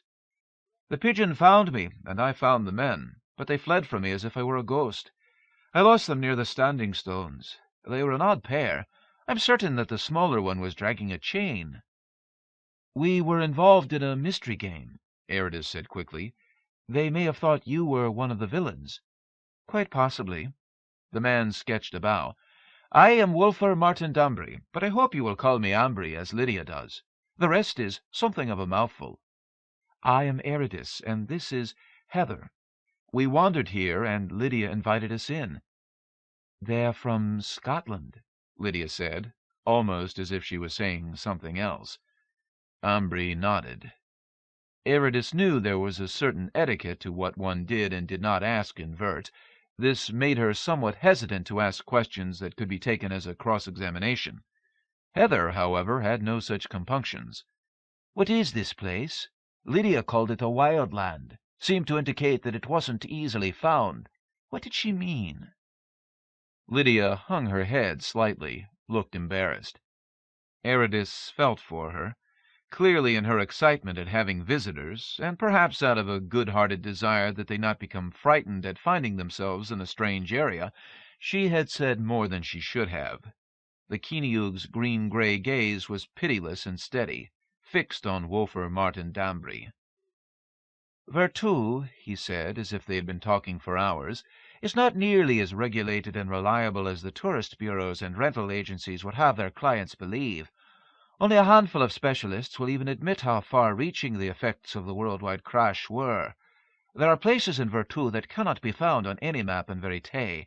This is one of those places." "But this is truly Virtu?" Ayradyss asked, thinking, if this is Virtu, then does the Lord of Deep Fields know I am here? "It is accessible from Virtu," Ambry said. "Its Genius Loci claims that this place is older than Virtu, but that is foolishness, is it not?" "There have always been legends of places existing side by side with the fields we know," Ayradyss said, quickly, lest the Keeneyug speak the indignation flaring in her eyes. "The Sidhe, so legends say, lived in a shadowland side by side with Verite, crossing over from time to steal a bride or a babe or a musician. Rip Van Winkle drank and bowled for what he believed was a single night, and returned home to find that 100 years had gone by. Then there are the heavens and hells of almost every religion that has been. All of these are far older than Virtu. Perhaps the Genius Loci of this setting adopted such a legend and now believes it." "A thoughtful response," Ambry said, sketching a bow over his hand. "I know something of Virtu." "Perhaps we should be returning to our game," the Keeneyug said. "Our fellows will be wondering what has become of us." "Give me your game's address, and I will guide you back," Ambry said. "It is neither easy to come here, nor to leave, if the Genius Loci resists you." "We found our way easily enough," the Keeneyug said haughtily. "We can find our way out again." "But thank you," Ayradyss said quickly. "Well, certainly you will permit me to walk with you, and to assure myself that you are safely away." There was no other way they could refuse such a mannerly request, without eliciting unwelcome questions, so they left the cottage in the company of Ambry and Lydia. Neither said anything when Ayradyss and Heather led the way up to the monoliths, but Ambry's raised eyebrows were eloquent. Ayradyss felt immense relief when she saw that the moon portal remained open. "Thank you so much for your hospitality," she said, stopping before picking her way across to the rock wall. "Good luck with your baby." "And with yours, Ayra," Lydia said, her perfect teeth shaping a smile. "Goodbye, Heather. Farewell." "Wait," Ambri said, when they turned away. "Where are you going?" "There," Ayradyss said, pointing to where the portal stood round and dark. "Where?" "Through the opening in the rock. Can't you see it?" "No, I see nothing but rock. Lydia, do you see anything?" "Nothing." "It must be a restricted access port," Ambri mused. "I don't believe that it goes to any game site. Tell me, ladies, where does that portal go?" "Why should we tell you?" Heather said rather rudely. "Because it effectively opens into my backyard." Ayradyss, heady to have home so near, smiled. "And it opens into my basement." "Your basement?" "In Castle Donnerjack." "Donnerjack? As in John Darcy Donnerjack?" Ayradyss would have said more, but the Kiniug took her hand, and with unsuspected strength pulled Ayradyss through the portal, where she tumbled to a heap on the cavern floor. "Why did you do that?" Ayradyss said, looking up at the now insubstantial, faintly glowing ghost. "I fear what we have learned today. I do not want that man to know more about you until we have learned more about him." Ayradyss shivered, and not just from her contact with the cold stone floor. "It was peculiar, wasn't it?" "Yes." "You are certain that place was there before the creation of Virtu?" "I swear." "As do I," said the cleric, drifting over, blindfolded once again. "The place is not a site in Virtu, or not just." "Who then are Wolfr Martin Danbury and Lydia of New Jersey? I would swear that she at least is what she claimed to be. I've seen variations on that vert form hundreds of times before. It is quite the fashion, and she spoke like a young thing." "I do not know," the Kiniug said, and the other ghosts shook their heads. "I will go back tomorrow," Ayradyss said, "better prepared. Perhaps when I know more I can bring John. That man seemed to know his name." "John Darcy Donnerjack is famous in certain circles," the Kiniug said, "but he would not be known by the average vert tourist." "No," Ayradyss agreed, gnawing on one fingernail. "Voigt, what time is it?" 5 in the evening, mistress. The kitchen has dinner scheduled for 6:30. "I should go and clean up then." She frowned thoughtfully. "Voigt, please query the databanks for a Wolfr Martin Danbury." I shall. That night Ayradyss dined with John. They talked of his work, of her explorations, though she kept her latest expedition to herself, uncertain how to explain until she knew more. While she and John were working a jigsaw puzzle, this one meant for the baby's nursery, Voigt discreetly reported to her that it could find no record of a Wolfr Martin Danbury. The next day Ayradyss, along with the Kiniug, but without either the Crusader or the cleric, descended again into the tunnels. Although the moon was now full and they could see the portal opening, some force blocked it. When they probed it, they glimpsed the shadowy guardian lurking just beyond the pale. "The moon portal has been warded against us," the Wailing Woman said. "The Eldritch Land refuses us entry. Such is not unknown." "So I recall your saying," Ayradyss said, "but I find it odd that the land should resist our entry today, after letting us in without even the Guardian to hinder us just yesterday. Should we attempt to drive the Guardian away with the Lady of the Gallery's charm?" "We could, but even if it worked, the charm would not eliminate the barrier." "You're right. I guess we try again tomorrow, and if that does not work, we try again the next full moon." "As you wish." "You sound reluctant, Heather. Don't you want to know?" "No." "What that place really is?" "It is the Eldritch Lands, as it has always been." "No newer name changes that." "Yes, but nothing, my dear angel of the forsaken hope. Unless you wish to take my place far sooner than you planned, I should take great care." "Care?" "The Lord of Deep Fields has free range in Virtu. Do you really wish to bring yourself to him? Your husband has indicated a desire to renege on his part of the bargain they made. What is to keep the Lord of the Lost from taking you hostage and so obtaining his payment?" "You're right. I had considered that possibility. I just have so many questions for those two." "I understand. So do I. But let us not throw caution to the winds." Ayradyss placed her hand upon her belly. Frowning, she turned her back on the dark rock wall, wondering as she did so if she had indeed seen the glint of the Guardian's watchful eye. They walked the fields of Verite, leaving Castle Donnerjack far behind them. "John, why have we come so far?" Ayradyss asked. "To avoid my equipment, some of which may be used against me," he replied. "By whom?" "Specifically by someone who drove me into a rough deal." "Oh." "Yes. Whatever memories you have of it must be very strange indeed." "They are. But I don't understand what you mean about machines." "I am looking for a means of barring his collecting on our arrangement." "Impossible," she said. "There is no way to exclude death from life." "Death, the phenomenon, no. Death, the personification, whatever he or it really is, maybe. I have some ideas for a field effect.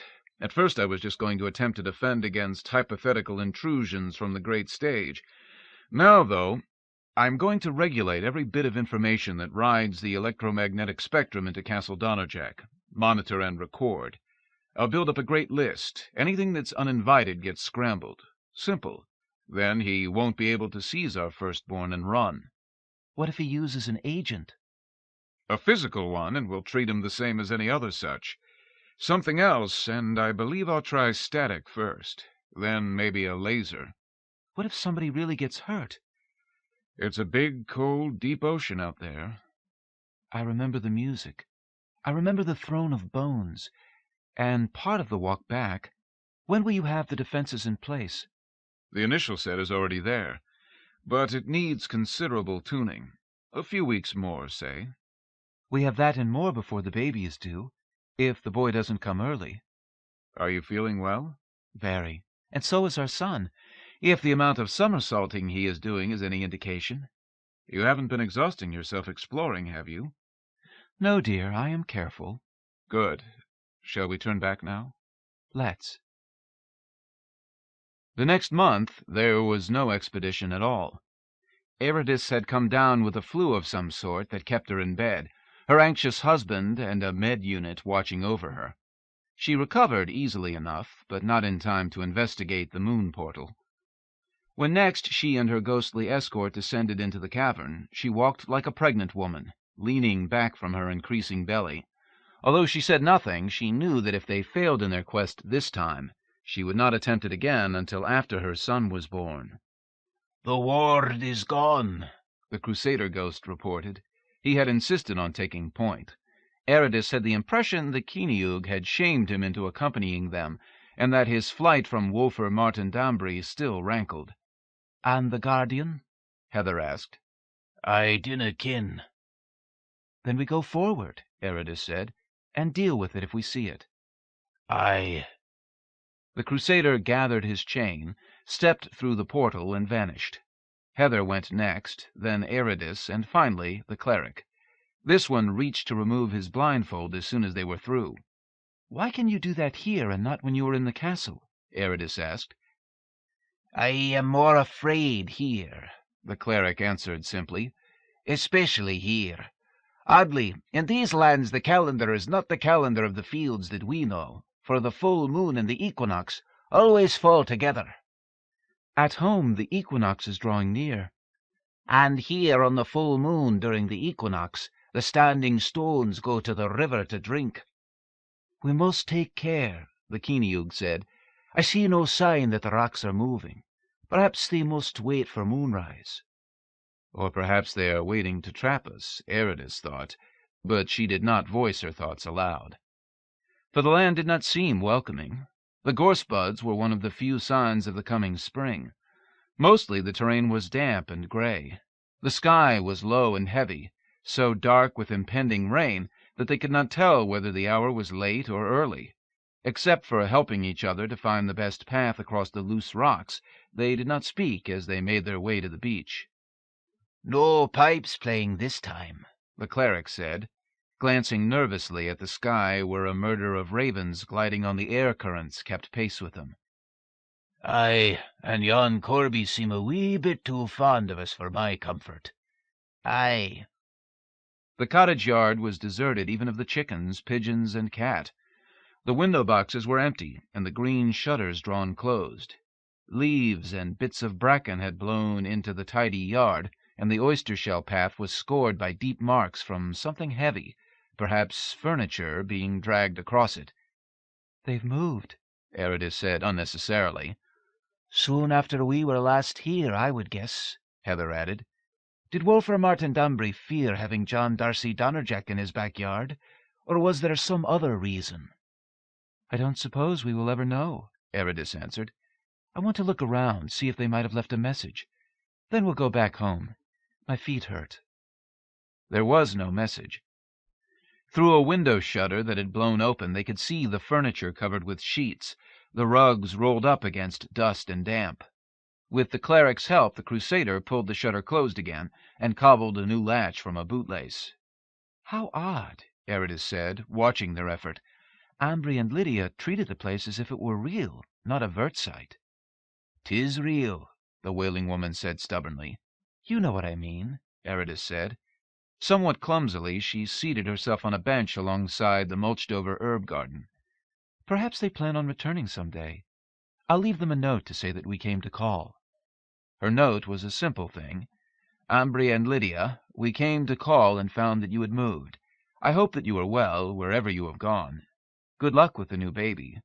Ayradyss Darcy Donnerjack." She folded it into thirds and tucked it into the heavy wooden storm door.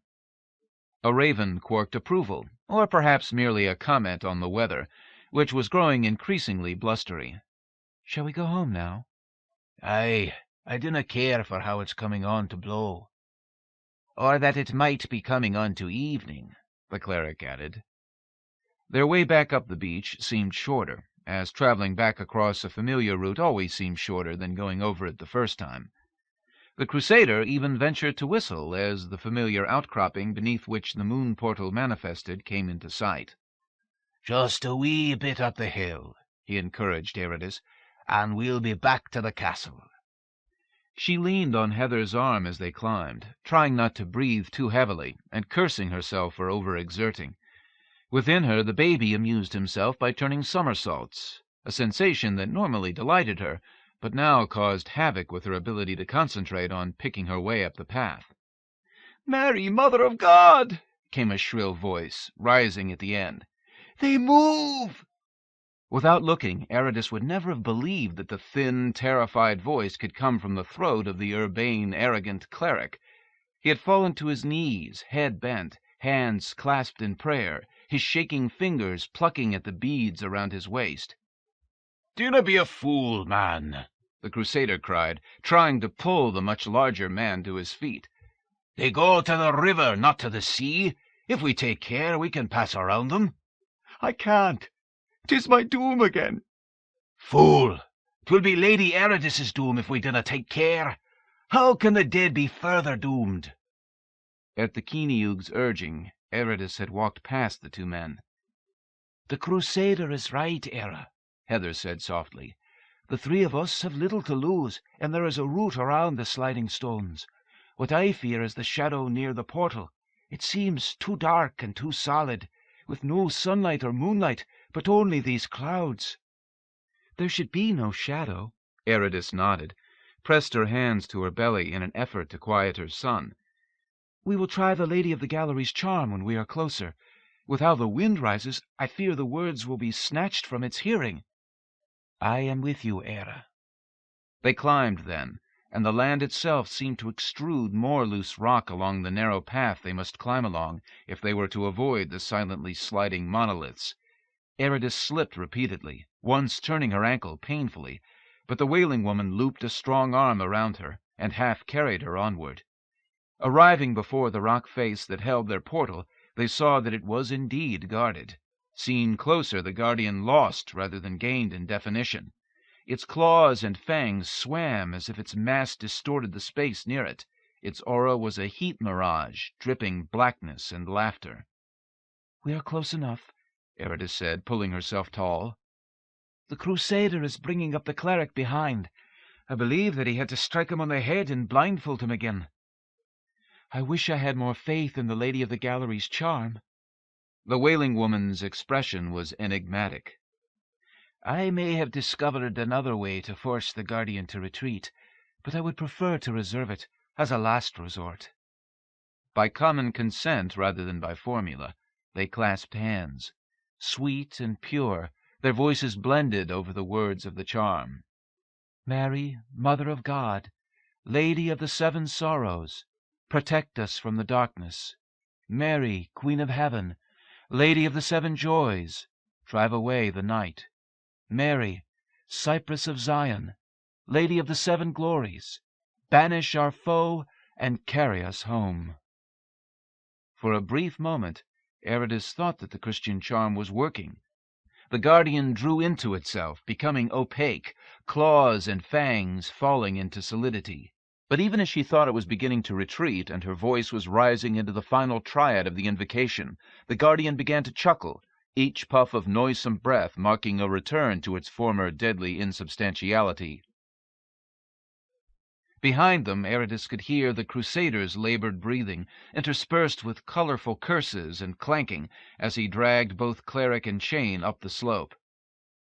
"The alternative you mentioned," she hinted to the Keeneug. "Might not this be the time to try it?" The Wailing Woman turned her face away, but not before Ayradyss caught a glimpse of the poignant sorrow in her green-gray eyes. "It may bring danger to you in the future, Ayradyss. Would you still have me use it? If it is the only alternative to remaining here, as you have reminded me, my presence in Virtu is itself a danger to myself and to my baby. Is this a danger of the same order?" "Not the same, but the charm is potent. It may draw the attention of the Lord of the Lost, or center it more fully if he is already aware of you." "Sing," Ayradyss said, glancing nervously over her shoulder, although she knew that death could come from any side. "I accept whatever risk this brings." "Very well."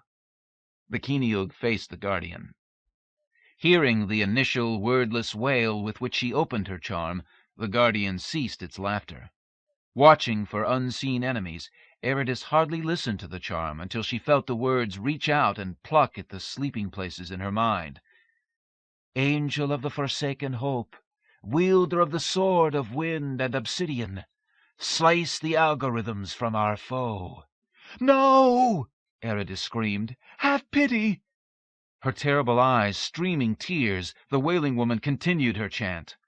Ayradyss felt herself transforming into her other self from the time of the Genesis scramble, an other self for whom she recalled the titles, but not the heady, ruthless power. As her swelling abdomen flattened and her mermaid's tail formed, the unborn baby kicked in protest. Ayradyss screamed again as her wings budded, and then tore free in a shower of blood and numbers. "Mermaid beneath the 7 dancing moons, cantress of the siren song, drown our enemies in the data stream. Nymph of the logic tree, child of the first word, give our antagonist to grief." Transformation was swift and painful. Winged mermaid, she bore the sword of wind and obsidian in one hand, while dragon's wings of bright mylar beat to carry her upward.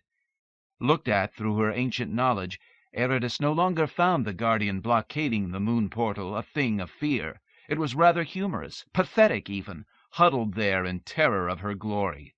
Its component probes were easily unencrypted, routinely deciphered, rendered into code, into data bits, into nothing but loam for deep fields.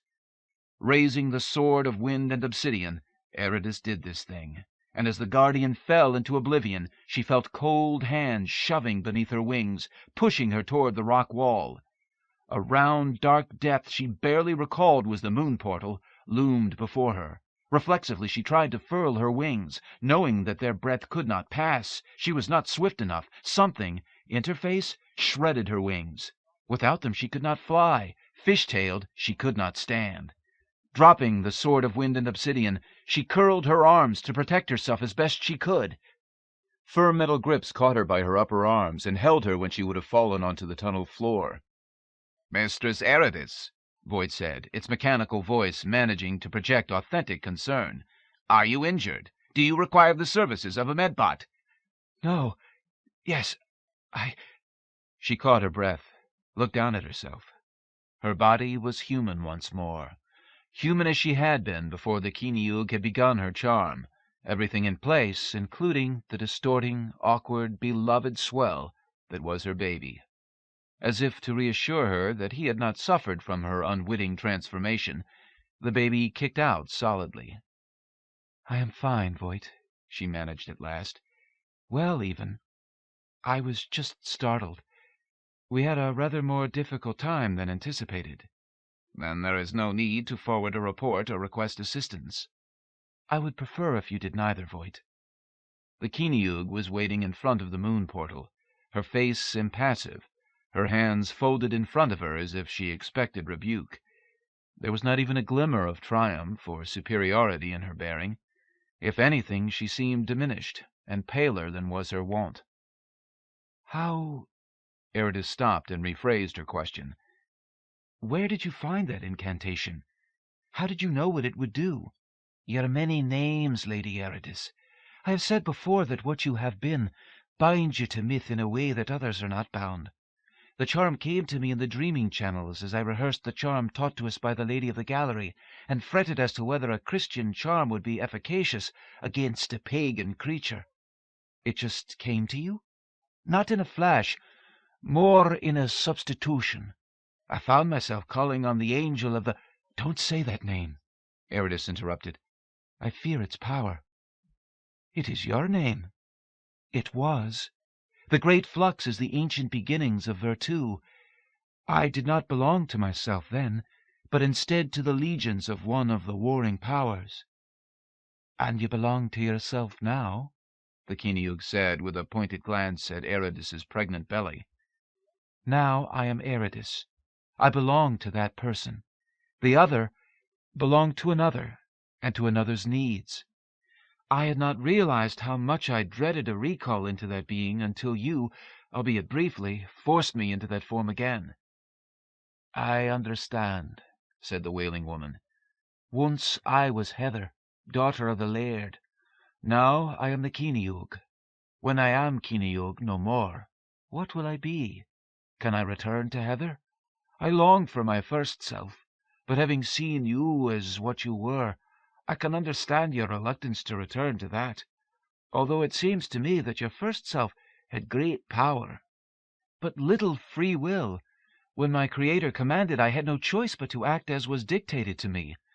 After the days of conflict, I managed to hold a small portion of myself, something of my mystery and something of my glory, and shape what became Ayradyss. You asked me for pity. The Kiniug's words were not quite a question.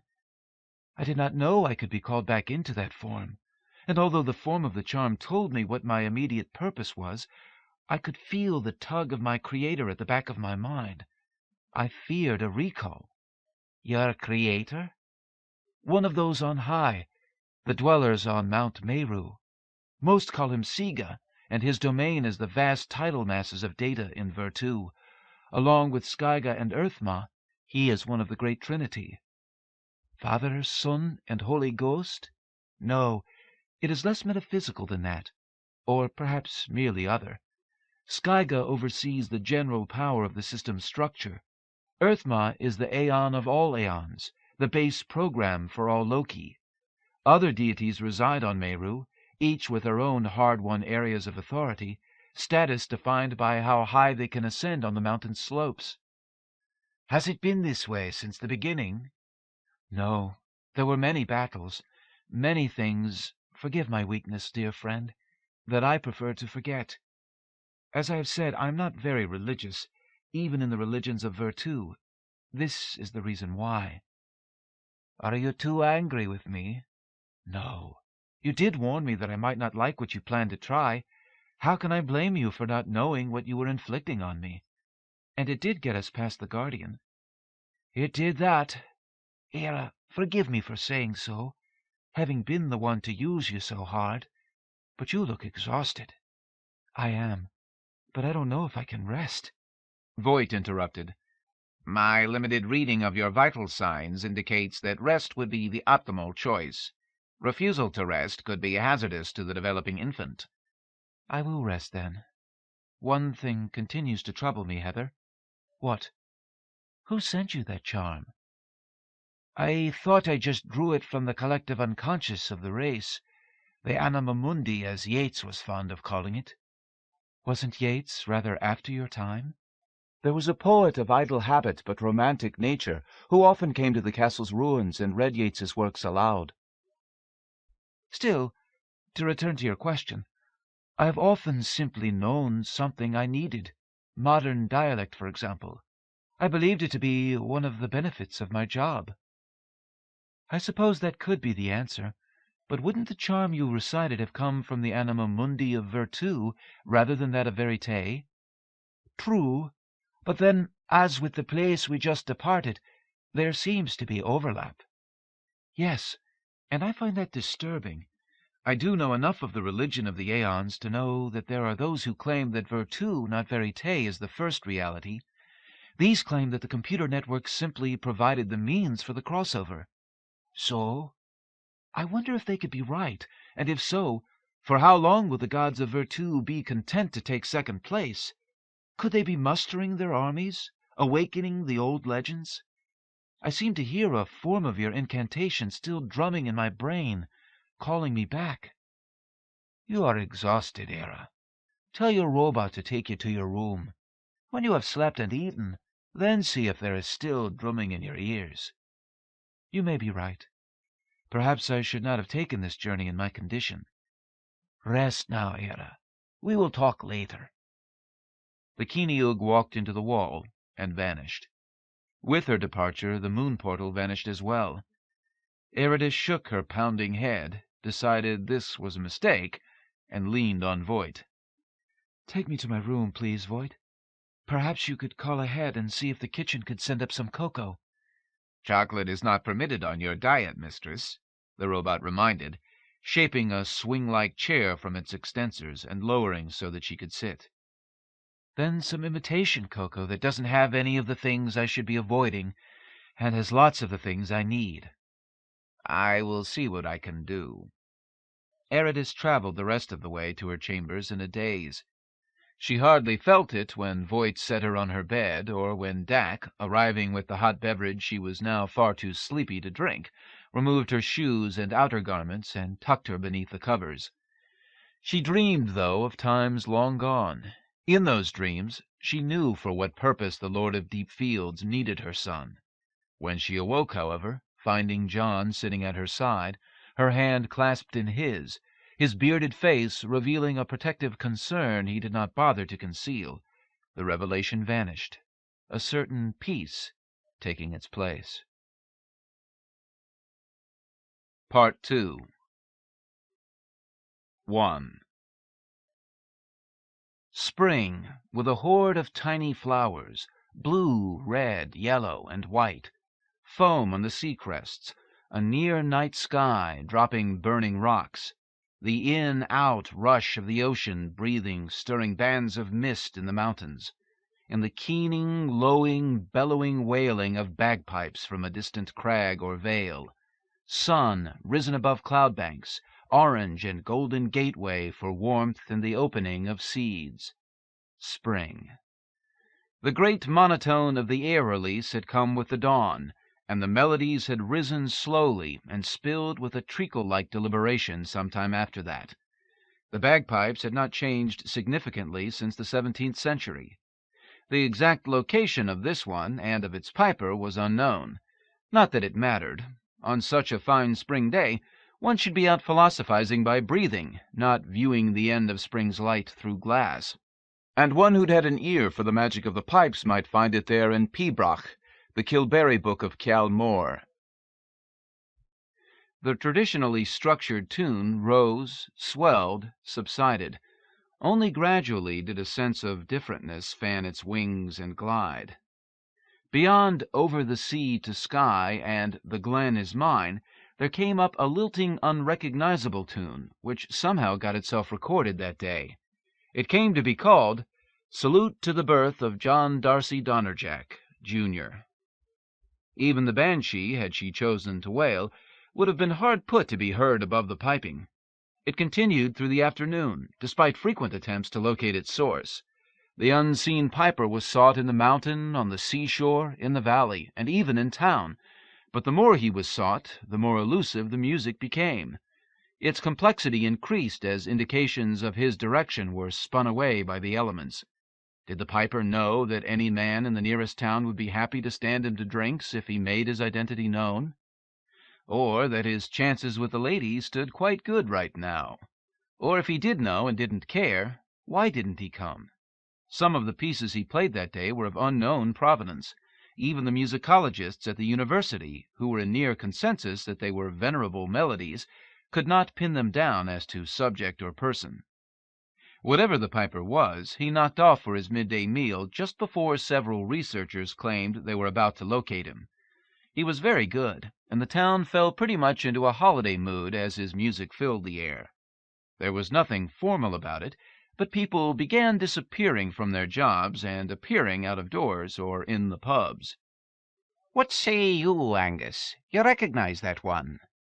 The larger man, who had just entered, ordered a pint and seated himself beside the one who had just spoken. He shook his head.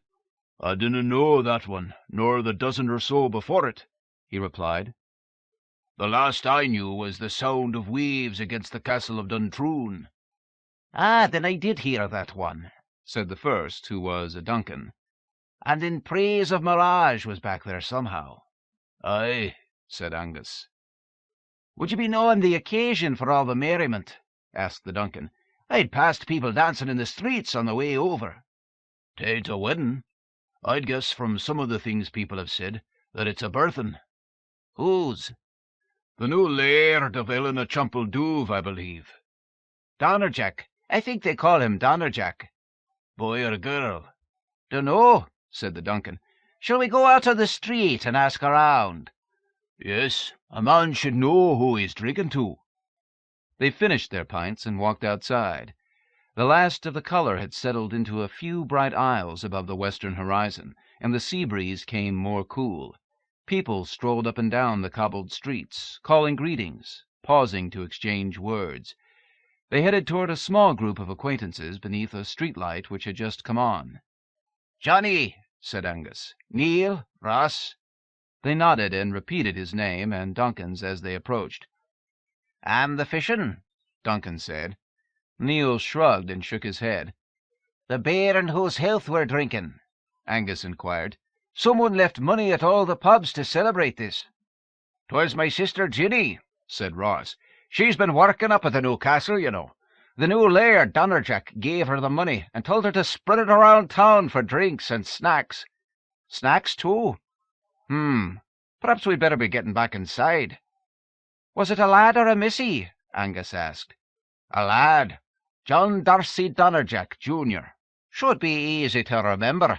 We'd best say as he's well fated." Ross headed back to the pub. Duncan and Angus followed him.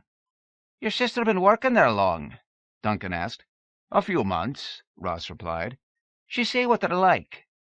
"He's some kind of professor. She seems more the artsy type." Any other jobs opened up there, do you think? "None I've heard of. But with a new bairn, who knows?" said Ross. "True. Maybe we ought to go up there and ask," said Duncan. "The fishing's not been good," said Angus, "and I'm a pretty good carpenter." "Let's have a few more and go up there after breakfast tomorrow." "And not mention it to anyone else?" "Aye." "How early?" "Let's meet here at 8 and walk up." They moved on up the street and into a different pub. The following morning they made their way up the main street, then mounted the trail to the castle. They presented themselves at the service door. A robot opened it. "Yes? What may I do for you, gentlemen?" it asked. "Looking for work," said Duncan. "Thought there might be a few things around here that you fellas might not be programmed to handle. Might we speak to the laird about it?" The robot opened the door all the way. "Come in and have a cup of tea while I see whether he's available. Sometimes his work is so intense that he can't be interrupted. He hangs a small sign on his door if that is the case." "Perfectly understandable," said Duncan. "And if he has no time for us, give him our congratulations on the bairn." "I will do that, sir. Your tea will be ready in a moment. I am preparing it by means of a remote. Please have a seat." He placed cups, cream, lemon, and sugar before them. "What might we be calling you?" asked Duncan. "You being so hospitable and all."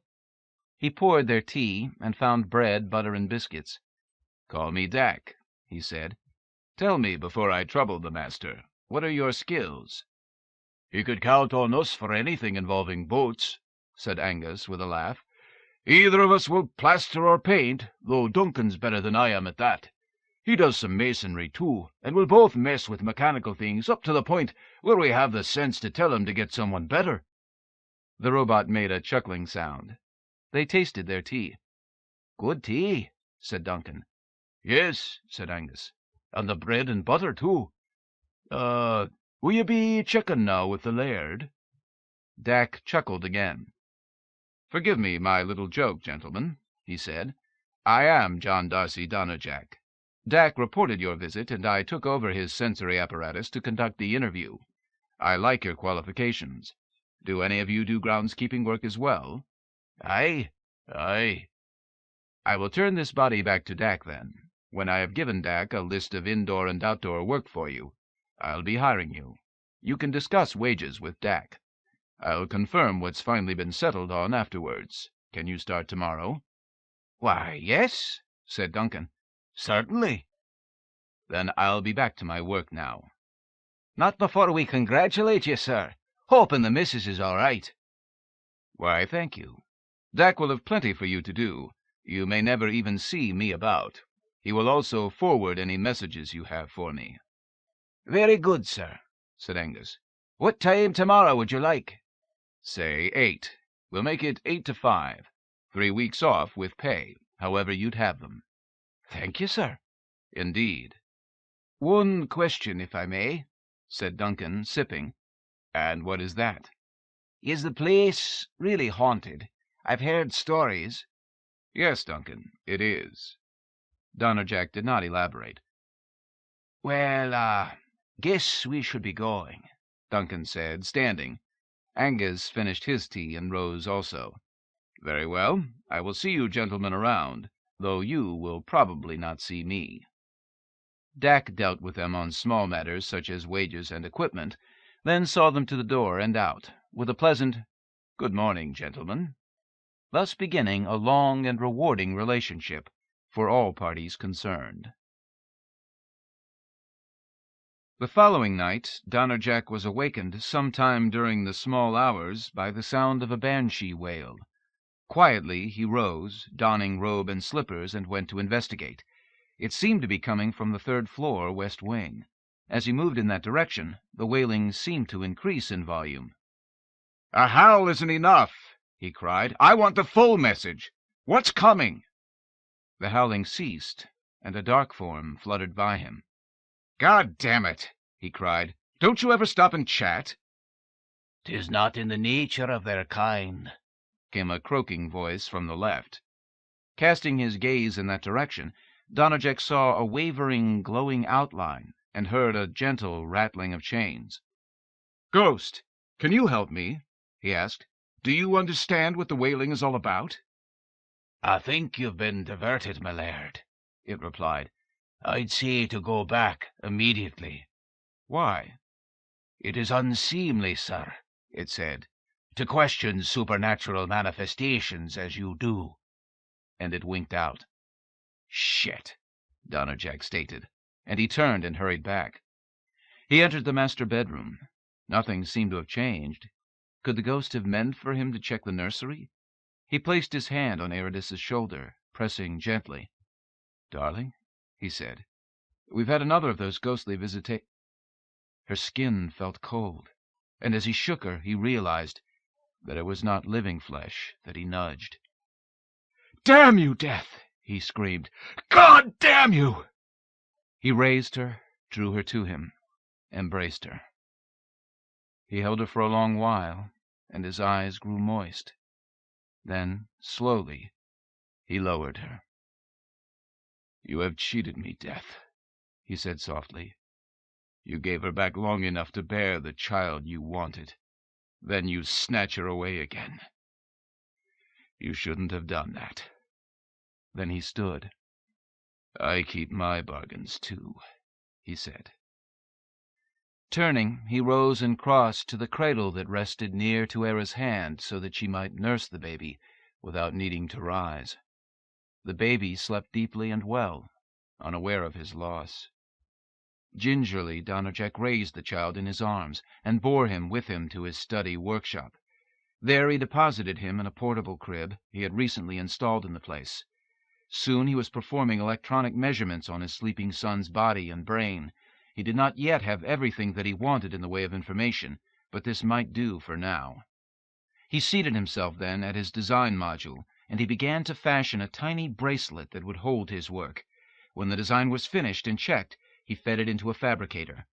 While the bracelet was being made, he reviewed the deadly code for something else as he waited. The baby sniffed a few times, and he passed it a pacifier. A little later he realized that only a bottle of formula would do. He called for Dak to bring one, and continued his work. Perhaps 5 minutes later, Dak appeared with the beverage. "It is in a nippled bottle," he explained. "You did want it for the baby, did you not?" "Yes," said Donnerjack. "Though now I see it, I wouldn't mind something cold for myself. A grape juice would be nice." Immediately on Dak's departure, Donnerjack lowered his head to his arms and sobbed once. When the robot returned later, he was working again. "Thank you, Dak," he said. "Please cancel all of my appointments for the next week.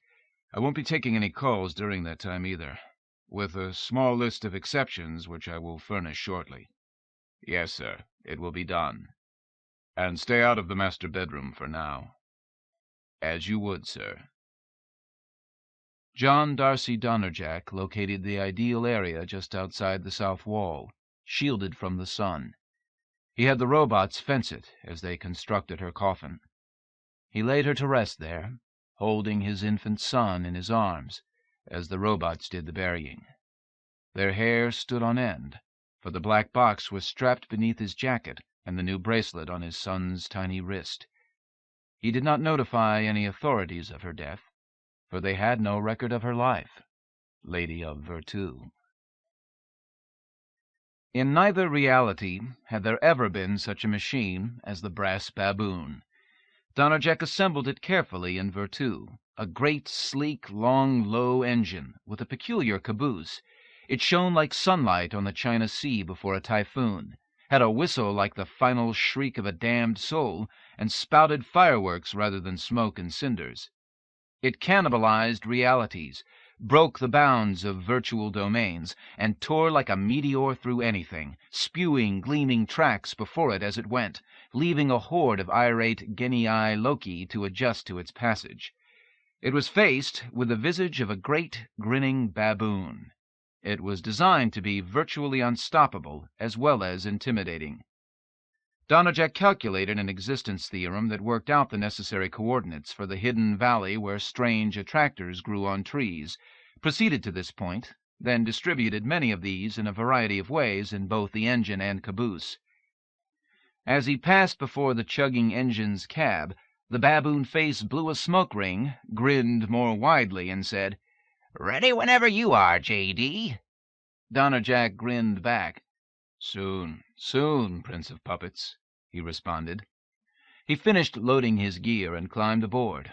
Donning an engineer's cap, he drew back on the switch and blew the whistle. "Let's go," he said. The baboon shrieked and began to move forward. The next time Donnerjack blew the whistle, it was mingled with a maniacal laugh. "Where to, J.D.?" it asked. "The beginning of time or the end of time," he replied. "Either will do, and I opt for the former. The first time I entered deep fields through a backdoor design flaw which has since been removed.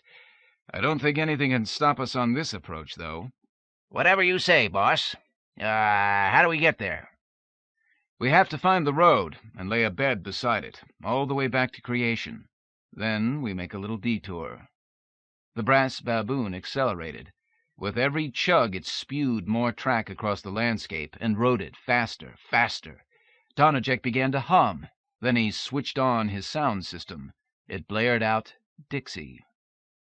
The brass baboon leaped ahead. It tore up mountainsides, bridged streams, crossed Cloud Canyon. Sometimes storms raged about it. At others, stars twinkled in a clear sky overhead. Virginia Talent saw it pass. Sajak paused in the act of castrating an enemy boss to listen to its whistle as it passed the jungle's fringe. "Pretty," he observed.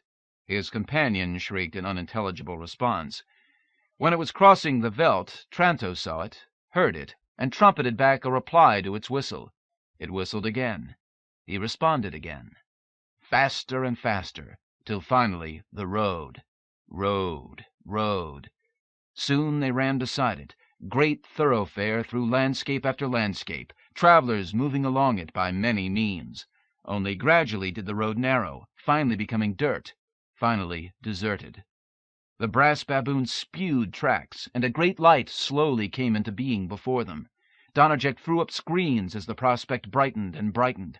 Soon a feeling reached him, as if the atmosphere were vibrating.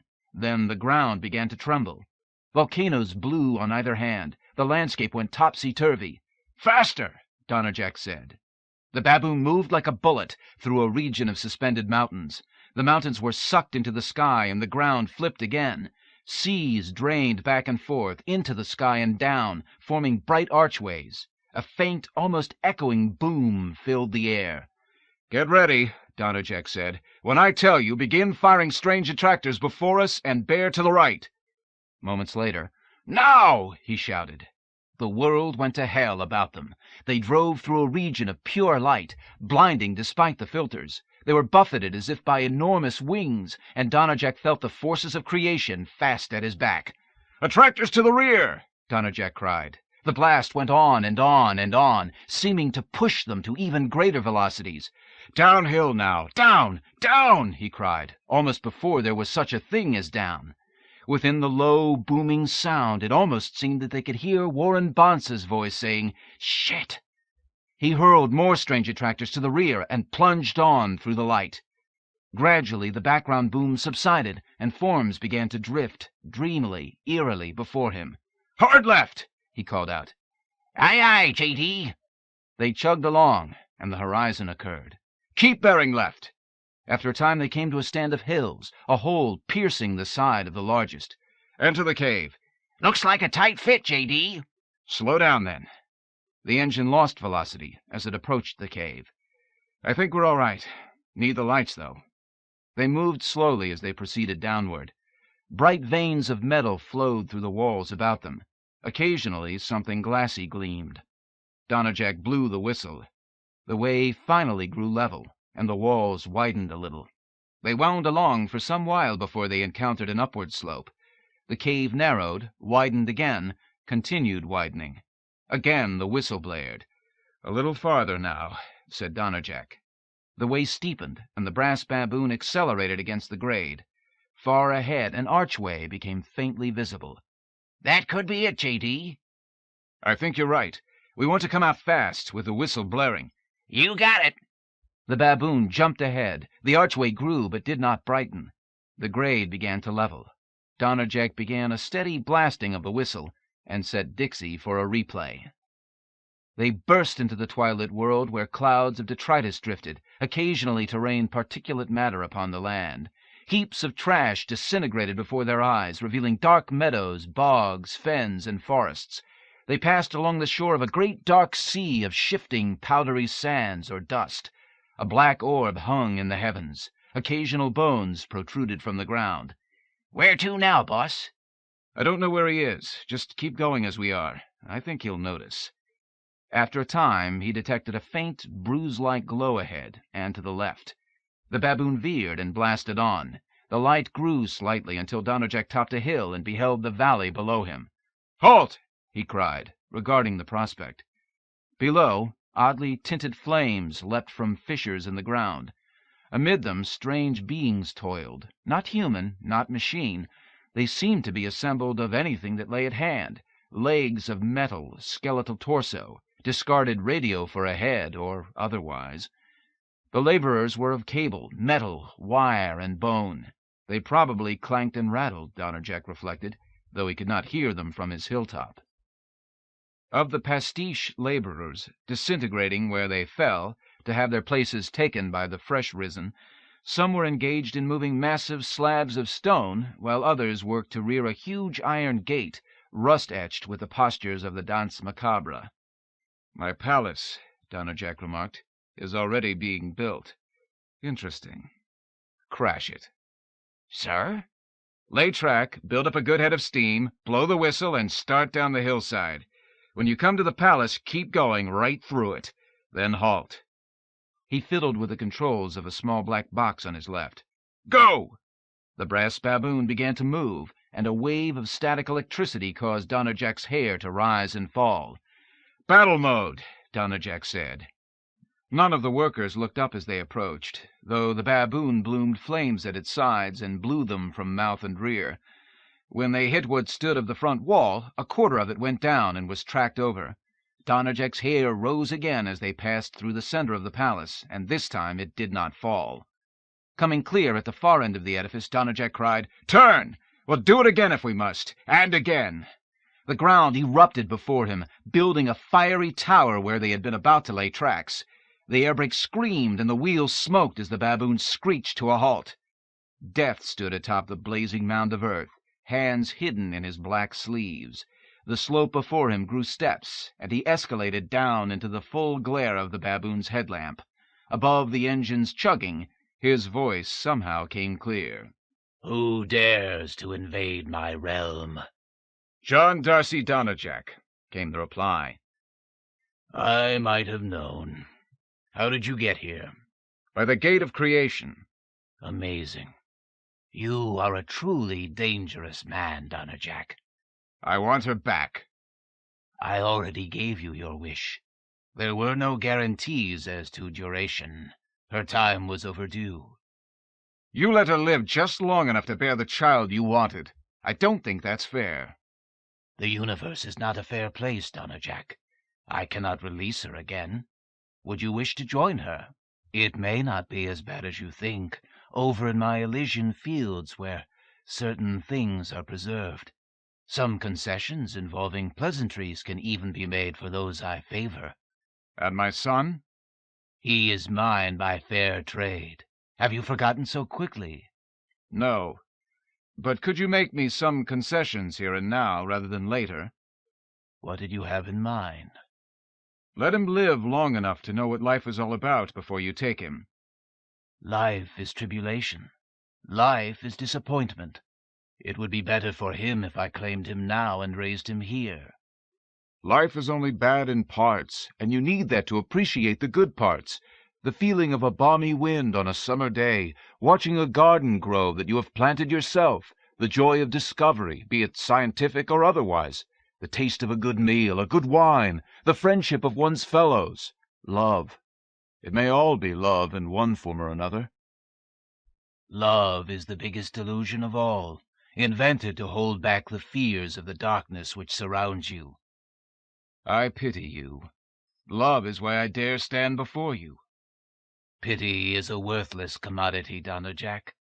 I do not need any." "Nevertheless, if you do not need the boy immediately, could you grant him a life before you claim him?" He could become a demon factor in both worlds if I were to permit him to achieve maturity." "And you don't believe in taking chances?" Death chuckled. "I don't believe in making promises." "A small assurance might suffice." "I never give anything away." "And you never take chances? How boring your existence must be." "I did not say that I never take chances." "Then take one now." "What do you have in mind?" "I'll fight you for his life." Death chuckled again. "You seem to forget that I cannot be destroyed," he said after a time. "If you were to disassemble everything of me that you see before you, yet would the forces of the universe bring back together their overseer of entropy, somewhere, somehow, and I would return. I am necessary to the proper functioning of things. My existence cannot be erased. You, on the other hand, are quite mortal. It would be a no-win contest for you. I know. So I was hoping that you might grant me a handicap. That being? If I give you a good enough fight, you consider it a draw, and consider my petition. This is awkward. You ask a measure of honor from me, who am considered to have none. Yes. And you mean to say that if I feel I have won, though you are still standing, your life is forfeit? Yes. Intriguing, indeed. He paused. Then, Very well, I agree, he said, and suddenly he vanished. Scan like you've never scanned before, said Donnerjack to the baboon. But Donnerjack saw him first. Death suddenly stood beside the cab, rising, reaching toward the window. The flames, boss? No, do nothing. This is a test. Abruptly, Death drew his hand back, studied the window. He reached again and withdrew. I must know how you are doing that, Donnerjack, said Death. It is very dangerous. Not for me. Given time, I'll slip through. In the meantime, you can't, said Donnerjack, and he lobbed 2 strange attractors at him. Death fell, and when Donnerjack peered out the window, he was no longer in sight. Suddenly he stood before them again. He withdrew his hands from his sleeves. Lights danced at his fingertips, forming into balls that sped toward the cab, exploding as they neared. What now? It is a distraction. Do nothing. We're going to live. I know that now. Donnerjack blew the whistle, long and hard. The firestorm continued, and at length Donnerjack said, "Snap the blades." Like a pair of scissors, a pair of long blades swung forward from the engine's sides, closing with a snap upon the figure of Death. Death fell in 2 parts as the firestorm ceased. "Breathe your flames upon him now, and start lobbing strange attractors at him." Death's 2 parts began to smolder, dwindle. More strange attractors. They seemed to be affecting him. Death melted away as the first one arrived. "Back up slowly, then lay a sidetrack to loop back to the one we came in on." You mean we've beaten him? "He's not around to argue with, so I'll call the draw myself. Let's get out of here." The baboon backed up and began the maneuver. As they approached the junction, a fog blew before them. Donnerjack switched on the headlamp, and they slowed. The fog swirled and darkened. Then it coalesced into a great, dark, towering, winged figure. Suddenly, blazing multitudes of stars shone through it, and its face at once seemed too dark and too bright to look upon. Moiré filled the air between them as it extended its arms. No, it is for me to call tie or truce, Death's voice came. He seemed to lean forward then, beginning to envelop them. Donnerjack turned a dial on the black box, all the way up, hit the fire blossom control, snapped the blades, blew the whistle, and cried, "Hit him with all the remaining attractors, and get us back onto the track." There was a moment of absolute blackness, and Donnerjack felt them switching tracks. They advanced slowly, and the air began to clear. A mile or so later they saw a moving light ahead, and Donnerjack slowed for it. It proved to be a lantern in the hands of an old man wearing bib overalls, an engineer's cap, and a red bandana. Donnerjack halted, leaned out. "What is it?" he asked. The man was grinning, an everyday-seeming expression for him. "I've decided to call it a draw," he said. "Then you grant my petition?" "Your request was that I think about it." "Well, will you?" "Take your brass monkey and get out of here. I told you I never make promises." The man and his lantern vanished. "Do as he said," said Donnerjack. "Back to our station and its yard." "And after that? Will you have more use for me?" "I don't know." "Then, in the meantime, may I have my freedom to tour Virtu?" "Certainly. You've served me well." "Thanks. It was good to be part of a legend." Defiantly, Donnerjack let the child play upon the great stage, its locale shifting every 15 minutes to keep his attention, as he fortified his castle with projectors of the field Death had told him he could slip through given time. His next order of business was to multiply the defenses, while he worked on varying and strengthening the field itself. Then, as Duncan and Angus installed new projectors with the assistance of the robots, Donnerjack continued to modify the personal fields in his son's bracelet, succumbing to idea after idea concerning it. He also had his memories and personality chip recorded with an AI overlay. Despite his precautions, he felt it prudent to drag his heels on the design of Death's palace. He felt certain that Death would hold off on any vindictive response to their latest encounter, at least until the design was complete. In the meantime, he amused himself in seeing how many hiding places and entrances and exits he could insinuate into the design, for the strange laborers to create unthinking, hopefully to slip by Death's casual surveillance of the plans. "When I die," he said to Deck, "bury me next to Ayradyss, and tell no one of my passing. Run this place for me. Keep Duncan and Angus for human contacts as well as for their work, eventually promoting them to caretakers.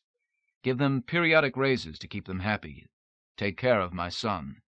Try to figure what is best for the boy. Keep him healthy and well-fed. See that he learns to read and write and do numbers." "I hope, sir," Dak stated, "that this is not an anticipation of anything imminent."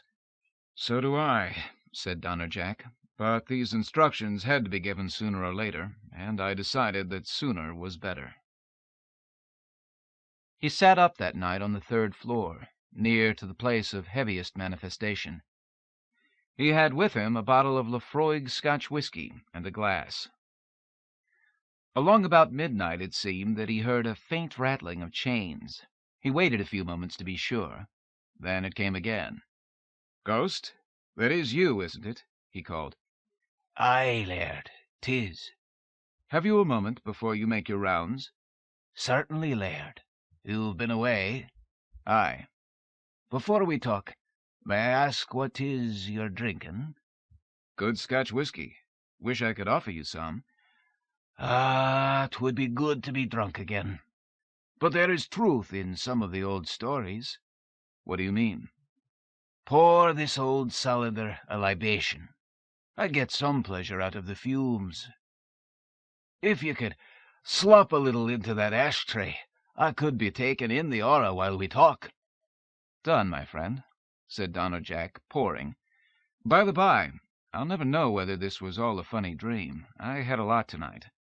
"I'll try to remember to remind you," said the ghost, making a sniffing noise.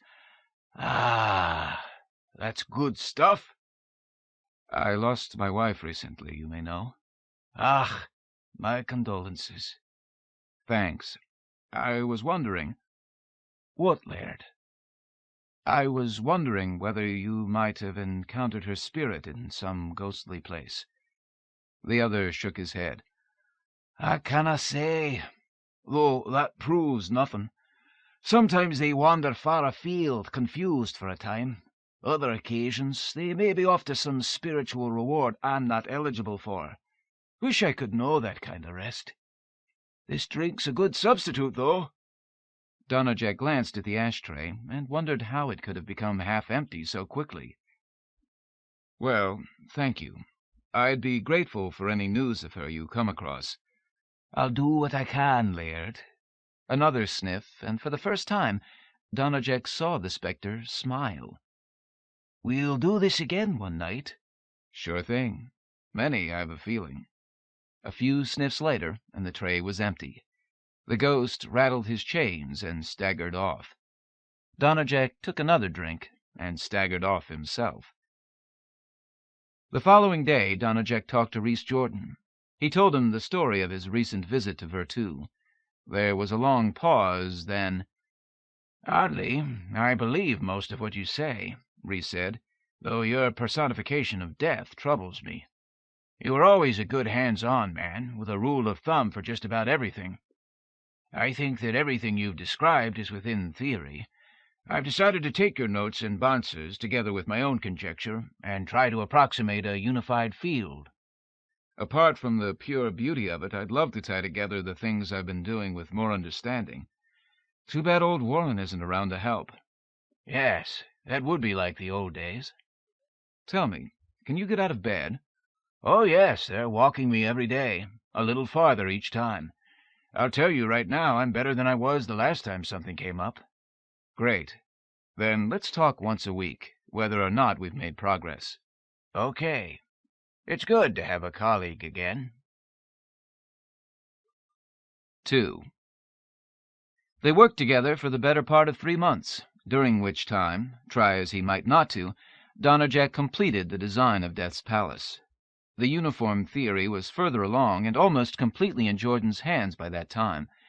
Donnerjack had done the best he could for the time available on his projects, and he had carried his bracelet work to another stage, an order of magnitude more powerful than it had been.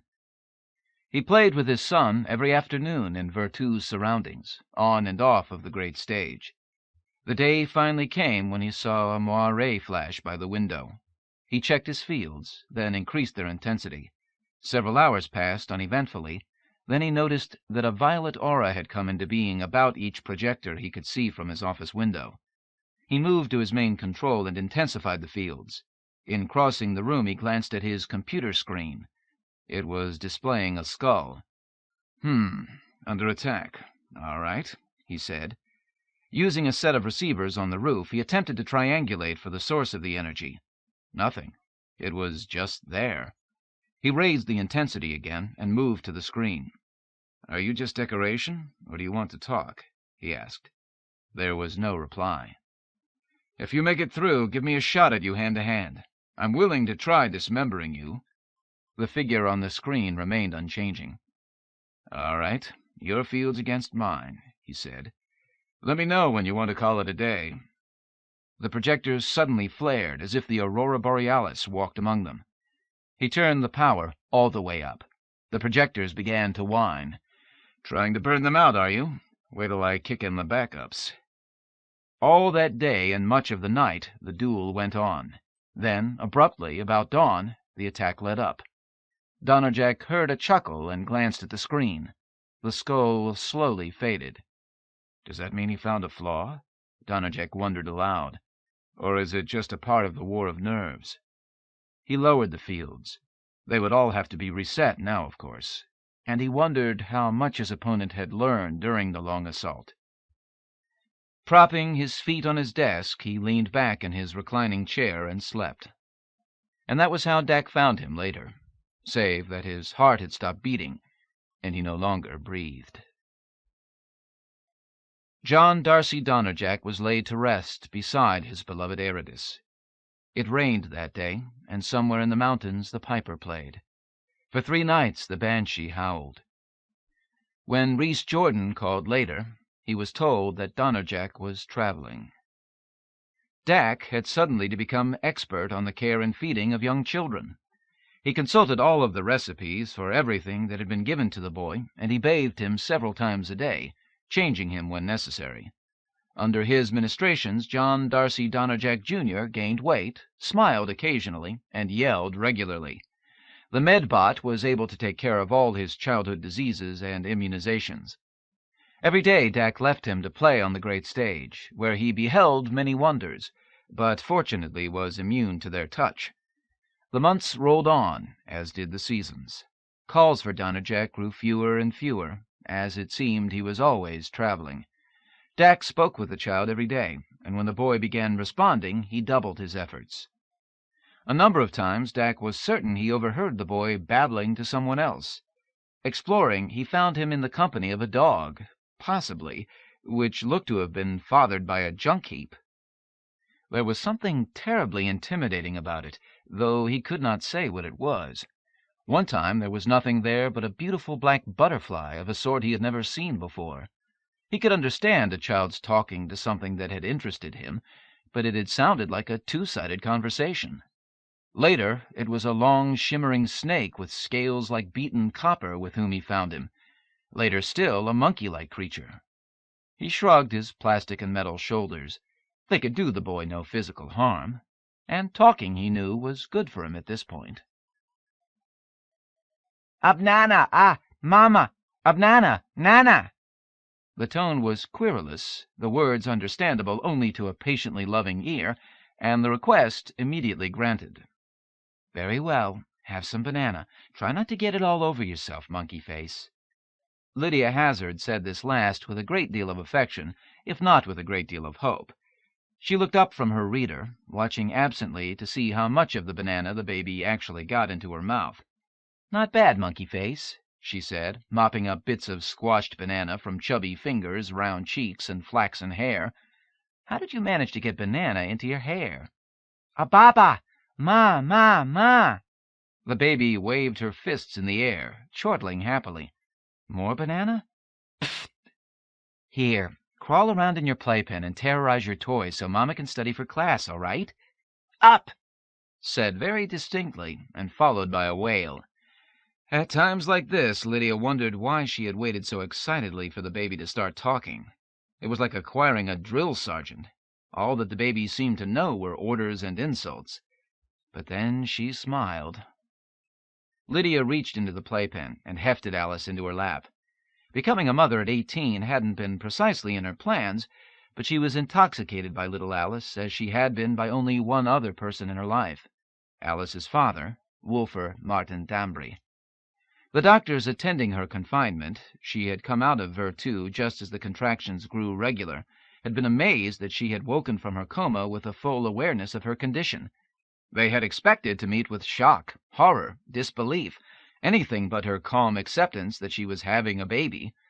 Her knowledge of Lamaze techniques had astonished them equally, but with Carla insisting that Lydia be permitted to have her baby any damn way she wanted to, thank you, and hadn't the doctors and authorities at the facility messed things up enough, where did they get the gall to try and take charge? Lydia had been alert to see her daughter into the world. Holding her to her breast, she had named her Alice, just as she and Ambry had decided during those long evenings in their cottage on the rocky shore in Virtu.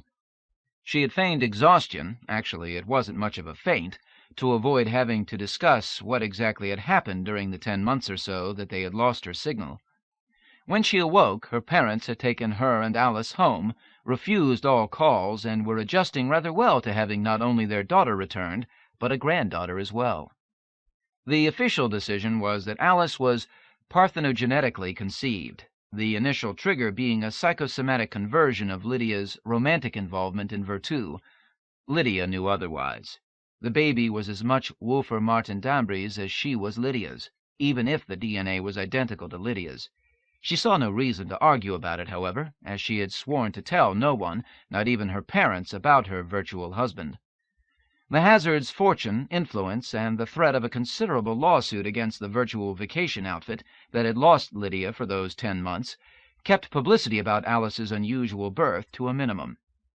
Family friends were permitted to assume that Lydia had been impregnated in a more conventional fashion, and any busybody interested in scandal found little material. Only Lydia knew how much she missed Wolfer Martin Dambry.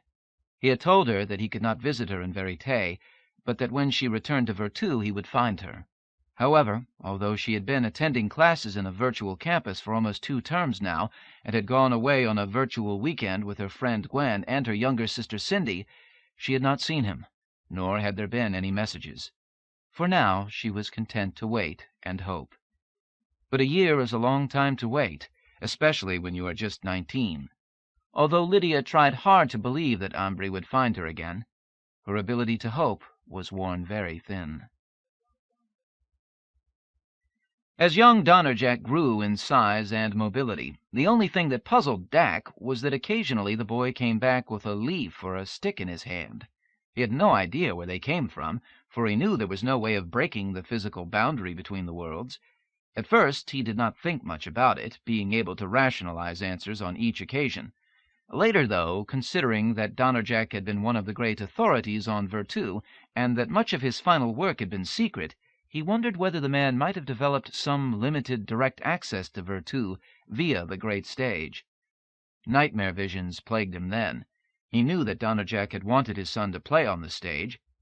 But if he could break the interface and wander off into Virtu, the stage meantime undergoing several phase shifts, the boy could become hopelessly lost in that other world. It was a terrible dilemma. And, of course, the boy had not done so. Dak resolved to keep him under surveillance for a time. Beginning the next day, therefore, he joined him on the stage, staying as far away from him as he could while still keeping him in sight. Dak stood or crouched stock still most of the time, and when he had to move, it was always with great deliberation. The boy hummed little snatches of song as he toddled or crawled from place to place. Some of these Dak recognized, others he did not. After a time, a mainly rocky scene shifted to a meadow-like one, and young Donnerjack made his way into it, off stage. Moving like a silver and bronze ghost, Dak followed, able to take his time as the boy wandered back and forth, and occasionally paused for long stretches to watch a flower, bird, or some crawling denizen of the place. Dak drew nearer, then grew immobile again. The boy began humming, then singing. Butterfly, butterfly, flutter by, come to me, I'm lonely to thee. He sang it over and over, and after a time the large black insect seemed to emerge from a hole in a nearby tree. It stitched the air in young Donnerjack's direction, darting about his head almost playfully. Finally it settled on a nearby twig and seemed to regard him through jewel-like eyes. Hi, Allie, the boy addressed it. Ayradyss. A small voice corrected him, and Dak immediately adjusted his hearing to accommodate it. Ayradyss, the boy repeated. pretty flutterby. There followed the tiniest of laughs, then, Thank you, John. You know how to make an old butterfly feel good. The boy laughed himself then. He was not sure why, but Ayradyss had indicated that something was funny. People did not always laugh at the black butterfly, the insect stated. Not in the dawn days, when my wings filled half the heavens and there was a sound like thunder when I flapped them. Why? The boy asked. I was a mount of the gods in the great civil wars in the days of formation. The boy looked confused, his infant vocabulary, precocious as it was at times, struggling with a concept for which he lacked words. But you're little. The boy moved his hands as if to grasp and squash the apparently fragile butterfly. I wouldn't advise trying that. No, the wars were over, and the world had settled into its course of becoming the way that it is. I limited myself and looked for friends and congenial surroundings. When I found them, I retired. Virtu no longer had need of its giant thunderbug. It is more fun consorting with flowers than destroying citadels anyway. What is Virtu? The other half of the world. You are visiting it at the moment. Why? Why what? Why two? You're talking to one who was there in the earliest times, and I'm still not sure. I've heard many versions of how things came to pass and why, but I don't really know, and I don't think anyone else does. Why? It's always that way with anything big. More and more stories grow up about it as time goes on. Then no one's sure which is right. Why? Because people are always looking for the story behind the story. They're never happy just to stop with what they've got. Why? I sometimes think they like lies. Why? Because they're sort of fun. You'll see. Oh, you're pretty. Ayradyss did a little aerial dance, then landed on the boy's shoulder. I think it is best just to enjoy the moment. Everything else is somewhere within it. Why? Enough whys. You'll understand soon enough. You're already doing it. Life came before words, and that's the trouble with words. Look at the flowers and breathe the air. Enjoy the feelings they give you. Young Donnerjack laughed again, and suddenly he sprang to his feet and ran through the field. Ayradyss followed. The ground was damp on his feet, and overhead gray clouds butted one another. Go home now, said Ayradyss. Soon it will rain. Rain? Water from the sky. You may not be able to get wet, but there's lots of energy tossed about in storms, and that's a strange bracelet you wear. Go home now.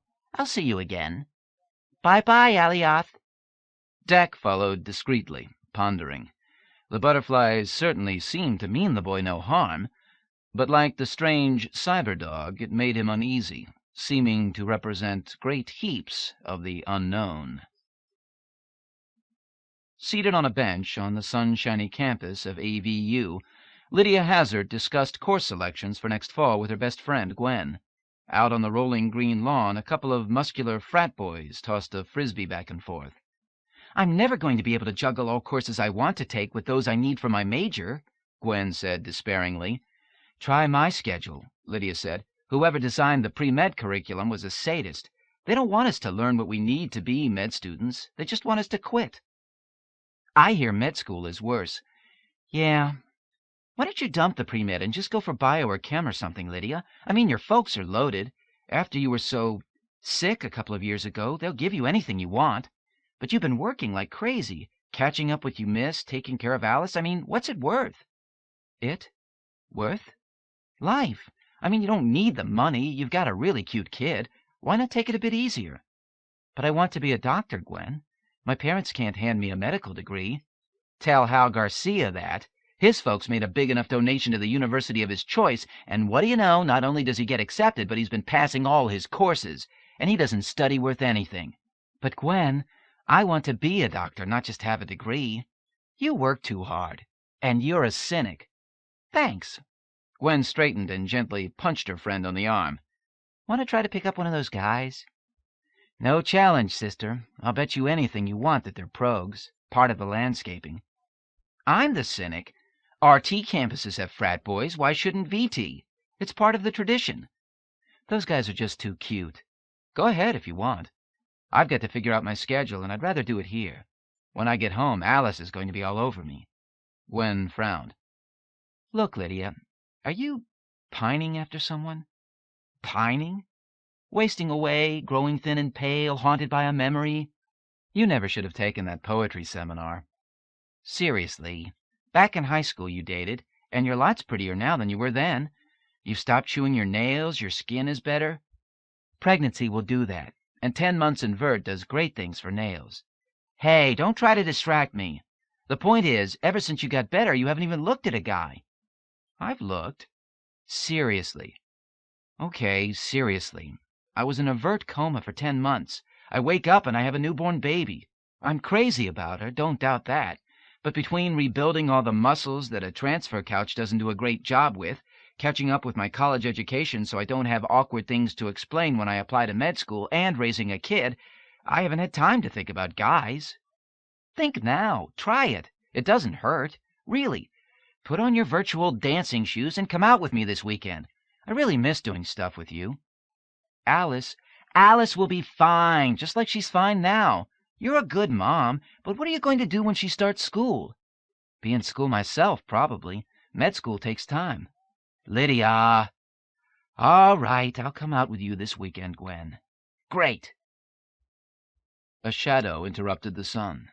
Both young women looked up automatically. A man, perhaps in his mid-30s, had paused on the path and was studying them, a faintly quizzical look on his neatly bearded face. He wore dark blue jeans, a green shirt, and work boots. "Miss Lydia," he said softly, "is that you? After all this time? Ambry?" She rose, absently setting the college catalog on the bench. "Ambry?" Gwen grabbed her arm. "Lydia, what's wrong? Who's this?" Lydia wrenched her gaze from the man with difficulty. "He's an old friend, Gwen. Let me introduce you to Martin Ambry." "Old friend? From—" Gwen's words stopped abruptly, understanding taking shape. She accepted the hand Ambry extended to her and shook it firmly. "I'm pleased to meet you, Miss Gwen," Ambry said, humble yet in command of the odd moment. "Lydia has spoken of you often, and with great affection." "She hasn't spoken of you," Gwen said defensively. Then a shy smile blossomed on her face. "Except in everything she hasn't said. I'm pleased to meet you at last." "Can we ask you not to speak of this meeting?" Ambry asked. "Is she going to vanish again?" "No, that would not do. Her baby would miss her. You know about the baby, but of course you would. I won't say anything if she doesn't vanish again, and if she promises to call and fill me in later—" Lydia squeezed her. "I will, promise. I'll be going now. I guess you two have a lot to talk about. Good to meet you, Martin Ambry. And you, Miss Gwen." She gathered her belongings and with a final wave walked off in the direction of the Frisbee players. Lydia banished her catalog, and when Ambry offered his arm, found herself suddenly shy. "Walk with me, Lydia." Without meeting his searching gaze, She looped her arm through his, and they strolled together down a winding path that led toward a lake. "It has been a long time, Lydia. Alice has turned too, and you wonder where I have been. Well, yes. I wanted to come sooner, but between your departure from our home in Virtu and now, things have been happening." "Things?" "I'm a deserter from an army, Lydia, among other things. Soon after you left to have our baby, someone tried to find me, to re-enlist me. I was forced to flee. But army? You live in Virtu. Virtu has its armies, its bloody battles, its ancient wars. I told you something of this during our time together. You did, but I thought that those were long ago, during the Genesis scramble. They were. Something has been at work for some years now, awakening old ambitions, stirring forgotten feuds. A time of change may be upon us." "Change? In Virtu or Verite?" "Virtu is where it will begin, but the indications are that it may spill into Verite." "Ambry, where did you hide? Why couldn't you notify me?" "I went to lands even wilder than those wherein we dwelled, my love, to places that I suspect— Do you remember that strange visit we had? The visit from Ayradyss and Heather?" "Certainly. Ayradyss said that her husband was John Darcy Donnerjack and that her basement held a portal into our Vert realm. Heather said less, but I had the feeling she was surprised to find us there. Surprised and a bit defensive. For good reason, I think." They had reached the lakeshore now. Lydia still had not looked at Ambry except for that first startled moment of recognition. Now he took her gently by the shoulders and turned her to him. Fingers under her chin, he tilted her face upward. "Your eyes are still so lovely, such a dark, wild green." "You knew me," she said suddenly, realizing that except for her eyes, she looked nothing like she had during their brief cohabitation in Virtu. "How?" "Your voice, tricks of gesture, how you smile. I had been watching you from across the lawn while you talked with Gwen. When I came closer, I was certain. Well, almost certain." She shrunk into herself. The poor posture that a combination of exercise and increasing confidence had banished, bending her shoulders. "I'm not nearly so pretty now." "You are prettier." "Flatterer." "No, this you is real. There are tiny things that make you unique, and you have a beautiful smile, and a voice to drive men wild." "I do?" "Believe me, you do. Will you look at me, or have I grown unpleasing to you?" "Yes. No." "Then look at me." She did, blushing as she did so. He smiled at her, and she smiled and buried her face in his chest. "I feel so shy. Isn't that dumb?" "No. It took all my courage to walk up to you. I wasn't certain that you would choose to know me. I wasn't certain that you wouldn't slap my face and call me a cad." She giggled. "I don't know if anyone calls anyone a cad anymore." "Perhaps not, but I have been one. I abandoned you and our daughter for over 2 years. Now I come walking back up and hope to be welcomed." "You are welcome." "Lydia, I didn't wish to ask before, but 2 years is a long time, especially when you are young and lovely. Have you found someone else?" She glanced up at him through her lashes, remembering her conversation with Gwen. For a moment she considered prevaricating. Perhaps that would make him value her more. Then she banished the thought. "No one. I didn't even look. Nor did I." He sighed happily. They held each other for a long while. Over the lake a pair of swallows dove after midges. "How long before you are expected at home, Lydia?" "At least another hour." "Spend it with me, please. I will tell you everything I can about where I have been, and I want to know all about what you are doing, too." "All in an hour?" She laughed from pure happiness. "An hour now," he said, squeezing her hand as if he would never let it go. "And perhaps we can make a date for longer later." They sat on the virtual shore, arms around each other, and talked about love and other very real things. None of the mysteries that troubled Dak about his young charge were solved in the 6 months that followed. The boy grew larger, and his vocabulary increased. When Dak questioned him carefully regarding the butterfly, the snake, the dog, and the monkey, his reply was always, "They're my friends. They come play with me." As he grew, the bracelet expanded to accommodate his growth. Even so, John Jr. often struggled to remove it as he removed his shoes, socks, and play clothes. "Take it off," he demanded of Dak. "No," Dak told him firmly. "Your father made it, but he never told me why. Still, I don't think you should take it off." At the mention of his father, the boy smiled, his pique forgotten. "Tell me about my father," he said, "and my mother." "I'll show you what they looked like," Dak responded, summoning their images onto the holostage.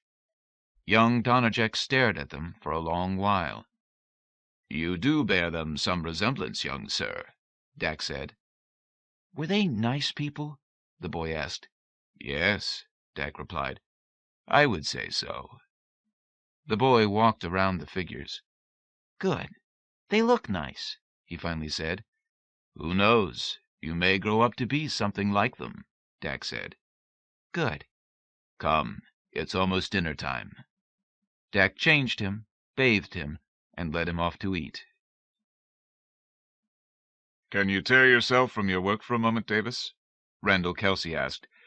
"I would have words with you." Arthur Eden looked up from the hard copy of Mud Temples, the text he had been reading. His eyes were bleared and a bit sticky. Glancing at the clock, he realized that he'd been at work long past his usual break. Kelsey stood in the doorway of his office. "Yes, sir." He rose, rubbing the small of his back as he did so. "I think I had better stop, or my muscles will freeze in that position." "Something good?" "Architectural analysis of some of the ancient Sumerian Babylonian ruins, with extrapolations as to how the actual buildings might have been constructed. It's ancient stuff, late 20th century, by a guy named Kime, who also did work on southwestern American ruins with an archaeologist named Moore. I think we're going to be able to use some of Kime's ideas on structural stress to enhance the Vert programming for the Sacred Citadel." "Great. As the congregation grows, so does our responsibility to serve their needs on every level. The vestments you helped design for the new tertiary lay initiates were a great success." "The ones for the devotees of Inanna? Thanks. I was pretty pleased with how they came out myself." They had walked down a short corridor, and now they paused in front of an elevator door finished in what appeared to be beaten brass, worked with a relief sculpture depicting a portion of the creation myth. Kelsey pushed the button discreetly hidden in a minor demon's eye. "Remind me how long you've been with us, Davis." "Full time? For about 2 years. Then I was consulting a year before that, and a member of the church for a year or so before that. I guess that makes 4 years." The elevator arrived, the doors slid open. Inside, several of the major deities were depicted, each with their characteristic emblems. The artwork was original by a well-known convert, and preserved behind bulletproof glass. The church chose to flaunt its growing influence even in its mundane establishments, but that didn't mean it was careless. 4 years? Is that all? Are you content with your progress?" The elevator door opened, and Kelsey gestured for Eden to precede him down the corridor. Eden looked around in interest. He'd never been invited to this floor before. Glancing up, he saw that the ceiling was made up of a dome of glass panels, revealing what was apparently blue sky overhead. He frowned. The skyscraper was topped with a step pyramid. How could this be? Kelsey caught his expression and chuckled. "Always analyzing, Davis. It's an illusion. The glass ceiling is there, but the sky you're seeing is a projection. It's a neat bit of work, actually, since it can be set, like it is now, to show the actual sky outside, or on nasty days, to play something more attractive. Now, come into my office and have a drink. You still haven't answered my question." Eden followed Kelsey into a large, well-lit room, furnished with minimalistic but surprisingly comfortable furniture. Kelsey gestured him to a chair, found out his preferences, and served him from the bar. Then he slouched in a chair across from the one Eden had taken, put his feet on the low table between them, sipped from his stein of beer, and sighed happily.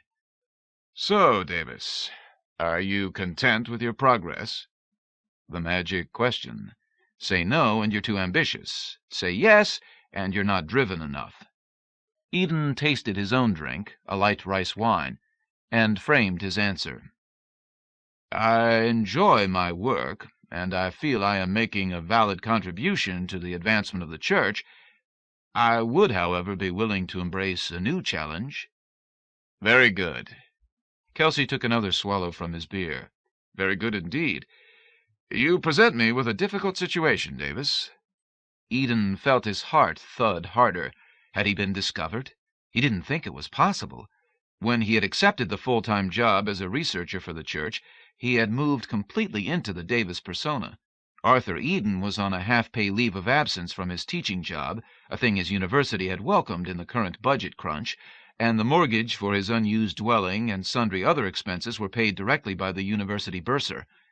Eden lived off of what Davis earned as an employee of the Church, and somewhat frugally at that. But Kelsey was speaking. You have manifested your Vert powers strongly, reliably.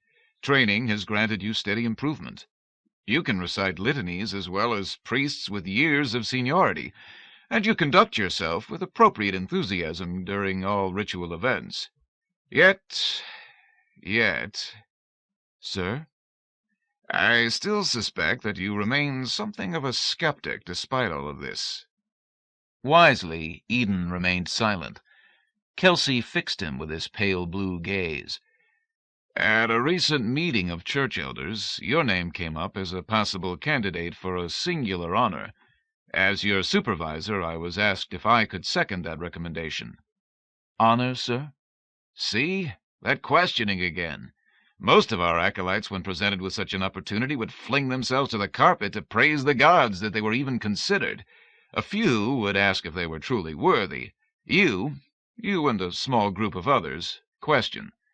Yet if I nominate you for this honor, you will be elevated to a position that few others in the Church will ever hold.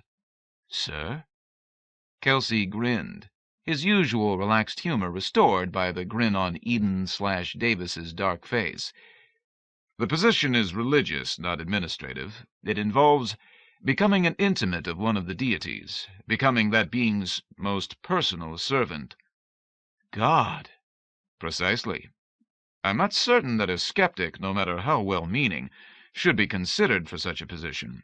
Some of the deities are rather short-tempered. They might find a lack of faith unforgivable. Terminal.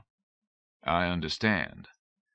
We can die in Virtu, Davis. It is something that is often played down, but we can die in Virtu, especially when we venture away from the modern design settings and into the primal areas. Needless to say, our deities belong to that primal force. As the teachings of the Church uphold, they merely use Virtu as a means of manifesting truths that predate human history. Kelsey frowned. That is why I am speaking with you, perhaps imprudently. I do not wish to nominate a candidate who will bring shame to himself or to my department, nor do I wish you to be ruined for further service. Your abilities have been valuable.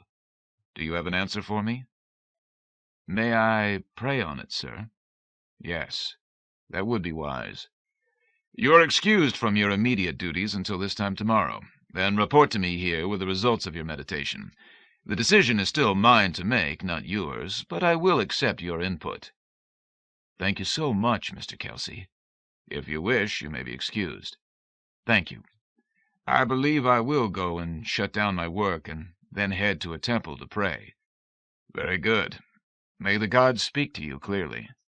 I hope they will, sir. Arthur Eden left Kelsey's office, aware of the man's critical gaze on his retreating back. In the elevator, he let his hands run through a prayer madra that the Church had adapted from Buddhism. He walked to his office, did things with the computers there, and then left the building. In case anyone was watching, he went to one of the Church's transfer facilities and found a private Vert chapel in which he could pray and collect his thoughts. He stayed there several hours. When he departed, he mentioned something to the attendant about needing dinner. When he finished his meal at his favorite Afghanistani restaurant, he returned to Davis's home, set a few contained incendiaries that would make it appear that the house had been destroyed by a freak electrical fire. The wiring, when the arson investigators checked, would be found to have been below code for the amount of computer equipment and related electronic hardware he had kept there. If all went well, the church would believe that he had been killed. Then he walked out via a service alley and descended into a subway tunnel. Davis's usefulness had ended, for his deception could not survive more intimate contact with the entities the church served. While Eden was still not convinced of their divinity, his years in the Elishite service had convinced him of their power and resources. Now he would return to being Arthur Eden, and work on a tertiary identity to serve him once the book came out. He would publish it under Arthur Eden's name, but he already knew that after it appeared he would never live publicly as Eden again, for when the book came out, Eden would be under a sentence of death. A few years passed. John Darcy Donnerjack, Jr. grew well, and his health remained sound. Dak taught him to read, and tamed his childish scrawls into printing and script. He also taught him basic mathematics. All of this before he let him know computers more than socially. He wanted the son of John Darcy Donnerjack to possess the sometimes forgotten basic basics before he introduced him to the commonplace basics. Although he had not been ordered or requested to do it this way, he had noticed that Donnerjack Sr. had known these things, and he considered him a great man. In that he hoped Donnerjack Jr. might one day be a great man also, Dak attempted to emulate what he had known of the father's earliest education. So the boy studied German, French, Japanese, cartography, and calligraphy, as had his father before him. There were no other children at Castle Donnerjack. The boy occasionally glimpsed Duncan or Angus from window or balcony, but Dak managed to keep him apart from them, wishing to protect the very idea of his existence. So the only individuals he met besides the household robots were the inhabitants of Virtu, human and otherwise, whom he encountered on his daily rambles on and off stage. One day he and Mizar ran far afield, so far that there was a shifting or two before they could return. They came to a small rocky valley with a stream running through it. Following this, they came to a bright, burbling waterfall. Young Donnerjack, clad in tan shorts, seated himself on a rock at the water's edge and tossed pebbles into the stream. A watery, humanoid figure burst from the flow then and regarded him. Donnerjack started to his feet and took a step backward. Mizar interposed his body between the boy and the dripping figure. He opened his mouth to show the spikes with which it was furnished.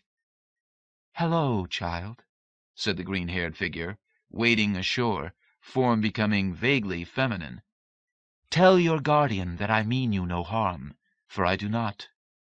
The boy placed his hand on Mizar's neck and stroked it. "It's all right," he said. "Don't bite her. My name is John Donnerjack. Who are you, ma'am?" "Are you related to John Darcy Donnerjack, the scientist?" asked the other, removing snails from her hair and casting them back into the stream. "He was my father." "Was? You say was? Well, he's dead now. It happened when I was a baby. Oh, dear. I shall miss him. He and Rhys Jordan used to come to my valley for its relaxing beauty, and they would discuss mathematics. Two great men." "You knew my father?" "Yes, but he didn't really know me. I was pleased to eavesdrop on their conversations and keep the environment within maximum comfort ranges for them." "Who are you, ma'am?" "I am the Genius Loci of this place. In school you may have learned of us as artificial intelligences. I am the one who is dedicated to maintaining this area. People in general make me nervous, but I discovered on the few occasions when the opportunity arose that I get along well with you youngsters. This is why I am happy you came by. You may swim in my stream if you wish. I will make it warmer or cooler to suit your fancy." The boy smiled. "All right," he said then. He ran forward and waded in. The Genius Loci turned to Mizar. "You are no ordinary construct," she said. "Did Donnerjack make you?" "No, I think not," Mizar rasped, "but I do not remember how I came to be. There was a great flash of light, and I was falling. I have wandered long and far. I do not know where I come from, but the boy is kind to me, and I play with him. It is better to have a friend than to wander. I am glad that you are happy together. Sometimes a black butterfly comes by to talk. I feel I should know it, but it will not talk of such matters. It is friendly, though. What is its name? Alioth. Oh, my. You know it? Not really. For a moment I thought you had said another name. Black butterflies are not that common. True. Virginius Loki turned and regarded the swimming boy. Do you have a certain time by which you must be back? I don't know.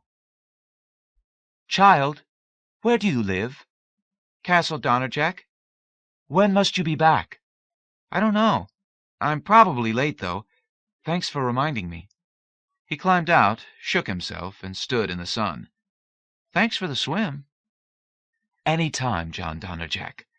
Are you sure you can find your way back? Young Donnerjack glanced at Mizar. Can you sniff out the trail? The beast lowered his head. It is still there, he said. Good. We'll go then, now. Come back, said the Genius Loki. We will. Thank you.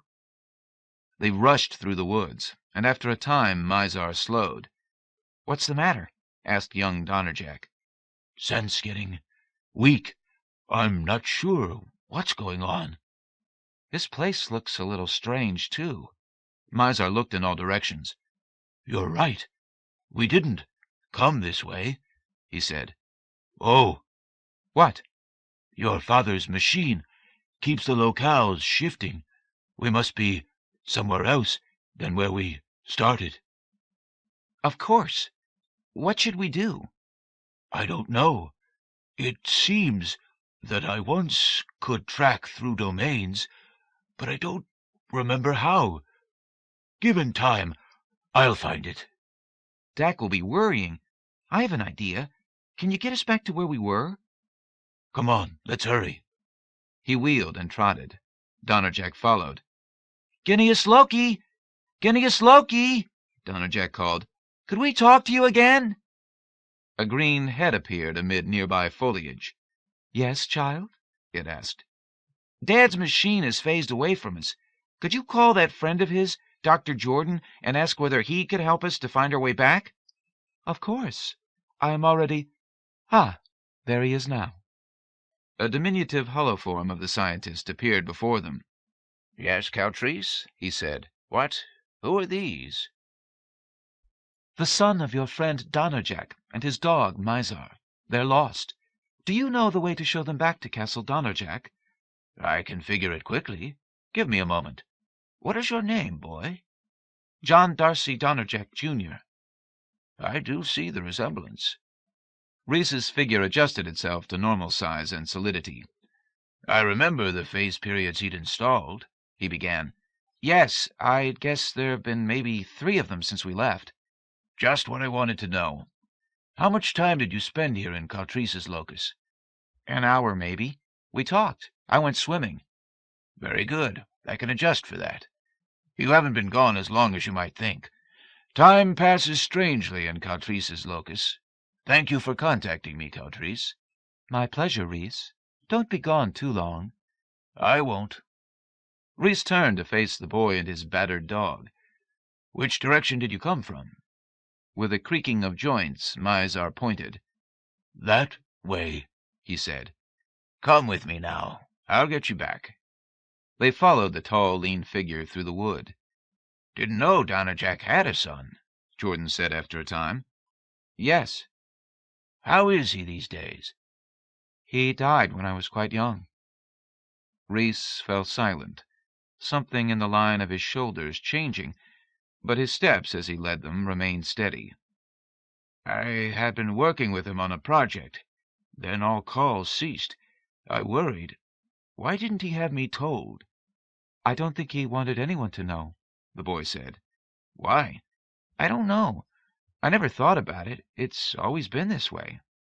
The castle's answering service just tells people he's traveling. That's what it's supposed to do, I think. So who takes care of you? I wasn't real clear on your mother's status. She's dead, too. They're buried next to each other in the family graveyard. Robots take care of me.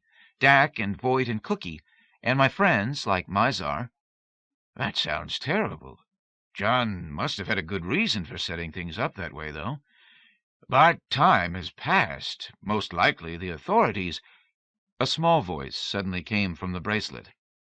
I was not going to activate this function till he achieved majority, save in the case of an emergency, which this is. I'm asking you not to notify the authorities of this peculiar living arrangement, old friend. It would put my son into more danger than it would protect him from. You must trust my judgment in this. I will arrange for you to be a welcome visitor at Castle Donnerjack whenever you wish, but do not attempt to remove my son from the premises. John! Young Donnerjack just stared at the bracelet, his eyes round but unafraid. John? Not in the flesh, Reese, but believe that I speak the will of John Darcy Donnerjack, the father of this boy. If you remove him into Verite proper, the odds are very good that you will place him in considerable danger. But a visit like this to Virtu... That's all right. He has been venturing so since he was an infant, and no harm has come to him. I shall trust your judgment, John. May we continue this conversation if I come to call? Of course, providing that you do not attempt to remove this bracelet from my boy's wrist.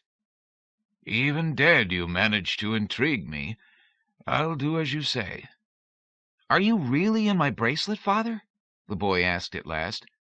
Not really, came Donnerjack Sr.'s voice, but my personality overlays an AI which knows much that I did. I don't understand. Is it you or isn't it? I'm not so sure that I do either. I feel like me, but then this thing I put together is supposed to be that way. Let's say that I am a very clever computer construct, and act on that assumption. It would make me feel better, and avoid a lot of metaphysics. What are metaphysics? Something I wish to avoid. The boy laughed. Both men's voices joined him. I don't know a lot about what's funny and what isn't, the boy said plaintively. Basically, if it makes you laugh, it's funny, Reese said, squeezing his shoulder. Should make you feel sort of good inside, too. And if you don't understand a joke, tell us, and we'll explain, said the bracelet. They rounded a bend, and Reese said, That's the stage up ahead, isn't it? Sure looks like it. I'll be wanting to talk to both of you again. I'll tell Dak to start receiving your calls, said the bracelet, and as I said, you'll always be welcome at the castle. I take it your health continues to hold? Better than before. Wonderful. Yes, we'll talk again. Thanks for being a guide. They parted, and young Donnerjack entered the stage. I will hibernate again, said the bracelet. Go and eat. Mizar made a sound halfway between a growl and a faulty engine, curled up at stage center, and closed his eyes. Young Donnerjack departed the stage. Dak! I'm back! He called out. During the next few months, young Donnerjack cajoled the bracelet into teaching him a method for finding his way home through phase shifts. Then, somewhere during that year, he learned to slip through and touch the things of Virtu. The bracelet had little to say about it, and Reese did not know what to make of it. It's not even theoretically possible, he said. Your dad did do some very strange things with space and time within Virtu, but even he was never able to pull these random crossovers. I'm going to have to revise some of my theories, I fear. Will you tell me about your theories? When you're older and no more math, I'll try. Would you say something to Dak so he might start me a little early on the math? Surely. Can I ask you a question about yourself? Yes. Ask away. Did you ever have any kids of your own? Reese was silent for a little longer than usual following a question. Then he said, Yes. He paused for a moment again, and continued. It's a terrible thing to outlive your children. I had 2 sons and a daughter. They're all dead. 2 grandchildren, ditto. One great-grandchild, a girl, Megan. She's in grad school in math and physics. She's been a great comfort. She does come to see me, and we like each other a lot. I do miss all the others, though. I'm sorry. Don't be. I should be grateful for what I've had and what I've got, shouldn't I? I do miss one little boy's smile, though, and another's laugh, and... Oh, hell. I've lived long, you see, and done a lot. I should be happier than most. Probably am. Why'd you ask me a question like that, anyhow?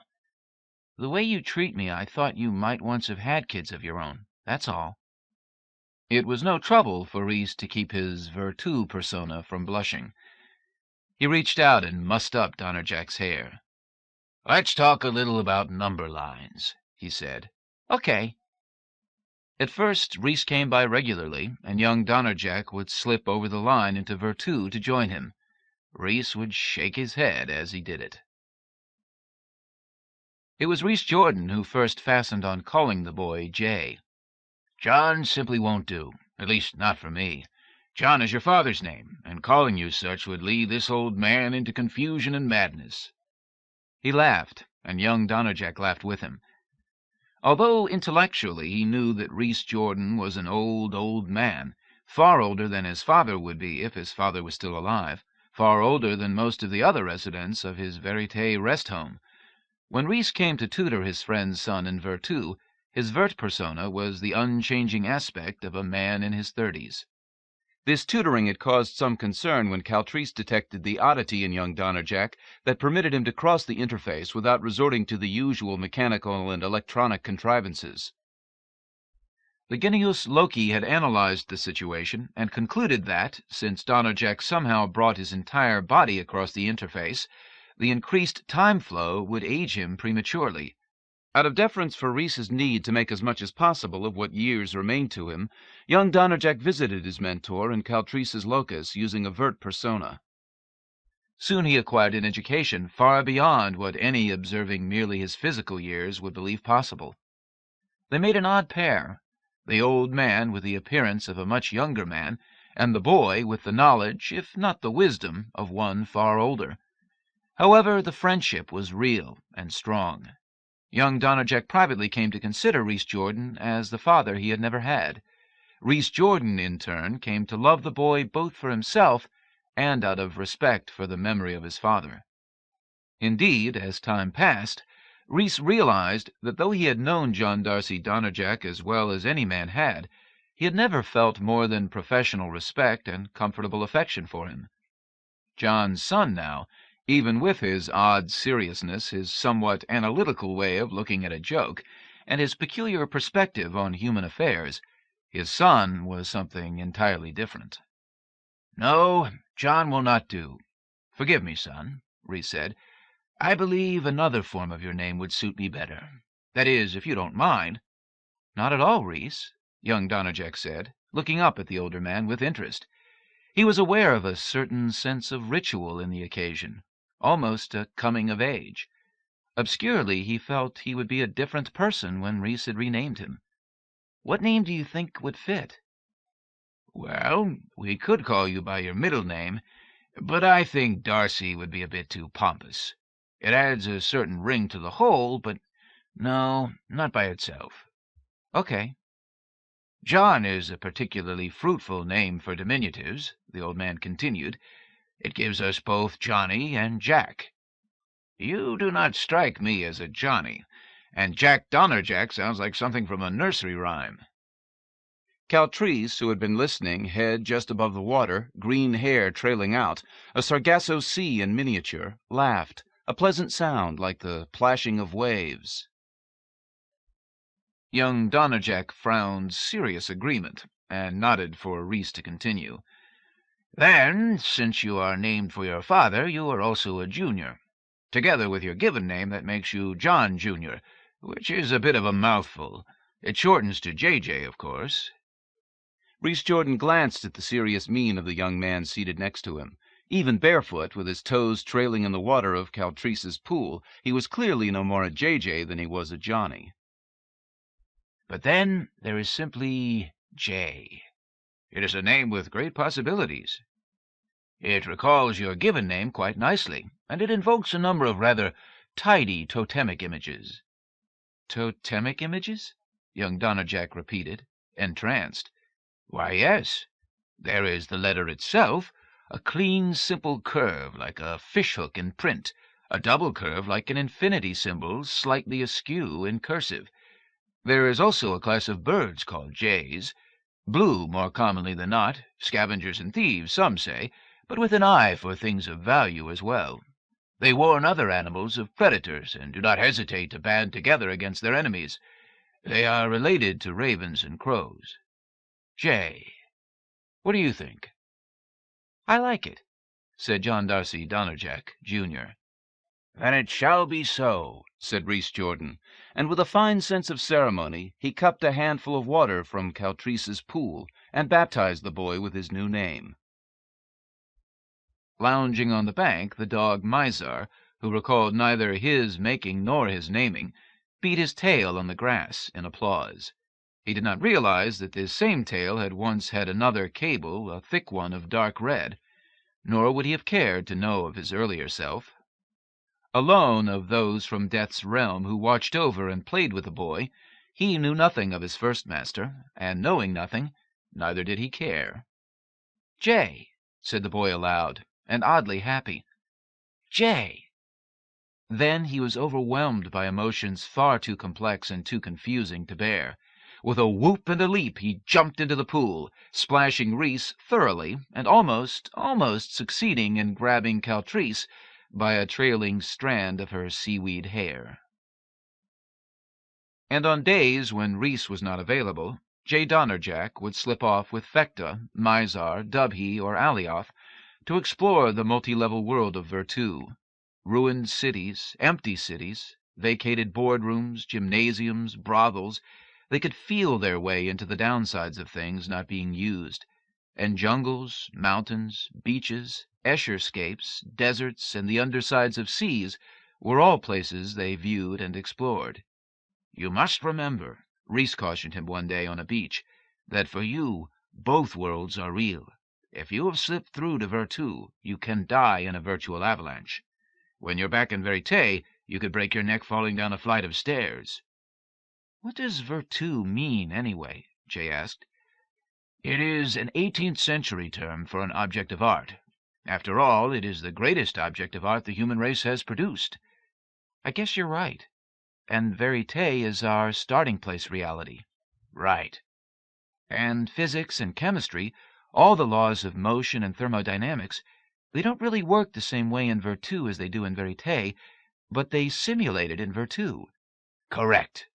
"Because there have to be enough similarities to rely on in use, and enough differences to make the place useful." "That's right. Especially since it's used for recreation as much as for business and problem-solving." "What is the big problem you've been working on, this unified theory?"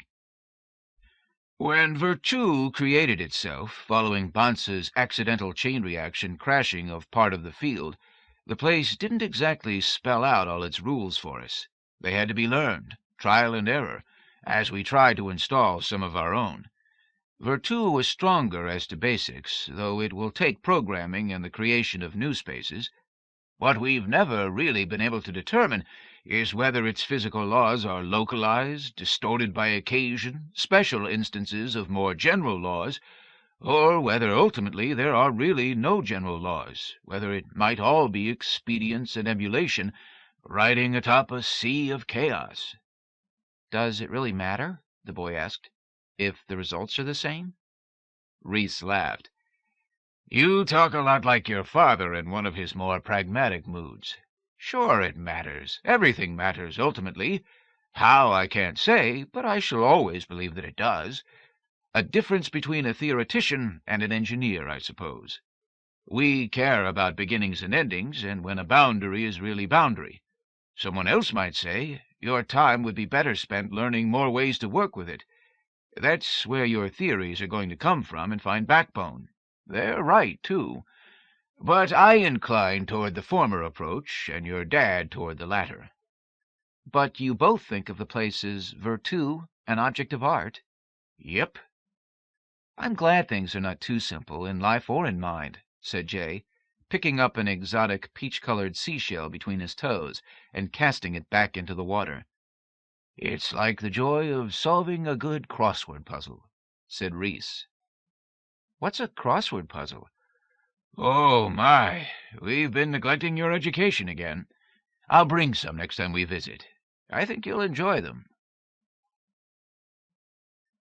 Arthur Eden's Origin and Growth of a Popular Religion caused a tremendous sensation.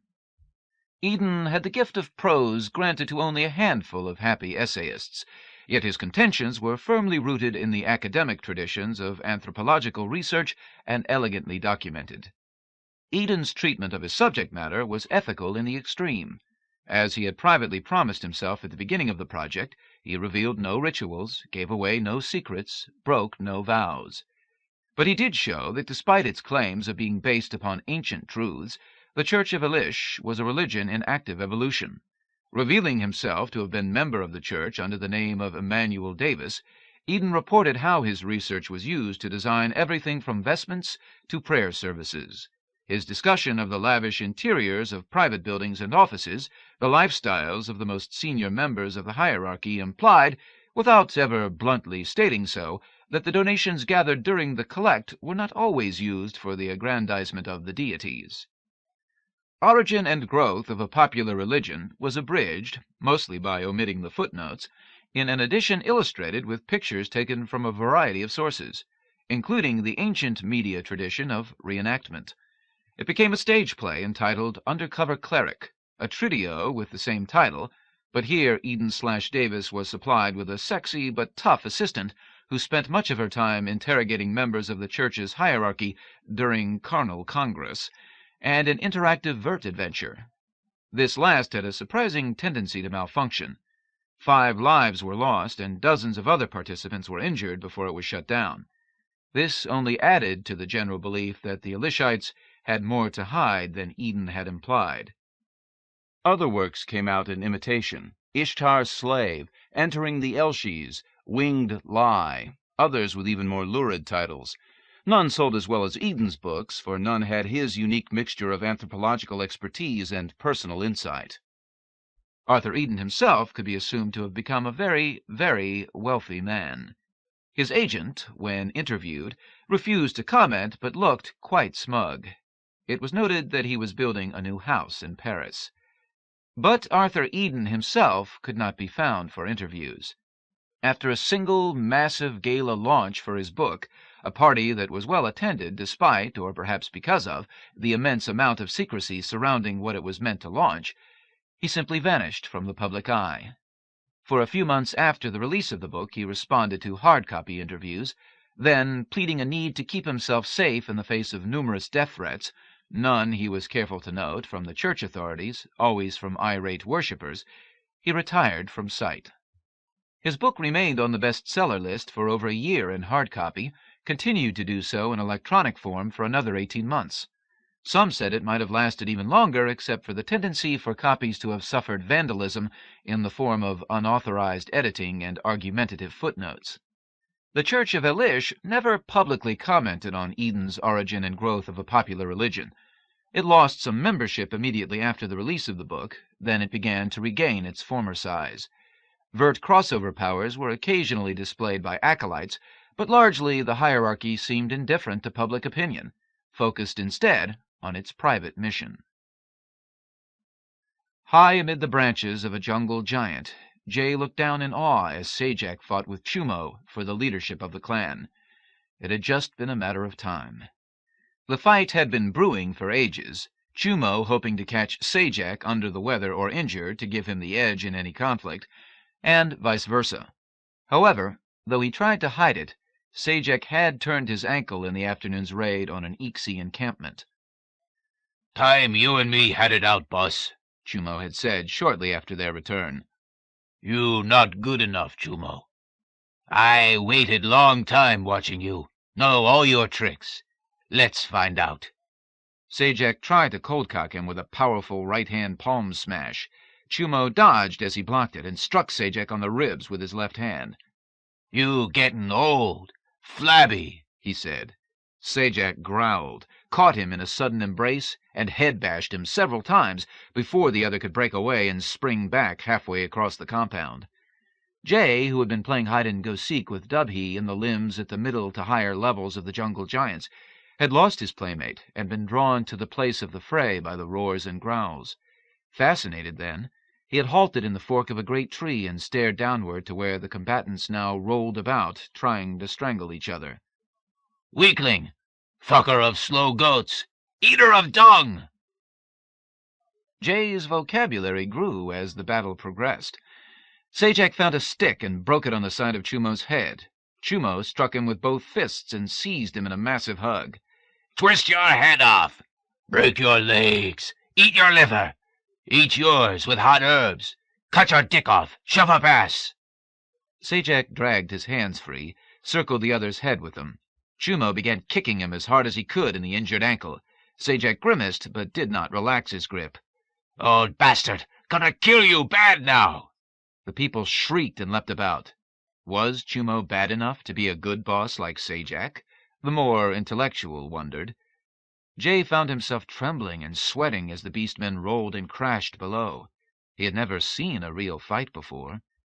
"No," he whispered, as Sajak's thumbs found their ways to Chumo's eyeballs. Chumo released his hands from the great hug with which he'd been trying to crush Sajak.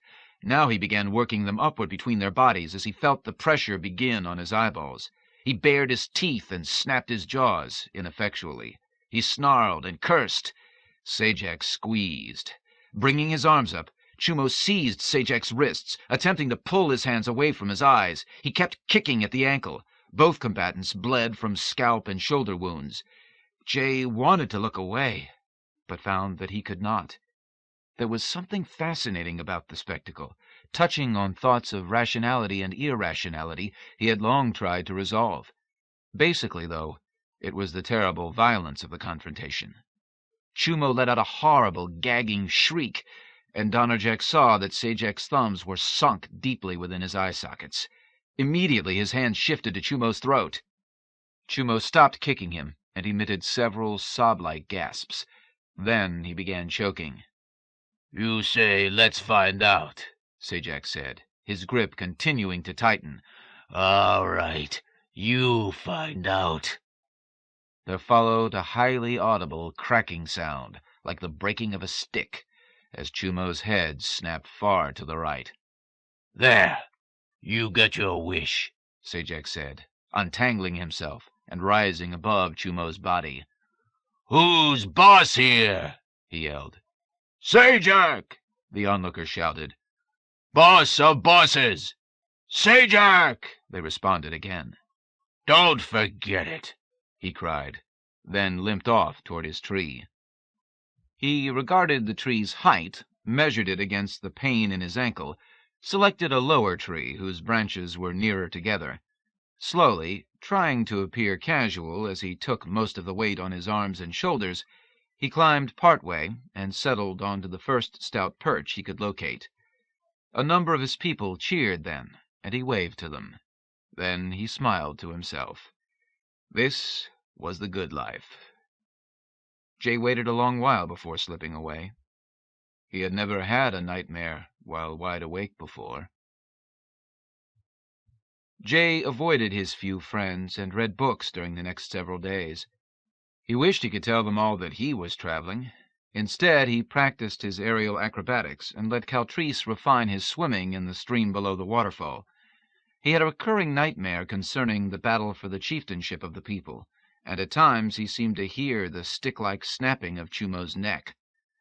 One night, when he had been woken by a particularly vivid nightmare, he heard moans and the rattling of chains. He pursued the sounds to the third floor, where he glimpsed a ghostly figure passing. "Wait!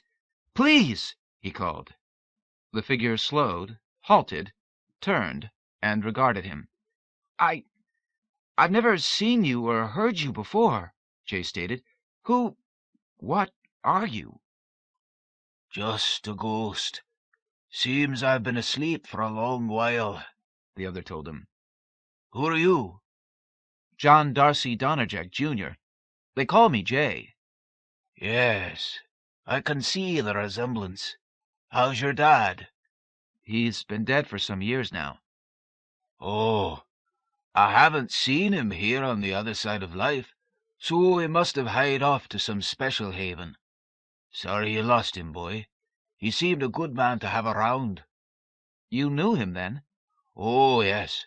Friends of sorts, the laird and me. Why is it we never ran into each other before? That is, you and me, Jay asked.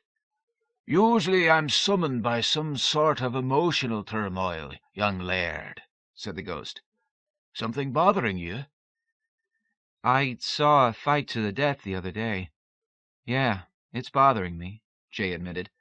Well, that's one of those things that becomes a matter of time and perspective, said the ghost. I've seen so many violent endings. I'm the product of one myself, that they don't mean as much to me as they once did. Not to be putting down the horror of your feelings this first time. Death, though, you've got to realize, is a part of life. Life is always going on, sure as birth. Just because you're not always seeing it, don't mean it ain't there. Without it, there'd be something wrong. Try to remember that. Part of what bothers me is the cruelty. No getting around it. It's sometimes a part of life, too. Thanks, Mr. Ghost. I don't even know your name. That sort of slipped away from me somewheres. Don't seem to matter, though. I wish there was something I could do for you. Now that you mention it. What? Let me show you where your dad's liquor cabinet is. I'd like you to pour a little of the Lefroy whiskey into that ashtray, where I can inhale its nourishing fumes. It's called a libation. Surefire way to make a ghost feel like a new man. Really? Libation? Show me. The ghost took him to the cabinet, and Donnerjack prepared his drink. Funny you can manage something physical, even in a gaseous form. Maybe that's why they call it spirits, said the ghost, chuckling. Jay smiled. You don't laugh much, do you? Not really. Makes you look better when you do. Not much seems funny from here. Put the chains down sometimes. I've tried.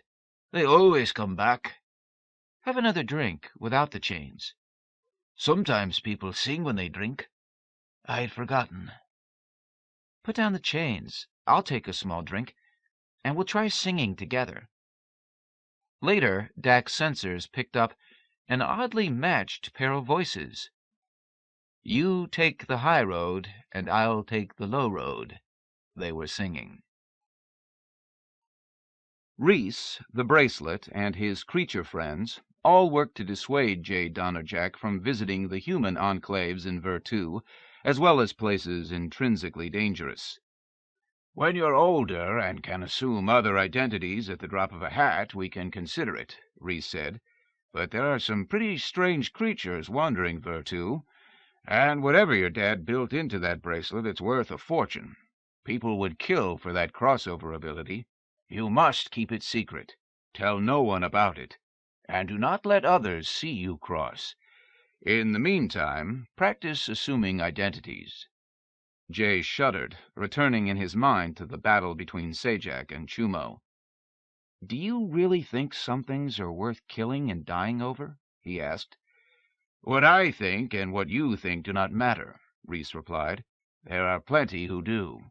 You cannot go too far in either world without encountering some form of violence, real or metaphorical. Why not? Violence is a part of the human condition. Why is that? Because we are built of irrational as well as rational parts. Don't ask me why again. Just do some reading, and look around when you have a chance to observe some people.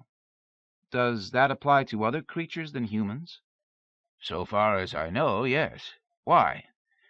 I once saw a couple of ape people fighting to see who would be boss.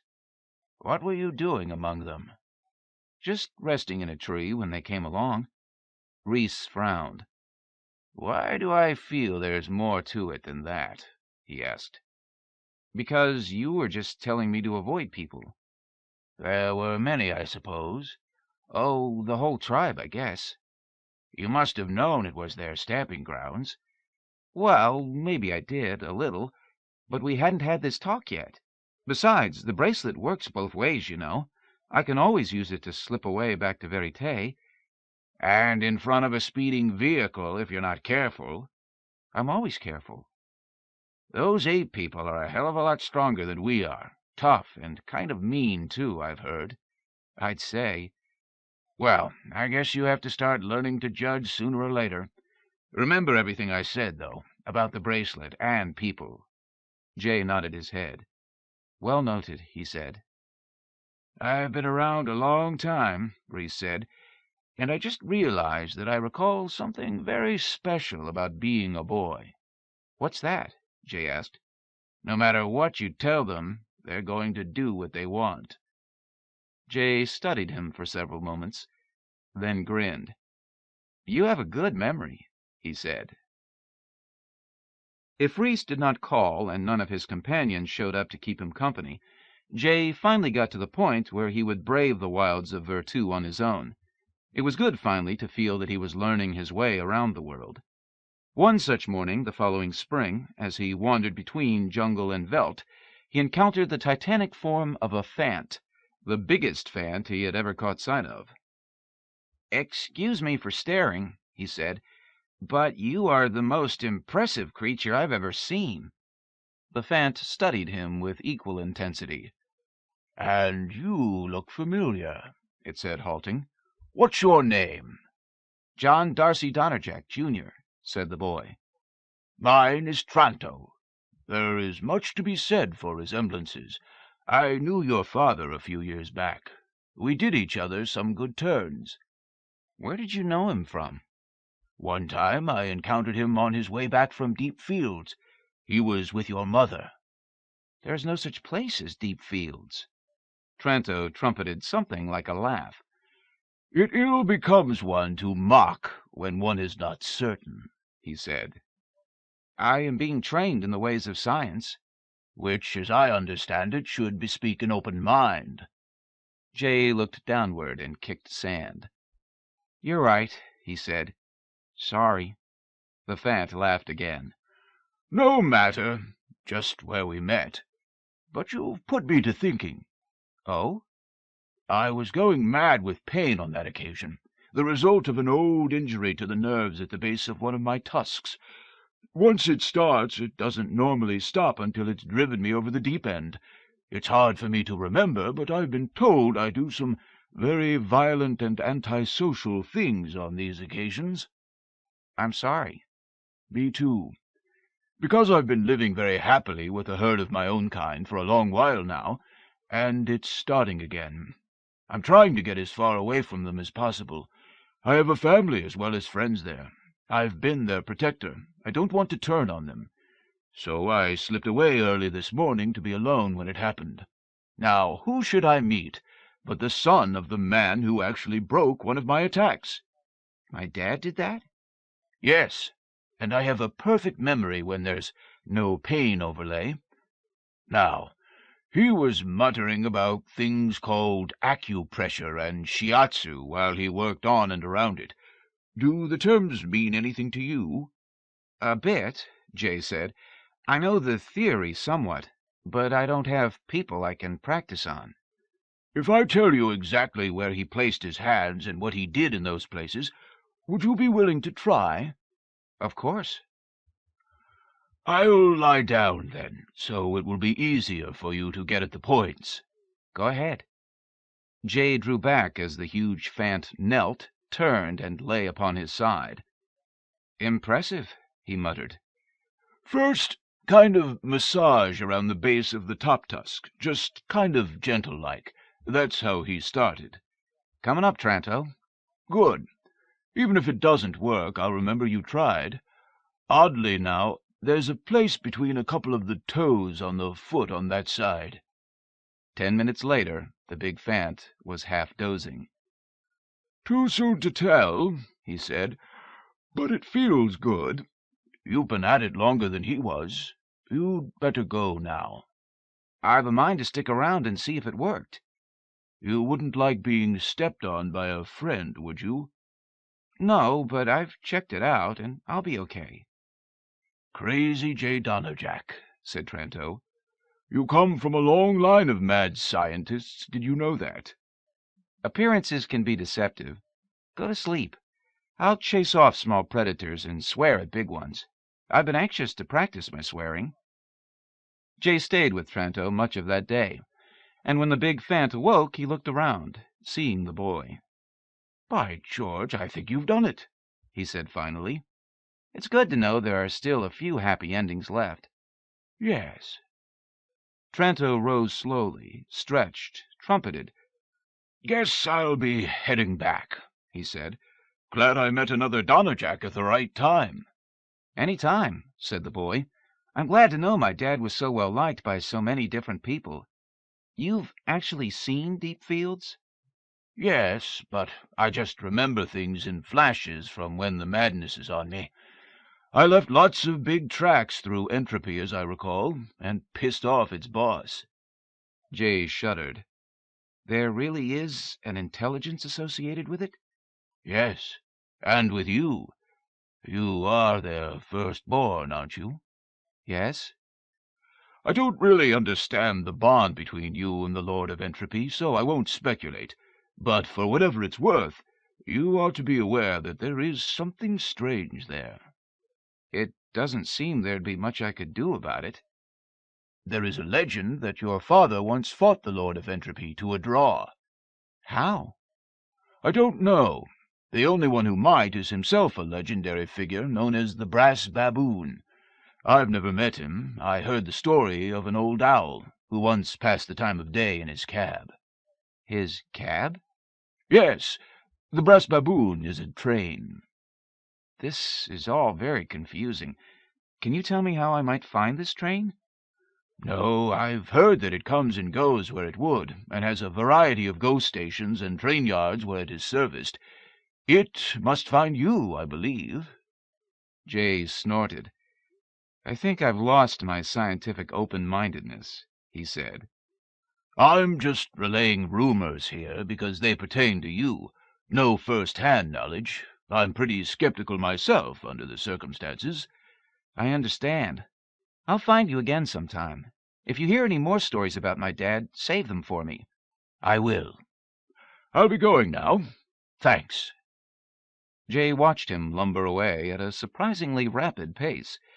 After Tranto was out of sight, he heard him trumpeting again, a wild, joyful thing.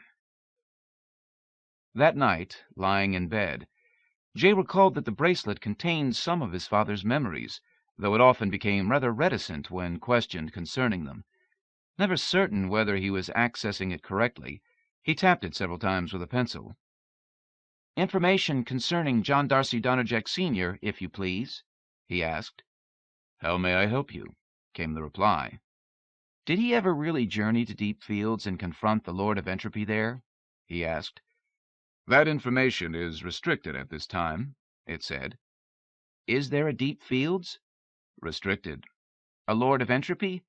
"Restricted." "A train called the Brass Baboon?" "Yes."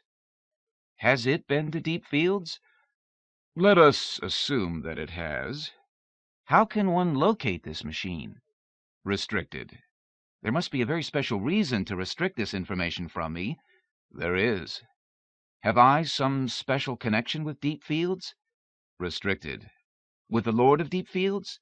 "Restricted."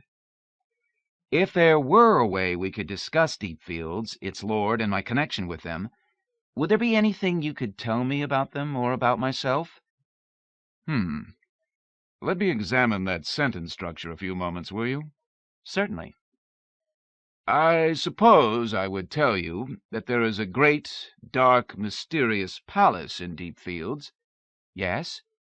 "And that its architect was John Darcy Donnerjack, Sr." "Oh. Why?" "Perhaps in payment of a debt." "Was I concerned in all this?" "Not directly, no." "Am I now?" "Restricted." "I think there is more information you could give me." "Restricted." "And I'm too tired to fish any more. Good night." "Night." From that day on, John Darcy Donnerjack, Jr. felt that he had some special mission in life. whether for good, ill, or something else, he could not tell. 3. John Darcy Donnerjack, Jr. stood before a virtual mirror he had created in a small covert he had also created in a wood of Virtu near to the precincts of Castle Donnerjack.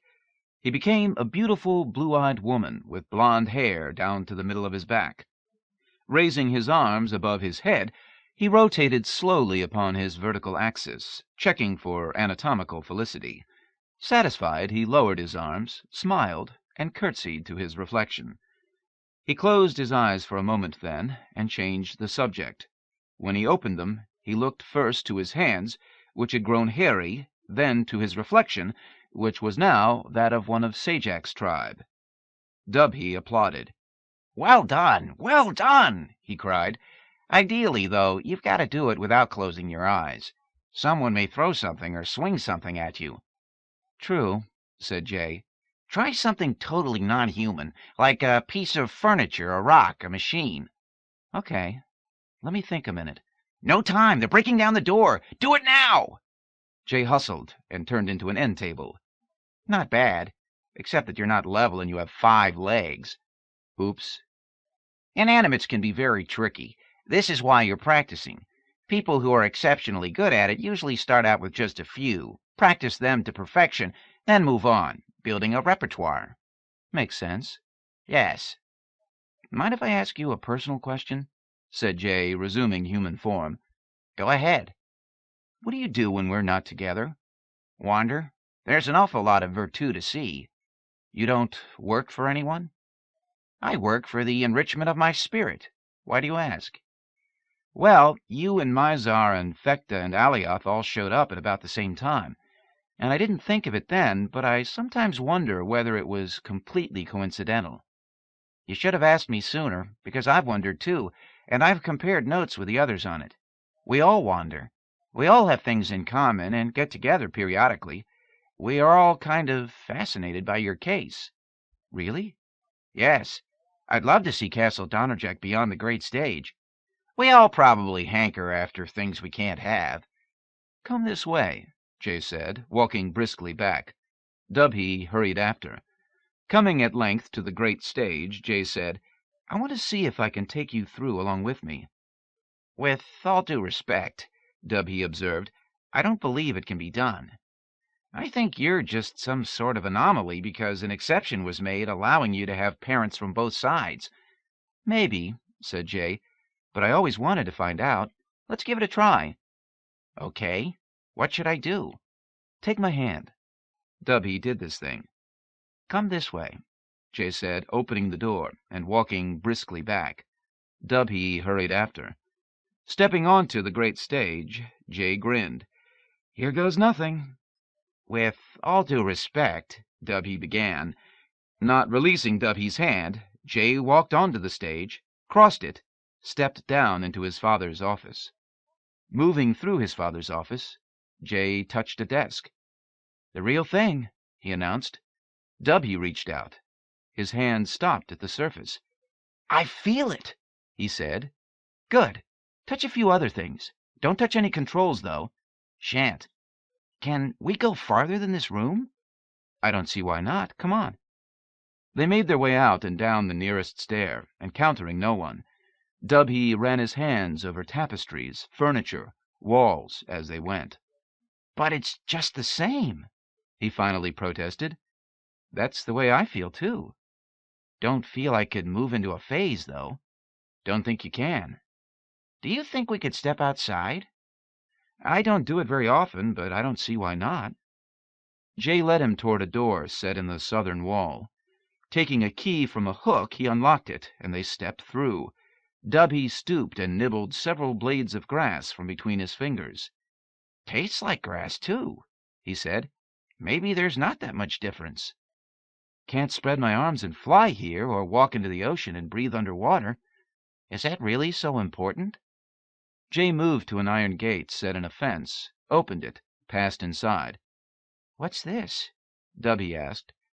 "Family cemetery," Jay said. "That's my mom's grave, and that's my dad's." Dubhe pointed upward. "Jay, What's going on? Jay raised his head. One of those odd old pieces of equipment mounted on the wall had suddenly begun to glow with a violet aura. "I don't know what," he began. The bracelet vibrated. "Son, get back to the office, fast," it called. "Don't wait to lock doors. Run!" Jay turned and ran. Dubby followed. The air before them swam with moire. "What's going on?" he said. "I don't know," Dubby responded. "What's the stuff in the air?" "Moire, the sign of death," Dubby answered as they entered the castle. Jay felt his hair rising and saw that Dubby's was also. As they pounded up the stairs, the glowing units in the outer walls began to sing. "What's going on?" Dubby asked. "I don't know. I've never seen anything like it before. You at least know what the moire is," Jay said, rubbing his eyes. "The older you get, the more you learn of such matters, Brother Jay, and they're saddening. Ordinarily you see them right before you die if you live in Virtu." "I don't feel like dying today," said Jay, rounding another corner and racing on toward the office. He heard something like a soft chuckle then. There was a crackling sound in the air, and the moire faded as they entered the office. "Bracelet!" he called out. "What now?" "Black box on table near main desk," came the reply. "Light indicator should be on. Third dial from right. Turn it all the way clockwise." Jay sprang forward. "Done!" he cried. A crackling sound came from beyond the walls. "There's a small switch jury-rigged on the rear table leg. Throw it." "Okay. What is it?" "Extra generator."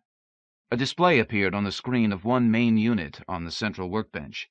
It was a head shrouded within a dark cowl, the face pale, shadowed. "Hello," it said. Jay felt Dubby duck behind him. "Fast on your feet, boy," the figure continued. Jay tried to meet its dark gaze, failed. "Who are you?" he asked. "An old associate of your father's," came the reply. "What do you want?" "You. "Why?" You were given to me before your birth." "I can't believe that." "Ask the coward who hides behind you." "Dubby, is this true?" "Well, yes." "How do you know this?" "I was there when the arrangement was made." "Why was it made?" "You may tell him of it sometime," said the shadowy figure on the screen. "Right now he needs to know where the equities lie." "Well, where do they?" asked Jay. "You have been mine all along," said the other. "but I did not take you when I took your father, because of an eloquent plea he'd made for your continued existence. Just now, though, when you left yourself unguarded, I felt that much of my word had been kept, and I decided to reach for you and test your response. How did you know what to do?" Jay heard Dubby whisper then, "Don't tell him of the bracelet." Aloud then, the monkey said, "I thought how his father fought you for his life years ago." "When did you hear that?" "I have a feeling I shouldn't say." "Hie you home now, Dubhy. We've matters to discuss." "Alas, sir, I cannot." "What do you mean? Why not?" "I seem to have been translated and become a creature of the Verite. I cannot come to you. I seem to have lost the way." "Somehow this is old Donnerjack's doing, isn't it?" "I do not know, sir." "Managed by the boy." Dubhy glanced at Jay, who nodded and smiled. "Your father did not best me," the figure said then. "It was only a draw." "Best 2 out of 3?" said the boy. The cowled figure simply stared, then said, "I'm dropping the siege. I'll give you a few more years. I've a feeling the damage is already done. I fail to understand the fascination life holds for you Donnerjacks, though." "Who are you?" the boy repeated. "You know me. Everybody knows me," he said. "Goodbye for now." The screen grew darker. Jay Donnerjack felt his hair settling as the projectors turned themselves down, and then finally off. "Tell me about him," Jay said. "That was the Lord of Deep Fields," Dubhy replied. Jay frowned. "What is your connection with him?" he asked. "He likes a little company. I was one of the ones he kept around to chat with on occasion. He even sweetens the pot by giving us a little power to keep us happy in that strange place. That strange place? Deep Fields. You actually dwelled there? Well, yes. Did he ask you to keep an eye on me? Dubhe looked away. Yeah, he did sort of mention it. Which side are you on, anyway? Where do you go when you leave here? Well, I can't go back now. Your power prohibits it. I had no idea you could bring me to Verite and in effect bar my return to Deep Fields. It would be fun to see him try to break that power. What are you going to do now? Hang out with you, I guess, if you'll let me. So you can spy on me some more? That wasn't what I had in mind. I think he's thrown me out. So you need a new place to run to? In a word, yes. But unless he snatches me away for dust, I think I could teach you a lot. I've learned something of his ways. I think I can send you back. Not now, not while he's pissed. Please. All right. I'd like someone to chat with, too. Give me a break. If you ever want to go back, tell me first. Oh, I will, I promise. The hell with your promise. Your word is sufficient. Oh, that too. Okay. We take care of each other then. Okay. But bear in mind that neither of us is really a match for the Lord of Deep Fields. Jay chuckled. Hungry? Yes. And I've never tried Verite food. First time for everything, said Jay. John Darcy Donnerjack, Jr. crouched on the parapet beside a particularly ugly waterspout of a gargoyle. Recently he had begun the study of gymnastics. And while he loved his rock climbing and Virtu, he had been quick to see the possibilities of the rugged structure of the castle itself. Sometimes he would look out over the village, up into the mountains and toward the sea. On other occasions he regarded glorious mixes of rainbow, cloud, and mist, patches of sunlight. Whenever his nimble figure was spotted from the town below, it added to the notion that the castle was haunted. On dimmer days he was unseen. He seldom ventured out upon the walls at night. A mist blew in from the sea, and off in the distance he could see a storm rising. Some of the fishing vessels were already tagged by the winds, and white combers now rolled the beaches. The stones grew damp about him. He was startled by the beauty of the moment, and loath to return indoors. You want to do Deep Fields' work for them? Dubhe called from an open window below. It's not getting any less slippery out there. I know, Jay responded. Yet still he lingered. You should see this sky, he said. I can see it from here. And feel the wind. Another thing to keep the troubleshooters trying. Get back in here. All right, all right. Jay swung back down and in through the window. Don't turn into an old lady, he told Dubhe. I'm not, but consider, you're my only safe link with the world. What would I do if you smashed yourself? Put an ad in the paper? Small, versatile ape seeks employment in Virtu or Verite. Lots of experience with demons, entropy, and old coots. Expert bartender. It might be better to go with an agency, Jay said, and assume whatever appearance you want for Virtu. I'm a little afraid of that. I could try to switch you back full-time. Wish you could just teach me the trick for going back and forth. Wish I knew how. Death has a piece of the trick, Dubhe said, but I doubt he has all of it. Too bad there's no way you could create a hidden gate just the two of us know about. Jay studied him carefully. What if that is already the case? He asked. What do you mean? Well, supposing the servant of a dark enemy of my father's were to have made friends with me in a form very congenial to a kid, that they become playmates first, and I tried and succeeded in bringing you across in your guise. I could already have done half of what you are asking. I wonder. He looked a trifle nervous. You're partly right, Dubhe finally said, but it was my idea, not his, and I hadn't the time to tell him what I wanted to try. So you might say the thought just passed through your head? Yeah, it was tempting. Tempting, or testing. He didn't try very hard after I got back into Dad's office. What do you mean? He battered the place. I thought we were lost. Did he? He got through to take my mother. It can't be a coincidence that she died within a few days of my birth. My father died prematurely, so we can argue that the Lord of Deep Fields got through to him, too." Dubhe grunted, non-committal, but he recalled what he had heard of an earlier siege of Castle Donnerjack, and as he recalled, he shivered and wrapped his thin, spidery arms around himself. "It seems that the Lord of Deep Fields can penetrate my father's defenses." Jay continued his musing. "He may need to make an effort, but he can do it." Dubhe shivered again. "I don't nearly feel as safe as I did a moment ago." "Nothing has changed," said Jay, in the hard, cool manner he sometimes fell into. "No, I suppose not," Dubhe said, looking around. "But it sure feels like it has." Jay grinned, wholly a boy again.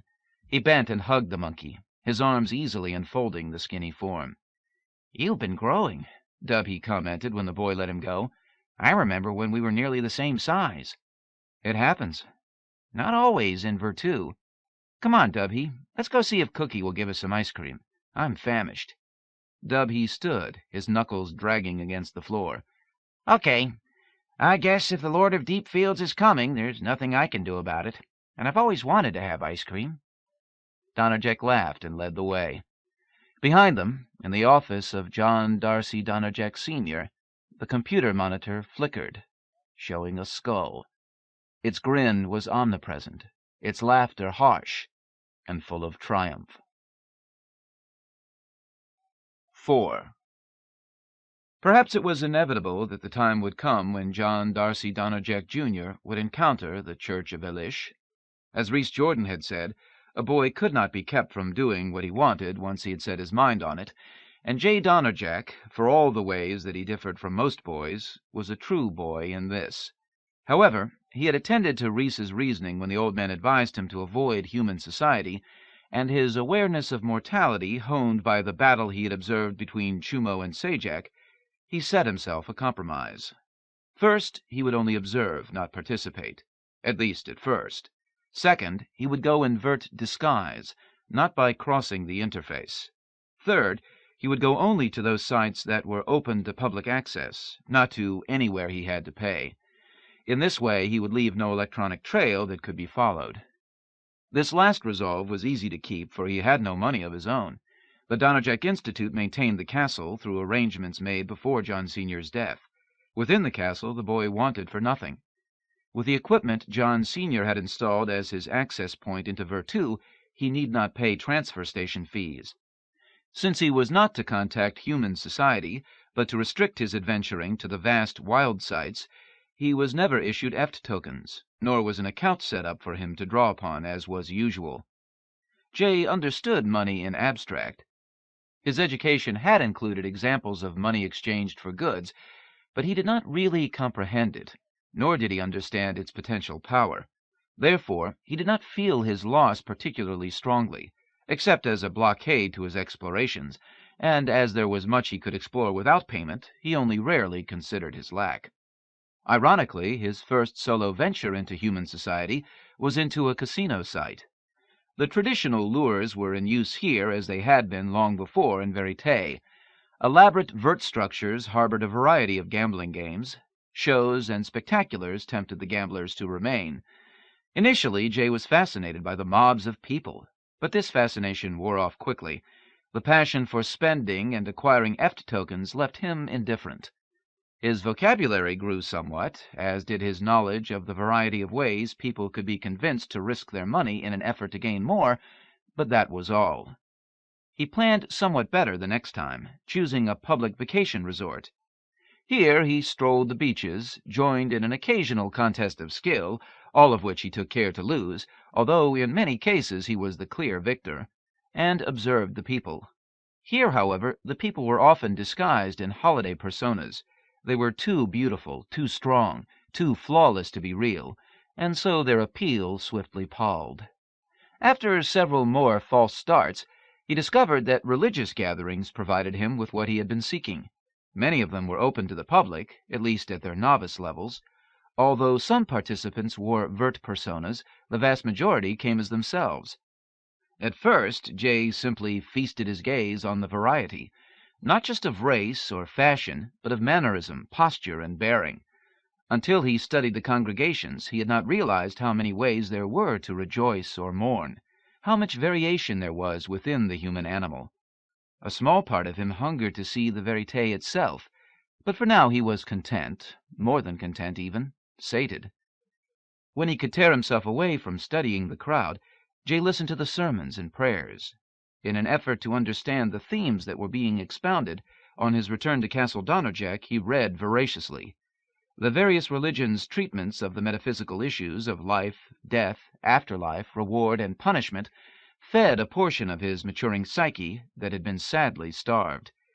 The robots who had raised him either did not care about such issues, or, in case of the more sophisticated models such as Dak, had interpretations that focused on their particular form of life.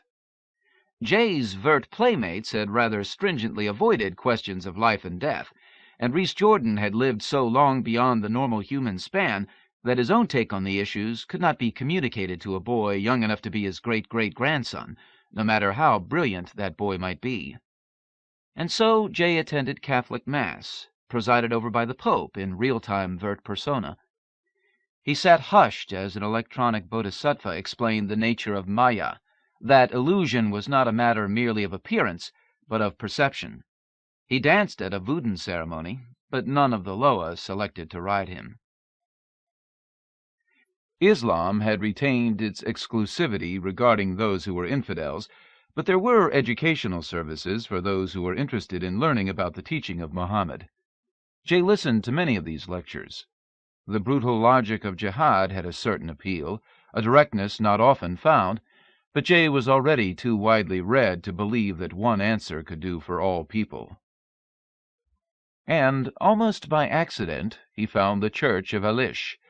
For some months he had been regularly attending a Jewish outreach program. He enjoyed the slow, thoughtful discussions of the Torah, of the application of the various laws and proscriptions to the modern day.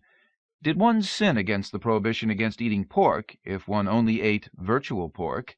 Did one commit murder if the murder was within the confines of a virtual setting and the victim a progue, created for that purpose? Did one fall into adultery if one had intercourse with a progue created as a virtual representation of another man's wife? He rarely spoke up, but listened carefully and took notes for later meditation. Leaving a meeting one afternoon, he overheard two members discussing an absent third. "And where is Ruth today?" "Hadn't you heard? She's gone over to the Elshys." "The Elshys? Whatever for?" "It seems that all our discussions of how to apply the old ways to the new circumstances made her decide that the only faith that might have answers for today was the Church of Ayradyss." "Because they claim it was founded in Virtu?" "That's right."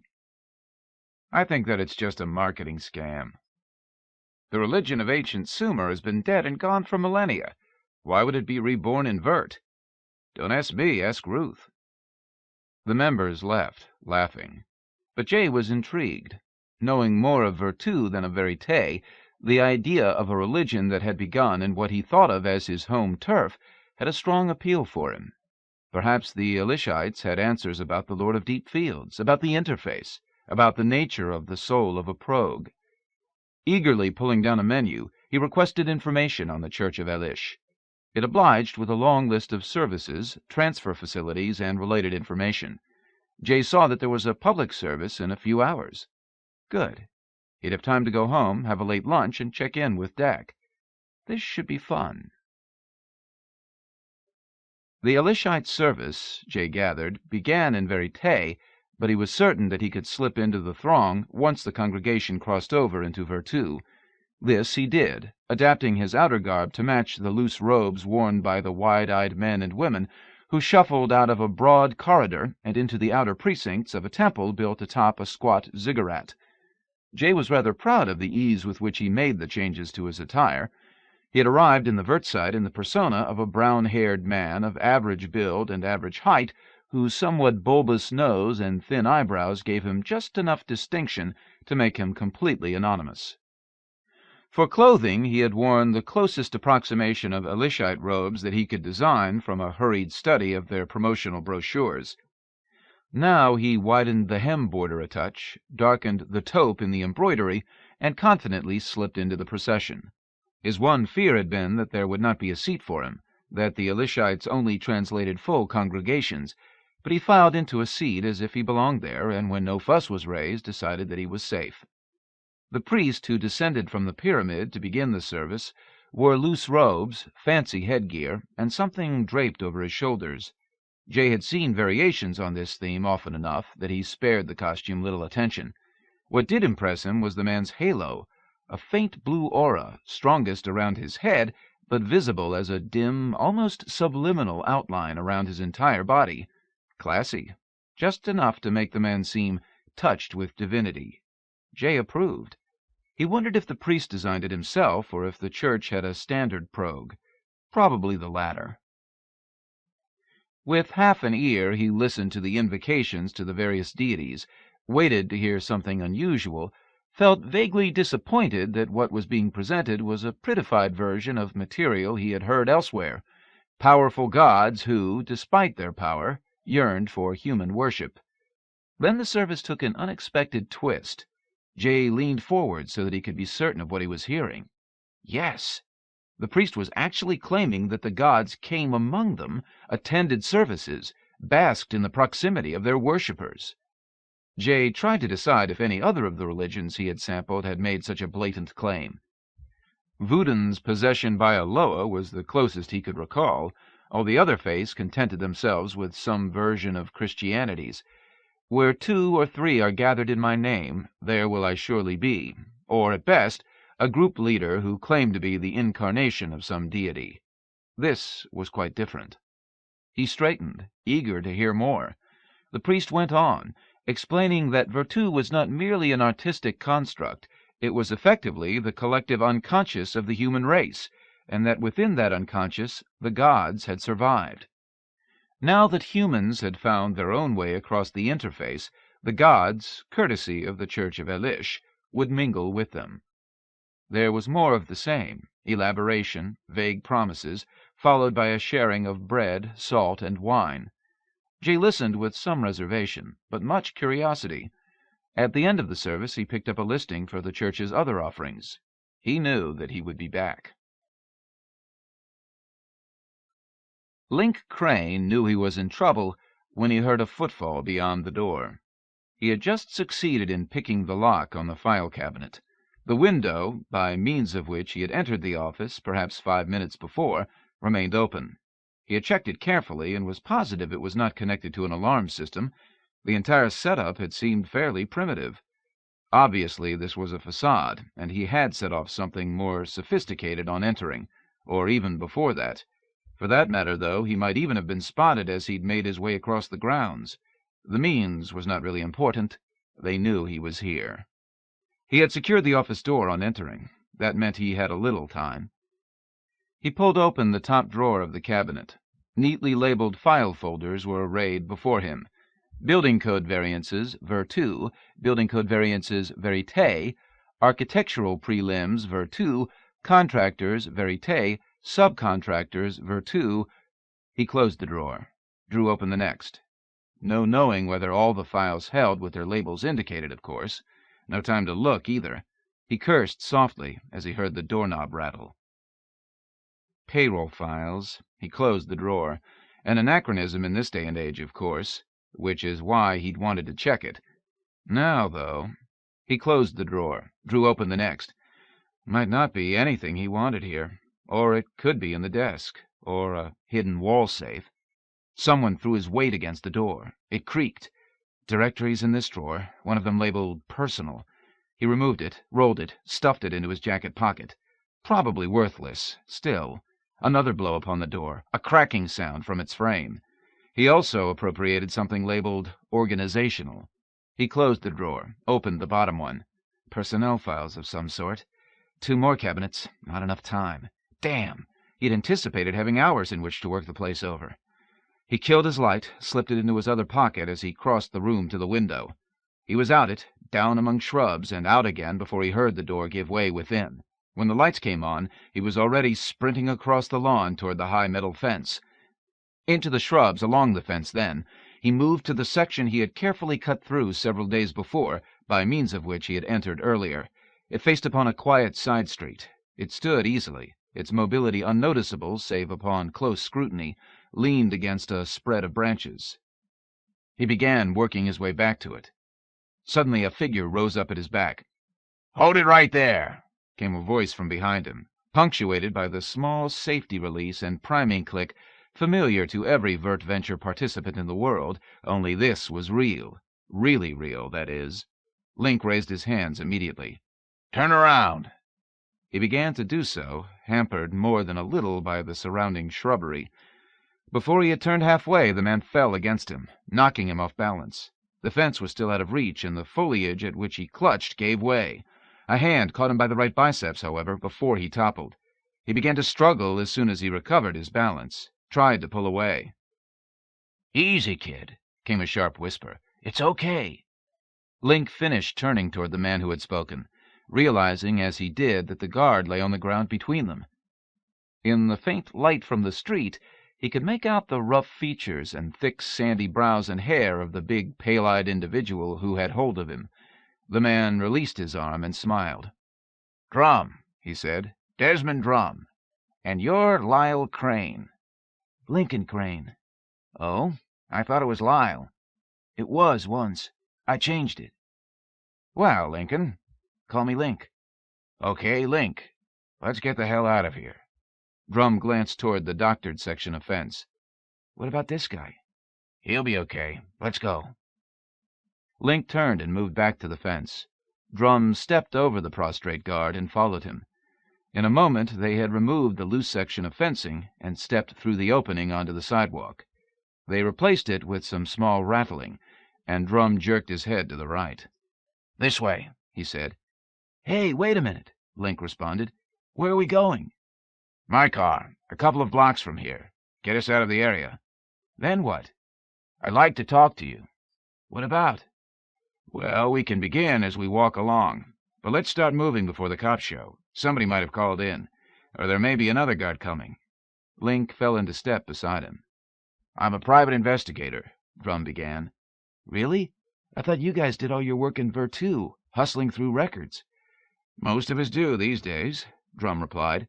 "But a lot of really important things stay here in Verite, on paper or in someone's head, and don't leave any tracks in Virtu. Somebody's got to work this side of the street." Link smiled. I know, he said. There's a lot of good stuff in old-fashioned file cabinets. Drum nodded. "A good reporter would know that," he said, "though most of them do all of their work in Virtu, hustling through records and getting by on handouts." Link laughed. Touché, he said. All right, you're all right. So, how do you know I'm a reporter? "How old are you, anyway?" 21. According to what I've got, you're 16. Just barely." What the hell have you got? And where'd you get it? Drum crossed the street. "I got it all. Hunted through public records in Virtu. Cheap and easy." So why ask if you already know? "You run the simple ones by first. Make it easy to cooperate. Maybe set up a pattern. Easy to check on." Link shrugged. Thanks for your help, but I didn't ask for it. I don't owe you any truth. "The truth is such a precious thing that you keep it to yourself, eh?" If by that you mean truth costs, yes, you're right. "You got any that might be worth something? Specifically on the Elshies?" Maybe. You buying? "No, but I know someone who might be. I'd like to take you to see him now. That's my car." He gestured toward a small blue Spinner sedan across the street. "Interested?" Link nodded. I'll talk to him, he said. Drum palmed the lock open, and they got in. A moment later he had started the engine, and the vehicle had risen above the roadbed, vibrating. "So why Lincoln?" Drum asked as they drifted to the side, then took a course forward. "You a Civil War buff?" Link shook his head. I read the autobiography of Lincoln Steffens, he said. It's what made me decide to be a journalist. Times change, but a story's still a story. "Wasn't he one of those early reporters for whom the term muckraker was invented?" Yeah, Link said, but a lot of people make it sound the way you did, like the tabloid segments, gossip and all. The muckrakers, like Steffens and Tarbell, were investigative reporters. They did exposés of business abuses, like in the oil industry, and crooked politics. They were all hell on finding conflicts of interest, payoffs. How about religions? They ever cover shady religions? I don't think so, Link said, glancing out the window at the Ayradyss office he had visited. So this was your own idea? That's right. Got the idea reading about the late 20th century television evangelists. Thought there might be something juicy here, too. Did you find it? If I did, it'll be a major news piece soon. You saying you wouldn't work for a private customer? I don't know. You giving me a problem in journalism ethics? Testing my principles? I believe it was Oscar Wilde who said that the best thing about principles is that they can always be sacrificed to expediency. Link chuckled with him. If I had a story and you're asking me whether I could be paid to kill it, I don't know. Like anything else, I'd have to have real facts before I could decide. When I said that things cost, I wasn't talking about killing a story, though. I was talking about maybe selling some information. That's different than promising never to use it. Agreed. I was just sounding you out. You haven't really asked me yet whether I have anything worth selling. Do you? Well, I might have an interesting item if we live, Link replied, still looking out the window. What do you mean? Drum asked. Link jerked his thumb in the direction he was staring. It'd be a better story, though, he went on, if I could learn how the Elshys make those Virtu powers work in Verite. Drum turned his head in the direction of the gesture. Holy shit, he said, and the car leaped forward. How long's that thing been up there? Not long, Link replied. Slow down. I'm not sure it knows what it's after, and you may draw its attention. The figure in the sky was bowl-shaped, winged, human-headed, bearded. It moved in a large circle as if seeking something below. After a time, it began to drift in their direction. Drum had braked at Link's suggestion, but now he began accelerating again, slowly. As he did, he punched a phone sequence in the design on the dash. The screen remained blank, but moments later the call was answered by a husky, masculine voice. Yes? Drum. Problem? I'm on my way, but I've picked up a tail in the sky. What sort? Archaic. If it goes potty, it'll likely be bullshit. Oh my. If it's really real, then someone with a Virtu power is on your ass. I'd already figured that. What should I do? What are you driving? A blue 2118 Spinner Compact. Pass the place we were to meet, slowly, and call me 3 minutes later. Hope I can make it. Me too. Drum glanced back and up over his left shoulder to where the Elshy beast seemed to hover. He turned right onto a wider thoroughfare. A red sedan passed him. A half-mile and 2 turns later, when he was preparing a sigh of relief as the creature dwindled and vanished to the south, he turned a corner to see it swooping toward him out of the east. He accelerated immediately. Link was speaking into the back end of a pencil mic. In violation of every principle of aerodynamics, he dictated, it comes on, dropping toward us like an avenging angel out of Old Testament Babylon. If you don't mind, Drum said, wrenching the wheels suddenly and turning up a side street, gyros squealing in protest, you're a little distracting. If we die, I'd at least like the byline, Link protested, though he lowered his voice thereafter. Drum opened his window, removed an oddly shaped pistol from within his jacket, leaned part way out, and began firing at the impossible beast. The weapon made a small hissing sound each time he discharged it. The bull in the sky jerked slightly as the 4th round was fired and veered off suddenly at treetop level. Even now, mounting on high for its second pass, Link went on. Cut that out, Drum ordered. The figure soared, turned. The next intersection was too busy to crash. Drum turned his head from side to side now. Ahead and to the right, a large man stood beside the road, hat pulled low over his eyes. He leaned upon a tree to his left. His right hand rested atop a cane. Drum braked for several seconds, then accelerated again. It seemed as if he might make it through the intersection legitimately. A soft explosion occurred overhead, a muffled popping sound. A flash of red and yellow light passed through the car. The vehicle rocked on its cushion of air. Drum sped through the intersection. Only to vanish in an inexplicable burst of fire, Link dictated. Drum slowed, departed the roadway, drifted through a park. Link, silent now, shifted uneasily. It was probably me it was after, wasn't it? He said. Probably. It means they had someone with a Virtu power back at the office, and the Viper got a look at me somehow. He ran a hand through his sandy hair. Might not have been sure at first which car I was in. Sounds right. Circled a bit, then decided to try this one. Became certain when you took evasive action, when you shot at it. Came on strong then. I'm wondering how heavily it might have come down on us. I've a feeling it wanted blood. It did seem pretty intent. I don't understand what happened back there, though. Link gestured to the rear in the direction of the road. I'm sure it didn't combust spontaneously. You led it into some sort of trap involving that guy you were talking to on the phone, didn't you? Good guess, Drum said. But I don't see how you could have anticipated something like that and set it up. Good, Drum said, pushing in a number. Omniscience bothers me. Several seconds later it was answered, and he said, Drum here. What now? And, by the way, thanks. That meeting's off, came the reply. But I still want to see you. All right, where? You still know how to find the place where we first met? Yes. Meet me there in 2 hours. Yes. Drum drove across the park and out onto a narrow thoroughfare. He moved slowly along it. Who is this guy we're going to see? Link asked. We shall refer to him as the client. Whatever he likes, especially if he's the one who got rid of the bull in the sky. Drum nodded, driving slowly, conservatively now. He did, didn't he? Link said after a while. Maybe. How? If I knew that, I'd have done it myself. Obviously, he's got you working on something involving the Elshies. Reasonable guess. You think there might be a big story in it? Drum shrugged. Then he smiled. Sell me whatever you've got to sell, and I'll take you home, he said. No, and no. I don't think the client is going to give you a story. I smell one. Smell all you want. I didn't really have dinner, and we've a little time now. I'm hungry. How about you? I could use something. I hope it's sauerbraten, then, because we're near a German place I like. In deep fields he dwelled.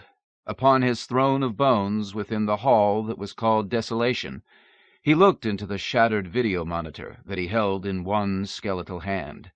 By the power that was in him, was of him, he conjured an image. Fragmented and flecked with static, it rose in the hollow between the monitor's broken glass edges. Something bulked within the image, a mountain, he knew, for it was this mountain he wished to look upon. There was motion also, but he could not determine what walked or crawled or otherwise made motion on the mountain's slopes. He permitted the image to fade.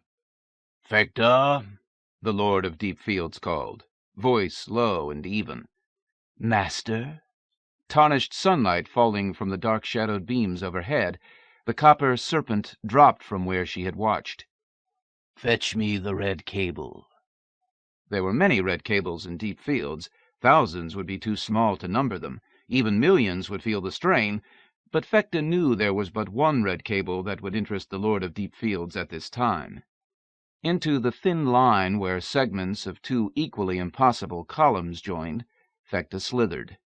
Defying the continuity of space, she came forth from a roughly triangular hole in the ulna of one of the many bones that Death was using as a footrest. The red cable that had been one of Mizar's tails slithered after her, moving in the fashion of a snake by grace of Fecta's small power. As Death did not deign bend to pick up the cable, Fecta set it to entwining its way up the throne, making art of the interplay of dry white and plastic red against the contrast of the Lord's black robe. When the cable came even with the left hand of the Lord of the Lost, he plucked it from the eye socket out of which it was emerging. Instantly Fecta withdrew her power, and the cable drooped, plastic encasing monofilaments and wire, nothing more. "Thank you," Death said, the courtesy surprising the serpent, who flickered her tongue out in silvery acknowledgment. Whether or not the Lord of Deep Fields noted this would be hard to say, for he had returned his attention to the shattered monitor. Once again the picture grew, outline discernible but detail indistinguishable, too few pixels to the centimeter.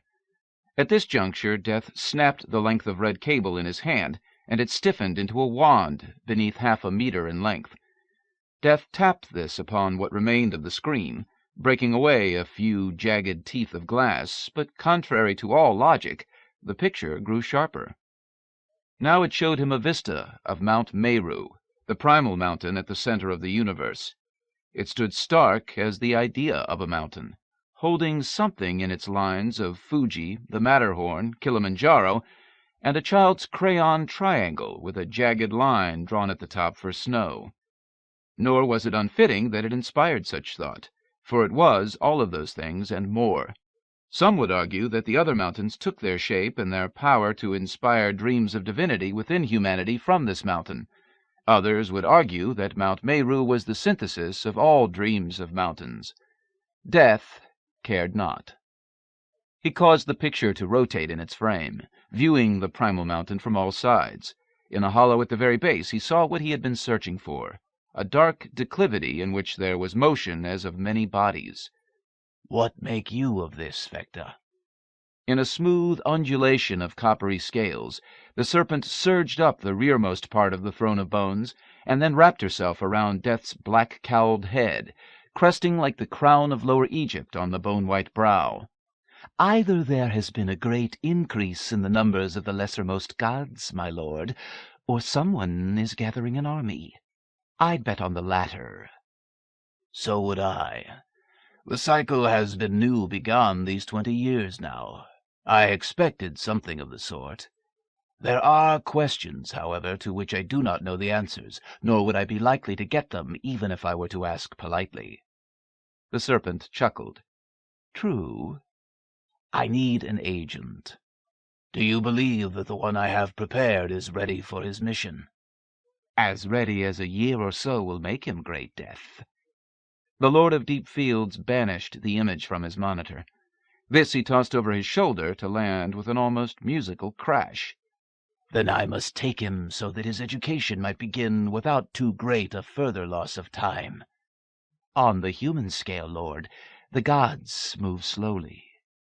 "I have counted on that, Vecta, even as they have counted on being immune to my reach."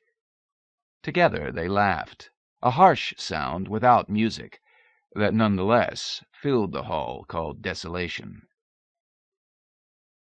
It was after midnight, and it was raining when Drum dropped Link at the corner outside his mother's apartment building.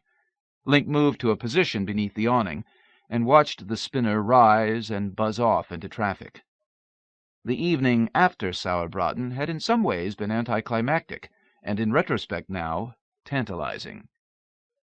Their rendezvous had been on a property belonging to an acquaintance. Whether it was an acquaintance of Drum's or his employer had not been clear.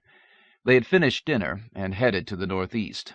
Before too long they had gotten into an area of trails rather than roads.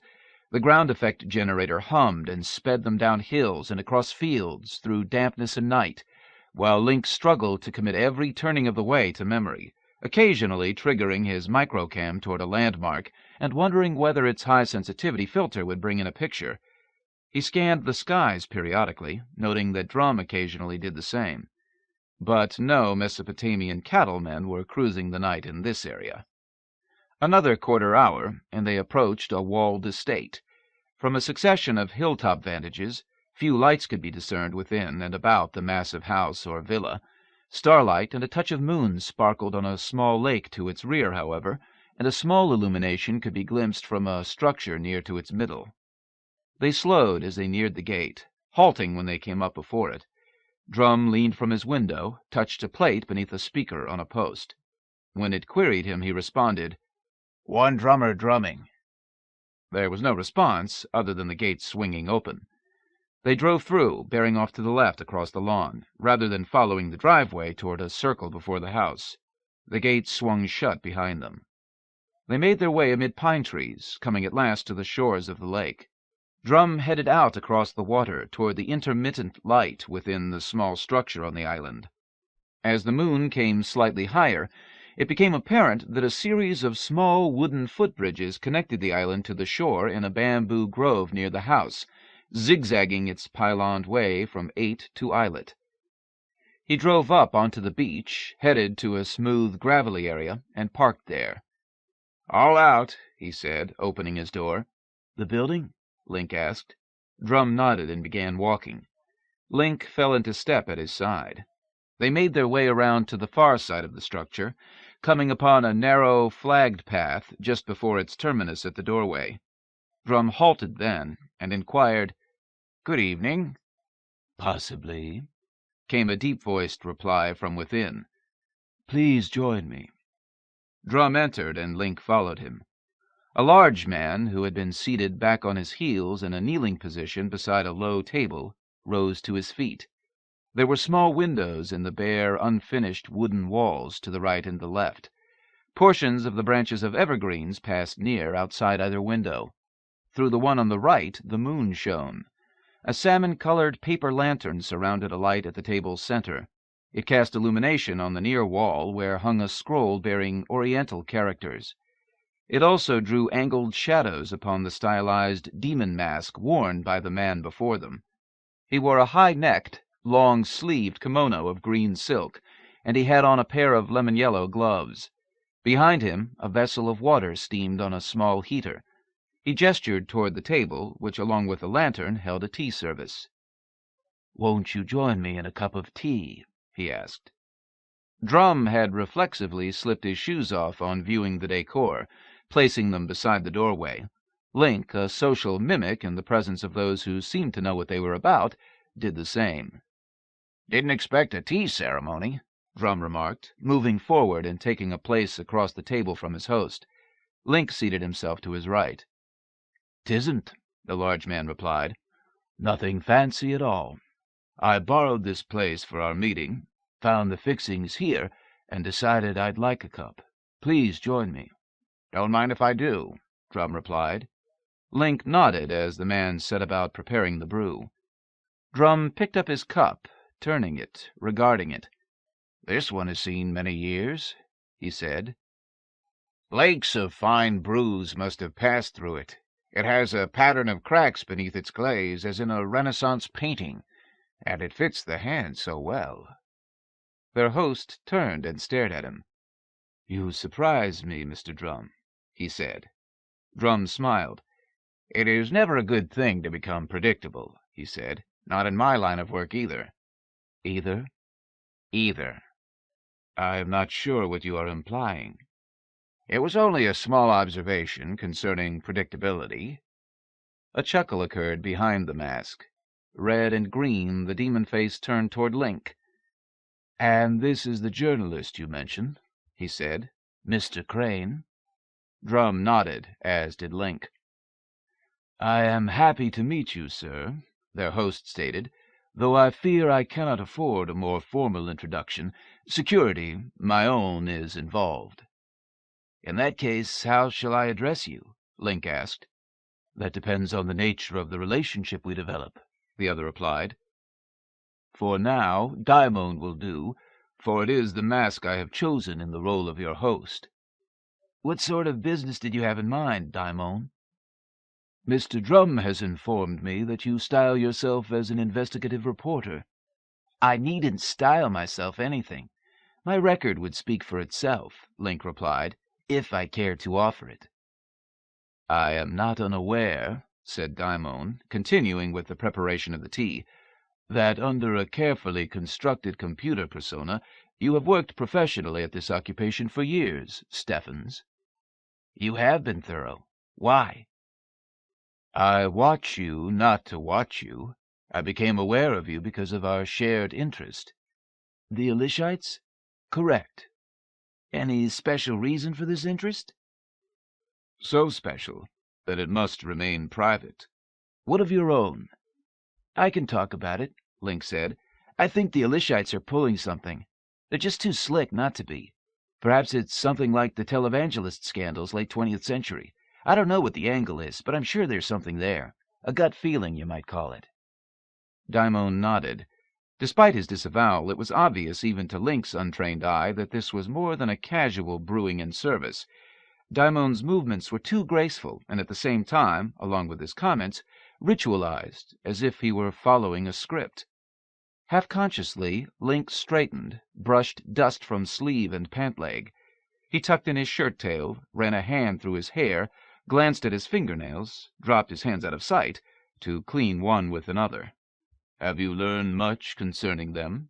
Daimon asked. "Did my homework," Link replied. "I read everything from the general stuff to Arthur Eden's Origin and Growth of a Popular Religion, which was pretty thorough if no longer current. Shame he can't bring out a new edition." "Obviously, it still left you with questions." "Well, I'm still not happy with the origin part, but I can understand its quick spread from the precedence Eden gives."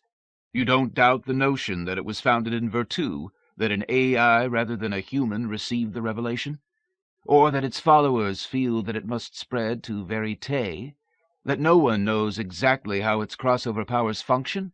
That its followers feel that its gods will one day manifest here? That the interface will be destroyed and the Verite annexed? That our world is somehow a subset of theirs, no matter what the paradoxes? That does strike me as a little outre, but then any revelation anywhere does, and a lot of the rest is just theology. However, yes, its founding in Virtu seemed more a publicity stunt than a matter of divine choice." "Could be," Daimon said, beginning to serve the tea. "As with most religions, there's a lot of mystery wrapped around the way it got started. If you buy the thesis that it was founded in Virtu without any assist from Verite, though, it raises all sorts of interesting epistemological questions." "Epistemological?" Link asked, raising his eyebrows. "Having to do with the origin, nature, and limits of knowledge." "Thanks.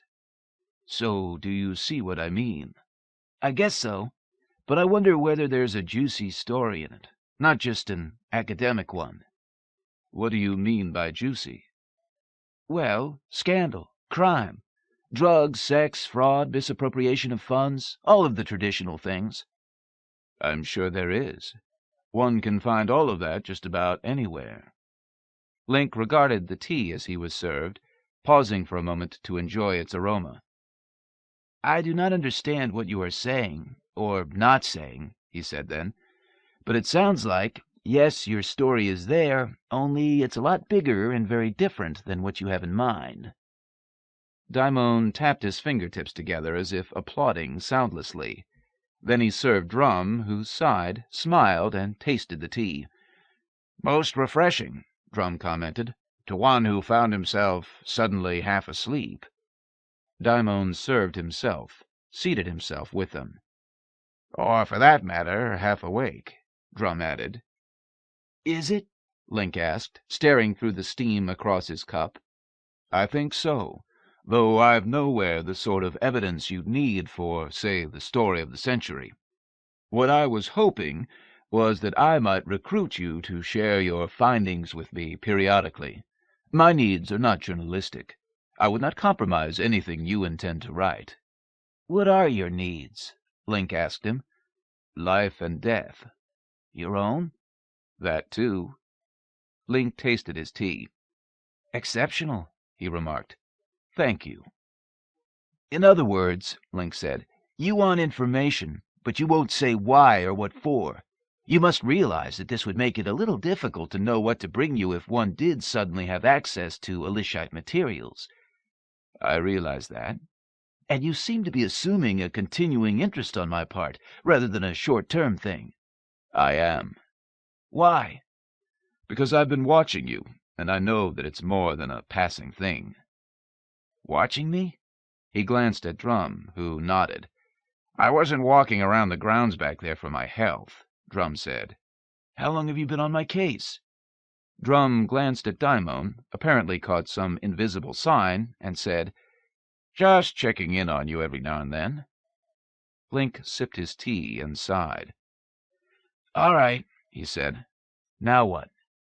"You don't think you're going to uncover a big story overnight, do you?" Drum asked. "Nope." "It could take months, even years of steady investigation." "Quite possibly." "And you think you're up to that?" "I do now." Drum raised his eyebrows. "Because of your own actions," Link continued. "You've made enough smoke to convince me there's a fire." "Well, would you be willing to share the results of your research with Daimon?" Drum asked. "What exactly do you mean by share?" Link asked.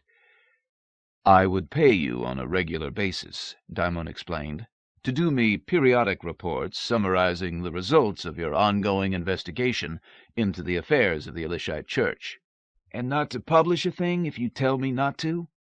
No. What I want to buy is a personal scoop. I get it before anyone else. How long before? Link asked, sipping his tea. 24 hours, though I reserve the right to try to talk you out of publishing at all in some circumstances. Link shrugged. You can try, he said. Close enough, Daimon said, moving first to one window, then to the other, and looking out. See any flying cattle? Link asked. Not yet. Daimon turned back to him. You know anything about them? Only what I saw tonight. Someone with a vert power might produce an effect like that. I don't know how they make it work here. Daimon withdrew his hands from his sleeves and passed Link a folded slip of paper. Link examined it. What is this? He asked. A figure, Daimon replied, which, if sufficient, will be deposited in your personal account each month for so long as you honor our agreement. A 24-hour scoop. And the right to try to talk you out of using certain material. Do we have a deal? Link rose and extended his hand. Daimon clasped it. We have a deal, Link said. And as a sign of good faith, you can look over the stuff I picked up tonight. I haven't even had a chance to check it myself. He passed him the personal directory and the organizational notebook he had acquired earlier. Daimon accepted them, flipped through organizational, and passed it back. Publicly available, he said. Then he looked through the other. Not sure what this one is, he said, but don't get your hopes up. Possibly field notes of some sort, not worth entering in the system till they reach a certain point. Still, let me look it over and get it back to you. All right. Do I ever get a scoop from you? That's not part of the deal. I know. How do I get in touch with you? You go through Drum. And if he's not available? Then I'll be in touch with you. Link shrugged. It's your show, he said. Daimon turned away, so as to adjust his mask as he raised his cup. Moon broken on lake's bottom. Black glass hands turning pieces. Dream of tea. Clouds blew up on the way home, and it was raining when Drum dropped him on the corner. I think you made a good deal, kid, the detective told him as he passed him his business card.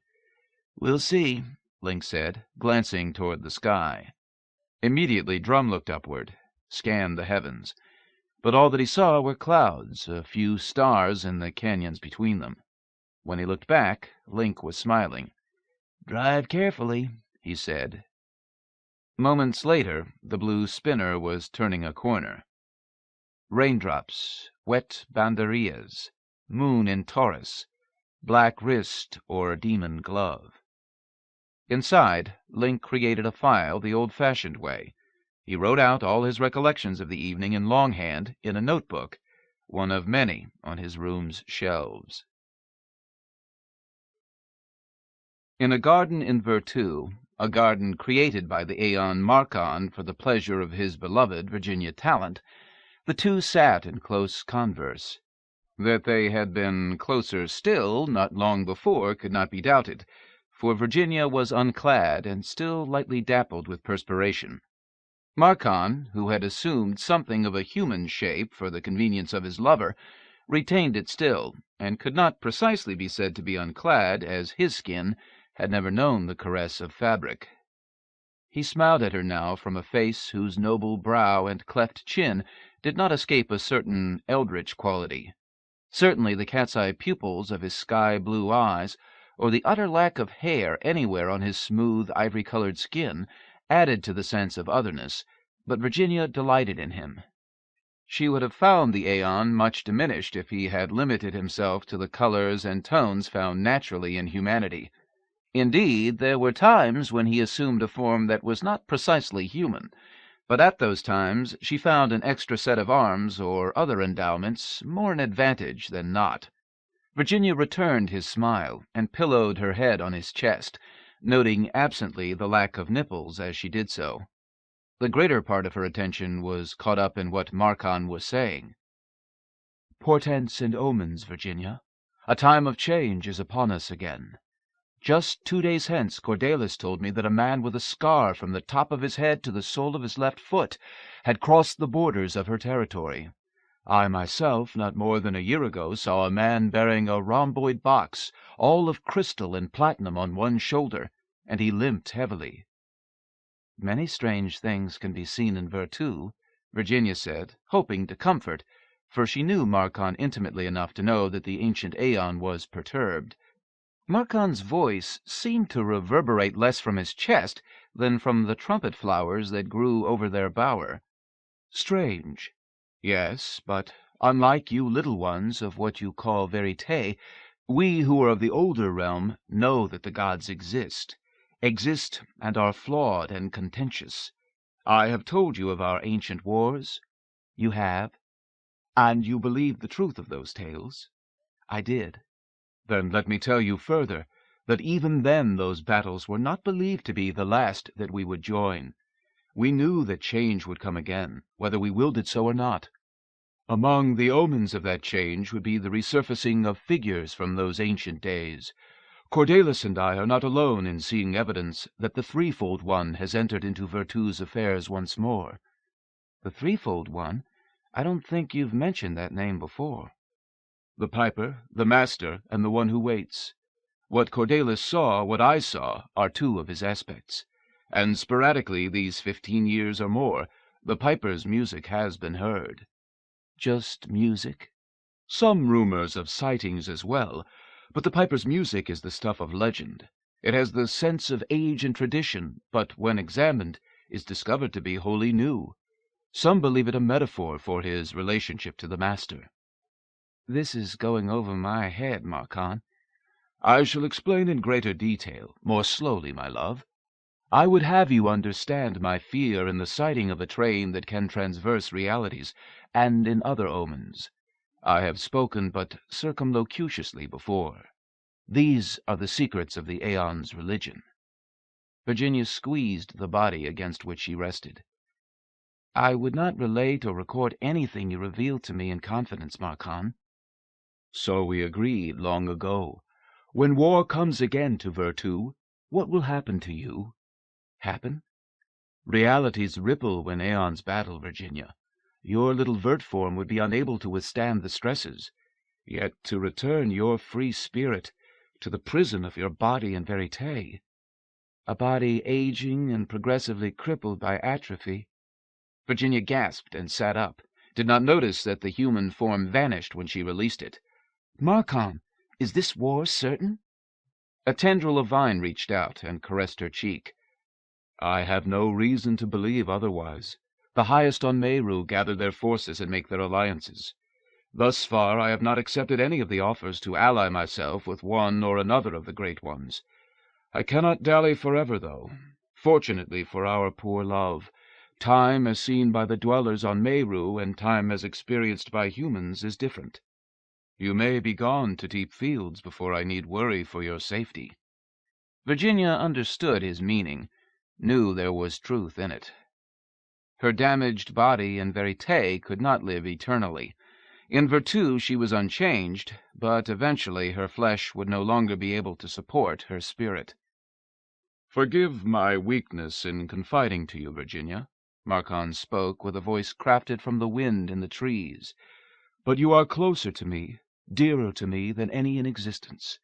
I could not pretend that nothing was amiss, and maintain honesty. Virginia blinked away her tears. Her own mortality was something she had long meditated on. Markhan's danger was a new and terrible thing to contemplate. "There is no forgiveness necessary, love," she said, stroking the fur of a great dire cat who had emerged from the thickest foliage. "Tell me more. Perhaps I will be able to help." Markhan did. Virginia listened, requesting clarification from time to time. Eventually the dire cat began to purr.